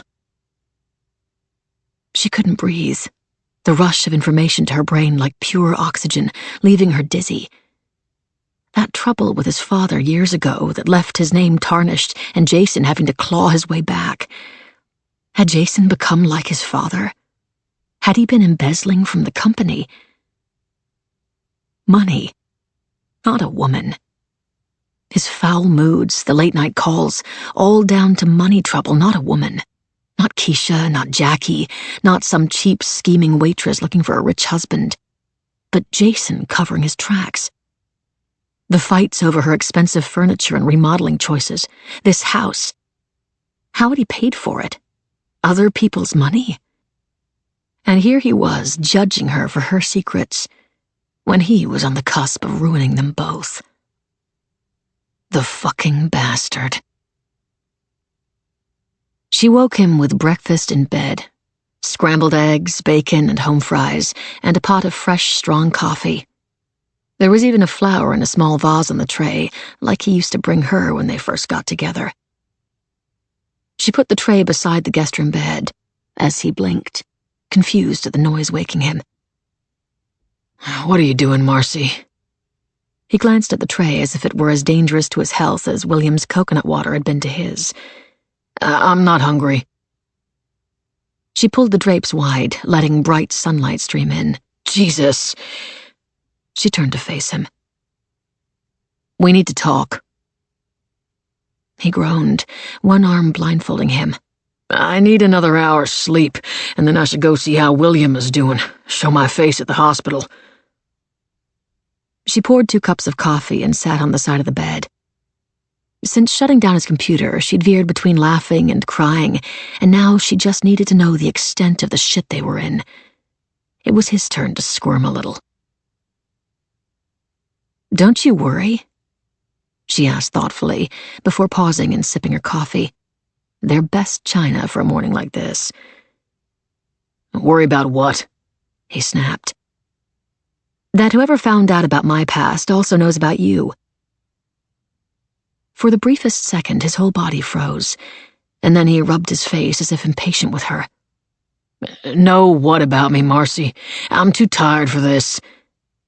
The money, Jason. A long pause. All the company money. There it was, that strange expression as if someone she didn't know had slipped inside Jason's skin. How did it start? She continued.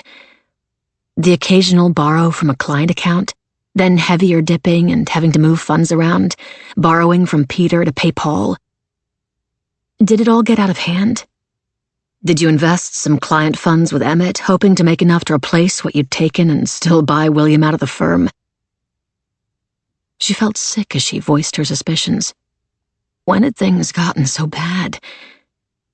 You're crazy, he said coldly. You've been crazy for a while now.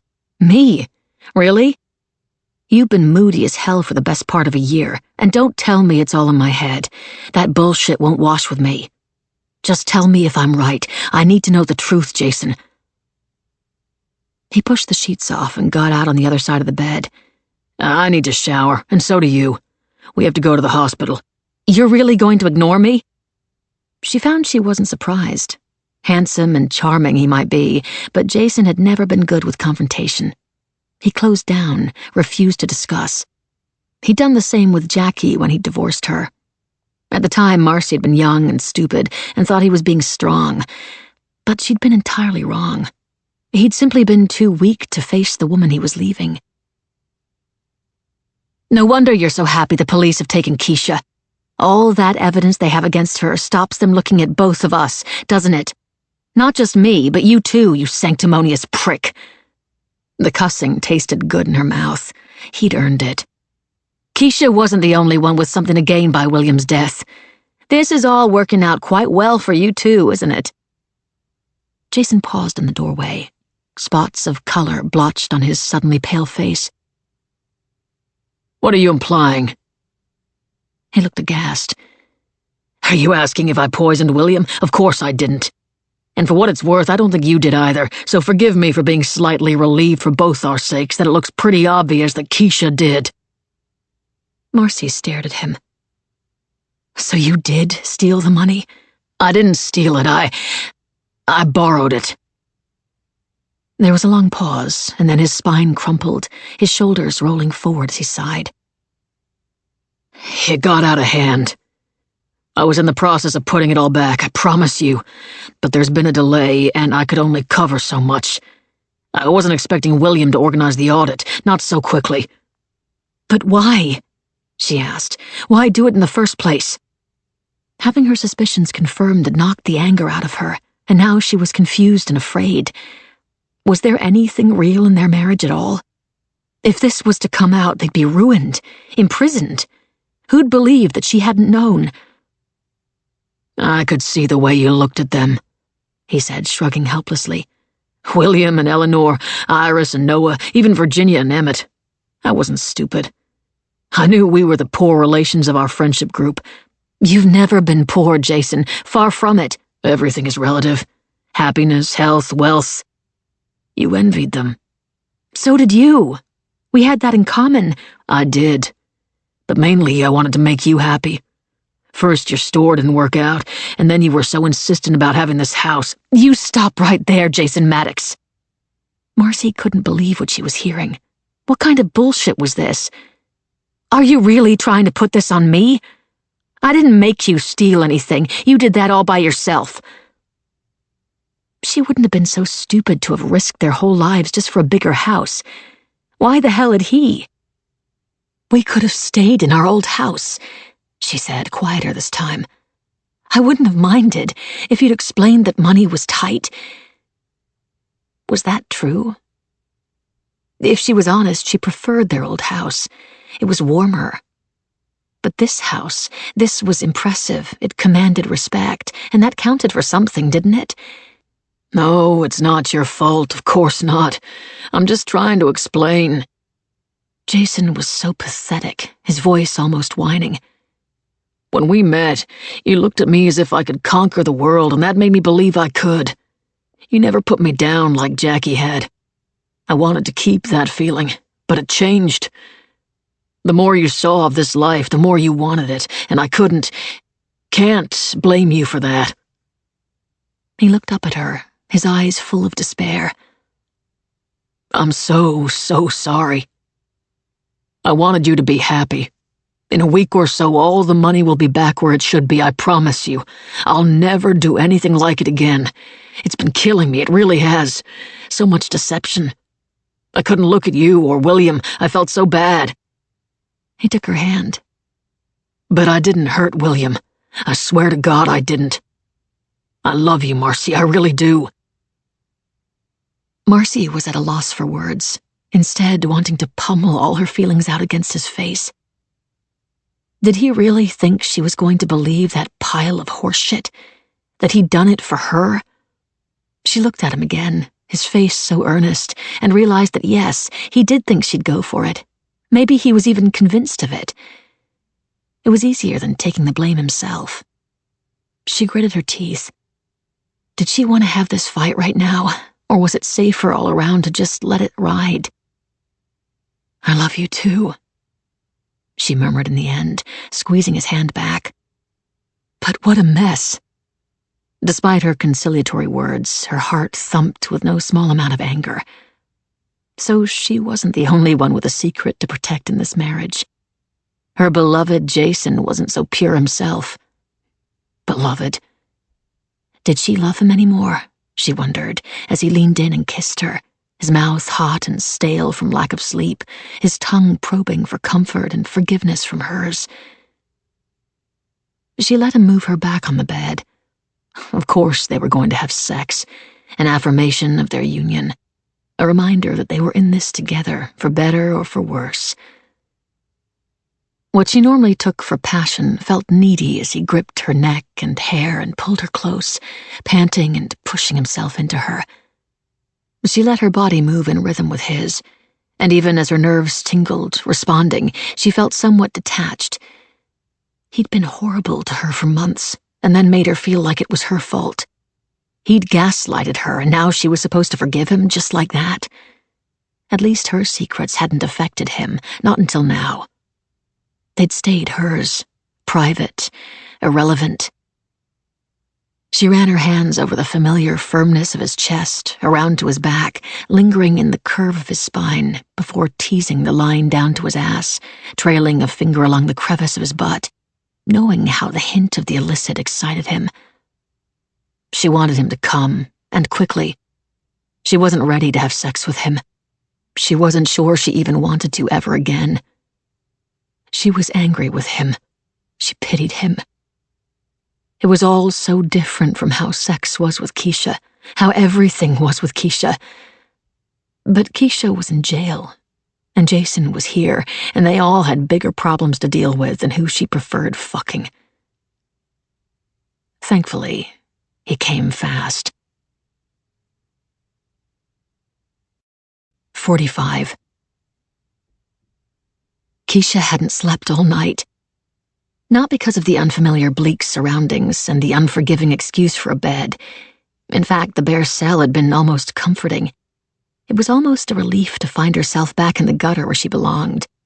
But because she could no longer trust her own memory. Her mind had never been her friend, but now that her head was clearer thanks to some proper medication, the thick, dark storm clouds had evaporated and left her facing a sea of doubts. What was real and what wasn't? The past few days were a haze, a terrible dream made up of disjointed moments. Yesterday, the police had spent so much time talking to her about what they'd thought she'd done, they'd half convinced her that she had poisoned William. She wanted him dead, yes. She had wished him dead. She could see the bottle of coolant in her mind's eye, the syringe, the coconut water, her hands at work. But that wasn't real. It was just her crazy brain making truth out of the detective's fiction, her mind trusting them more than it trusted itself.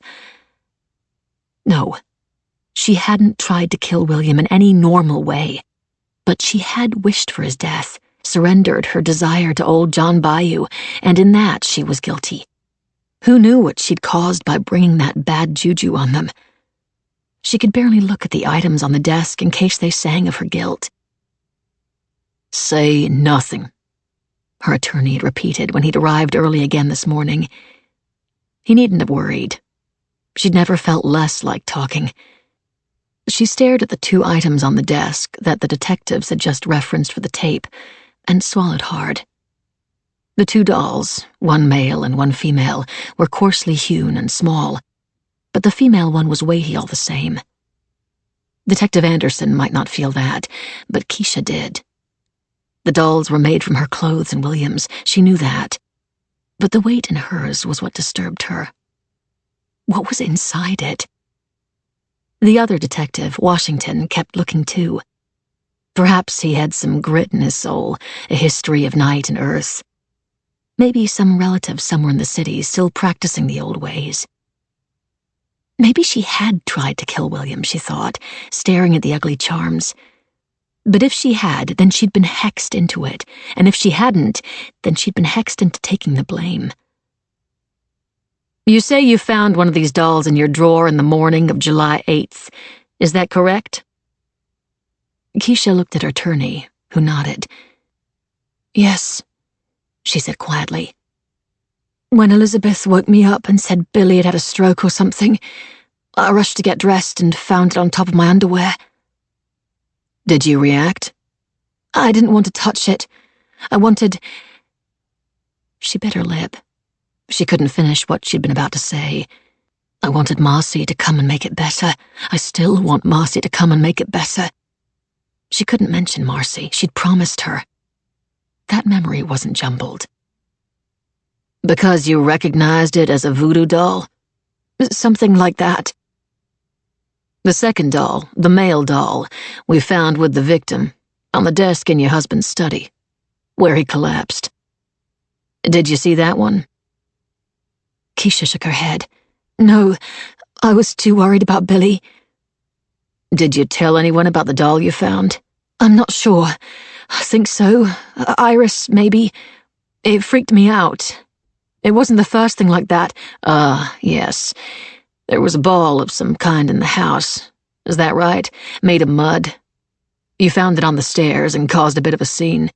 Billy said it was made of mud, but it was a conjure ball. They're made of blood and grave dirt. She flinched slightly, remembering it. The thud on the steps. We've been speaking to the police in London about your family, Detective Anderson said. Are they coming here? My aunt and uncle? Keisha asked. She couldn't deal with that on top of all this. Their disappointment. They can't get visas, Washington answered. They both have criminal records. And they were neither very forthcoming about your family relationship, nor very concerned about your predicament. The English police, however, Anderson continued, have been very helpful. She paused and leaned back in her chair. You had a difficult start in life, didn't you? Your mother killed herself when you were 5, is that right? Yes. She could barely remember her mother. A ghost. Always ghosts. She had a history of mental health issues and alcoholism, and after her death you went to live with your uncle and aunt. Yes, she said again. Your uncle is a scam artist, isn't he?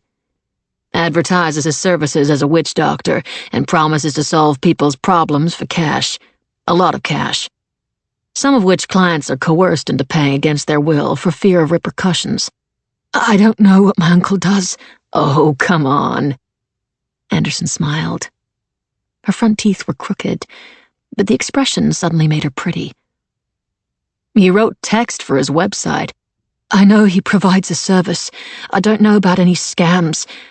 My colleagues in London tell me their house, your old home, has lots of these kinds of items in it.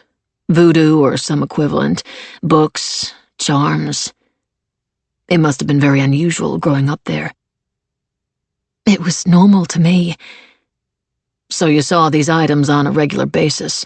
My aunt is a believer. Is it possible that after realizing it would be difficult to cause your husband's death by overdosing him with Viagra, you considered trying to scare him to death? This is the South, after all. We may not be New Orleans, but there's still a lot of superstition in our souls. You had all the tricks of the trade you'd learned back in England. Were you hoping to induce a heart attack, perhaps? Mr. Radford was an older, overweight man trying to keep up with a young new wife. A heart attack wouldn't be suspicious. I was the one who was afraid, not Billy. So you said. Detective Anderson leaned back in her chair and tapped a pen against the desk. And all Keisha could hear in her head was the thud of the conjure ball on the stairs again.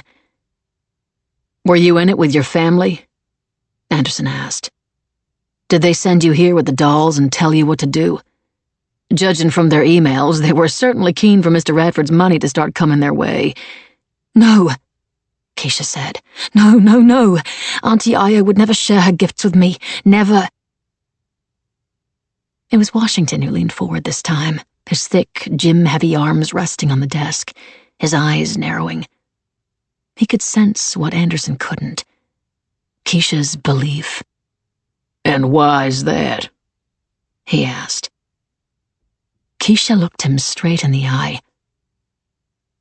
She says I'm cursed, that I'm mad, because of the boy, the ghost boy. She swallowed hard. The boy who wasn't there. What boy? The two detectives asked in unison. 46. She wasn't sure quite what the sex was supposed to have cured, but judging by the way Jason kept flashing her his best lopsided sexy grin as they drove to the hospital, telling her that they were a team, the indestructible Maddoxes, and that within a week there'd be nothing to worry about. Somehow, by letting him screw her, she'd agreed that their secrets would cancel each other out. He was acting as if she'd caught him covering up a red wine spill on a favorite expensive couch, rather than risking both their lives by stealing money. "Let's hope so," she said curtly, as he pulled into the parking lot, and for a second his new good humor slipped. "Jesus, Marcy, can you at least try to be positive?" "Oh, I'm sorry, honey." Her blood fired hot. "For a minute there, I thought I just found out that this entire year has been a web of lies on your part, and that we're lucky your partner has been poisoned. Otherwise, you'd be in prison, and I would at the very least be left homeless." She stepped out of the car and closed the door, watching him as he did the same on the other side, and noticing the two young nurses who passed, both giving him an appreciative glance. She didn't blame them. He was still butter wouldn't melt, charming, handsome Jason Maddox, still full of confidence, still full of shit. "So forgive me if it's going to take a day or so to process this." "Now you know how I feel," he muttered. "You lied first, Marcy, and you lied for longer." By the time they reached the exclusive private rooms on the top floor, free of the visiting rules and regulations of the lower levels, they were holding hands, for all intents and purposes the perfect concerned couple, worried about one of their closest friends.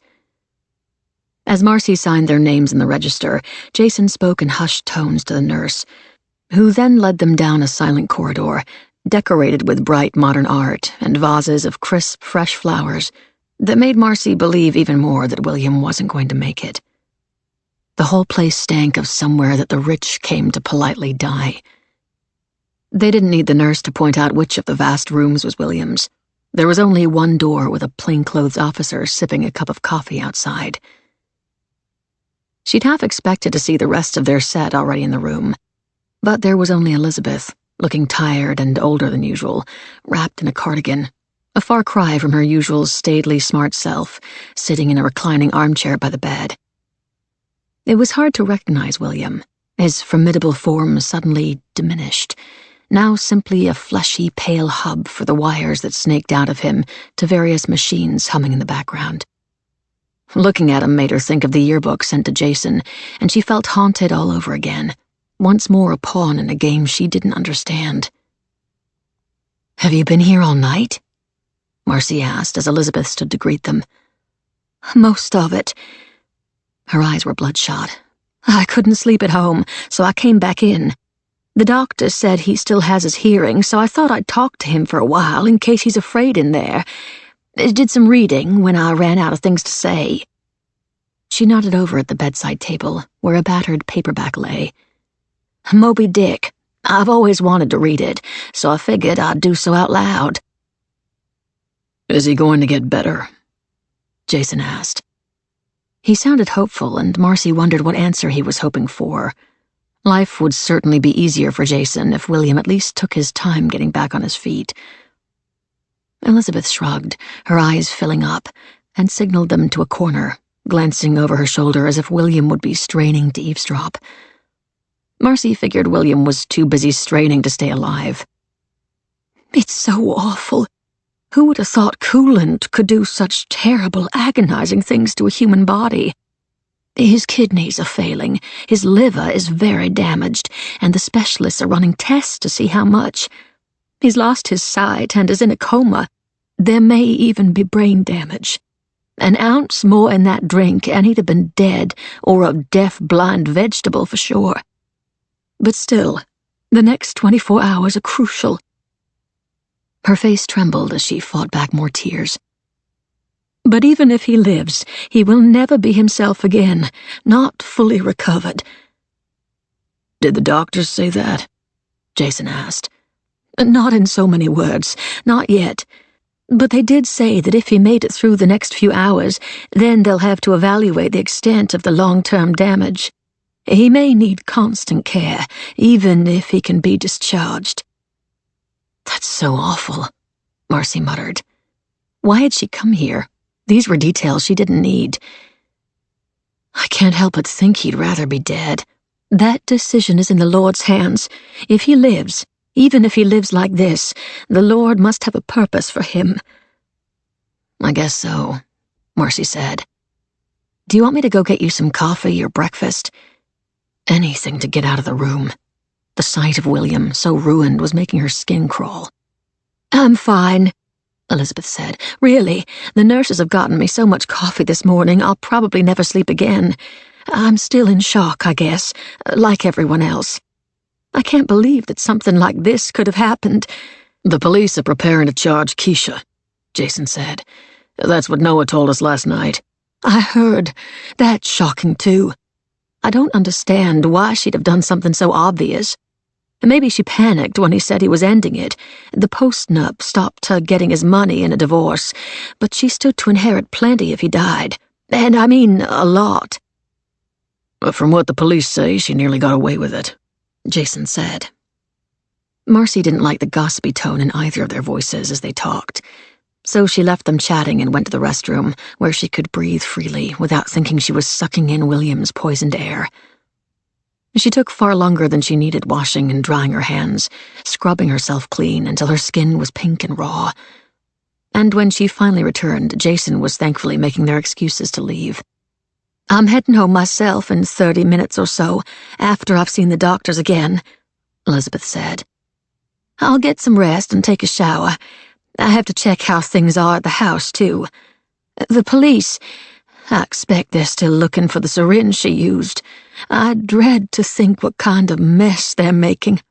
Zelda will be going quietly crazy. You know she likes to keep that place spotless. We'll come see William again soon, Marcy said, leaning in to give the dumpy woman a polite half-hug, hoping that Jason didn't drag her back too quickly. This room, with William in it, felt as if it had absorbed all the rot of her past and Jason's present. It was hellish and too warm and cloying. It was trying to suffocate her. She'd be happy to never come back ever again. She would, of course. Appearances had to be maintained. It was only when she went to sign them out on the visitor's register that Marcy idly scanned down the other names as she waited for Jason to come back from the men's room. She saw it halfway down. A visitor for William Radford at 3 a.m. Jacqueline Marshall. Jackie. 47. It was amazing how such a big house could still feel claustrophobic with only 2 people in it, if the atmosphere was right, or, perhaps more accurately, wrong. Marcy had tried to sleep while Jason retreated to his study to carry on doing whatever it took to right the mess he'd put them in. As the day ticked around to evening, she'd offered to go pick up some Chinese takeout. Anything for some fresh air, to be out, away from him and his "I'll make it up to you. It will be a fresh start for both of us" bullshit. She drove slowly around the city, not heading straight to the restaurant, instead giving herself some time alone with her thoughts. She wished she could speak to Keisha to find out exactly what had happened. In so many ways, Marcy hoped it was all true, that Keisha had tried to kill William. It would make everything a whole lot smoother. If William died and Keisha was guilty, then Jason would automatically be senior partner and take over running the firm, probably without the hassle of a buyout. And then there would be a new king and queen in town, a new Magnolia. It would also be easier to try to get back on an even keel with Jason if Keisha wasn't around. If Marcy didn't have to see her, then maybe the spell Keisha seemed to have her under would finally break. She thought about her too much, the feel of her, the touch. Even in the midst of all this madness, there was an animal hunger at her core that Jason's touch couldn't satisfy, especially now that Keisha was so definitely out of reach. Jason. What was she going to do about him? She burned with resentment and anger at his lies and deceit. But she needed to be nicer to him, at least until they were past this immediate crisis. And after that, would she divorce him? Would he divorce her? Was he simply being nice to her because she knew? Or maybe he was right. Maybe now that they'd stripped down to their bare secrets in front of each other, things would be better. She wasn't sure it worked that way somehow. That's why secrets normally stayed secret. Secrets broke things. For now, though, she'd play the game. Whatever the hell the game was. Games. Once again, her thoughts turned to Jackie. Jason hadn't been concerned when Marcy told him that his ex-wife had gone to the hospital in the middle of the night. He said she was an insomniac and always up and at the gym while the world was sleeping. It used to drive him crazy. Plus, she'd known William for a long time before she moved. It was hardly a surprise that she'd go visit him. Marcy had told him that Jackie had been at the party too, casually trying to find out if Jason had spoken to her. Apparently not. He claimed not to have seen her. He had shrugged and said that now Jackie was back, however much they tried to avoid her, it was likely she'd end up moving in the same circles as them. He'd then closed the conversation down by saying they had bigger problems right now than being jealous of Jackie. Jealous of Jackie. She'd wanted to punch him for that. What if Jackie was their problem? There was still an odd edge to Jason when he spoke of her. Was that simply the awkwardness of discussing an ex-wife with a current one? Or something else? Jason had proven himself a slippery eel when it came to the truth. Was he keeping more from her? What had Jackie been talking to him about that afternoon at Saatchi's? Jason had called her. Marcy couldn't forget that. Jason, who was so bad at confrontation, had called his bitter ex-wife by choice. Had she been trying to get him back and he'd turned her down? Could she have done some digging and sent the yearbook to try to split them up? It was possible. Or maybe she wanted more than that. Maybe she'd done it for money. True, she probably didn't need it, but taking it from Jason would still give her pleasure. She'd tried to take everything when they divorced. Maybe this was her trying to clean up again. Whoever it was who'd sent it probably wanted money. Otherwise, they'd have told other people what they'd discovered, and Marcy would be in the crap right now. The thought was a relief. Everything was nearly always about money. What was it Mommy used to say? Her pearls of wisdom on the world. Money, sex, and power are the Father, the Son, and the Holy Ghost of life, honey. Just remember that. And women can get all three if they're not stupid, so don't be stupid. The city looked different at dusk, the night coming to life as the day died, shadows like ghosts under each street lamp. And she finally headed to pick up their food and take it home. Jason was in the kitchen, plates and cutlery ready, 2 glasses of wine poured. Where have you been?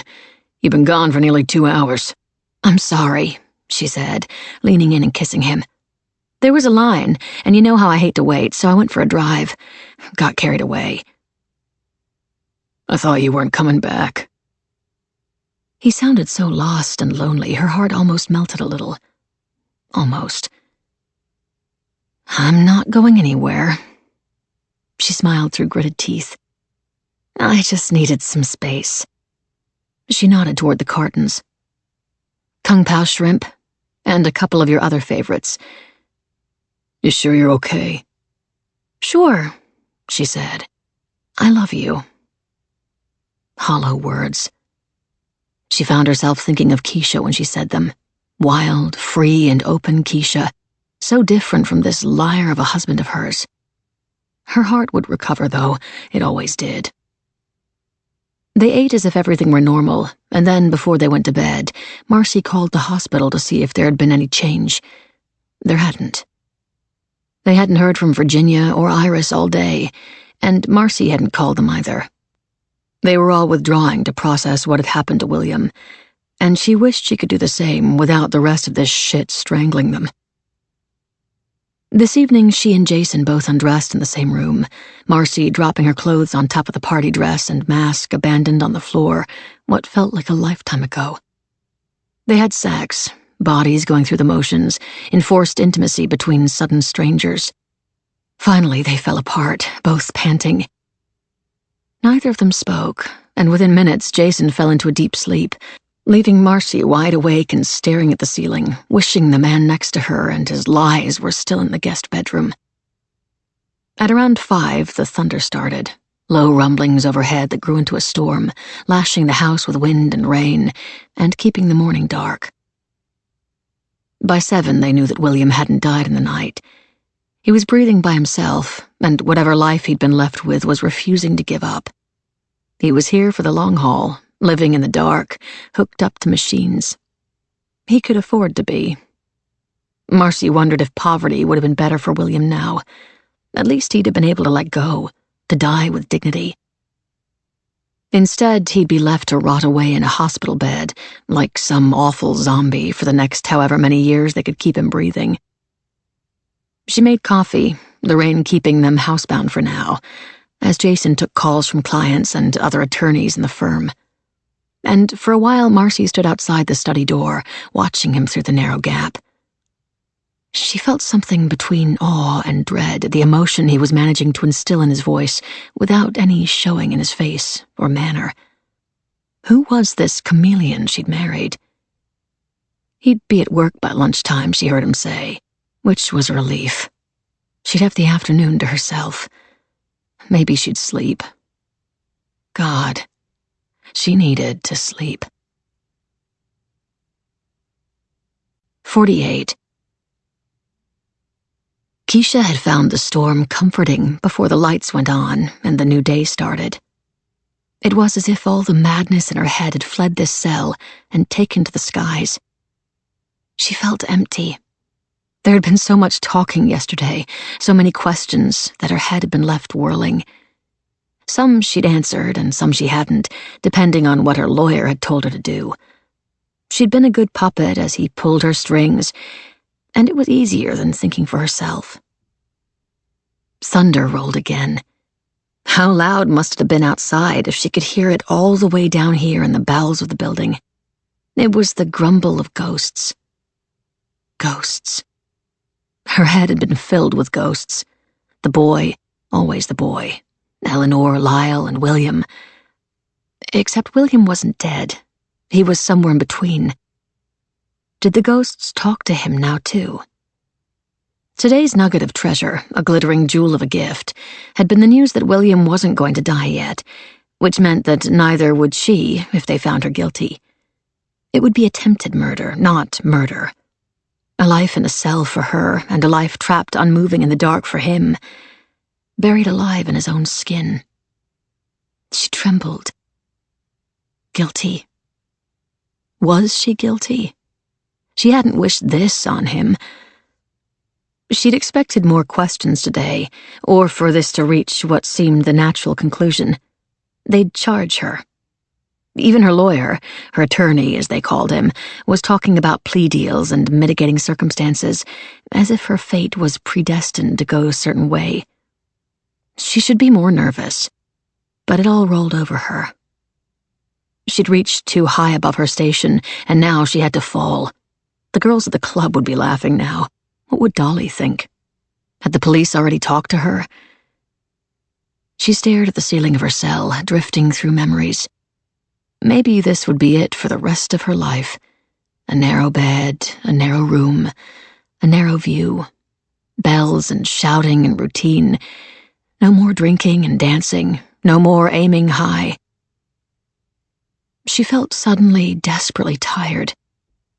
At least she'd escaped her family. But no more Marcy. How was she supposed to cope with that? When her attorney returned, his fat face was smiling. It wasn't an expression she'd seen before. "I've got some good news," he said. "The game is not lost."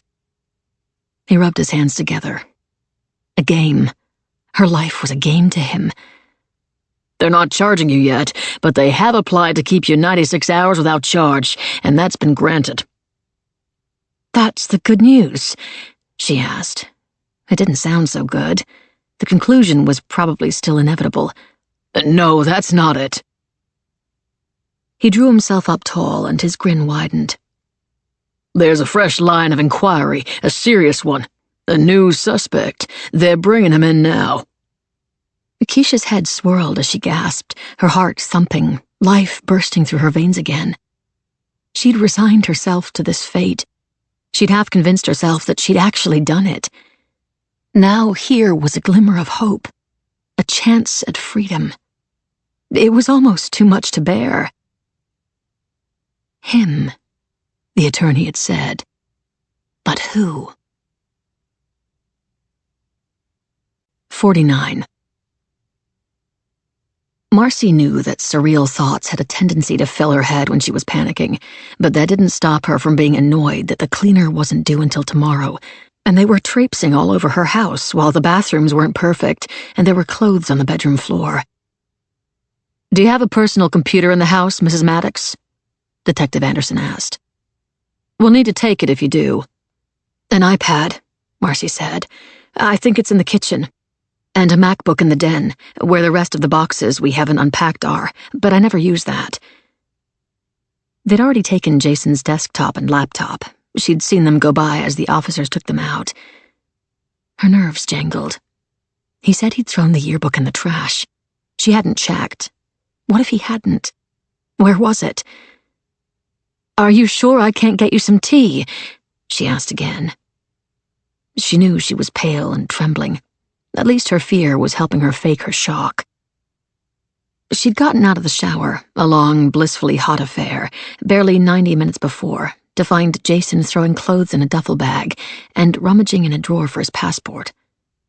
Sandy had sent him a text from the restroom telling him that the police were all over the office, locking it down. He'd snapped at Marcy to get packing. They needed to go, immediately. Marcy hadn't moved. Wrapped in a towel, skin scrubbed pink, and brain fuzzy from the heat, she'd instead sat on the bed and told him no, they couldn't run. How guilty would they look? She'd asked how obvious his issues, she hadn't wanted to say thefts, were in the accounts or whatever at work. He'd said they'd have to dig deep to find the start of the trail, but he didn't even understand why they were looking. There was no reason to. No one was suspicious of him at work. He was the golden boy, the king in waiting.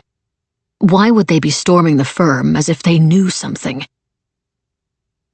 There hadn't been any more time for discussion because the doorbell had rung and Marcy had quickly emptied out the bag and crammed it in the closet, while Jason answered the door. And now here they were. Or rather, here they weren't. Only Marcy was, in her robe with her hair still wet. Her husband had been taken in for questioning, while she worried that the men searching her house were judging her cleaning standards. "I'm fine, thank you," Anderson said, answering for both herself and the huge detective standing behind the couch where she sat. "I know this must be unsettling, but we will leave your house tidy, I assure you." Marcy nodded. She'd already been through the "I don't understand why you're here" routine, and she didn't want to lay her disbelief on too thick. They'd had a tip-off, Anderson had said, before they took Jason away, regarding his financial activities in the firm. Jason had already called Thomas Tonyer to come down and meet him. At least they didn't have to worry about representation. Attorneys always knew the best attorneys. Marcy, however, didn't have one, and she wasn't refusing to cooperate. She was a good, law-abiding Southern wife, doing her best to smooth out this terrible mistake. Oh, please, God, don't let them find the yearbook. "On the night of the 7th of July, at William Radford's party, your husband and Mr. Radford had an argument in his office in the house. What do you know about that?" "Nothing, really. And argument is a strong word. William and Jason were close friends. They didn't ever argue." "But it was a strong disagreement, then?" "As I said, I don't know. I wasn't there. I felt unwell and went home early." "Yes, Elizabeth Glapian told my colleague that she drove you home. But she'd said she'd found you outside the office, and you both heard raised voices. She said that you were nervous about interrupting." So they'd been to Elizabeth before they'd come here. Maybe before they'd gone to the firm, getting their ducks in a row. "I was, yes. But then I never like to interrupt Jason when he's talking to anyone about work. It's not my business." "But there were raised voices." "A little, yes." She was picking her way through a minefield. She kept her hands down, resting on her knees, so Anderson couldn't see the sheen of sweat on her palms. I think it was something to do with the system crash at the office. That was all I heard. So it was nothing to do with the audit that was planned? Your husband wasn't worried about that? No. Why would he be? Jason was keen for the buyout to go ahead. Her heart raced. Jason had said the police would have to dig to find a trail. She had a feeling this woman intended to. Are you aware of any financial problems your husband might have? We don't have any as far as I know. Anderson looked around the large room. This is a beautiful house. Thank you. You only just moved here? That's right. Expensive, though, and a big step up from your last home. To be fair, that wasn't exactly small either. Marcy smiled, but not too confidently. It must be hard to keep up when you're close friends with someone like William Radford. A big house, exclusive country club fees, designer furniture. She paused. A failed business? It must all add up. Do you mean my boutique? Marcy's back stiffened. That risk had been factored in before we started. Her face flushed again, her tell of anger. She hoped the detective misread it as embarrassment. So you never argued over money? No, she answered, ignoring the memories of the fights in this very room over her expensive choices. Never. I guess it was difficult for Jason, though. An older man with a much younger, beautiful wife to impress. Marcy laughed. I was a waitress when we met. He didn't have to do much to impress me. He fell in love with me, that was enough. Anderson nodded, as if satisfied, before becoming thoughtful. She wasn't fooling Marcy, pretending that her questions were coming to her on the spot. This was a planned attack. Anderson was nobody's fool. When did your husband get home after the party? I don't know. He didn't wake me. She didn't say that he'd slept in a guest bedroom. Hopefully they wouldn't notice that the sheets were used. Jason bought and refilled the coolant in Keisha Radford's Corvette. Is that correct? You saw him? Marcy's eyes widened. Well, yes, but... And the coolant cap was loose, he said, and that had caused the leak.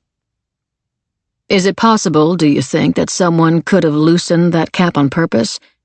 To make sure Mrs. Radford was seen learning about such a toxic substance, and that it would be found in her house after the attack on her husband? I don't know what you're... I don't understand. Marcy's face was no longer flushing. It was burning. The grass you smoked with Keisha Radford that she'd found in Eleanor Radford's drawer. I already spoke about this with the officer who talked to me after William was found. I don't make a habit of it, and I can totally understand how you and Mrs. Radford ended up getting high. Anderson smiled again, all faux friendship and sisterly confidence. Two young women together, a new friendship. That's not what I was going to ask you about. No. She leaned forward, resting her elbows on her spread knees, a masculine pose designed to intimidate. What I wondered was if your husband knew about the other drugs Keisha found in that drawer, the morphine needles and syringes. Did he know about those? No, she answered, her mouth drying even as she answered truthfully. No, he didn't. She let her hands clasp together, tight and afraid. She didn't have to fake that. Look, this is all some kind of mistake. Jason and William are best friends.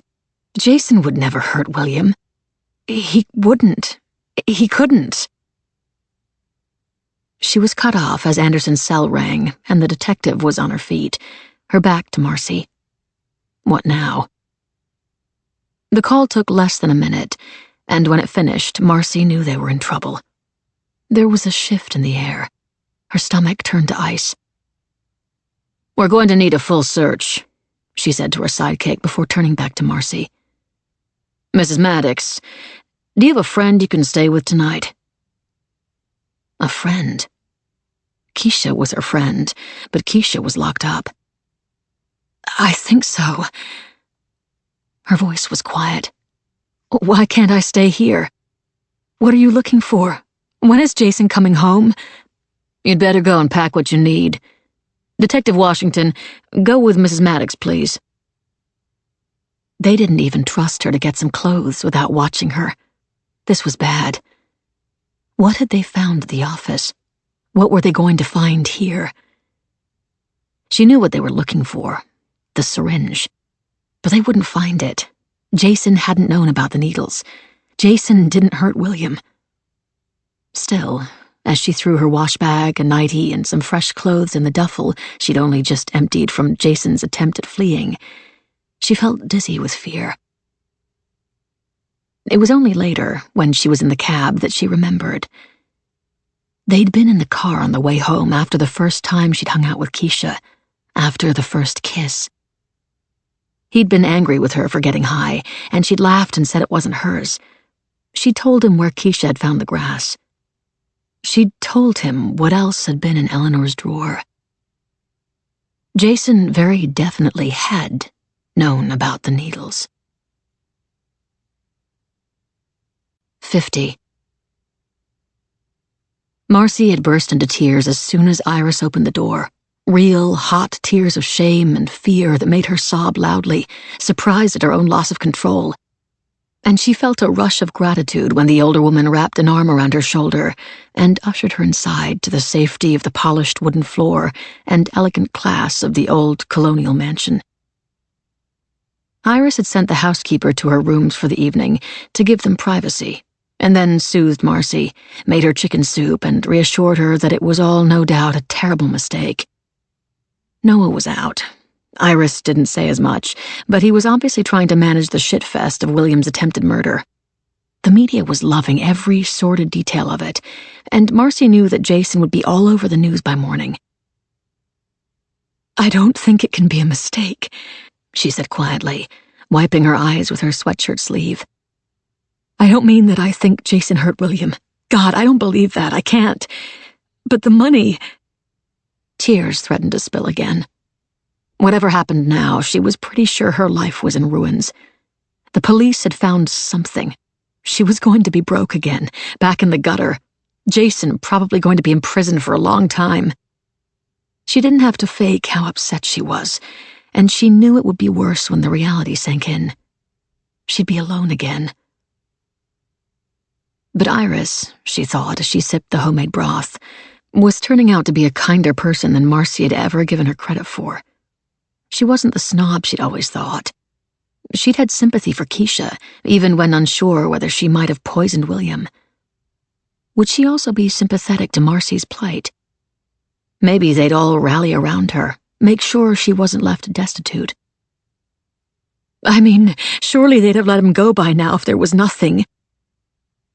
Iris leaned across the kitchen table and squeezed her hand.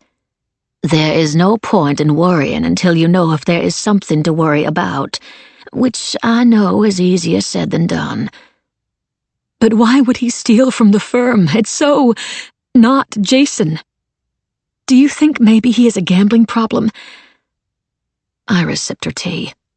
"The things men do never fail to surprise me. Surprise and disappoint in equal measure. Even Noah still has his moments, old as he is. They all like to keep up, don't they? But the problem with a race is that someone is always ahead, and the rest are always chasing. The keeping up is endless and exhausting. The benefit of being as old as I am, my dear, is that you learn to stop giving a shit." Marcy giggled to her tears as Iris smiled. "That's better. Nothing like an old woman swearing to make youth laugh. Now dry your eyes and finish your soup.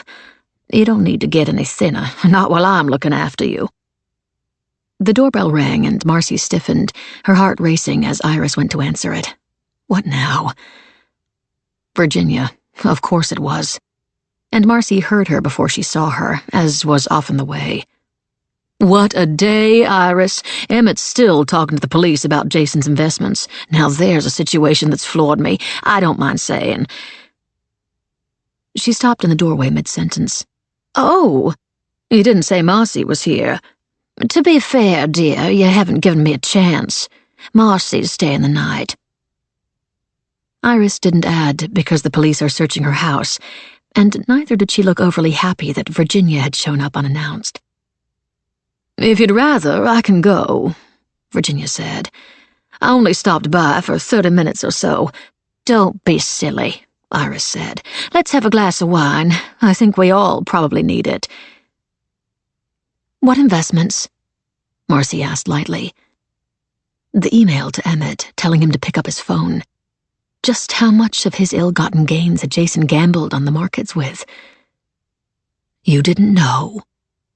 Virginia waved Iris on to fill the large glass to the top. "Although neither did I. Not my business and all, and Emmett doesn't like to talk about friends' money." She took a long sip. "What investments?" Marcy repeated, wanting to take the glass and smash it into Virginia's too smooth, expansively plump face. "I don't know exactly, I'm afraid. Some big sums, apparently. High risk, high yield. Some more secure, but with longer investment periods. That's all I've gleaned. But now I know why Emmett was getting all those early morning calls when we were in the islands. Jason wanted his returns or his money back.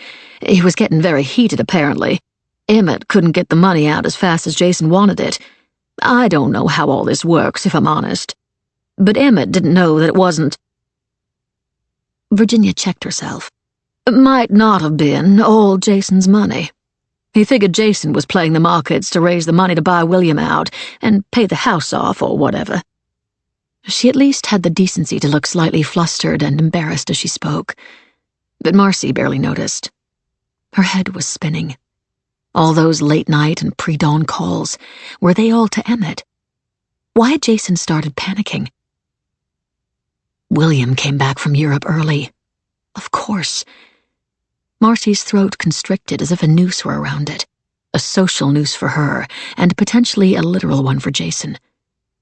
Could he have tried to kill William because the audit was going to show what he'd been doing, and there was no longer enough time to put it right?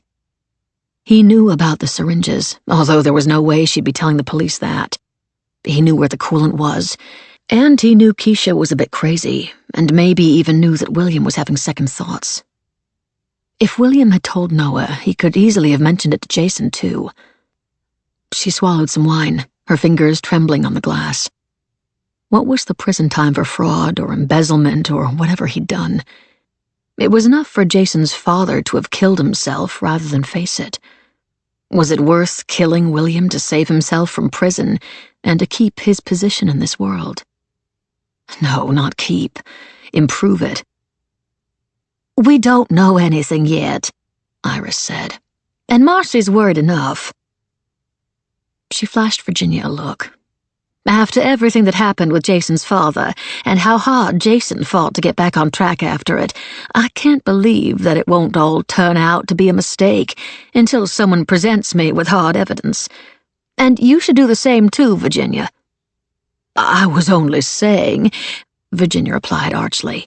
"Well, don't, dear." And that was that. Iris moved the conversation to tennis and the latest tornado to hit Florida, and how lucky they'd been to escape it. But maybe there was something they could do to raise money for those who'd lost their homes. Virginia didn't stay long, thankfully, a call from Emmett summoning her home like a good wife. But at least while she'd been there, Marcy had been able to zone out and sit lost in her own dire thoughts.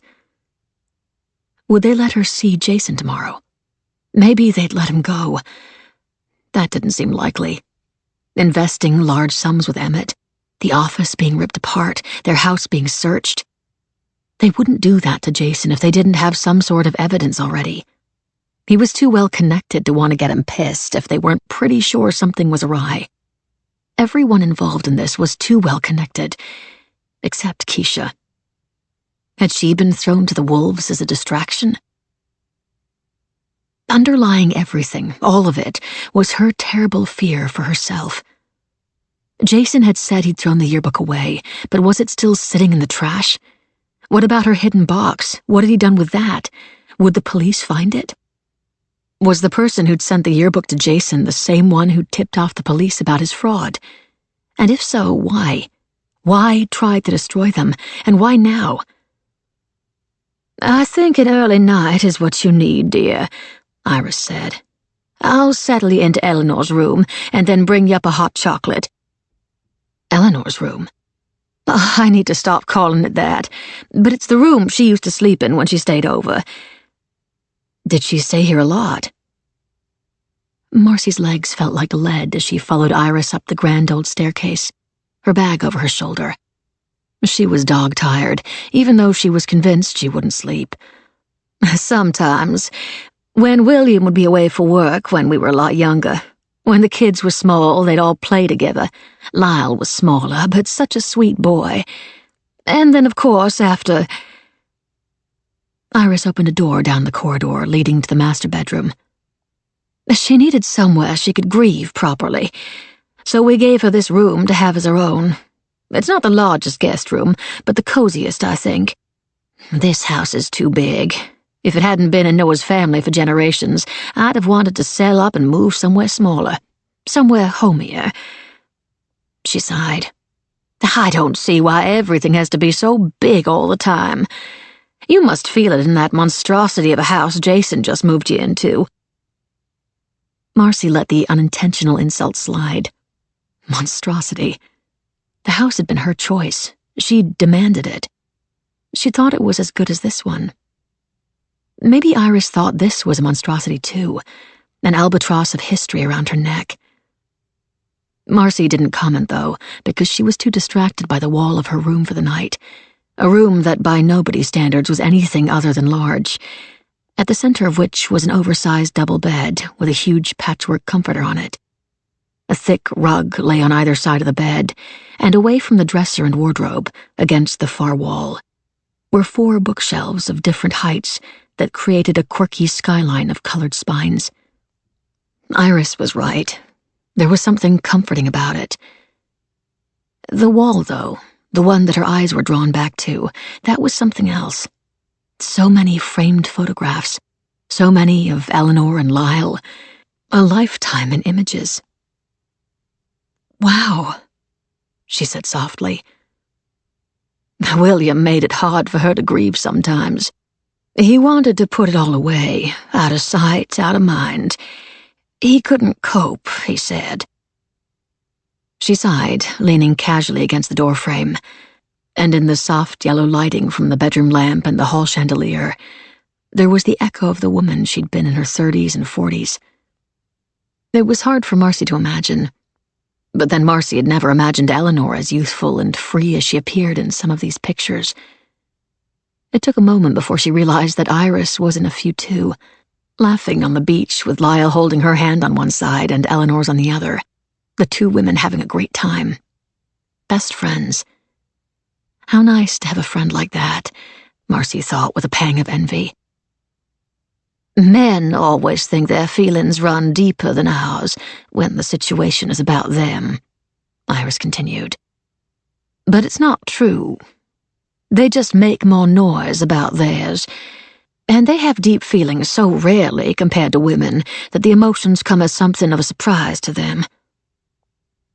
She paused and then straightened up. Anyway, there's a shower or bath and fresh towels in the bathroom and a robe in the closet if you need it. There's also a TV tucked away in the cabinet by the window if you can't sleep, or a book, of course. But you get settled. I'll be back up with a chocolate, and if you're in the bathroom, I'll just leave it by the bed. And try not to make yourself too upset. We'll know more in the morning, I'm sure. Life is always better when you know exactly what it is you have to deal with. As she turned to go, Marcy, on impulse, called her back.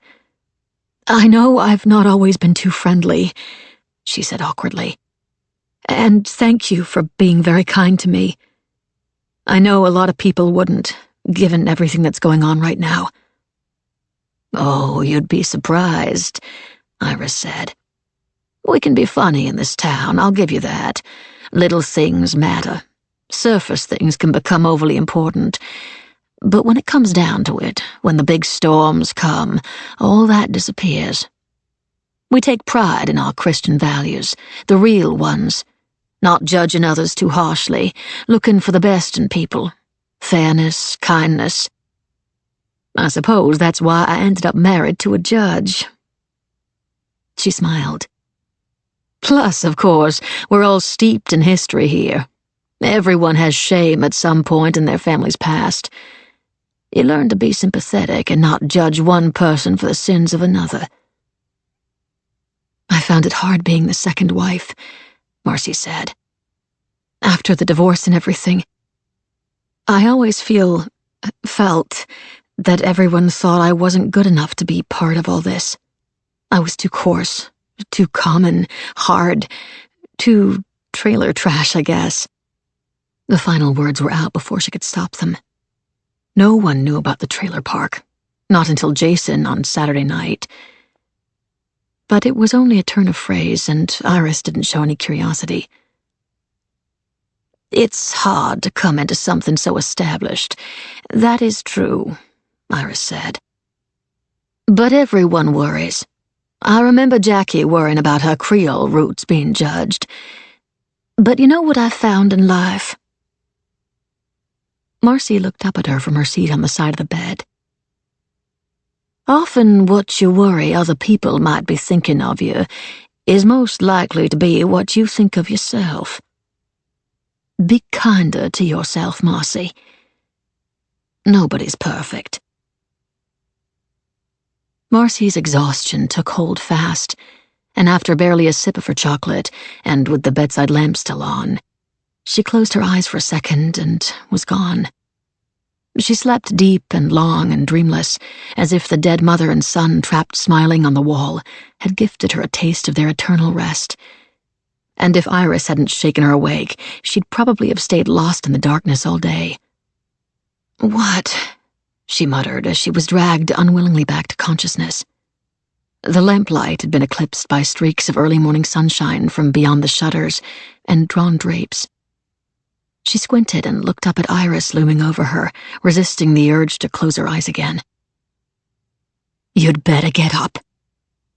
It was the tone of Iris's voice that made Marcy suddenly alert.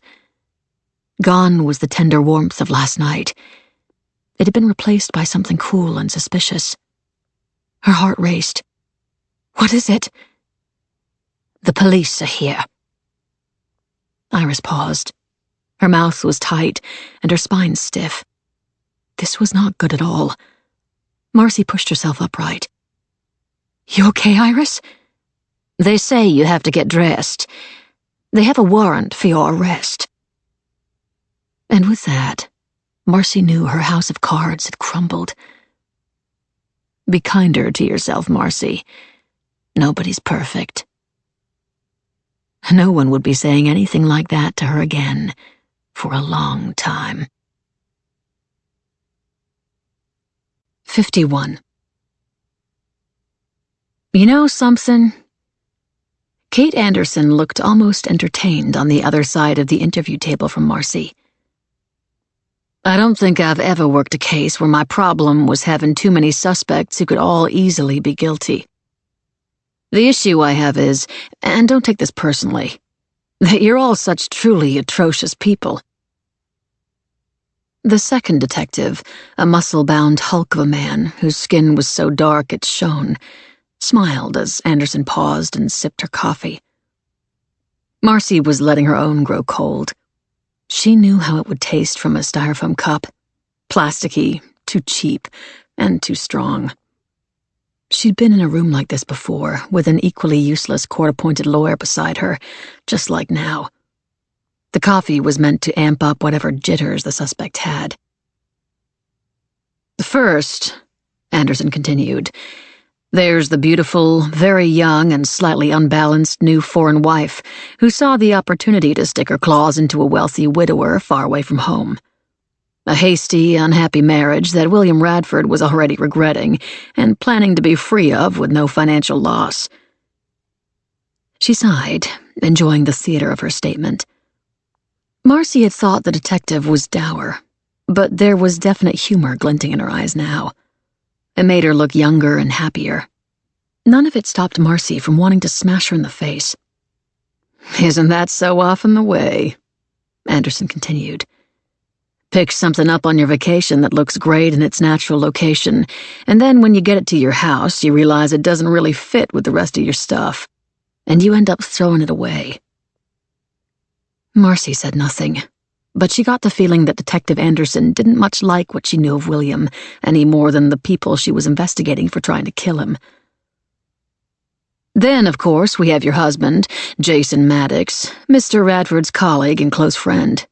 We found enough discrepancies, for want of a better word, in the Radford and Partners accounts to be preparing to charge him with embezzlement. The way I see it is that William came back from Europe 6 months before he planned to, and Jason didn't have time to cover all his tracks. So, both Keisha Radford and Jason Maddox had motive and opportunity to try to kill William Radford. And to be honest, I was veering very much toward Jason being the more likely candidate. He's too smooth for my taste. Until he asked to speak to me at 5 a.m. this morning. She leaned across the table. When he told me to go look in the air vent in your dressing room, where he'd hidden this. She pushed the old yearbook across the table, the pages open to where Marcy's young, sullen face stared back. And so here we are, Savannah Cassidy. Her air vent. Of course that's where Jason had put it, right back where she'd hidden everything. She stared at the old photograph. Savannah Cassidy. A name that had become her destination. With everywhere on the map to choose from, she'd moved someplace where she'd at least never forget the name she was given at birth. She looked up at Anderson. My name isn't Savannah Cassidy. It's Marcy Maddox. I changed it legally to Marcy Brown before I left Boise. I have the paperwork. She wasn't waiting for the poor excuse of a publicly appointed attorney beside her to interject. Or I guess I presume you do if you have my box of private things. Any tears she may have been holding back burned dry as a flash of anger heated her. Anderson turned the pages of the yearbook before sliding it over again. Johnny Newham, your high school sweetheart. So, as the mysterious note that was sent to your husband along with this asks, what happened to Johnny? You know what happened to Johnny, Marcy sniped back. She wasn't going to go through all this again, not over Johnny. That was dead and buried, the past. Screw Anderson and her shovel. Do we? Anderson raised an eyebrow. Why don't you tell us to make sure? Johnny died. He killed himself. Her back straightened, even though she knew where this was leading. She was walking on quicksand that could drag her down at any moment. We got married straight out of high school. He got us a trailer in the mobile home park. I worked shifts in the diner and he worked in a car shop a mile or so away. We were poor but happy and thinking of starting a family. Then there was an accident and Johnny's leg got crushed under a truck. He should have gotten compensation, but it turned out he'd been drinking on his lunch break and it was likely his fault. He didn't fight it. She sighed. Things got bad after that. I worked more shifts and Johnny drank all our extra money. He started on drugs. He was a different person. But he'd straightened out before he died. Yes, or so he said. Who knows, really? Her voice was soft. She hadn't spoken of this in so many years, and now here she was, telling her sorry tale for the second time in a week. But probably. He definitely seemed straighter for a month or so. He'd been doing some cash work on people's cars when he could. We were getting back on track, talking about a baby some more. A compensation company had even come along and said they could get him some money for his accident. And they did, didn't they? You got that. I did. After he died. So I repeat the question. What happened to Johnny, Marcy? I don't know. I went to work. I had an 8-hour shift that evening, finishing at 11. When I went, he was watching daytime TV, and there were leftovers in the fridge. He was having a bad day with his leg, and he was in a real mean mood. It didn't make me want to come home. I needed a beer, so I went to the late-night place out by the freeway to meet up with Janie Spence, one of the other waitresses. I wanted to be young, have a good time, drink, dance, all that stuff. You danced with some men that night. Yes, I did. Everyone knows that. It was in the files you've probably read, and it was all over the local TV and radio. I danced, I got drunk, and then I went home with some guy and passed out drunk, so don't ask if I screwed him because I don't know. He said I didn't. I'll take his word for it. In the morning, I woke up hungover and feeling guilty and went back to my trailer. Johnny was cold and dead on the floor. There was a half-empty bottle of whiskey beside him. She blinked, and behind her eyes, in that instant, she could see it all again. His eyes were wide open, and he'd fallen from the chair onto the shitty carpet with piss stains on it that they'd never been able to afford to change. And that frozen expression had looked so terrified and in pain. But she knew he was gone, and she didn't know what to do next. And then Janie came in behind her and shrieked and broke the spell. And then, with shaking hands, Savannah had called 911. And then the circus had begun. It wasn't the whiskey that killed him, though, was it? They thought so at first, Marcy said. I thought so too. That he'd drunk himself stupid and his organs couldn't take it anymore. Not after a few weeks clean. But they tested the bottle and then they found it. Say it out loud, Marcy. For the tape. What did they find in Johnny's whiskey? Coolant. The word was barely a whisper. Anderson sat back in her chair. Just like with William. Mrs. Maddox was found to be not responsible for Johnny Newham's death. The barely awake man beside Marcy finally spoke. His death was ruled a suicide, as is clear from the records. Eventually it was, yes, Anderson said. Although there was a nasty air of suspicion left hanging over you, wasn't there, Marcy? Enough that I imagine the Boise Police Department will be taking another look into Johnny's death now. I mean, what are the odds of two men you know being poisoned the same way, ingesting coolant in a drink? Marcy's blood chilled. You think it was me? You think I poisoned William? Anderson looked down at the yearbook and then back up at her wryly. Well, it would be fair to say that you might have prior. Even if you didn't kill Johnny, his suicide could have given you the idea. From his death, you knew that ethylene glycol, coolant, disappears from the body quickly. If it hadn't been found in the liquor bottle, then it's possible no one would have known how he really died. Same could be said for William. Another few hours, and no trace may have been found in his system. So yes, it's possible. But why? Marcy asked, aghast. Jason was in financial trouble. Maybe he'd told you about what he'd been doing and how he was close to getting caught. With your background, it would be hard to give all this luxury up and live in some shitty condo, waitressing to pay the rent, visiting him in jail every couple of weeks for years. Or maybe you did it for Keisha. Maybe she was the better bet. Detective Anderson, this line of questioning... Her attorney at last made a half-hearted attempt to do his due diligence in the room, even though he looked exhausted and just wanted to get home rather than sit in with a murder suspect. I'm not asking a question, Anderson cut in. I'm simply telling Mrs. Maddox my thoughts. She turned her attention back to Marcy. We've seen the texts between you, very close, maybe too close. You two have been hanging out a lot, and my colleagues in London tell me that Keisha preferred women sexually before she met William. Played for both teams at the very least. She'd been seeing one girl back home who she stayed in touch with when she got here, a Dolly Parker. But she cut off contact with her recently. Maybe she'd fallen in love with someone here. Maybe you. This was all crazy. If you've seen our texts, then you'll know that I was backing off from Keisha. She was too unstable, too unhappy. Maybe you should try asking her about William again. She had the most to gain from his death. She was always saying she wished he was dead. She stung with her own betrayal. It wasn't Keisha who'd put her here, it was Jason.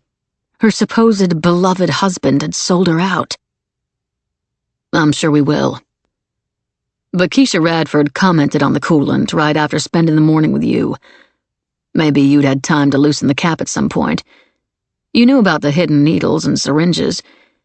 You had as much motive and opportunity as either Keisha or your husband. Maybe I did, Marcy finally snapped. But even if I'd wanted to kill William, even if I'd known about the shit Jason had gotten himself into, why would I be so stupid as to try to murder William with coolant after what happened with Johnny? What I went through with that. Like I said, maybe you thought there would be no detectable traces left in his body by the time he was found. He was lucky he was found so early. I know how coolant kills people. Massive organ failure? There's no way that there would be no investigation into that, especially for someone so powerful and influential in this town as William. And then the carton would be found, and that would be that. True. But the obvious suspect would be Keisha, not you. Except that someone out there sent that yearbook a note to Jason on the night of the party. It literally arrived a couple of hours before we left, and he demanded I explain everything, which I did. And it wasn't pleasant. He wouldn't even speak to me. Why on earth would I then go to William's house and calmly try to poison him that night, knowing that Jason would think it was me, and more importantly, someone else out there who knew about Johnny would think it was me? I didn't do it. Someone else did. Maybe whoever sent that yearbook to Jason did it. Maybe it's the same person who tipped you off to investigate him. She sat back in her chair, breathing hard. And now, Marcy finished, I think I'm done with answering your questions. 52. Mama had been on the news cussing her out. That's what the guard had said gleefully. As if it would hurt Marcy somehow that she couldn't even rely on the support of her own blood. As it was, Marcy wasn't surprised. Mama was still no doubt pissed that Marcy, Savannah, had disappeared into the sunset with most of Johnny's injury payout and life insurance and never looked back. It hadn't even been that much money. There was no way she'd been going to share it with Mama and her latest deadbeat boyfriend. That money had been her way out after all the crap flung her way after Johnny's death. A cheap, drunk whore sleeping around as her crippled husband struggled to cope. Left him there to die alone in a stinking trailer, probably heartbroken. Always trouble, that Savannah Cassidy. Like mother, like daughter.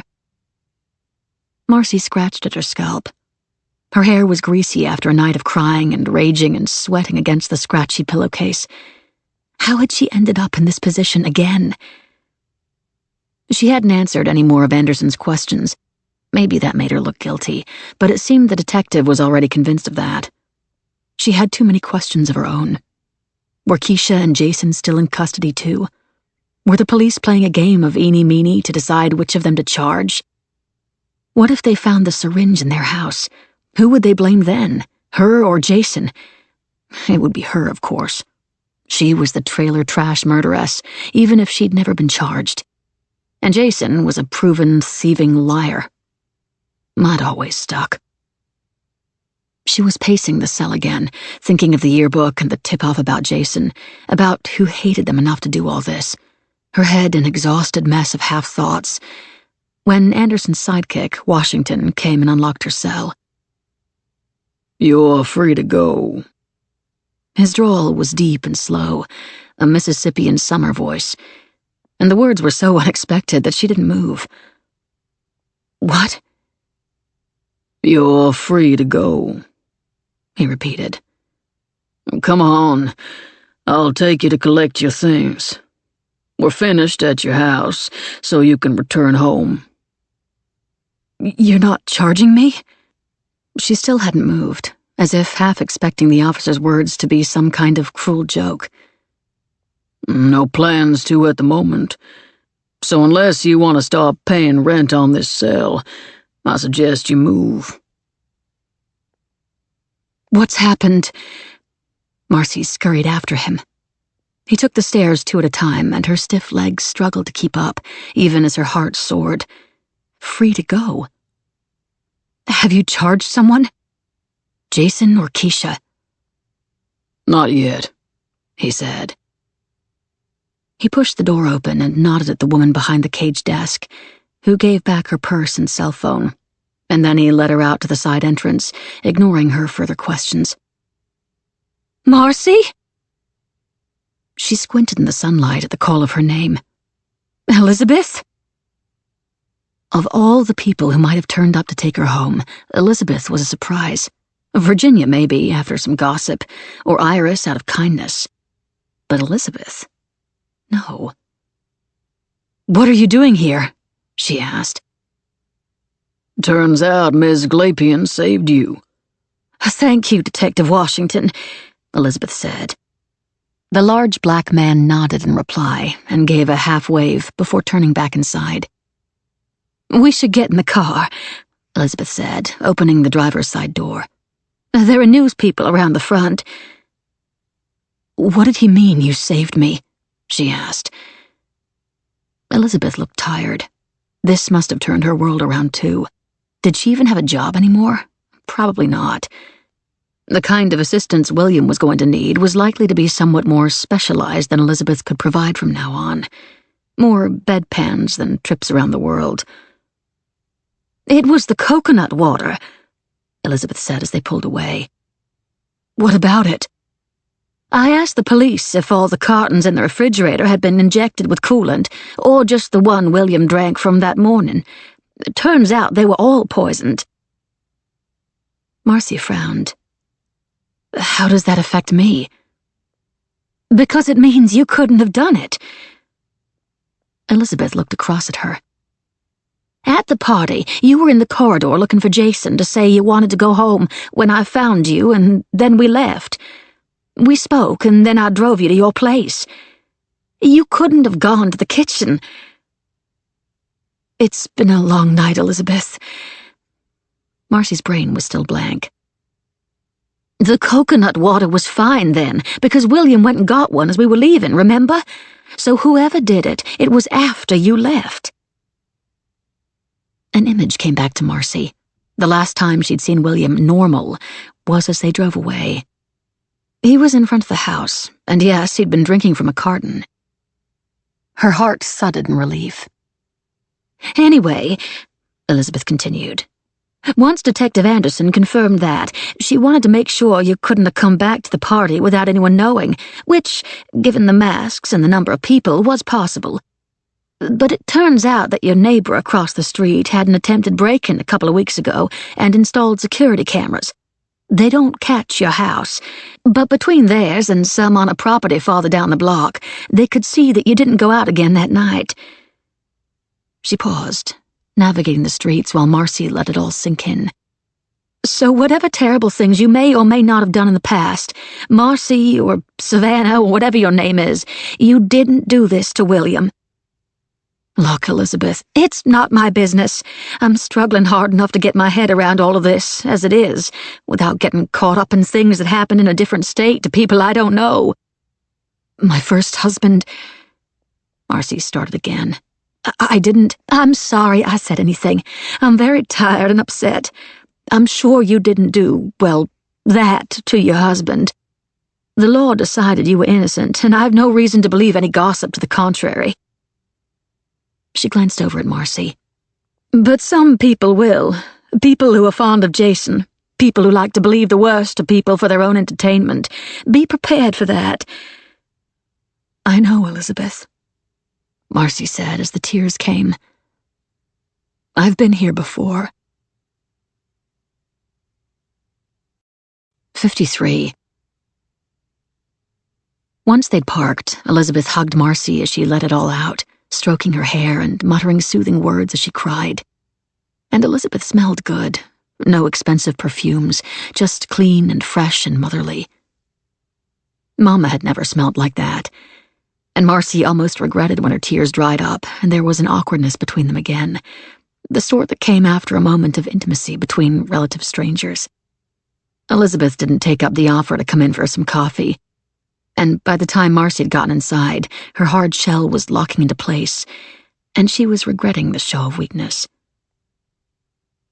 It was strange to be back in the house, knowing that probably only hours ago, the police were still painstakingly going through all her things. She felt violated and dirty, and headed straight to the shower. She was free. They didn't suspect her anymore. Even here, safe in her decadently large bathroom, it was hard to believe the sudden change. She tried to keep hold of her relief, but it was overridden by other concerns. What was going to happen to her now? Even if they didn't charge Jason with William's murder, there was all the financial fallout. Had Jason gotten the money to repay what he'd stolen if his investments with Emmett paid out? What would that mean for her? Would she get to keep what money they had? This house would have to go, but it was probably mortgaged to the hilt anyway. What would she do? It was an endless round of questions she had no answers for, and when she finally got too hot to stand under the water and was fed up with worrying, she dried herself off, and her grumbling stomach reminded her that she'd had no breakfast, and it was now the middle of the afternoon. There was very little in the fridge. There never was much, and what there had been was out of date, and she couldn't face going to a restaurant alone. So she dressed in a pair of old jeans and a hoodie, dug out one of Jason's baseball caps, and put on some shades before heading to the store. Something from the sushi counter would do, and a whole cooked chicken and salad, a tub of ice cream and a bottle of wine. The rest could wait. No one recognized her, and although there was a large TV up on the wall beyond the checkouts, it wasn't showing the news, which was a relief. She had no desire to hear people tearing her and Jason apart. She'd been released, so maybe they'd ease up on her now. She wasn't holding her breath. Gossip quickly became gospel, as she'd learned in Boise, and between her past and Jason's present, they must be the talk of Savannah at the moment. Keisha, the outsider, was probably forgotten. She waited while her items were bagged, and then handed over her credit card, eager and ready to get back to the privacy of her own kitchen. The machine beeped, a little too long, and the checkout girl frowned. "Let me try again," she said. Once again there was a long beep. Marcy, flushing with embarrassment, muttered something about there being a mistake and pulled a second card from her wallet. That, too, failed. "Do you have the cash?" the girl asked, studying Marcy with something close to pity. Marcy didn't. She never carried cash, not when she had Jason's credit cards. Did anyone carry cash anymore? The girl nodded her in the direction of the ATM, where she tried again. With each card, a message flashed up telling her to contact her bank. Her pulse throbbed in her ears as the truth dawned on her. The police must have frozen all Jason's assets while they investigated him. She didn't return to the shame of the checkout, but instead left the store by the farthest door and rushed to her car. Surely they couldn't leave her like this, with nothing. She thought about calling Detective Anderson, but decided against it. They'd only just let her go, and ridiculous as it was, she didn't want to draw any unnecessary attention to herself in case that made them change their minds. She had no choice. She was going to have to borrow some money to tide herself over until all this was sorted out. She took a deep breath, swallowed her pride, and then dialed Virginia. "Let's see how far your Christian charity extends, shall we?" As she drove, her whole body burning with shame. There was no answer. She tried again with Iris, and it went straight to voicemail. Were they ignoring her? Virginia might be, but that wasn't Iris's style. She was made of steel. She'd answer, even if it was only to tell you she wasn't taking your call. The club. That's where they'd be. The younger members may flout the rules of no cell phones in the clubhouse or on the course, only by the pool. But the old stalwarts were strict with themselves. Virginia's and Iris's phones would be switched off in their purses. She felt a pang of jealousy that the four of them were no doubt having an early dinner, maybe after visiting William, observers of all the action, not participants. No stain from these events spreading to them. Her heart sank at the thought of walking into the club on her own, but she had no choice. She needed to see her friends. They were the only people likely to lend her any cash. Maybe it would be all right when she got inside, and everyone saw that she was free and innocent. They might feel some pity for her. Catherine, as her name badge declared, one of the interchangeable women in black who took turns at the club reception desk, stared at the screen that was discreetly hidden behind the mahogany counter. "Can you wait here for a moment, Mrs. Maddox?" "Is there a problem?" Marcy asked. Probably an heir. Catherine kept hold of the sleek membership card between her perfectly manicured red fingernails as she glanced back at an older man working at his desk. "Sir?" It was Ernesto, one of the day managers, and Marcy felt a flood of relief. She knew him well. He'd straighten this out. Ernesto didn't give her his usual smooth smile, however. He came around to the front of the desk before taking her to one side and keeping his voice low.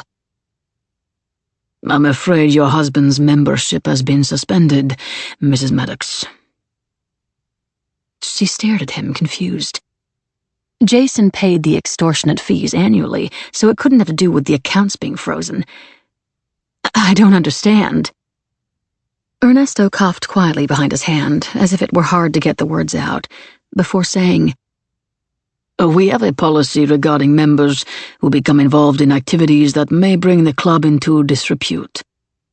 Until this current situation is resolved, the committee has made a decision to suspend Mr. Maddox's membership. I hope you understand." "As you can imagine, this is a very difficult time for me," she said. "But I have done nothing wrong, and Sadly, at this present time, only men hold full memberships. Therefore, while your husband is suspended, your associate membership is not valid." He shrugged, as if it were all out of his hands.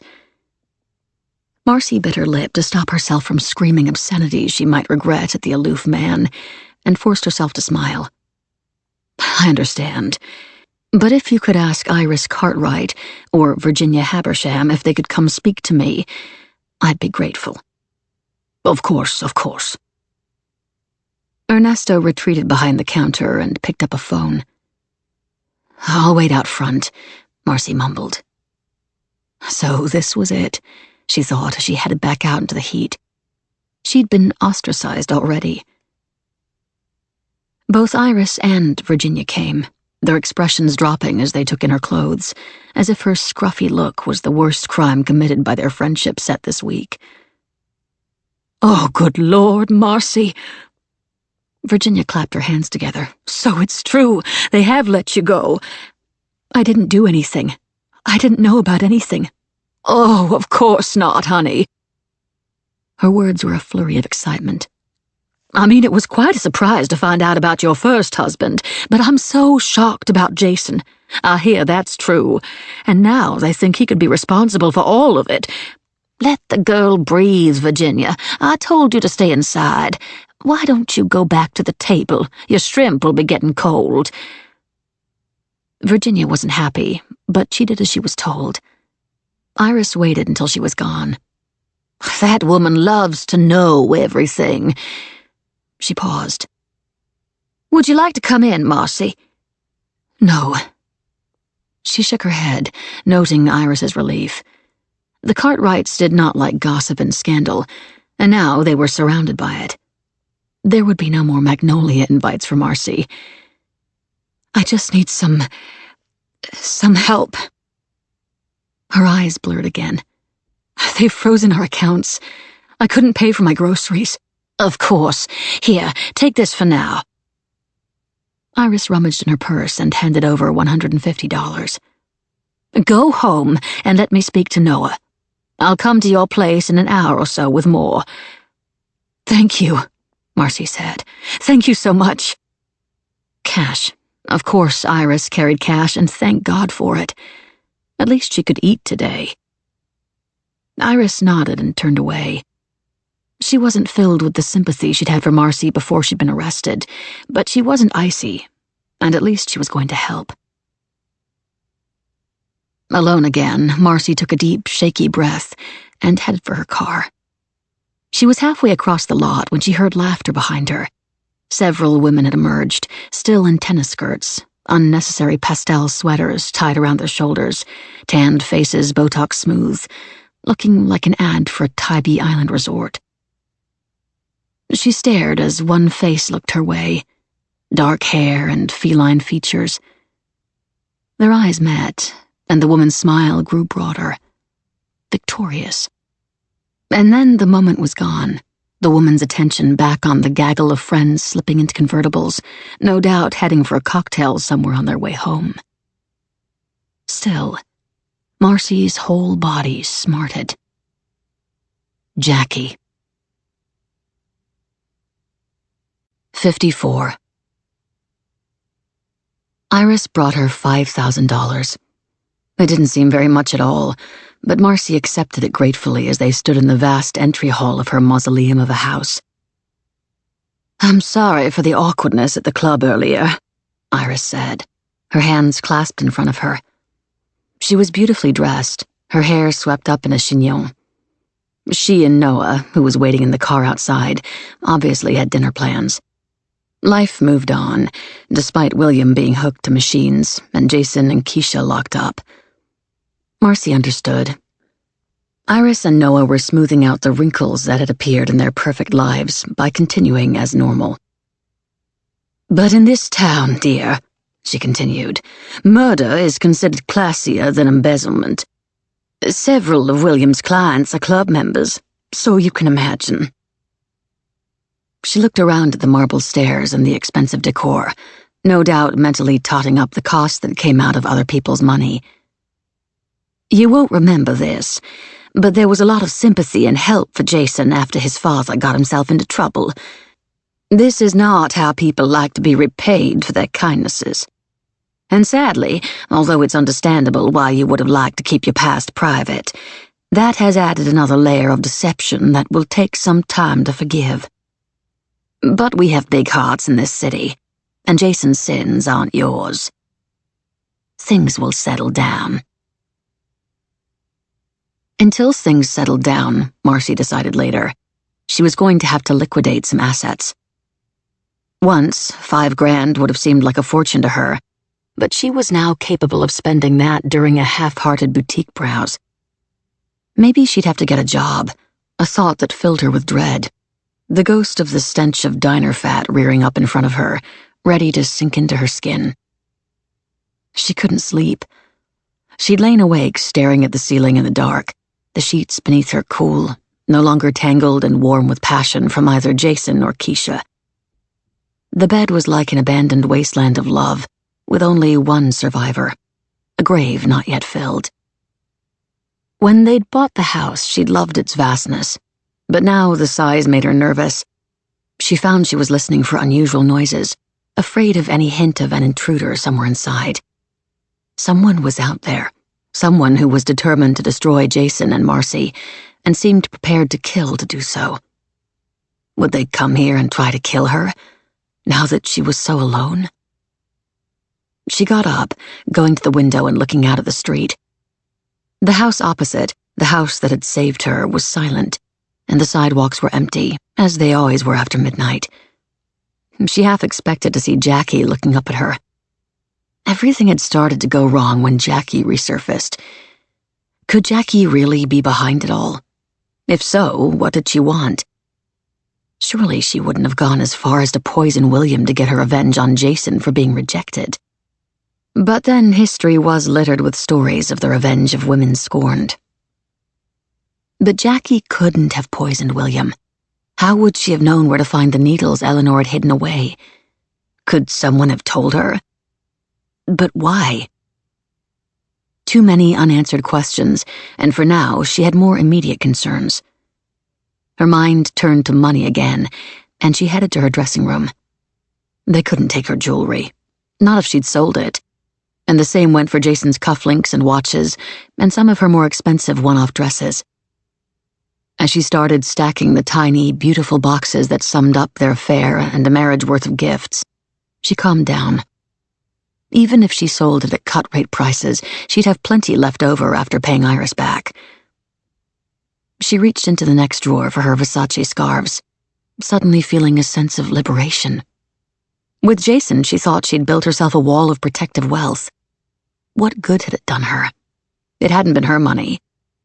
Next time, when she married another rich man, she'd make sure she had bank accounts of her own and cash secreted away in case of emergencies. If anyone would marry her. From Jason's drawer, she took out his 4 watches, 2 of which had been gifts from her, albeit paid for by him, so she felt no qualms in selling those, and then piled up his cufflink collection.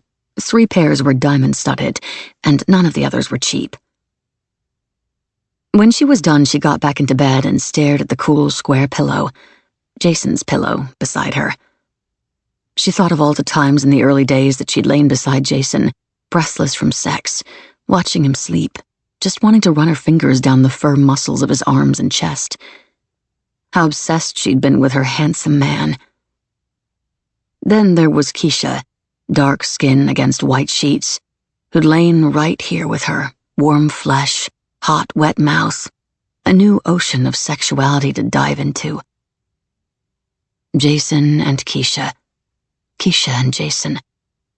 One all masculinity, the other the opposite, yin and yang. As the memories assailed her, echoes of sensation, she felt her body stir. Had Keisha killed William for her, maybe? Marcy had kept telling her she wouldn't be poor again. Was this Keisha's way of trying to secure both their futures, so they could run away together with a fortune? Or maybe she had just been the scapegoat, and Jason had poisoned William to free himself of his debts and save himself from prison. These 2 people she'd had sex with.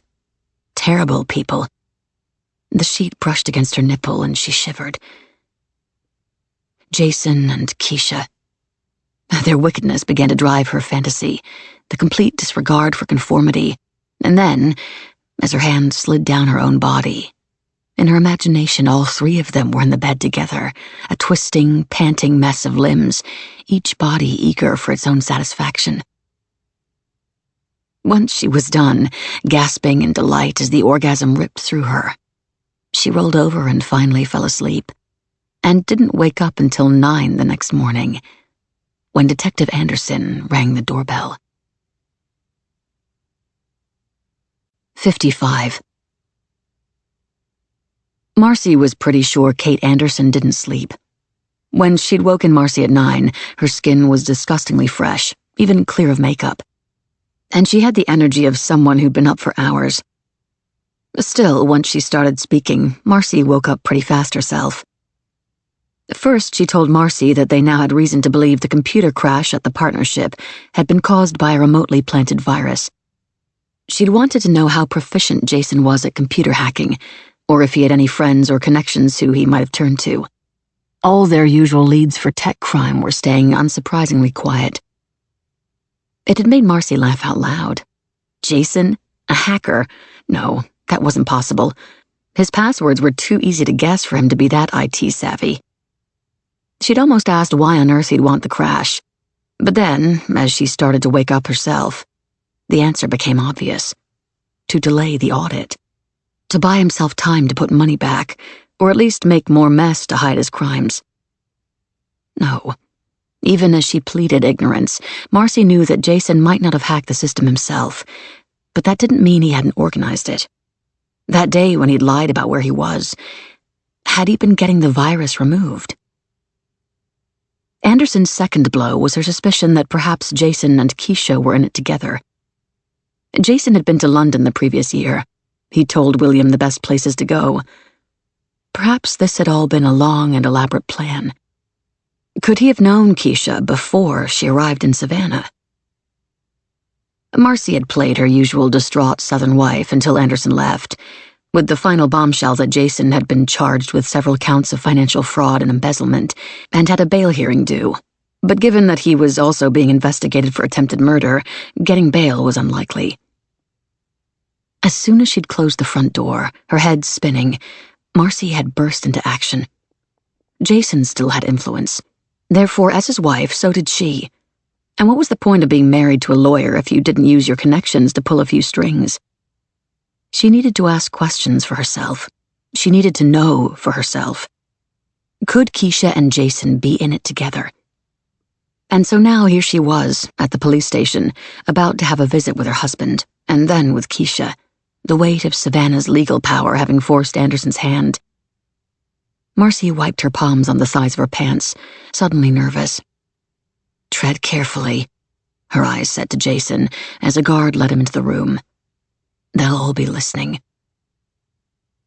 I didn't do it. Poison William. You have to believe me. Jason's eyes were wide and scared, and Marcy thought he'd dropped some pounds as he sat down opposite her. Not even so much as a "how are you, honey," before going straight to his denials. It was just the two of them in the interview room. "Well, neither did I, but that didn't stop you from telling the police about the yearbook and Johnny. Someone told them that they thought I'd been embezzling money." "What?" Marcy stared at him. "You thought that was me?" He shrugged. "God, Jason, whether you did it or not, it's wrecked my life. They've frozen the accounts. I've had to borrow money from Iris, and I'm never going to be able to pay for the house, not even one payment.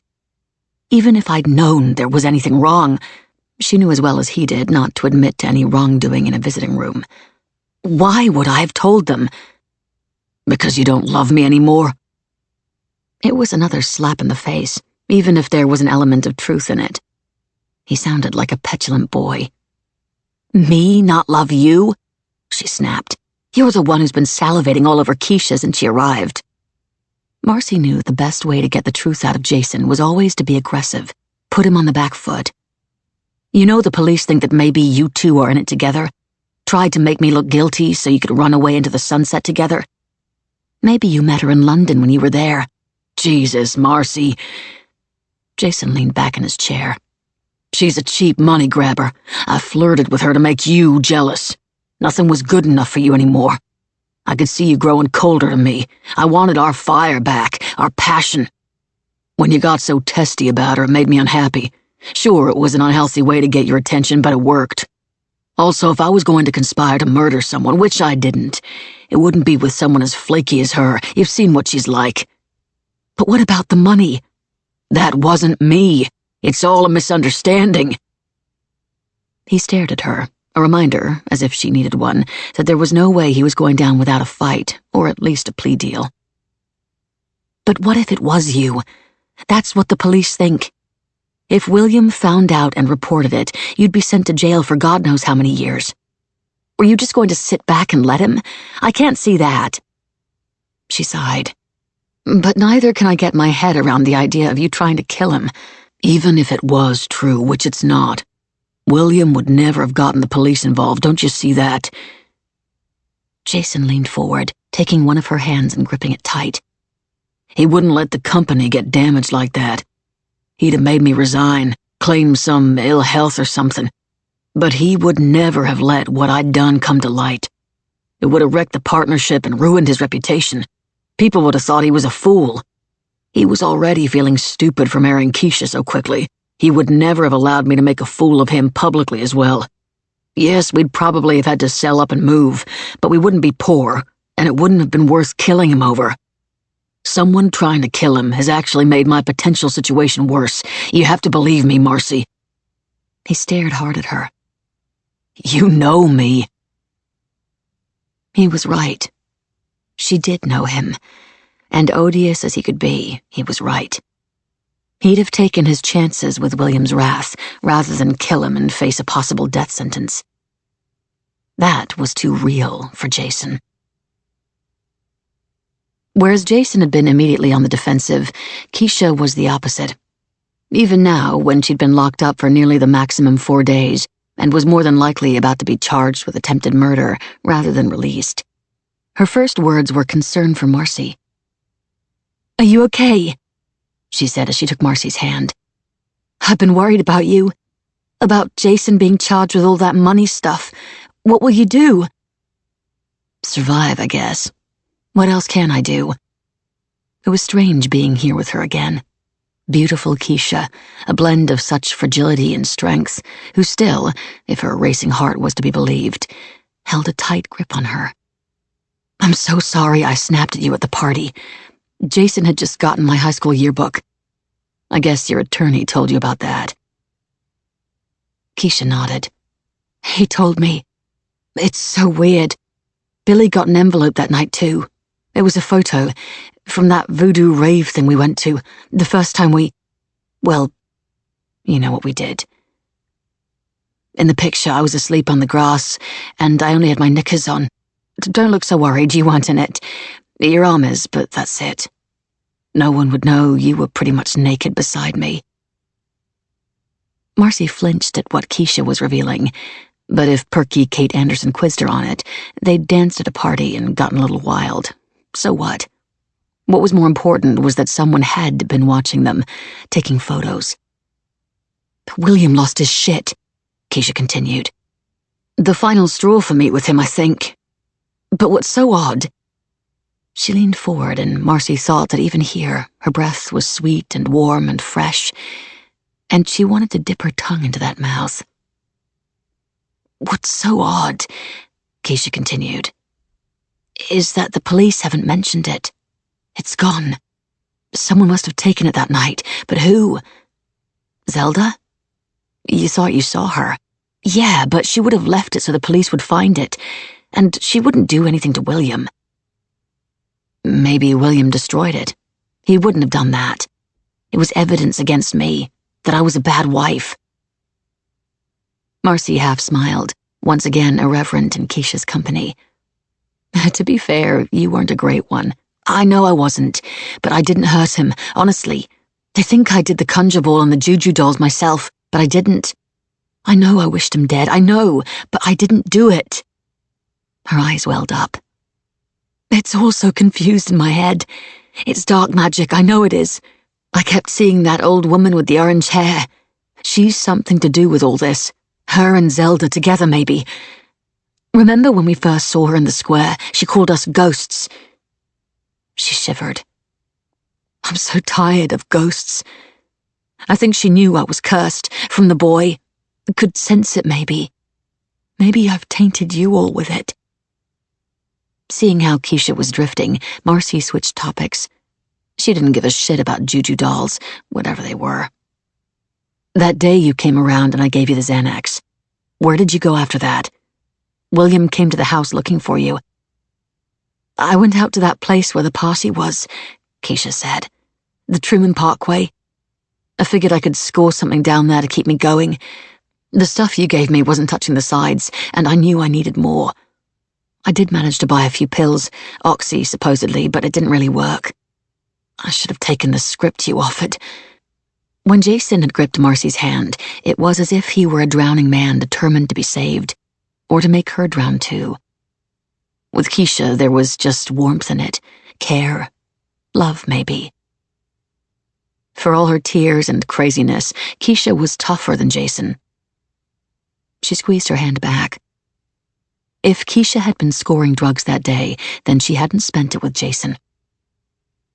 "God, no wonder they think I'm guilty," Keisha finished. "I'm such a mess. Anderson seems to believe maybe you and Jason did it together. Maybe you knew each other in London before you came here." "I know." Keisha half laughed. "How ridiculous. Like I could ever fall in love with Jason." Her face dropped back into sadness.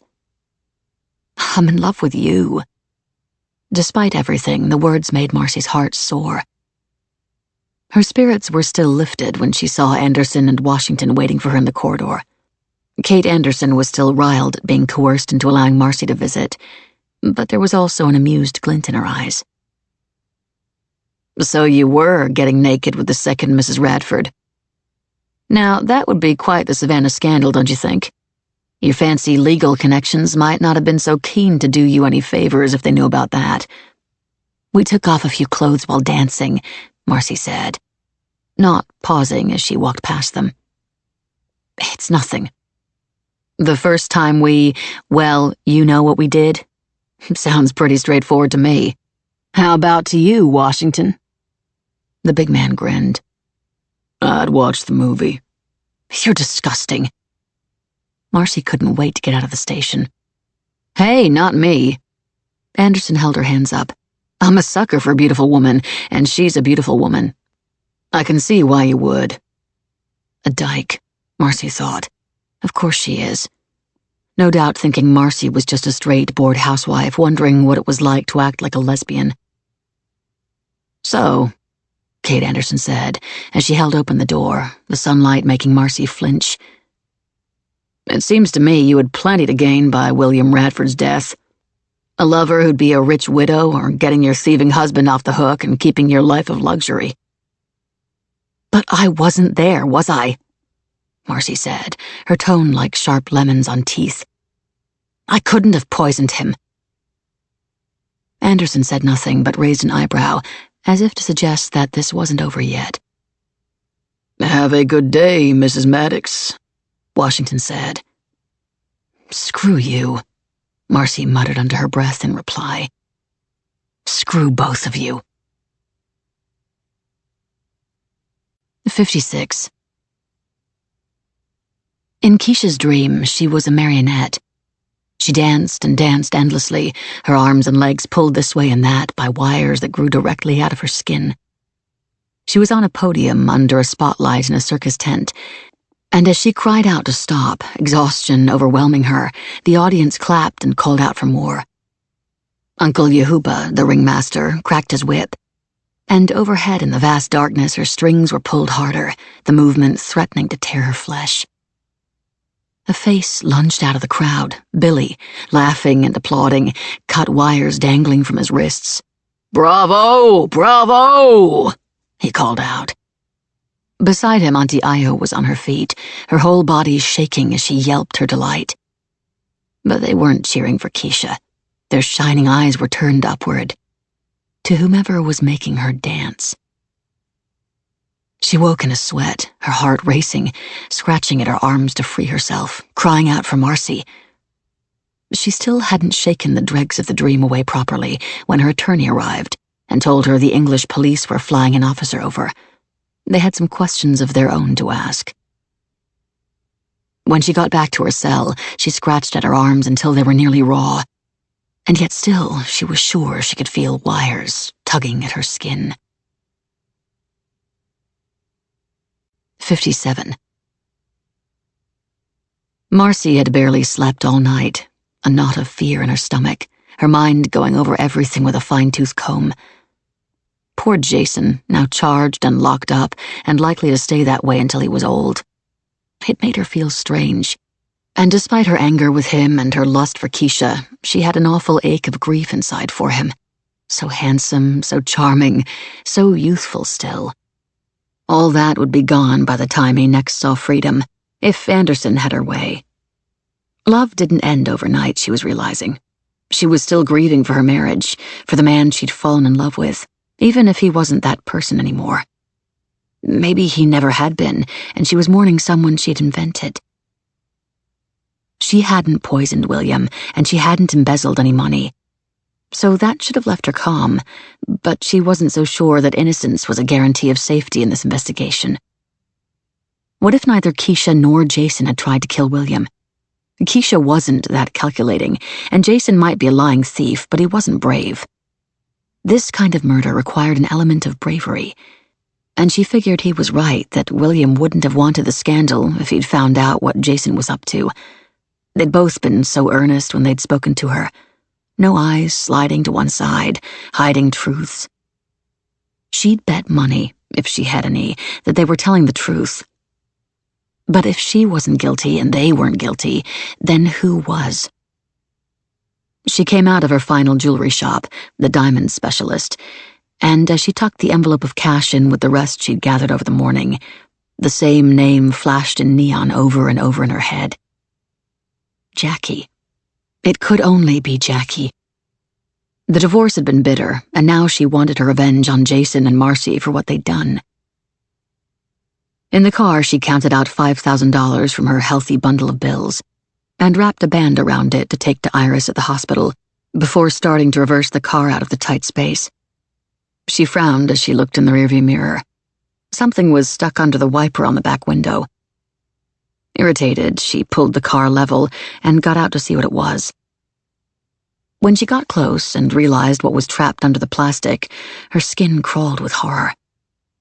A coarsely made choo-choo doll. She pulled it free, despite her revulsion, the fabric familiar under her fingertips, silk, a red slash of a mouth stitched in. Was this meant to be her? She looked frantically around the parking lot for anyone familiar who might have left it. But all she saw were strangers going about their business, paying her no attention at all, Suddenly vulnerable, she scrambled back into the car and threw the doll onto the floor by the passenger seat, before locking the doors and turning the air conditioning up high so the cool air would calm her down. She grabbed her cell to call Detective Anderson and then stopped. They'd probably think she made it herself to cast suspicion away from Jason or Keisha. She needed more than just this doll before she faced the police again. Jackie, Jackie, Jackie. The name rang like a death knell in her head. Jackie had Creole roots. Isn't that what Iris had said? Did Jackie believe in all this shit too? William and Keisha had dolls made in their likenesses, and now William was half dead, and Keisha was locked up. Marcy didn't believe in the magic, but she did believe in the symbolism, that there was a message being sent in this doll. Was it a threat? A warning? What fate did the puppet maker have in store for Marcy? Death or prison or what? And if this doll was telling her anything, it was that the clock was ticking. She needed evidence against Jackie. And fast. Marcy raced through the hospital so fast she was breathless by the time she reached William's room. Elizabeth was in what Marcy was coming to think of as her vigil chair, a carpet bag on the floor beside her, Moby Dick resting on top of a sweater, and whatever else, perhaps toiletries she'd brought with her. Emmett was standing behind her, one hand on Elizabeth's shoulder, a gesture of support, as they both watched the shell of a man in the bed. Emmett immediately began babbling some apology for not telling Marcy about Jason's investments, presuming that she'd known, which she didn't believe for a second. He just hadn't cared in that boys' club way. And she wanted to change the subject and save them both the embarrassment. "Isn't Virginia with you?" she asked. It was odd seeing William still the center of attention, but so passive. What conversations had they had around him? Could he hear them talking as if he weren't there, or were dead already, or discussing the 24-hour care he was going to need, even if they did ever let him out of here? How awful that must be. Did William even like Moby Dick? She tried to imagine Elizabeth attempting to do characters' voices and reading loudly, when maybe all William wanted to do was rage at her to shut up and leave him in peace to sleep. But maybe not. Maybe he cherished every word of company. He should, she thought. People moved on. If he didn't die quickly, he'd be spending a lot of time alone in the dark with his thoughts. "She was here earlier," Emmett said. "She's at the church helping prepare for tomorrow's special service to pray for William's recovery." He looked back at the body in the bed, instilling his nasally voice with false good cheer. "A lot of people will be sending prayers to the big guy on your behalf in the morning, buddy. I fully expect you to be up and tap dancing by lunchtime." Buddy. How William would hate the lack of respect wrapped up in that word.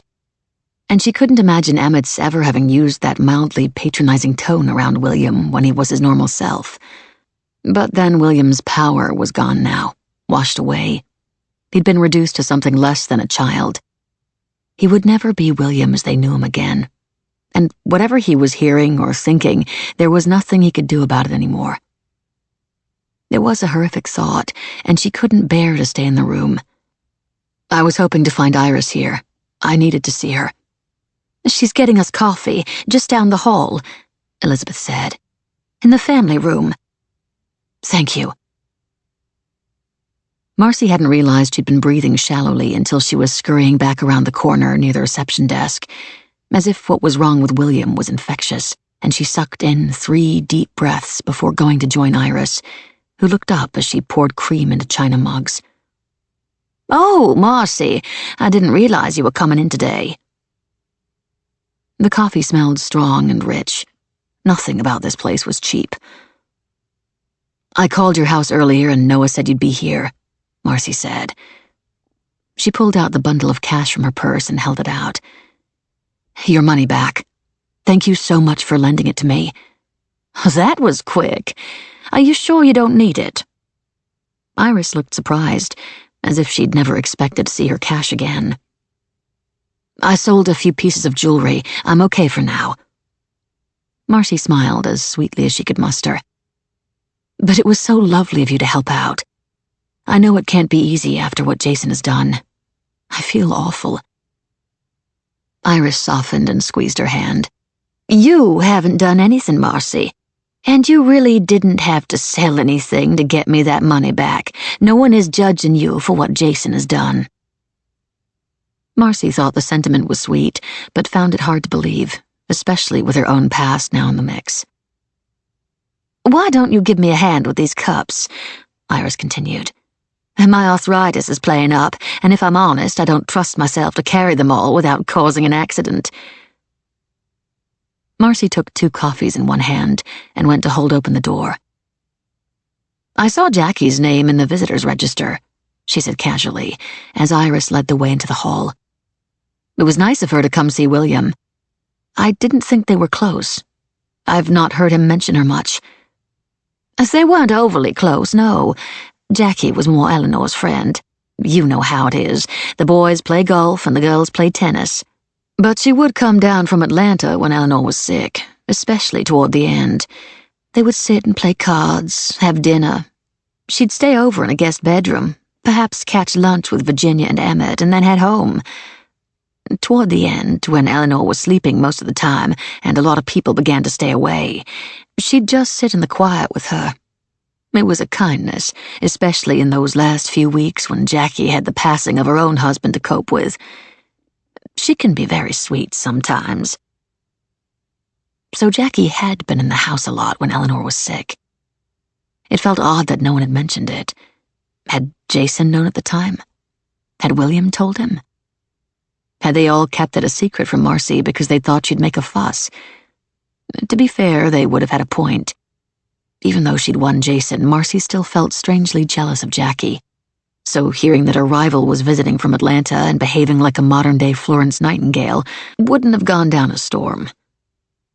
Right now, though, that didn't matter. What did matter was that if Jackie had spent time with Eleanor in those final weeks, then she very definitely could have known about the needles and syringes with the vial of morphine. Jackie could have poisoned William's coconut water herself. She'd also met up for lunch with Virginia and Emmett, something they'd never mentioned either. So Jackie could potentially have known about Jason's investments and thought they were suspicious. Doors were opening in Marcy's mind, and behind each one, she saw her husband's first wife. 58. Marcy felt the shift in atmosphere as she walked into the church. But even amid the quiet gasps, the roof didn't cave in. And after a flurry of whispers and sideways glances, the natural politeness of the congregation settled back down to the odd word murmured behind hands. Marcy didn't care. She hadn't come to get anyone's approval, or even to pray for William's return to full health. She was here for information. Many of the guests who'd been at the party were likely to be here, and no doubt Virginia, down at the front, was taking a mental roll call that all the right people had shown their faces. Marcy didn't listen much to the sermon, only occasionally fighting a smirk or a smile at some glowing recommendation of William's character, his kindness, his sweetness. No mention of his entitlement and bombastic behavior. Making Eleanor hide her grief at the loss of their only son, marrying a much younger woman when his wife was barely cool in the ground, and then trying to break her. And the way he'd always kept Jason dangling on a promise of elevation, to the point that Jason resorted to theft to make it happen. Having Elizabeth at his beck and call every minute of the day. Not exactly a saint. Still, whatever he was, William probably hadn't deserved this fate of hanging in limbo between life and death. But then most people didn't deserve what life threw at them, good or bad. The church was standing room only, but over the hour of gushing words, Marcy had plenty of time to study the congregation.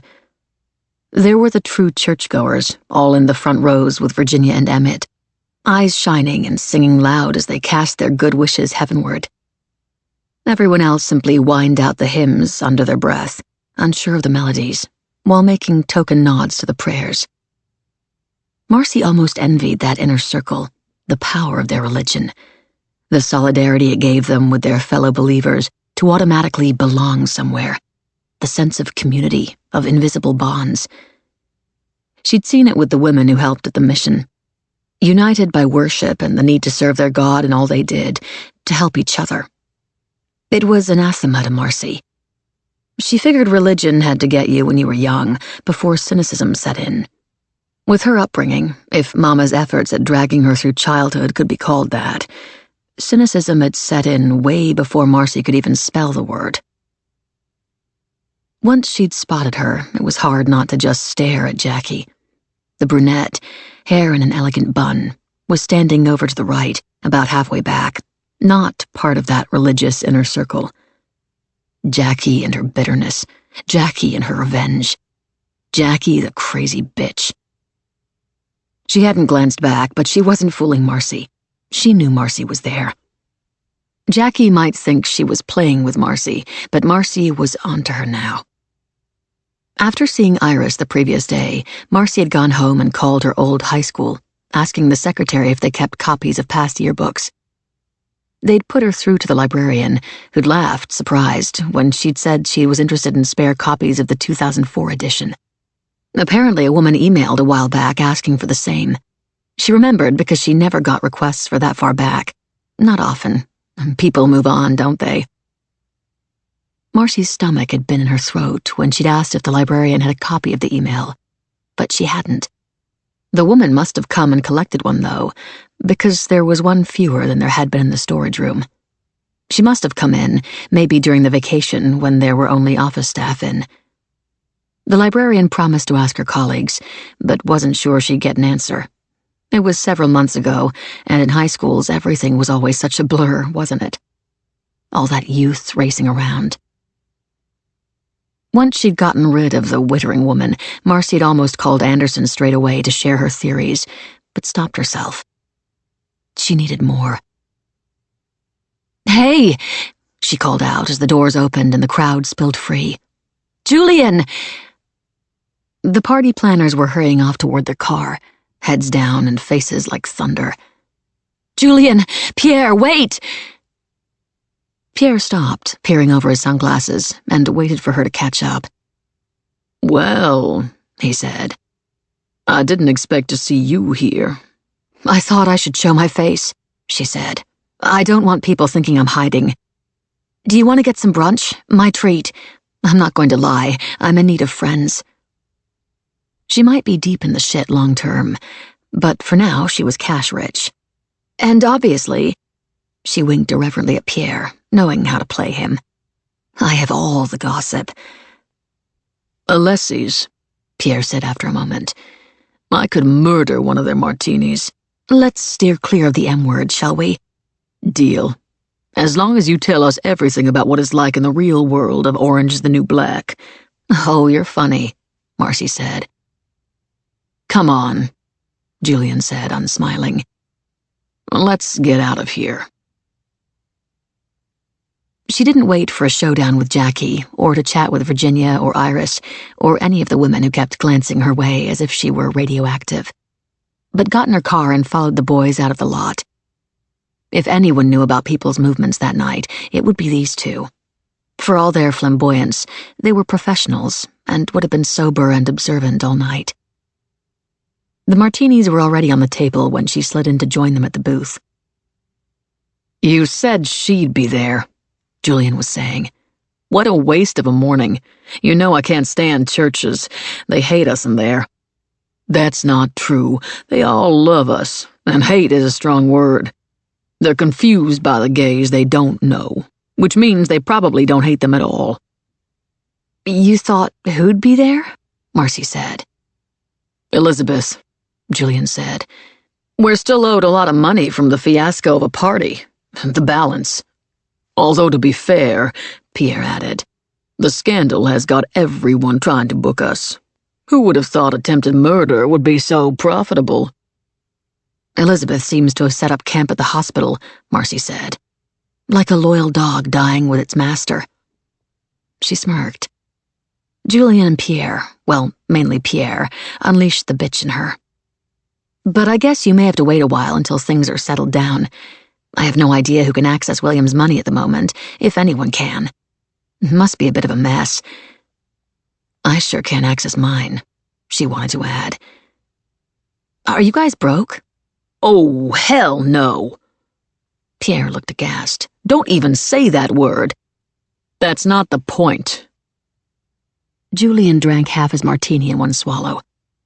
I didn't want to do another of William's parties in the first place, not for a second wife, however nice she might be. He always made us feel second-rate, and like we owed him. Pierre leaned across the table. In case you missed it, here's the recap. Eleanor gave us some money when we were starting out because she loved Julian. He was her link to Lyle.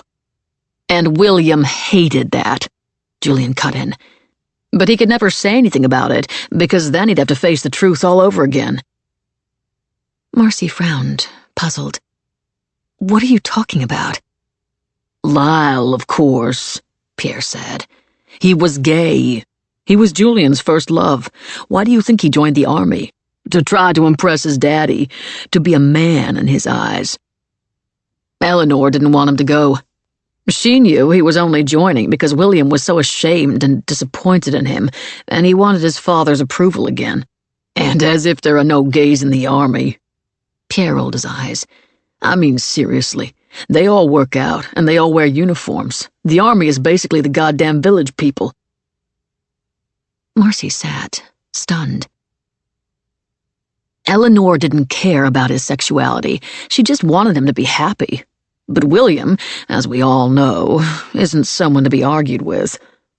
So Lyle went off to the army to make his daddy proud. And then he died, and the heartbreak very nearly killed Eleanor.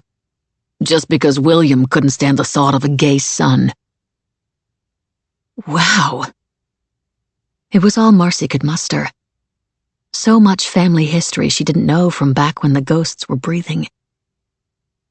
And you wondered why I have no real desire to organize parties for William Radford IV? Julian said. Parties? This was her in.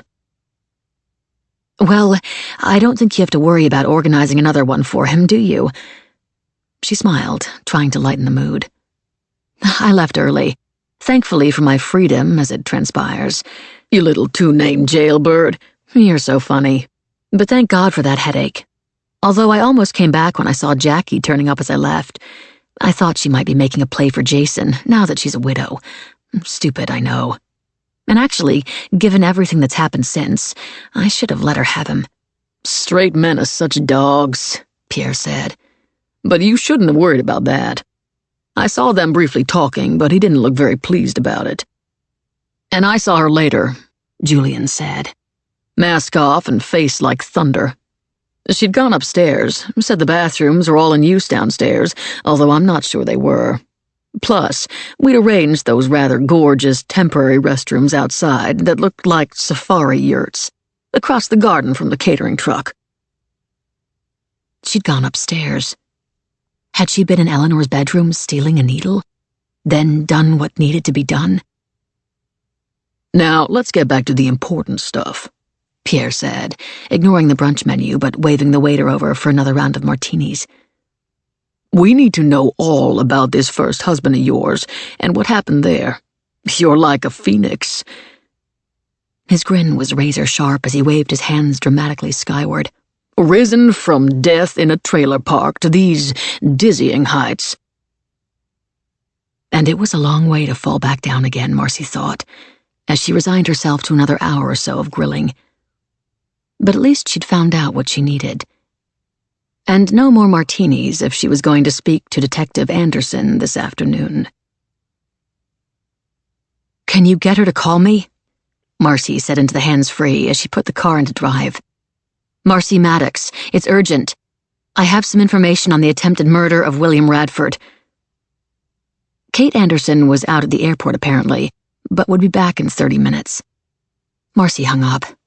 Maybe that wasn't so bad. It would give her time to get home and make coffee before presenting her case.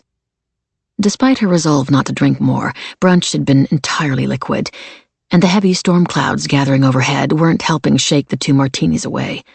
But her adrenaline was firing her onward as she mentally listed all the evidence, circumstantial though much of it was, she had against Jackie. Jackie had been ridiculously bitter all through the divorce. She didn't like William and had visited Eleanor plenty when she was sick, so could easily have known about the needles and syringes in her drawer. She'd wanted Jason back, and he rejected her. A woman had emailed and asked for a copy of her old high school yearbook. That could have been her. If Jackie had been following Marcy, she could easily have taken the photo that Keisha and William received the night of the party. But what for? Maybe to make him pissed and snappy at people, cause him to argue with Jason and make him look guilty? She knew Emmett and Virginia and could have known about Jason's heavy investments and guessed at money problems. Finally, Jackie had been upstairs on the night of the party to go to the bathroom and could have taken the syringe then, before poisoning the coconut waters. Marcy sat back in the seat, her heart racing. There was definitely a case there. Jackie hated Jason and Marcy. Everyone knew that. Hell hath no fury like a woman scorned. If they arrested her, would they let Jason and Keisha go? Would Jason get bail? Maybe they'd wonder if Jackie and Jason were in it together. Her stomach tangled in knots at the thought of both her lovers being freed. Who did she want to see the most? Jason was a lying bastard, but he was her husband, and maybe there was a way they could wriggle out of this financial mess if he wasn't under suspicion of murder. Maybe she, at least, could keep this life while he did whatever time they gave him. Perhaps the status quo could be maintained. But what about Keisha? She was wild and unbalanced, but she did something to Marcy's insides. She made Marcy crazy in the way Jason used to. But could she stand the scandal of coming out with Keisha and starting again somewhere? Did she really want to live the kind of life Keisha would now she was in her mid-30s? She was still turning over her limited options when a flash of umber on the sidewalk ahead distracted her. She stared as she drove by. The tall, old black woman, cane in hand, was shuffling along the street around the corner from Alessi's. Marcy had passed her in a nanosecond, but she was sure, when she looked in the rearview mirror, that as her car drove by, the old woman had paused and beaten the ground with her stick 3 times, her head thrown back in laughter. Was this another of Jackie's games? Was she trying to send Marcy as mad as she'd driven Keisha with all this voodoo stuff, so that when the police finally came for Marcy, which she was pretty sure was the plan, she wouldn't be thinking clearly? Not me, Marcy thought. I'm ahead of you, Jackie. You won't beat me. 59. Jackie? Marcy almost dropped the champagne glass she was holding. She'd still been a little squiffy from the martinis, but the phone call with Detective Anderson had gone so well, she was sure she had something to celebrate. But now, with Jason's ex-wife standing on her doorstep, she realized she'd been premature. You thought I set Jason up because I wanted him back, and he rejected me? Jackie rested one hand on her hip, exasperated. Jesus, not in a million years. You'd better let me in. She nodded at Marcy's glass. And we're going to need something stronger than that for what I have to tell you. Marcy didn't move. Detective Anderson told you about our call? After everything you've done? I haven't done anything, Marcy, except up front tell her to look at Jason's finances, but not because I wanted him back. Trust me, I'm not your enemy. Now let me in. We don't want to do this on your doorstep. Marcy stepped aside, nodding Jackie through to the kitchen while noting how effortlessly elegant she looked, even in jeans and a sweater. Born to this life. Marcy felt dowdy beside her, even though she had a 10-year youth's advantage over Jason's first wife. Marcy couldn't help it. She hated her. And Jackie had been the tip-off about Jason. What else had she done?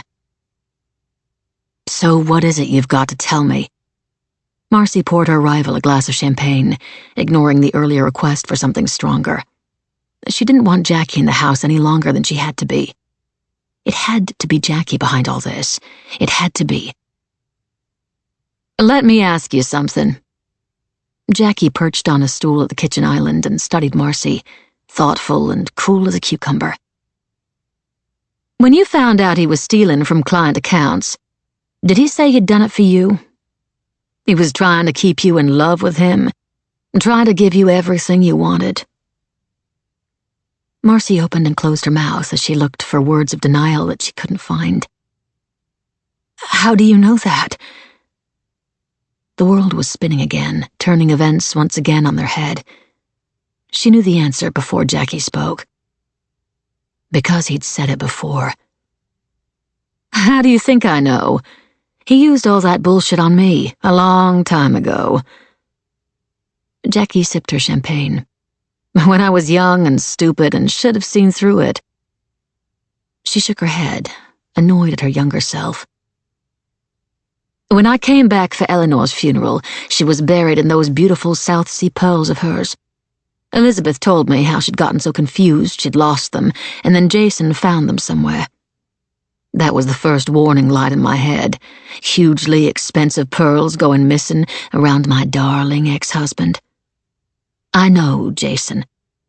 He probably stole them on a whim and then realized he wouldn't be able to sell them in town, so put them back. When I heard about this big new house and his plans for buying William out, and Emmett told me he'd been making some high-risk investments, I knew it. I knew he was doing it all over again." "Doing what?"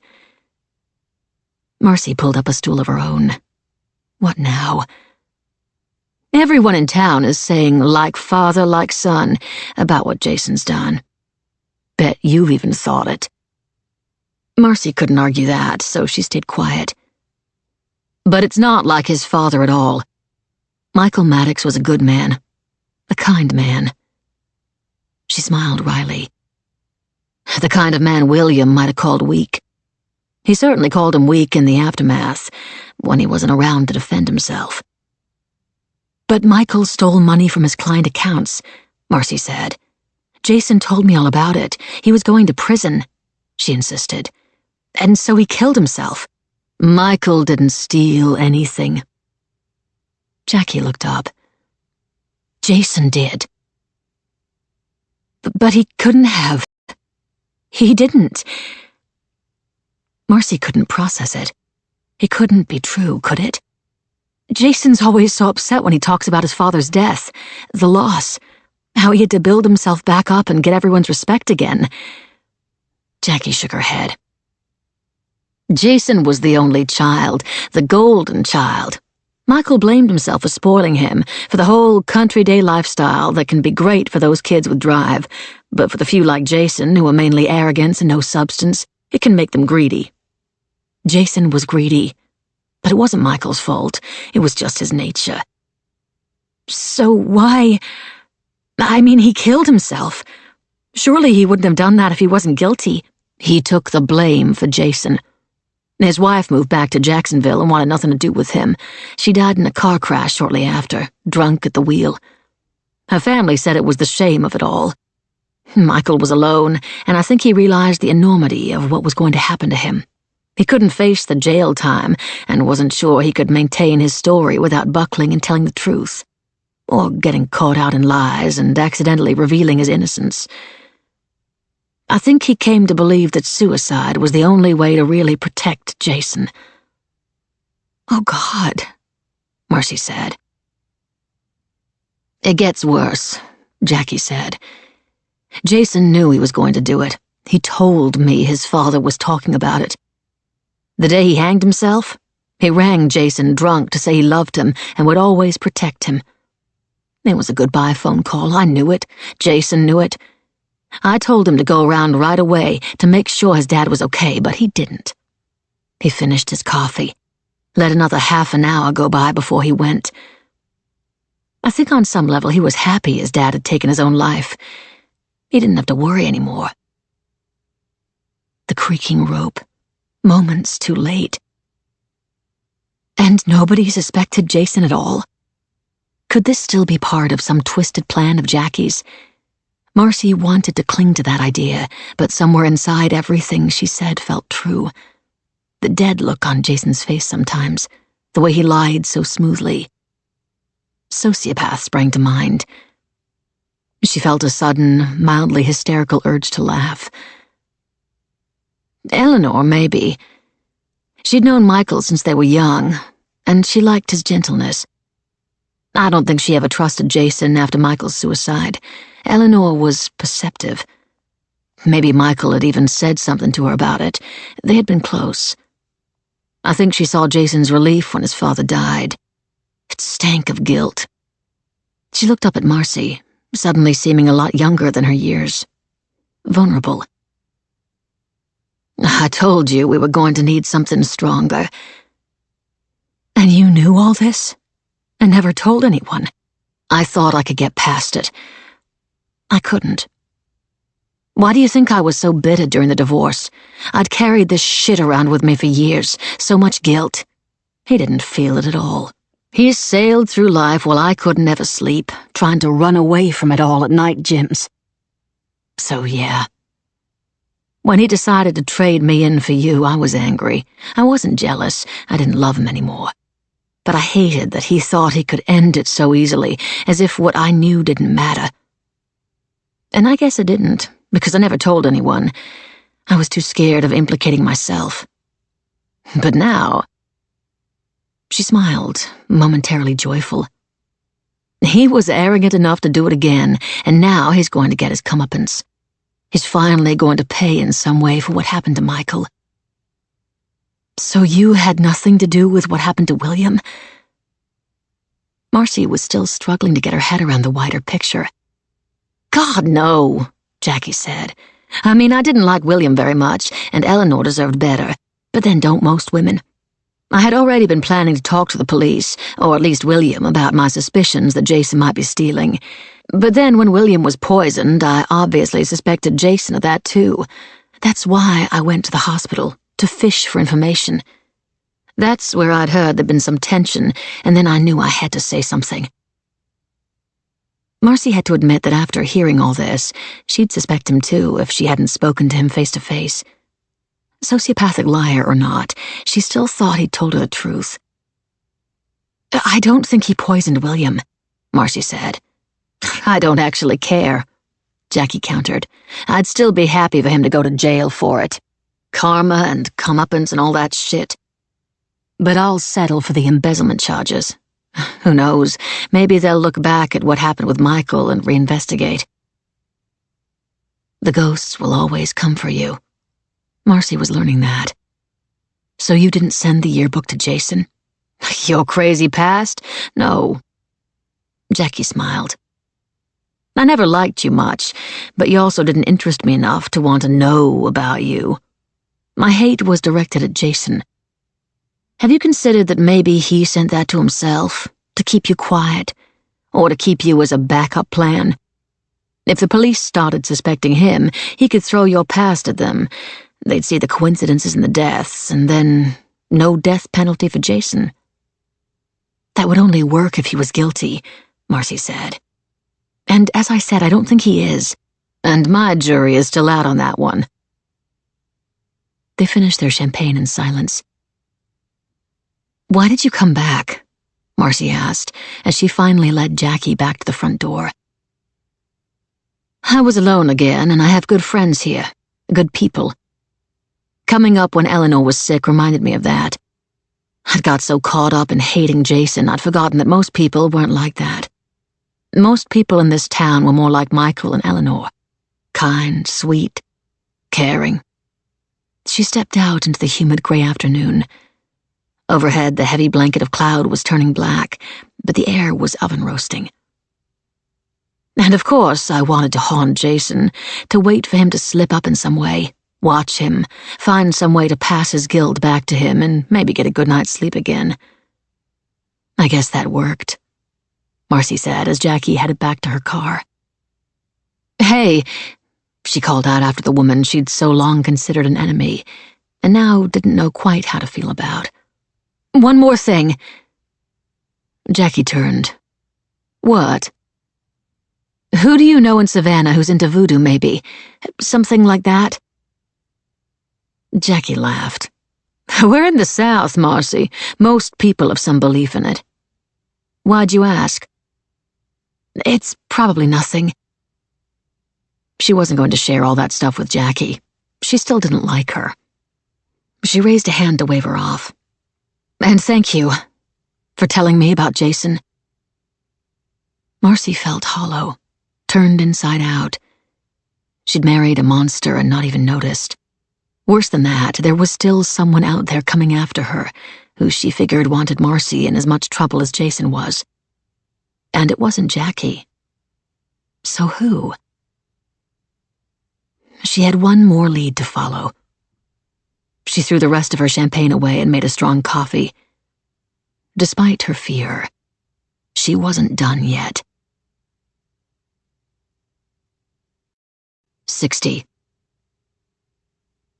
The doll was on the passenger seat beside her, now filled with ominous portent like a ventriloquist dummy in a horror film. Her thoughts kept coming back to church. That inner congregation she'd watched at William's service, that passion. Wars were fought over religion all over the world, so it wasn't such a leap that a congregation would follow a minister's wishes or act for fellow worshippers. Puppets having their strings pulled. Was the voodoo church any different? She thought about the strange open-air celebrations she and Keisha had gone to. How they'd ended up there had been contrived too, the way that girl had knocked into their drinks and started chatting. If they hadn't met those two girls, they'd never have gone, danced, made wishes, and gotten naked. She'd called Tiger Court at Savannah State University and asked to speak to Jade or Daria, but the woman at the other end was adamant that there were no students with those names staying there. Had the girls been tasked with getting Keisha and Marcy to the rave, and under the gaze of the old black woman with the orange hair? But why? To add to Keisha's belief she was cursed, or to actually curse them? But if someone was after Jason and Marcy, what did Keisha have to do with it? Keisha believed. That much was true. It was in her blood. That's what she'd said. In her family. Marcy glanced across at the doll again. Well, it wasn't in Marcy's, and she refused to get freaked out about it. Outside, the sky rumbled, portentous, and Marcy placed her foot on the pedal harder. She knew where she had to go. You think just because I'm black, I secretly practice voodoo? Zelda burst into laughter, something Marcy, standing in the doorway getting wet, realized she'd never seen before. I'm a Christian, a Baptist just like Mr. William. Zelda looked down at the doll Marcy was still holding, which she'd thrust out at Zelda in a dramatic gesture, but Zelda had refused to take. I don't know what that is or what it's for. I didn't make it. But Keisha saw you, St. John's Eve. You were at the party we went to, down by the Truman Parkway, where the old black lady with the orange hair did some crazy song and dance. I need to know where to find her. Danse, Kalinda. We call on them to dance with us, the spirits, the ghosts, les grands zombies. Marcy could still feel the earth pounding under her. Zelda was still chuckling. Oh my, I'm too old to go to parties. And that Keisha is crazy. She drinks too much to believe anything she says. Maybe she did see someone she knew, but it wasn't me. I don't like her much. She can be rude. She paused, and her face grew flinty. But I like her better than I like you, Mrs. Maddox. And if you don't mind, I want you to leave now. I have to go and open up the big house for Miss Iris shortly, and I have some chores to finish first. Iris? Marcy asked. She didn't even know the police had finished with the house. She's coming to go through Mrs. Radford's things. The first Mrs. Radford. Lightning shattered the gloom of the afternoon, and for a moment Marcy got a glimpse into Zelda's apartment beyond the small woman. It was perfectly ordinary, no signs of anything remotely weird. But then what had she expected? So who made this? Marcy asked, exasperated. How the hell would I know? Zelda's laugh was filled with disgust. You should be ashamed of yourself. Maybe go ask some white ladies. She slammed the door in Marcy's face, leaving her alone with the rain, her unanswered questions, and the creepy doll. The emptying clouds were so thick that although it was still afternoon, the sky was almost black, lit up with crackles and flashes of lightning. Zelda had only opened the side gate for her, and by the time Marcy ran back to her car, parked around the corner, she was soaked to the skin. Inside, she locked the doors, shivering against the seat and glancing around, paranoid that there were people watching her. The sidewalks under the heavy canopies of trees were silent. Somehow, that made her nervousness worse. "It's just bullshit, Savannah," she told herself, her old name clawing up from where she'd buried it. "There are no such things as voodoo curses and magic. Whatever's being done to you, there's a flesh and blood person doing it, for flesh and blood reasons." Still, she jumped when her cell phone rang. It was Detective Anderson. "So," the officer started, in that laconic drawl that made Marcy want to carve her eyes out with a spoon. "Seems we've got some news on your mysterious yearbook. Guess who the email requesting it came from?" "You're the detective," Marcy said, her jaw tight, in no mood for any more games. "You tell me." "Well, here's the thing. It came from you." "What?" Marcy sat up straighter. That couldn't be right. It didn't. I didn't email them. The request came from a Gmail account in the name of Savannah Cassidy. I don't care where it came from. I didn't send it. I'm sure. But we'll soon know. We're checking the computers taken from your house and Jason's office to see if there's a history of any of them accessing that account. You know a funny thing, though? Marcy was sure it was going to be hysterical. What? The office secretary remembers a woman coming in to collect it a couple of months back. A blonde woman, not too tall. That's what she remembers. Marcy thought of Jason's father, and as her own lungs constricted in fear, she figured she knew how he'd felt, dangling on the rope, his life being taken from him. If it was me, then why would I have even told you about the email to the school, that a woman had asked for the yearbook? Why would I draw attention to myself that way? Why would I report it?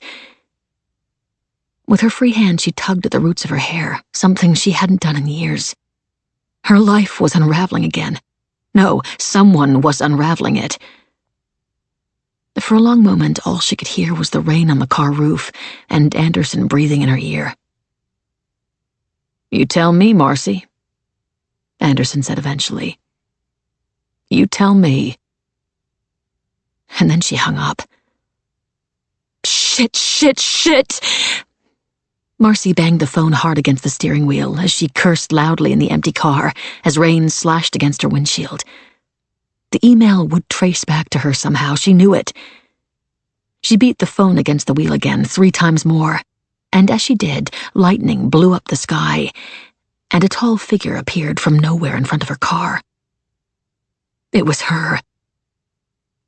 Marcy shrieked, shocked. The old black woman with hair the color of autumn fire. In the flash of light, she beat her cane against the metal hood 3 times, and even though the storm was starting to rage outside and the woman's lips didn't move, Marcy was sure she heard her call, "Faith! Hope! Charity!" Marcy flinched, and when she looked up again, the street ahead was empty. Breathless, she spun around in her seat. Where was she? Where? More lightning cut the sky, and in the bright beam, the woman was standing behind the trunk, cane raised. She brought it down 3 times again. "Danse, Kalinda!" she shouted to the skies, her voice filled with joy. She beat the trunk again. "You hear me in there? Make them dance, les grands zombies!" "Hey!" Marcy shouted, her frantic fingers struggling to lift the lock on her door. She was here. The woman was here, and now that Marcy's heart had stopped racing in panic, she just wanted some answers. "Hey, wait!" Finally, she got the door open and stumbled out into the storm. The old woman was walking away, immune to the elements as if out strolling on a summer's day. "Hey!" Marcy called out again. She picked up her pace, the fat woman ahead somehow moving fast, although she seemed to be only shuffling. "Wait!" Marcy repeated. In reply, the woman raised her cane to the sky and shook it, shouting words Marcy couldn't hear. And then lightning cracked like a gunshot into a tree behind Marcy, and she couldn't help but duck and spin around, huddling behind her car, as a splinter of trunk shot across the pavement. When she turned again, the rain suddenly easing as if even the storm was shocked by the lightning's attack, the old woman was gone.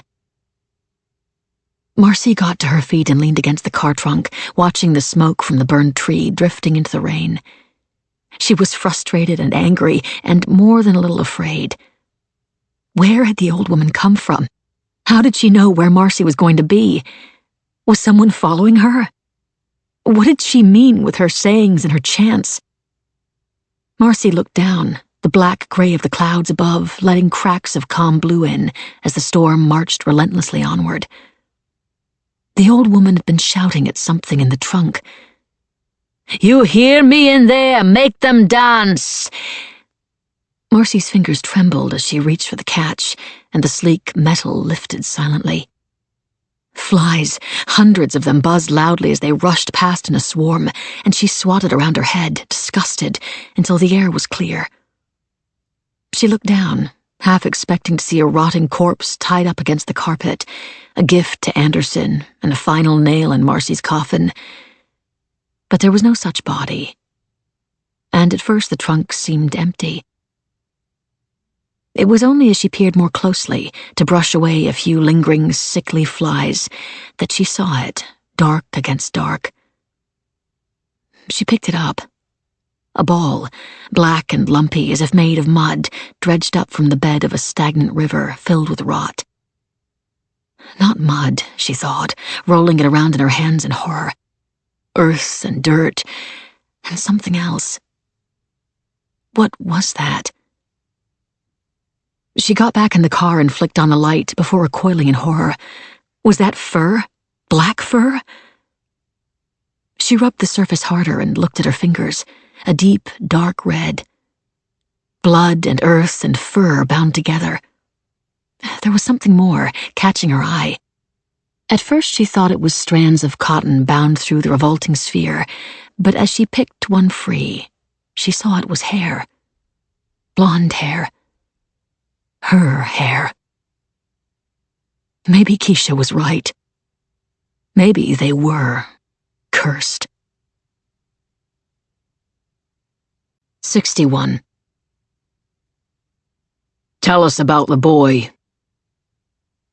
Keisha stared at the man across the table, her heart fluttering like a leaf caught in the storm outside. Auntie Io said I was cursed. She said there was no boy. She said I was seeing a ghost, and I'd upset the spirits because I was a wicked little girl. She said I had to stop talking about him, otherwise the curse would never go. I had to forget about him. You didn't forget about him, though, did you? No, she said quietly. And look where I am now. I don't think you're cursed, Keisha, he said. And she wondered what someone like him could possibly know about it. He was a heavy-set man, old enough that the skin of his jaw hung in jowls, dragging him downward toward his grave. His aftershave was clean, not suffocating and floral like Billy's. His accent was gruff and London, the words clipped and hard next to the sweet Savannah drawl, but oh, how she'd missed it. He was steady and sturdy, and she doubted he dreamed. His name was Detective Sergeant Dexter. Tell us when you first saw him, he said. He was a ghost in the night, she said quietly, withdrawing back into her past, growing smaller as she remembered, the room around her fading. I just turned 6. I remember because I didn't have a birthday party. Uncle Yehuba's cousin had come to visit, and Auntie Io said I had to stay in my room and be quiet. I didn't mind. I didn't like him. He never smiled, and he and Uncle Yehuba would get drunk on rum and talk until late. They sounded like tigers to me. One night I woke up upset. I'd been dreaming about my mother, and it was the first time her face had been blurred and half forgotten, and when I woke up I couldn't picture her at all.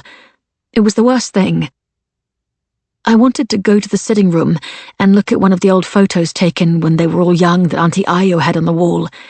It wasn't my mother's face as I knew it, but it would be at least an image of her. It was strange how the memory she'd tried to repress for all these years came back so vividly. The damp smell of the house from having no central heating, only storage heaters that didn't work well. The feel of the flock wallpaper under her fingers, the carpet beneath her bare feet swirling in garish patterns. I was nervous. Auntie Io said I wasn't allowed out of my room at night. She worked her best juju in the dark, she said, and clients often came at midnight or later and wanted their privacy. And if I needed to pee, there was a bucket in the corner of the room. A black bucket that had stayed in Keisha's room until she was 13 and got her period. But by then she would be fetching rum for the late-night visitors and taking their money while they waited. The bucket was no longer needed. She remembered how she'd felt when that had gone. Trusted. At last, part of the family, even if there was no real love there. The house was silent and dark, so I crept out, holding my breath until I was past the bedrooms and at the top of the stairs. I could hear Uncle Yehuba's cousin snoring as I passed his door, but still I didn't relax. I knew they'd beat me if I broke the rules. Uncle Yehuba liked to beat the devil out of me when I was wicked, especially after the boy.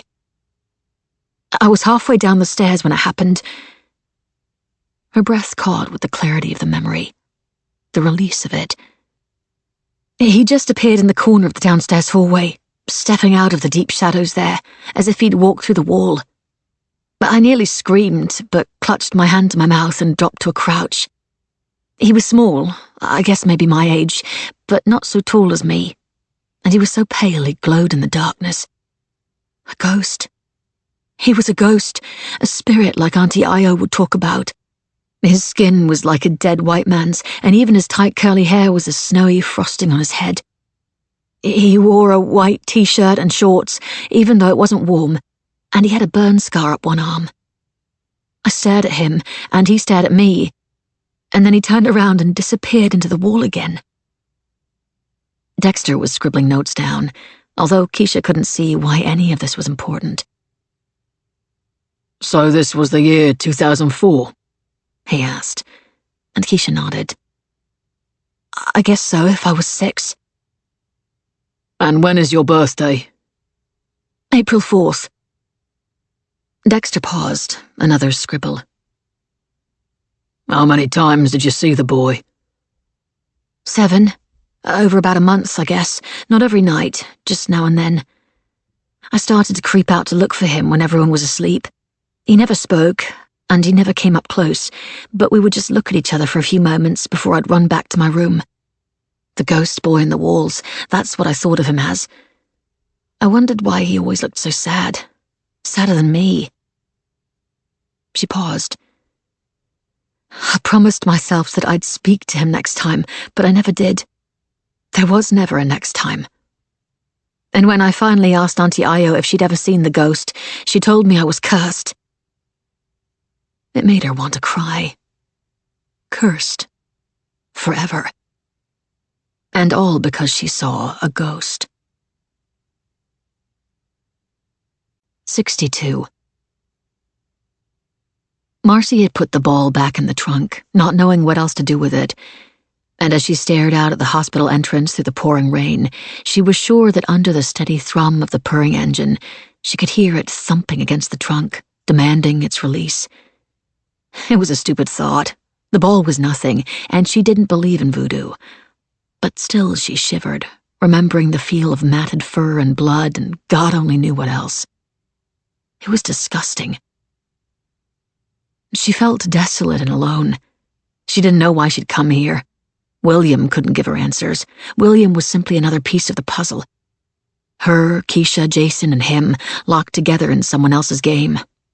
Who was this actually about? All of them equally? Or were some just disposable pawns around one main target? William, Keisha, and Jason were in some kind of torturous limbo, and Marcy was pretty sure that she was soon to join them. Someone had laid a breadcrumb trail for Anderson that led to her, and she had no idea where the next blow would come from. Maybe she should run. She'd told Jason not to, and that hadn't worked out so well for him. But how far would she get? She was about to turn the car around and head home when a figure emerged through the hospital doors. head down against the steady rain. Marcy frowned as the person lifted her face for a second to see where she was going. She recognized that girl.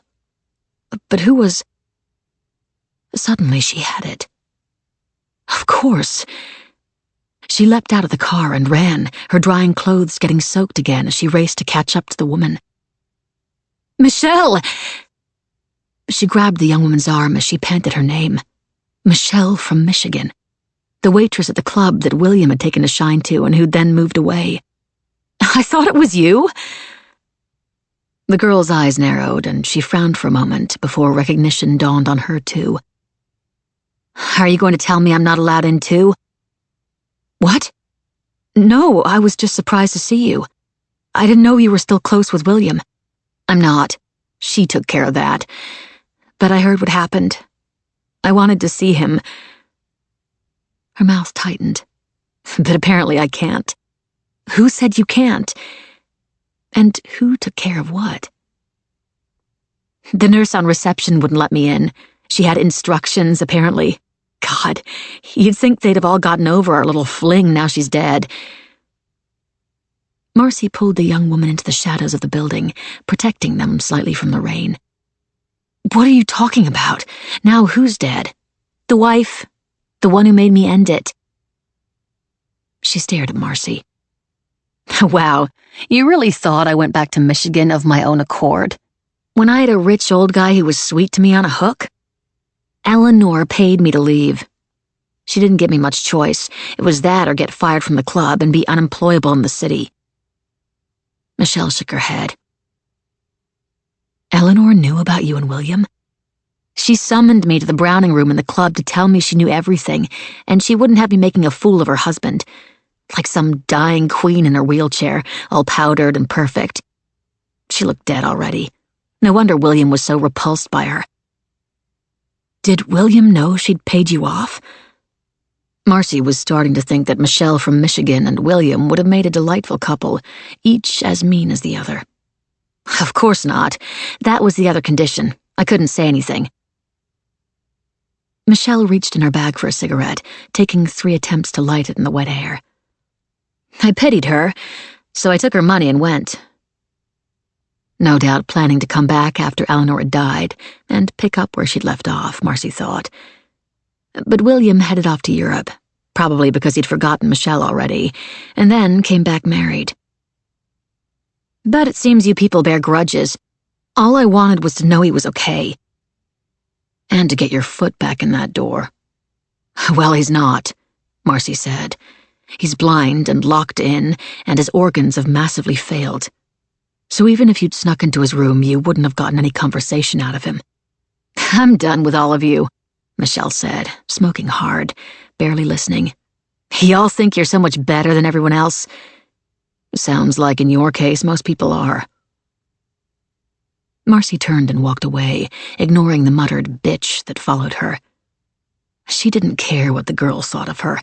She didn't care that the rain was soaking her to her skin again. Things were finally slotting into place. Eleanor. Everything came back to Eleanor. William had cheated on her when she was dying, and now he was half dead. Jason had tried to steal from her, and she'd suspected that he'd been involved in the death of his father, Eleanor's friend. Now he was going to prison for one crime, and might be charged with murder yet. Keisha was William's new wife, married him for money, and now she was in a cell with nothing. But what about Marcy herself? Where did she fit in? One thought overrode all her questions as she raced her car back out onto the street. Eleanor was dead and buried. She couldn't be doing this. Someone else was doing it on her behalf. But who? Eleanor. Sweet, elegant Eleanor. Ghosts would always have their vengeance. 63. The main gates had been left open this time, and Marcy parked beside Iris's Mercedes before getting out and darting up the front steps before the rain could fully soak her all over again. Her heart was racing. Once again, she was back at William Radford's house. This time, she wanted answers. "I wondered if you might need some food," Marcy said, holding up the deli bag as Iris opened the door. "I brought a bottle of wine, too." "How thoughtful of you, dear." After a moment, Iris's surprise faded, and she stepped aside and let Marcy in. There was no sign of Zelda. The main lights were off, only 2 table lamps glowing in the vast hallway, and Marcy shivered as she glanced up at the portrait of Eleanor still up on the wall, watching them in the gloom. "Must be strange being here alone," she said. "Actually, I find it quite comforting, and Eleanor's things are a treasure trove of memories to me. So much old history half forgotten." She gave Marcy an odd smile and started up the stairs. "Why don't you go put that food in the kitchen and come and see if you'd like?" She didn't look back as she glided up the sweeping staircase, and with a racing heart, Marcy did as she was told. She put the bag of cold cuts and cheese in the fridge, no coconut waters in there now, and left the French bread on the side. She poured 2 glasses of wine and took a sip from one to steady her nerves. Iris was Eleanor's oldest friend, everyone knew that. She'd cared for her throughout her illness. They'd been side by side since childhood. If anyone was taking revenge for Eleanor, it had to be Iris. Marcy crept up the stairs, as if afraid of waking the ghosts, and followed the pale yellow beam that led to Eleanor's bedroom. Iris was sitting on the bed, a small valise tipped out empty beside her, a collection of old photos. "Thank you," she said, taking the glass. "You should put more lights on," Marcy said. "Don't you think it's creepy?" "I'm not afraid of the dark," Iris said. "As you get older, you have to make your peace with it." Marcy thought of the disgusting black ball in the trunk of her car. "I meant to ask," she perched on the mattress, "did Midge ever show up?" Iris's missing cat, all black fur and yellow eyes. "No," Iris said, distracted, sifting through pictures. "Sadly not. He was old. Noah says he probably crawled away to die somewhere." Marcy could still feel the cold, rough fur under her fingertips, matted in the earth and blood. Had Iris strangled Midge before skinning him? Marcy shivered. Here in the house, it felt as if she and Iris were the last people alive. Anything could happen, and no one would hear them. "Look at this." Iris held up a photo. "How young we were. I must have been maybe 16 and Eleanor 13. Those 3 years made such a difference back then." She laughed gently. "Now 3 years is simply the bat of an eyelid." "She must have been like a sister to you." "I suppose, yes, she was." Marcy scanned the photos. Iris had been organizing them into groups according to age, childhood to glorious youth, and then family and friends, and then just family. The last 2 sections weren't spread out but stacked up. They weren't such treasure, too recent to hold any surprises. "I miss her every day," Iris continued. "Getting old is no fun, Marcy. Whatever your problems now, at least you have youth." Iris was still looking at the pictures. Whatever her problems? What was happening here? Was Iris playing innocent and waiting for the police to follow whatever trail she'd laid to Marcy? Didn't she want her to know she was responsible for it all? "Oh my, look at these short trousers," Iris said, passing one old photo over. It was from the childhood spread. "Emmett was such a funny-looking boy." Emmett? Marcy took the photo and looked more closely. Even as a boy, he was wearing glasses, perched high up on his nose. "He grew up with us as well. You know how close this community is. It was a lot tighter back then. Our parents were far more conservative than we are. Society mattered more to them. Your name, your money, your history." Marcy frowned, moving through several of the pictures. The same faces came up in all of them. History rewriting itself in her head. Ghosts of people they used to be. Eleanor, Iris, Emmett, and another girl. Marcy looked more closely. She was stocky with mad dark curls, not quite filled with the confidence the others had, and her clothes didn't quite fit right. Marcy knew that look from her own childhood. Hand-me-downs. Sometimes the girl was playing with Eleanor. In one, she was laughing on a swing with Emmett. All of them aging through the glossy paper, from children to awkward teens, Eleanor blossoming into a beauty, each taking turns in front of the camera. In each image, somewhere in the background, a tall black woman was watching over them. A very tall black woman. Marcy's breath caught. "Who's that?" she asked, pointing at her. Iris's face broke into a grin. "Oh, that was Eleanor's nanny. Well, nanny and maid, really. Mama L, we called her." She smiled. "Elizabeth's mother. That's why Elizabeth was always with us. She lived there with Mama L. My, we all loved Mama L. She came from New Orleans and seemed so fascinating. Dyed her hair orange once. And, well, Eleanor's mother nearly died at the shock of it. She'd teach us girls love spells and charms. Told us that she was a voodoo queen." Iris laughed softly as if it had been a fairy tale. "My, how we missed her when they had to leave. I do believe that Eleanor loved Mama L more than her own mother." Mama L was Elizabeth's mother? Marcy's throat had dried. The little girl in the hand-me-downs, Elizabeth. Now, Elizabeth really was like Eleanor's little sister. They adored each other. And poor Emmett, of course, well, he was the reason Elizabeth and her mother had to leave. What do you mean? He was very taken with Elizabeth. To be fair, she was very taken with him, too. They were only children, really, and it was harmless, but they were inseparable, and it was enough to worry his parents. Not only because she had colored blood in her, although that would have been reason enough. As I said, they were different times. But his parents already had their eyes on Virginia for Emmett, and they shared their concerns with Eleanor's father. And so Mama L was let go. She moved back to New Orleans, I believe. But Eleanor refused to be separated from Elizabeth for long, and as soon as she could, she called Elizabeth back and hired her as her assistant. I'm pretty sure she sent money to Mama L from time to time, too. She sighed. They were such halcyon days when we were young and free. Marcy's head was spinning, and the world once again flipped and presented itself from a new angle. She pulled out her cell phone and tapped at the screen, as if there were a message there. "Oh, shoot," she said. "I have to run. Something's come up." Iris, already forgotten, she hurried out of the house and back to the car.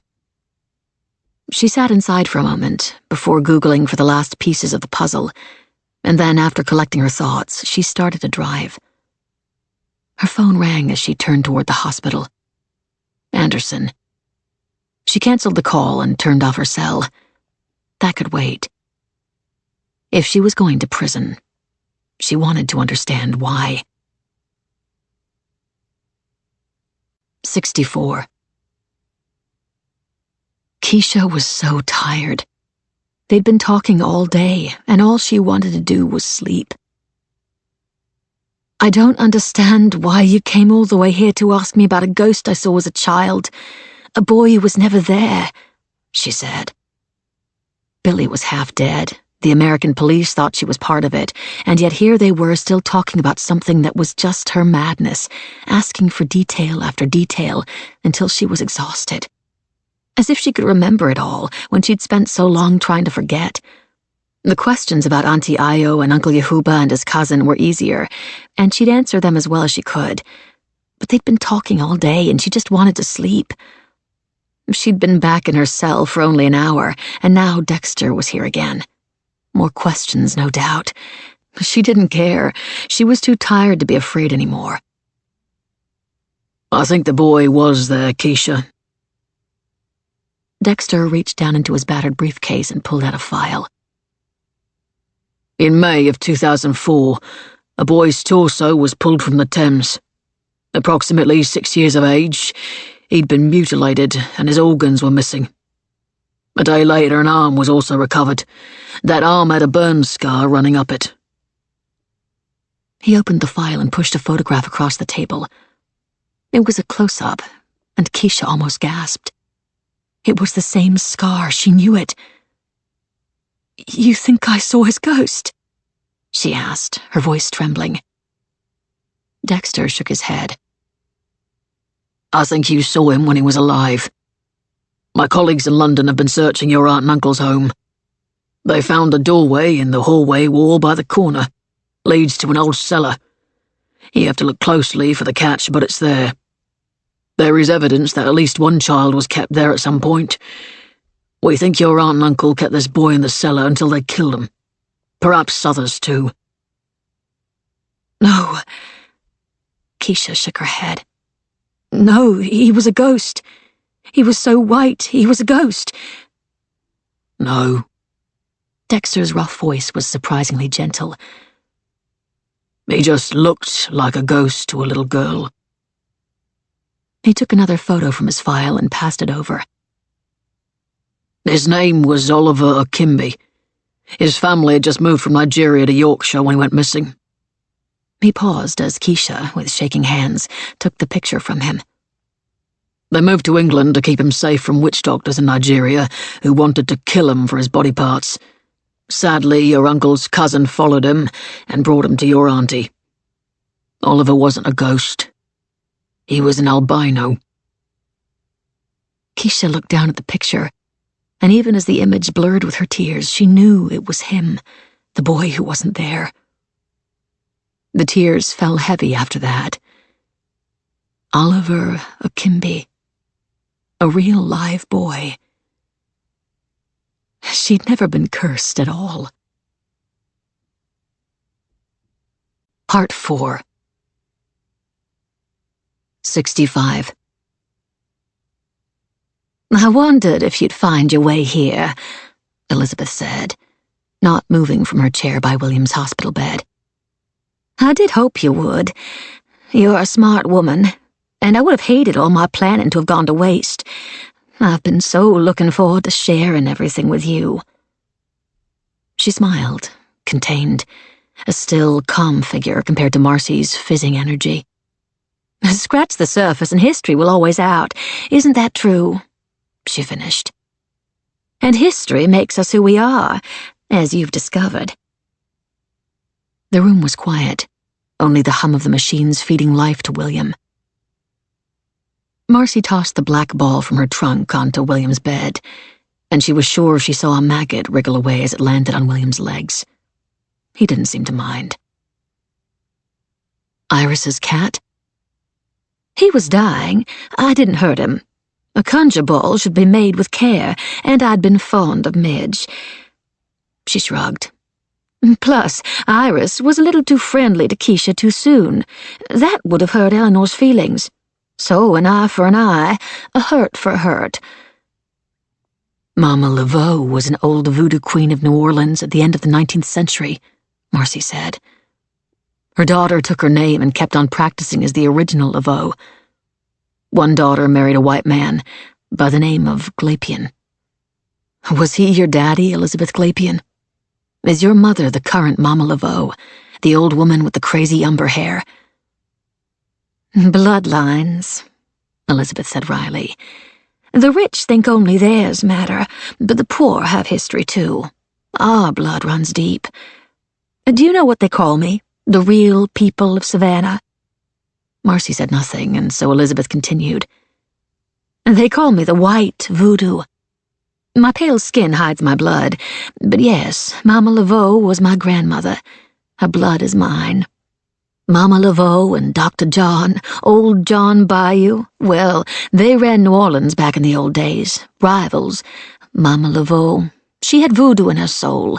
She could do it all, just like my mama. But Dr. John, do you know what power he had?" Marcy stayed silent, and she continued. "He understood the power of information.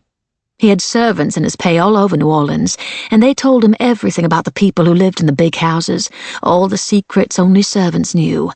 So when his rich clients came knocking for his help, and he already knew their business, they thought he was the most powerful voodoo doctor. I have some of my mother's magic. I can curse with a spit if I so wish. But I prefer Dr. John's methods. Times don't really change. To William, I was simply an assistant, but he trusted me with everything. Funny, isn't it? I know all his business, most of his friends' business, most of his clients' business. Some of them have actually become mine and Mama's clients. So Mama takes care of the voodoo, and I take care of the information, and between us, we have made a little fortune of our own. Eleanor knew. Eleanor loved and respected us. Eleanor believed in the power of our magic. Marcy looked at the half-dead figure in the bed. You did this for Eleanor, didn't you? Elizabeth sighed and squeezed William's hand. Eleanor was going to murder William herself. That's why she had the morphine and the needles hidden away. She'd put them to one side, and she was going to kill him in his sleep. Why? Because of the waitress? Surely Eleanor wouldn't have resorted to murder over someone as obviously trashy as Michelle from Michigan. No, of course not. Because of what the waitress represented. His lack of respect, his lack of love or care. You weren't there. You didn't see how much it had taken from Eleanor to forgive him for Lyle. Lyle was her heart. Oh, he was such a beautiful boy. He deserved a long and happy life. If it wasn't for William, he might have had one. His death nearly destroyed Eleanor. It broke my heart, but that was nothing next to watching her pain. But she was a good person, and she wanted to forgive William, not only for Lyle's death, but for making him join up in the first place, for something so opposite to his nature. She made herself forgive him. She locked Lyle away in a box so William wouldn't feel guilty, and she strived to make the marriage work. Then I guess on some level it did. But then Eleanor got sick, Marcy said. Yes, and it became clear very quickly that William wasn't good with illness. He hid from it, barely spending time with Eleanor, sleeping in a guest bedroom. And then, when Eleanor was diagnosed as terminal, and not even Mama or I could do anything to stop it, he started his fling with that girl. As if Eleanor wasn't suffering enough. I didn't blame Eleanor for wanting to kill him, but I couldn't let her do it. She looked up at Marcy and smiled. She was a beautiful woman inside and out. I wouldn't let her ruin herself, her soul, for William. I stopped her. I had planned to retire and go back to New Orleans with Mama once Eleanor had passed. I'd made enough money through our private services to the wealthy of Savannah. Tarot readings, love spells, advice, curses. When you can get that stuff right, people will pay you anything you want. Plus, Eleanor hadn't left me forgotten in her will. We were like sisters, after all. She smiled again, softly but sadly this time, remembering her friend. So yes, I was looking forward to relaxing into a quiet, comfortable luxury of my own.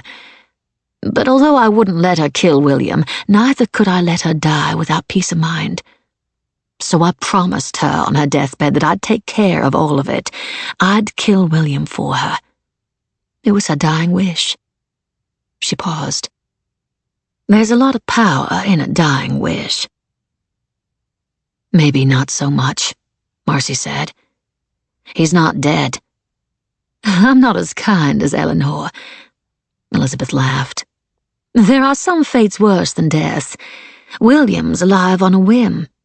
Watching him when Eleanor was dying, I learned a lot about that fat old man. Dying terrified him. The weakness of it. The becoming irrelevant as life moved on.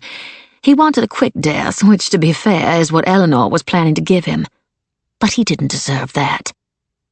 Why should he get a clean death while Eleanor had to rot slowly? No. She shook her head. Eleanor and Lyle deserved more than that after so many years of having him controlling them. But look at him now. Trapped here, locked in the dark of his own mind, no power at all. The visitors will stop coming. All he has is me, sitting here, whispering to him about Lyle and Eleanor, and how he failed them, and how this whole situation is his own fault. He'll live a while, but eventually, if his organs don't fail entirely, the machine will be turned off. Then he'll be dead. That will be the moment of mercy. But what about the rest of us? Me and Keisha and Jason? She paused. Quiet, subservient Elizabeth had done all this to them. It would be laughable if it wasn't so terrifying. Elizabeth and her crazy mother, voodoo queens. Ah, the replacement wife, mentally unstable and from a juju background full of secrets. The liar, hiding her colorful past in a box in the ceiling. And finally the thief, who didn't even learn his lesson after his father's death. A perfect cast of characters for Eleanor's revenge, all shackled to ghosts of the dead. A boy, a husband, a father. You think you know so much about us, Marcy sneered, angry. But you don't. Oh, but I do. As I said, information is my business. I had Keisha's life investigated for William, and when you arrived on the scene, I did the same. I research everyone who comes into my circles. You always find something useful. She stared at Marcy, and despite the warmth in her eyes, Marcy shivered. And was your past useful? You're going to let them go to prison for a murder they didn't commit. And what about me? Why the stupid doll and the disgusting ball? Why does everyone presume voodoo is curses and devils? Elizabeth said. So wrong. Some spells curse and bind, and some protect. Good or bad. It's all karma.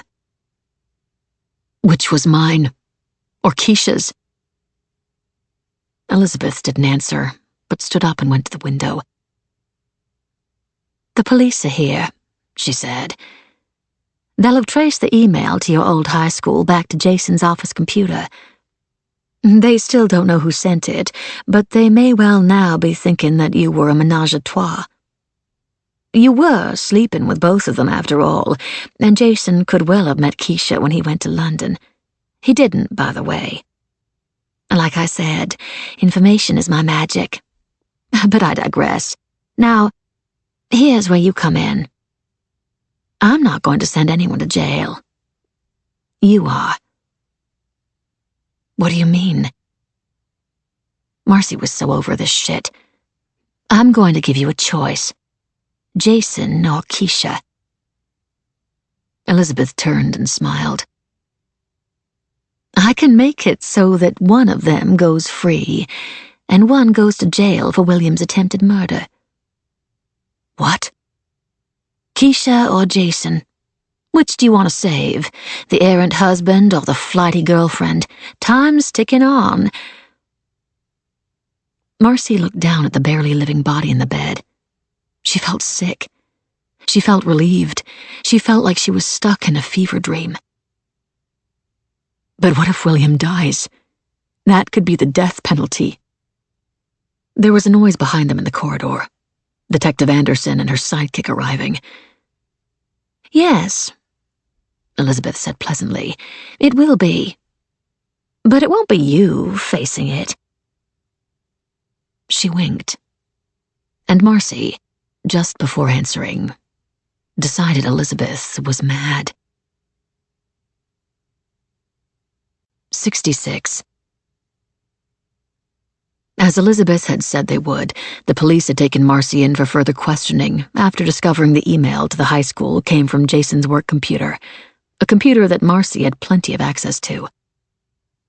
Marcy hadn't answered any of their questions this time, as Kate Anderson quizzed her, trying to find out if all three of them, Marcy, Keisha, and Jason, were in it together. It all was just as Elizabeth had said it would be. Marcy hadn't bothered to try to defend herself. It felt odd putting her faith in Elizabeth that she wouldn't be charged, but she found that she did.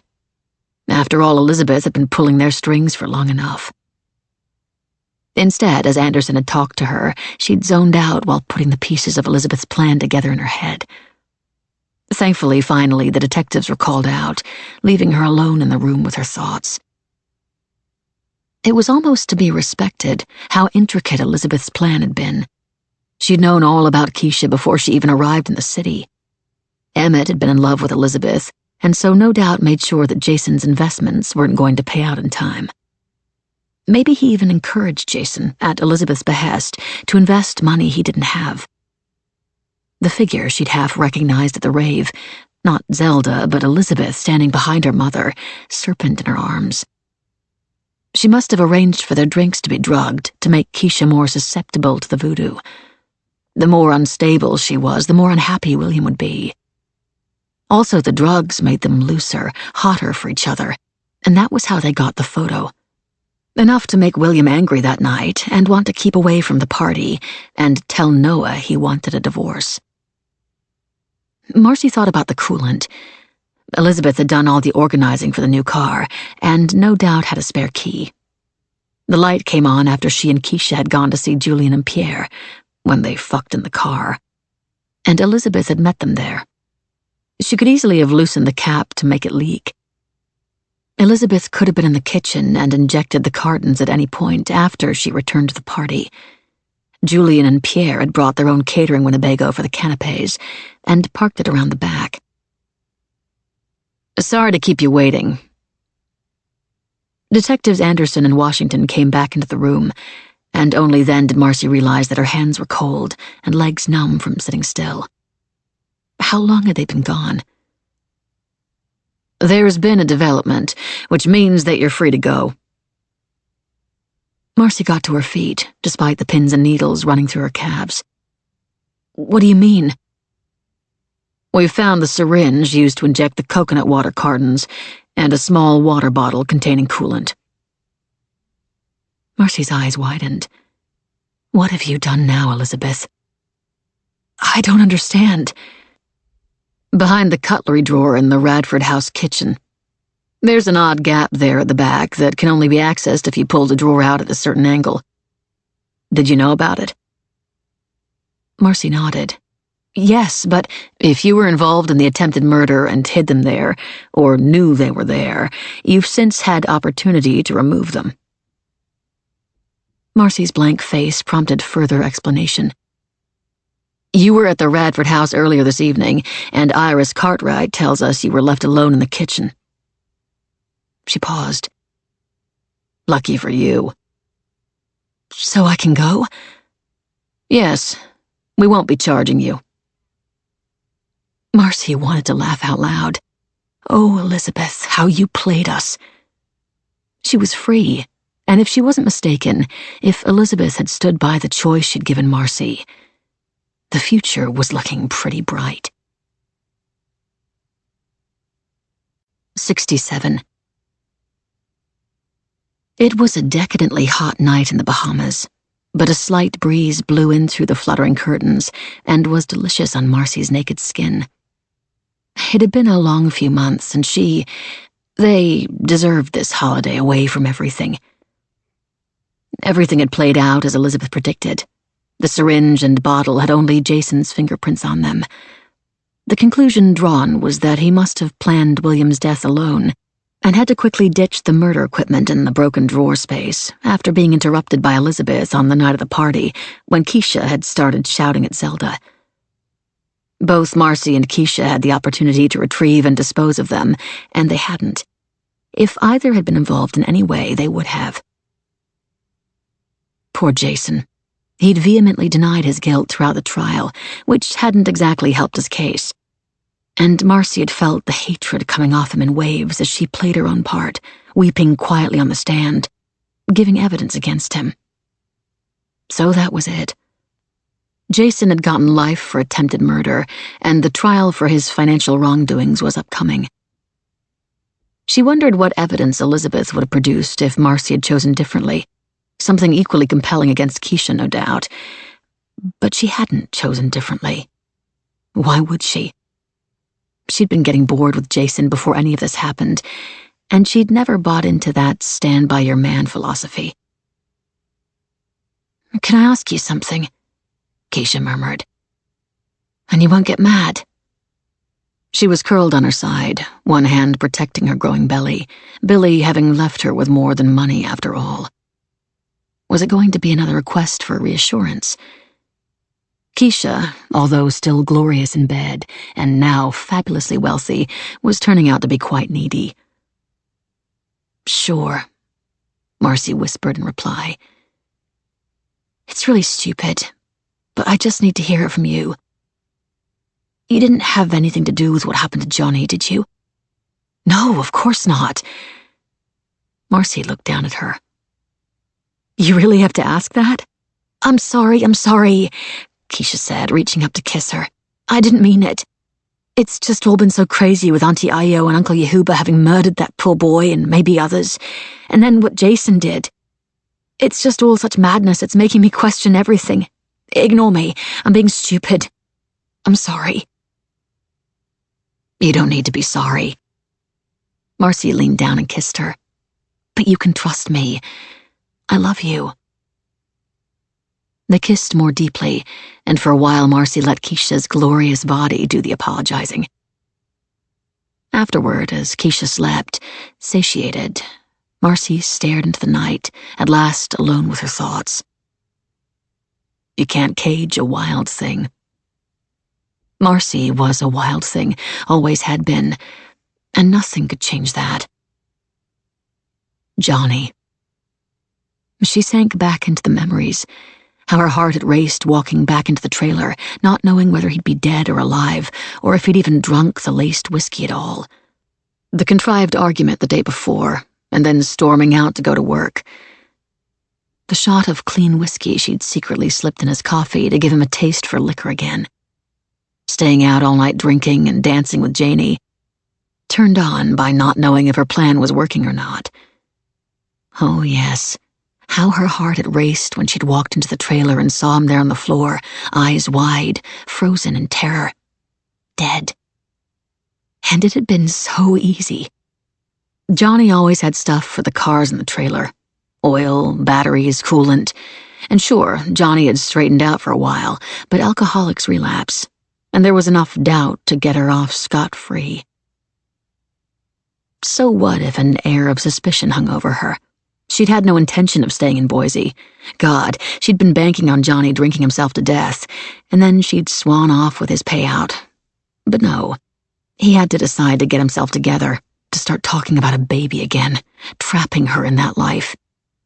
She couldn't have that. She'd rather die. Or, as it turned out, she'd rather he died. Sociopath.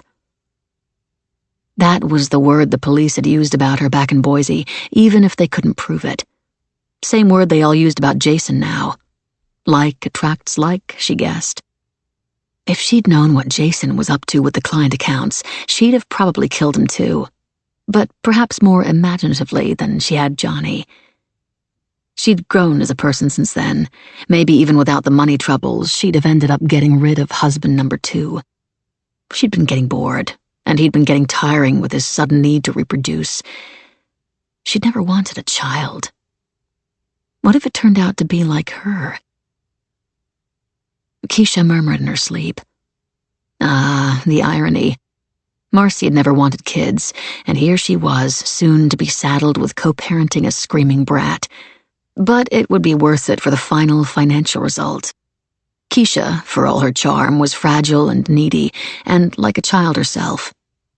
For now, Marcy found it quite sweet, especially given all of poor William's money Keisha had to spend on her, constantly trying to impress her and prove she loved her. But she was pretty sure that within a couple of years it would get cloying. But still, they'd be married by then. One thing all this had taught Marcy about herself was that she found love to be fleeting. She obsessed about a person and then she got bored. That was how love was for her. She'd gotten bored with Johnny, and she'd gotten bored with Jason. One day she'd get bored with Keisha too. But Keisha had a history of mental health issues. She may have weaned herself off the Valium because of the pregnancy, but it wouldn't be that hard to get her back on them, and then to arrange an overdose or an accident. Send the kid to boarding school, and live a life of luxury. Yes, she thought, kissing the top of Keisha's head. The future was turning out very nicely indeed. Epilogue. Don't be so angry. Some would call it poetic justice that you're in here, Elizabeth said across the visiting room table. On the other side, Jason looked as if he could murder her. Life with no possibility of parole. She shrugged. Although I can see how it might not feel that way to you, especially as it could, and will, get so much worse. How could it get any worse? Jason's bitterness dripped from him. The guilty were so often bitter, she found. Despite their own crimes, any small injustice stung them hard. One of life's ironies. He hadn't taken her confession well, it had to be said. He was going to take this snippet of information worse, although he really should have thought it through earlier. She was starting to think that Jason Maddox wasn't too bright. When William dies, she said simply, which he will in the next few days, I'm tired of whispering to him what a shit he is. I think he's gotten the message now. He's given up and shutting down. His organs are becoming more unstable. Even the doctors think that turning the machines off is for the best, and after I leave here, I shall be persuading his legal representatives that death is the kindest route for him. What are you talking about? The first hint of fear cracking through his anger. What has that got to do with me? It's obvious, isn't it? If William dies, then you're guilty of first-degree murder, and that's the death penalty. She smiled at him cheerfully. And that will happen. Your appeal will fail. Admittedly, you may spend some years on death row, but trust me, you will get the injection. Bullshit. You can't know that. But I can. I do. I see it. The great Mama Laveau's blood runs in mine. You can believe in it or not, but that doesn't change mine or my mama's powers. What will be, will be. Why the fuck are you here, Elizabeth? His words were spat nails, but his face was pale. I wondered if you knew why you were here, why I put you behind these bars. Because you're a psycho bitch. Oh, Jason, really, no need for insults. Actually, no, you're here because I gave your wife a choice. I told her I could arrange for one of you to go free, and one of you to go to jail. A choice between you and Keisha. She chose to set Keisha free and leave you to face all this. You, her husband. I guess till death do us part means something different to Marcy, but yes, she chose the money over saving your life. His eyes widened. Marcy did this? In her own way, yes. They sat in silence for a few moments while the truth of it all soaked into Jason's skin, settling inside him like a strange acceptance. Keisha might be a dumb bitch, but she never did anything wrong, Jason said eventually. What if Marcy had chosen her to be guilty? You'd have let her face the death penalty? Keisha was never going to end up in your position, Elizabeth said. I knew how Marcy would choose. She would always save the rich woman over her criminal husband. And anyway, Keisha was protected. As I told Marcy, not everything is a curse. Voodoo is a healing practice. That's what most people don't understand. And it works in balance. To do what I've done for Eleanor, to take this revenge for her, there had to be a balance of good. Keisha was the balance. A poor girl haunted throughout her life by someone else's crimes. I have put her through the fire, but she is now set free. She has money. She has no grasping family or domineering husband. She can finally be herself.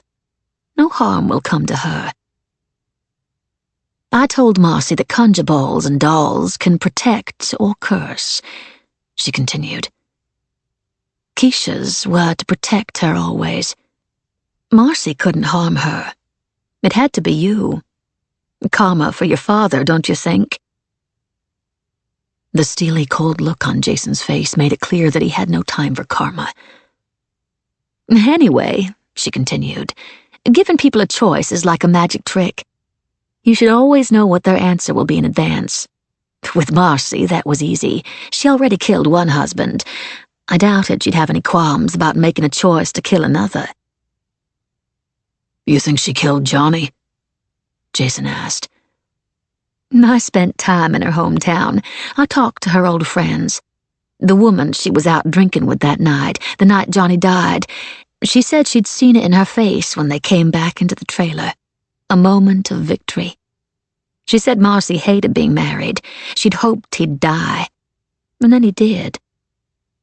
How rare that the terrible things we hope for actually happen. Yes, I think she killed Johnny."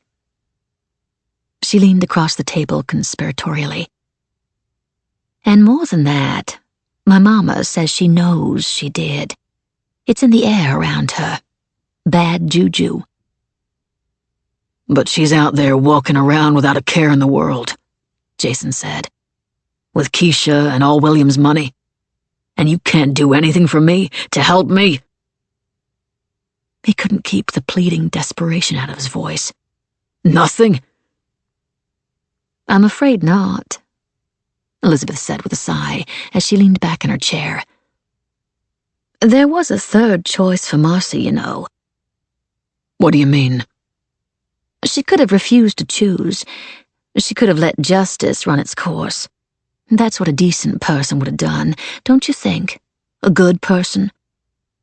She could have told Detective Anderson everything I'd said and added another suspect to the pot. But no, Marcy didn't even consider that option. She only considered what was best for her." Elizabeth studied Jason thoughtfully before leaning back in close to the glass. "I can't save you. No one can do that. But I granted the wish of a dying woman, and now I can grant the wish of a dying man. There's power in a dying man's wish." Jason's eyes narrowed, confused. "What do you mean?" "I'll give you a choice, just like I gave your wife. Would you like me to leave Marcy be? To let her live her life regardless of the harm she causes others, regardless of her slow murder of you in here? Do you love her enough for that? Or," she smiled, "would you like me to take her own life from her when she's least expecting it? A fitting punishment for a murderess, perhaps, as I did with William for Eleanor." She paused. "The choice is yours." Jason smiled, and as her eyes burned, Elizabeth knew he could see the serpents shining in them. "I know what I choose," he said.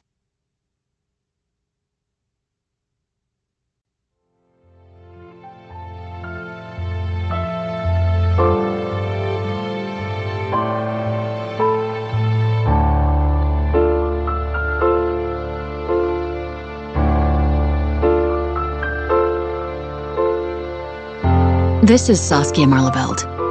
We hope you've enjoyed this unabridged production of Dead to Her, a novel by Sarah Pinborough, presented by William Morrow and Harper Audio. This program was produced by John Marshall Media. Executive producer, Suzanne Franco Mitchell. Text copyright 2020 by Sarah Pinborough. Production copyright 2020 by HarperCollins Publishers. All rights reserved. Thank you for listening.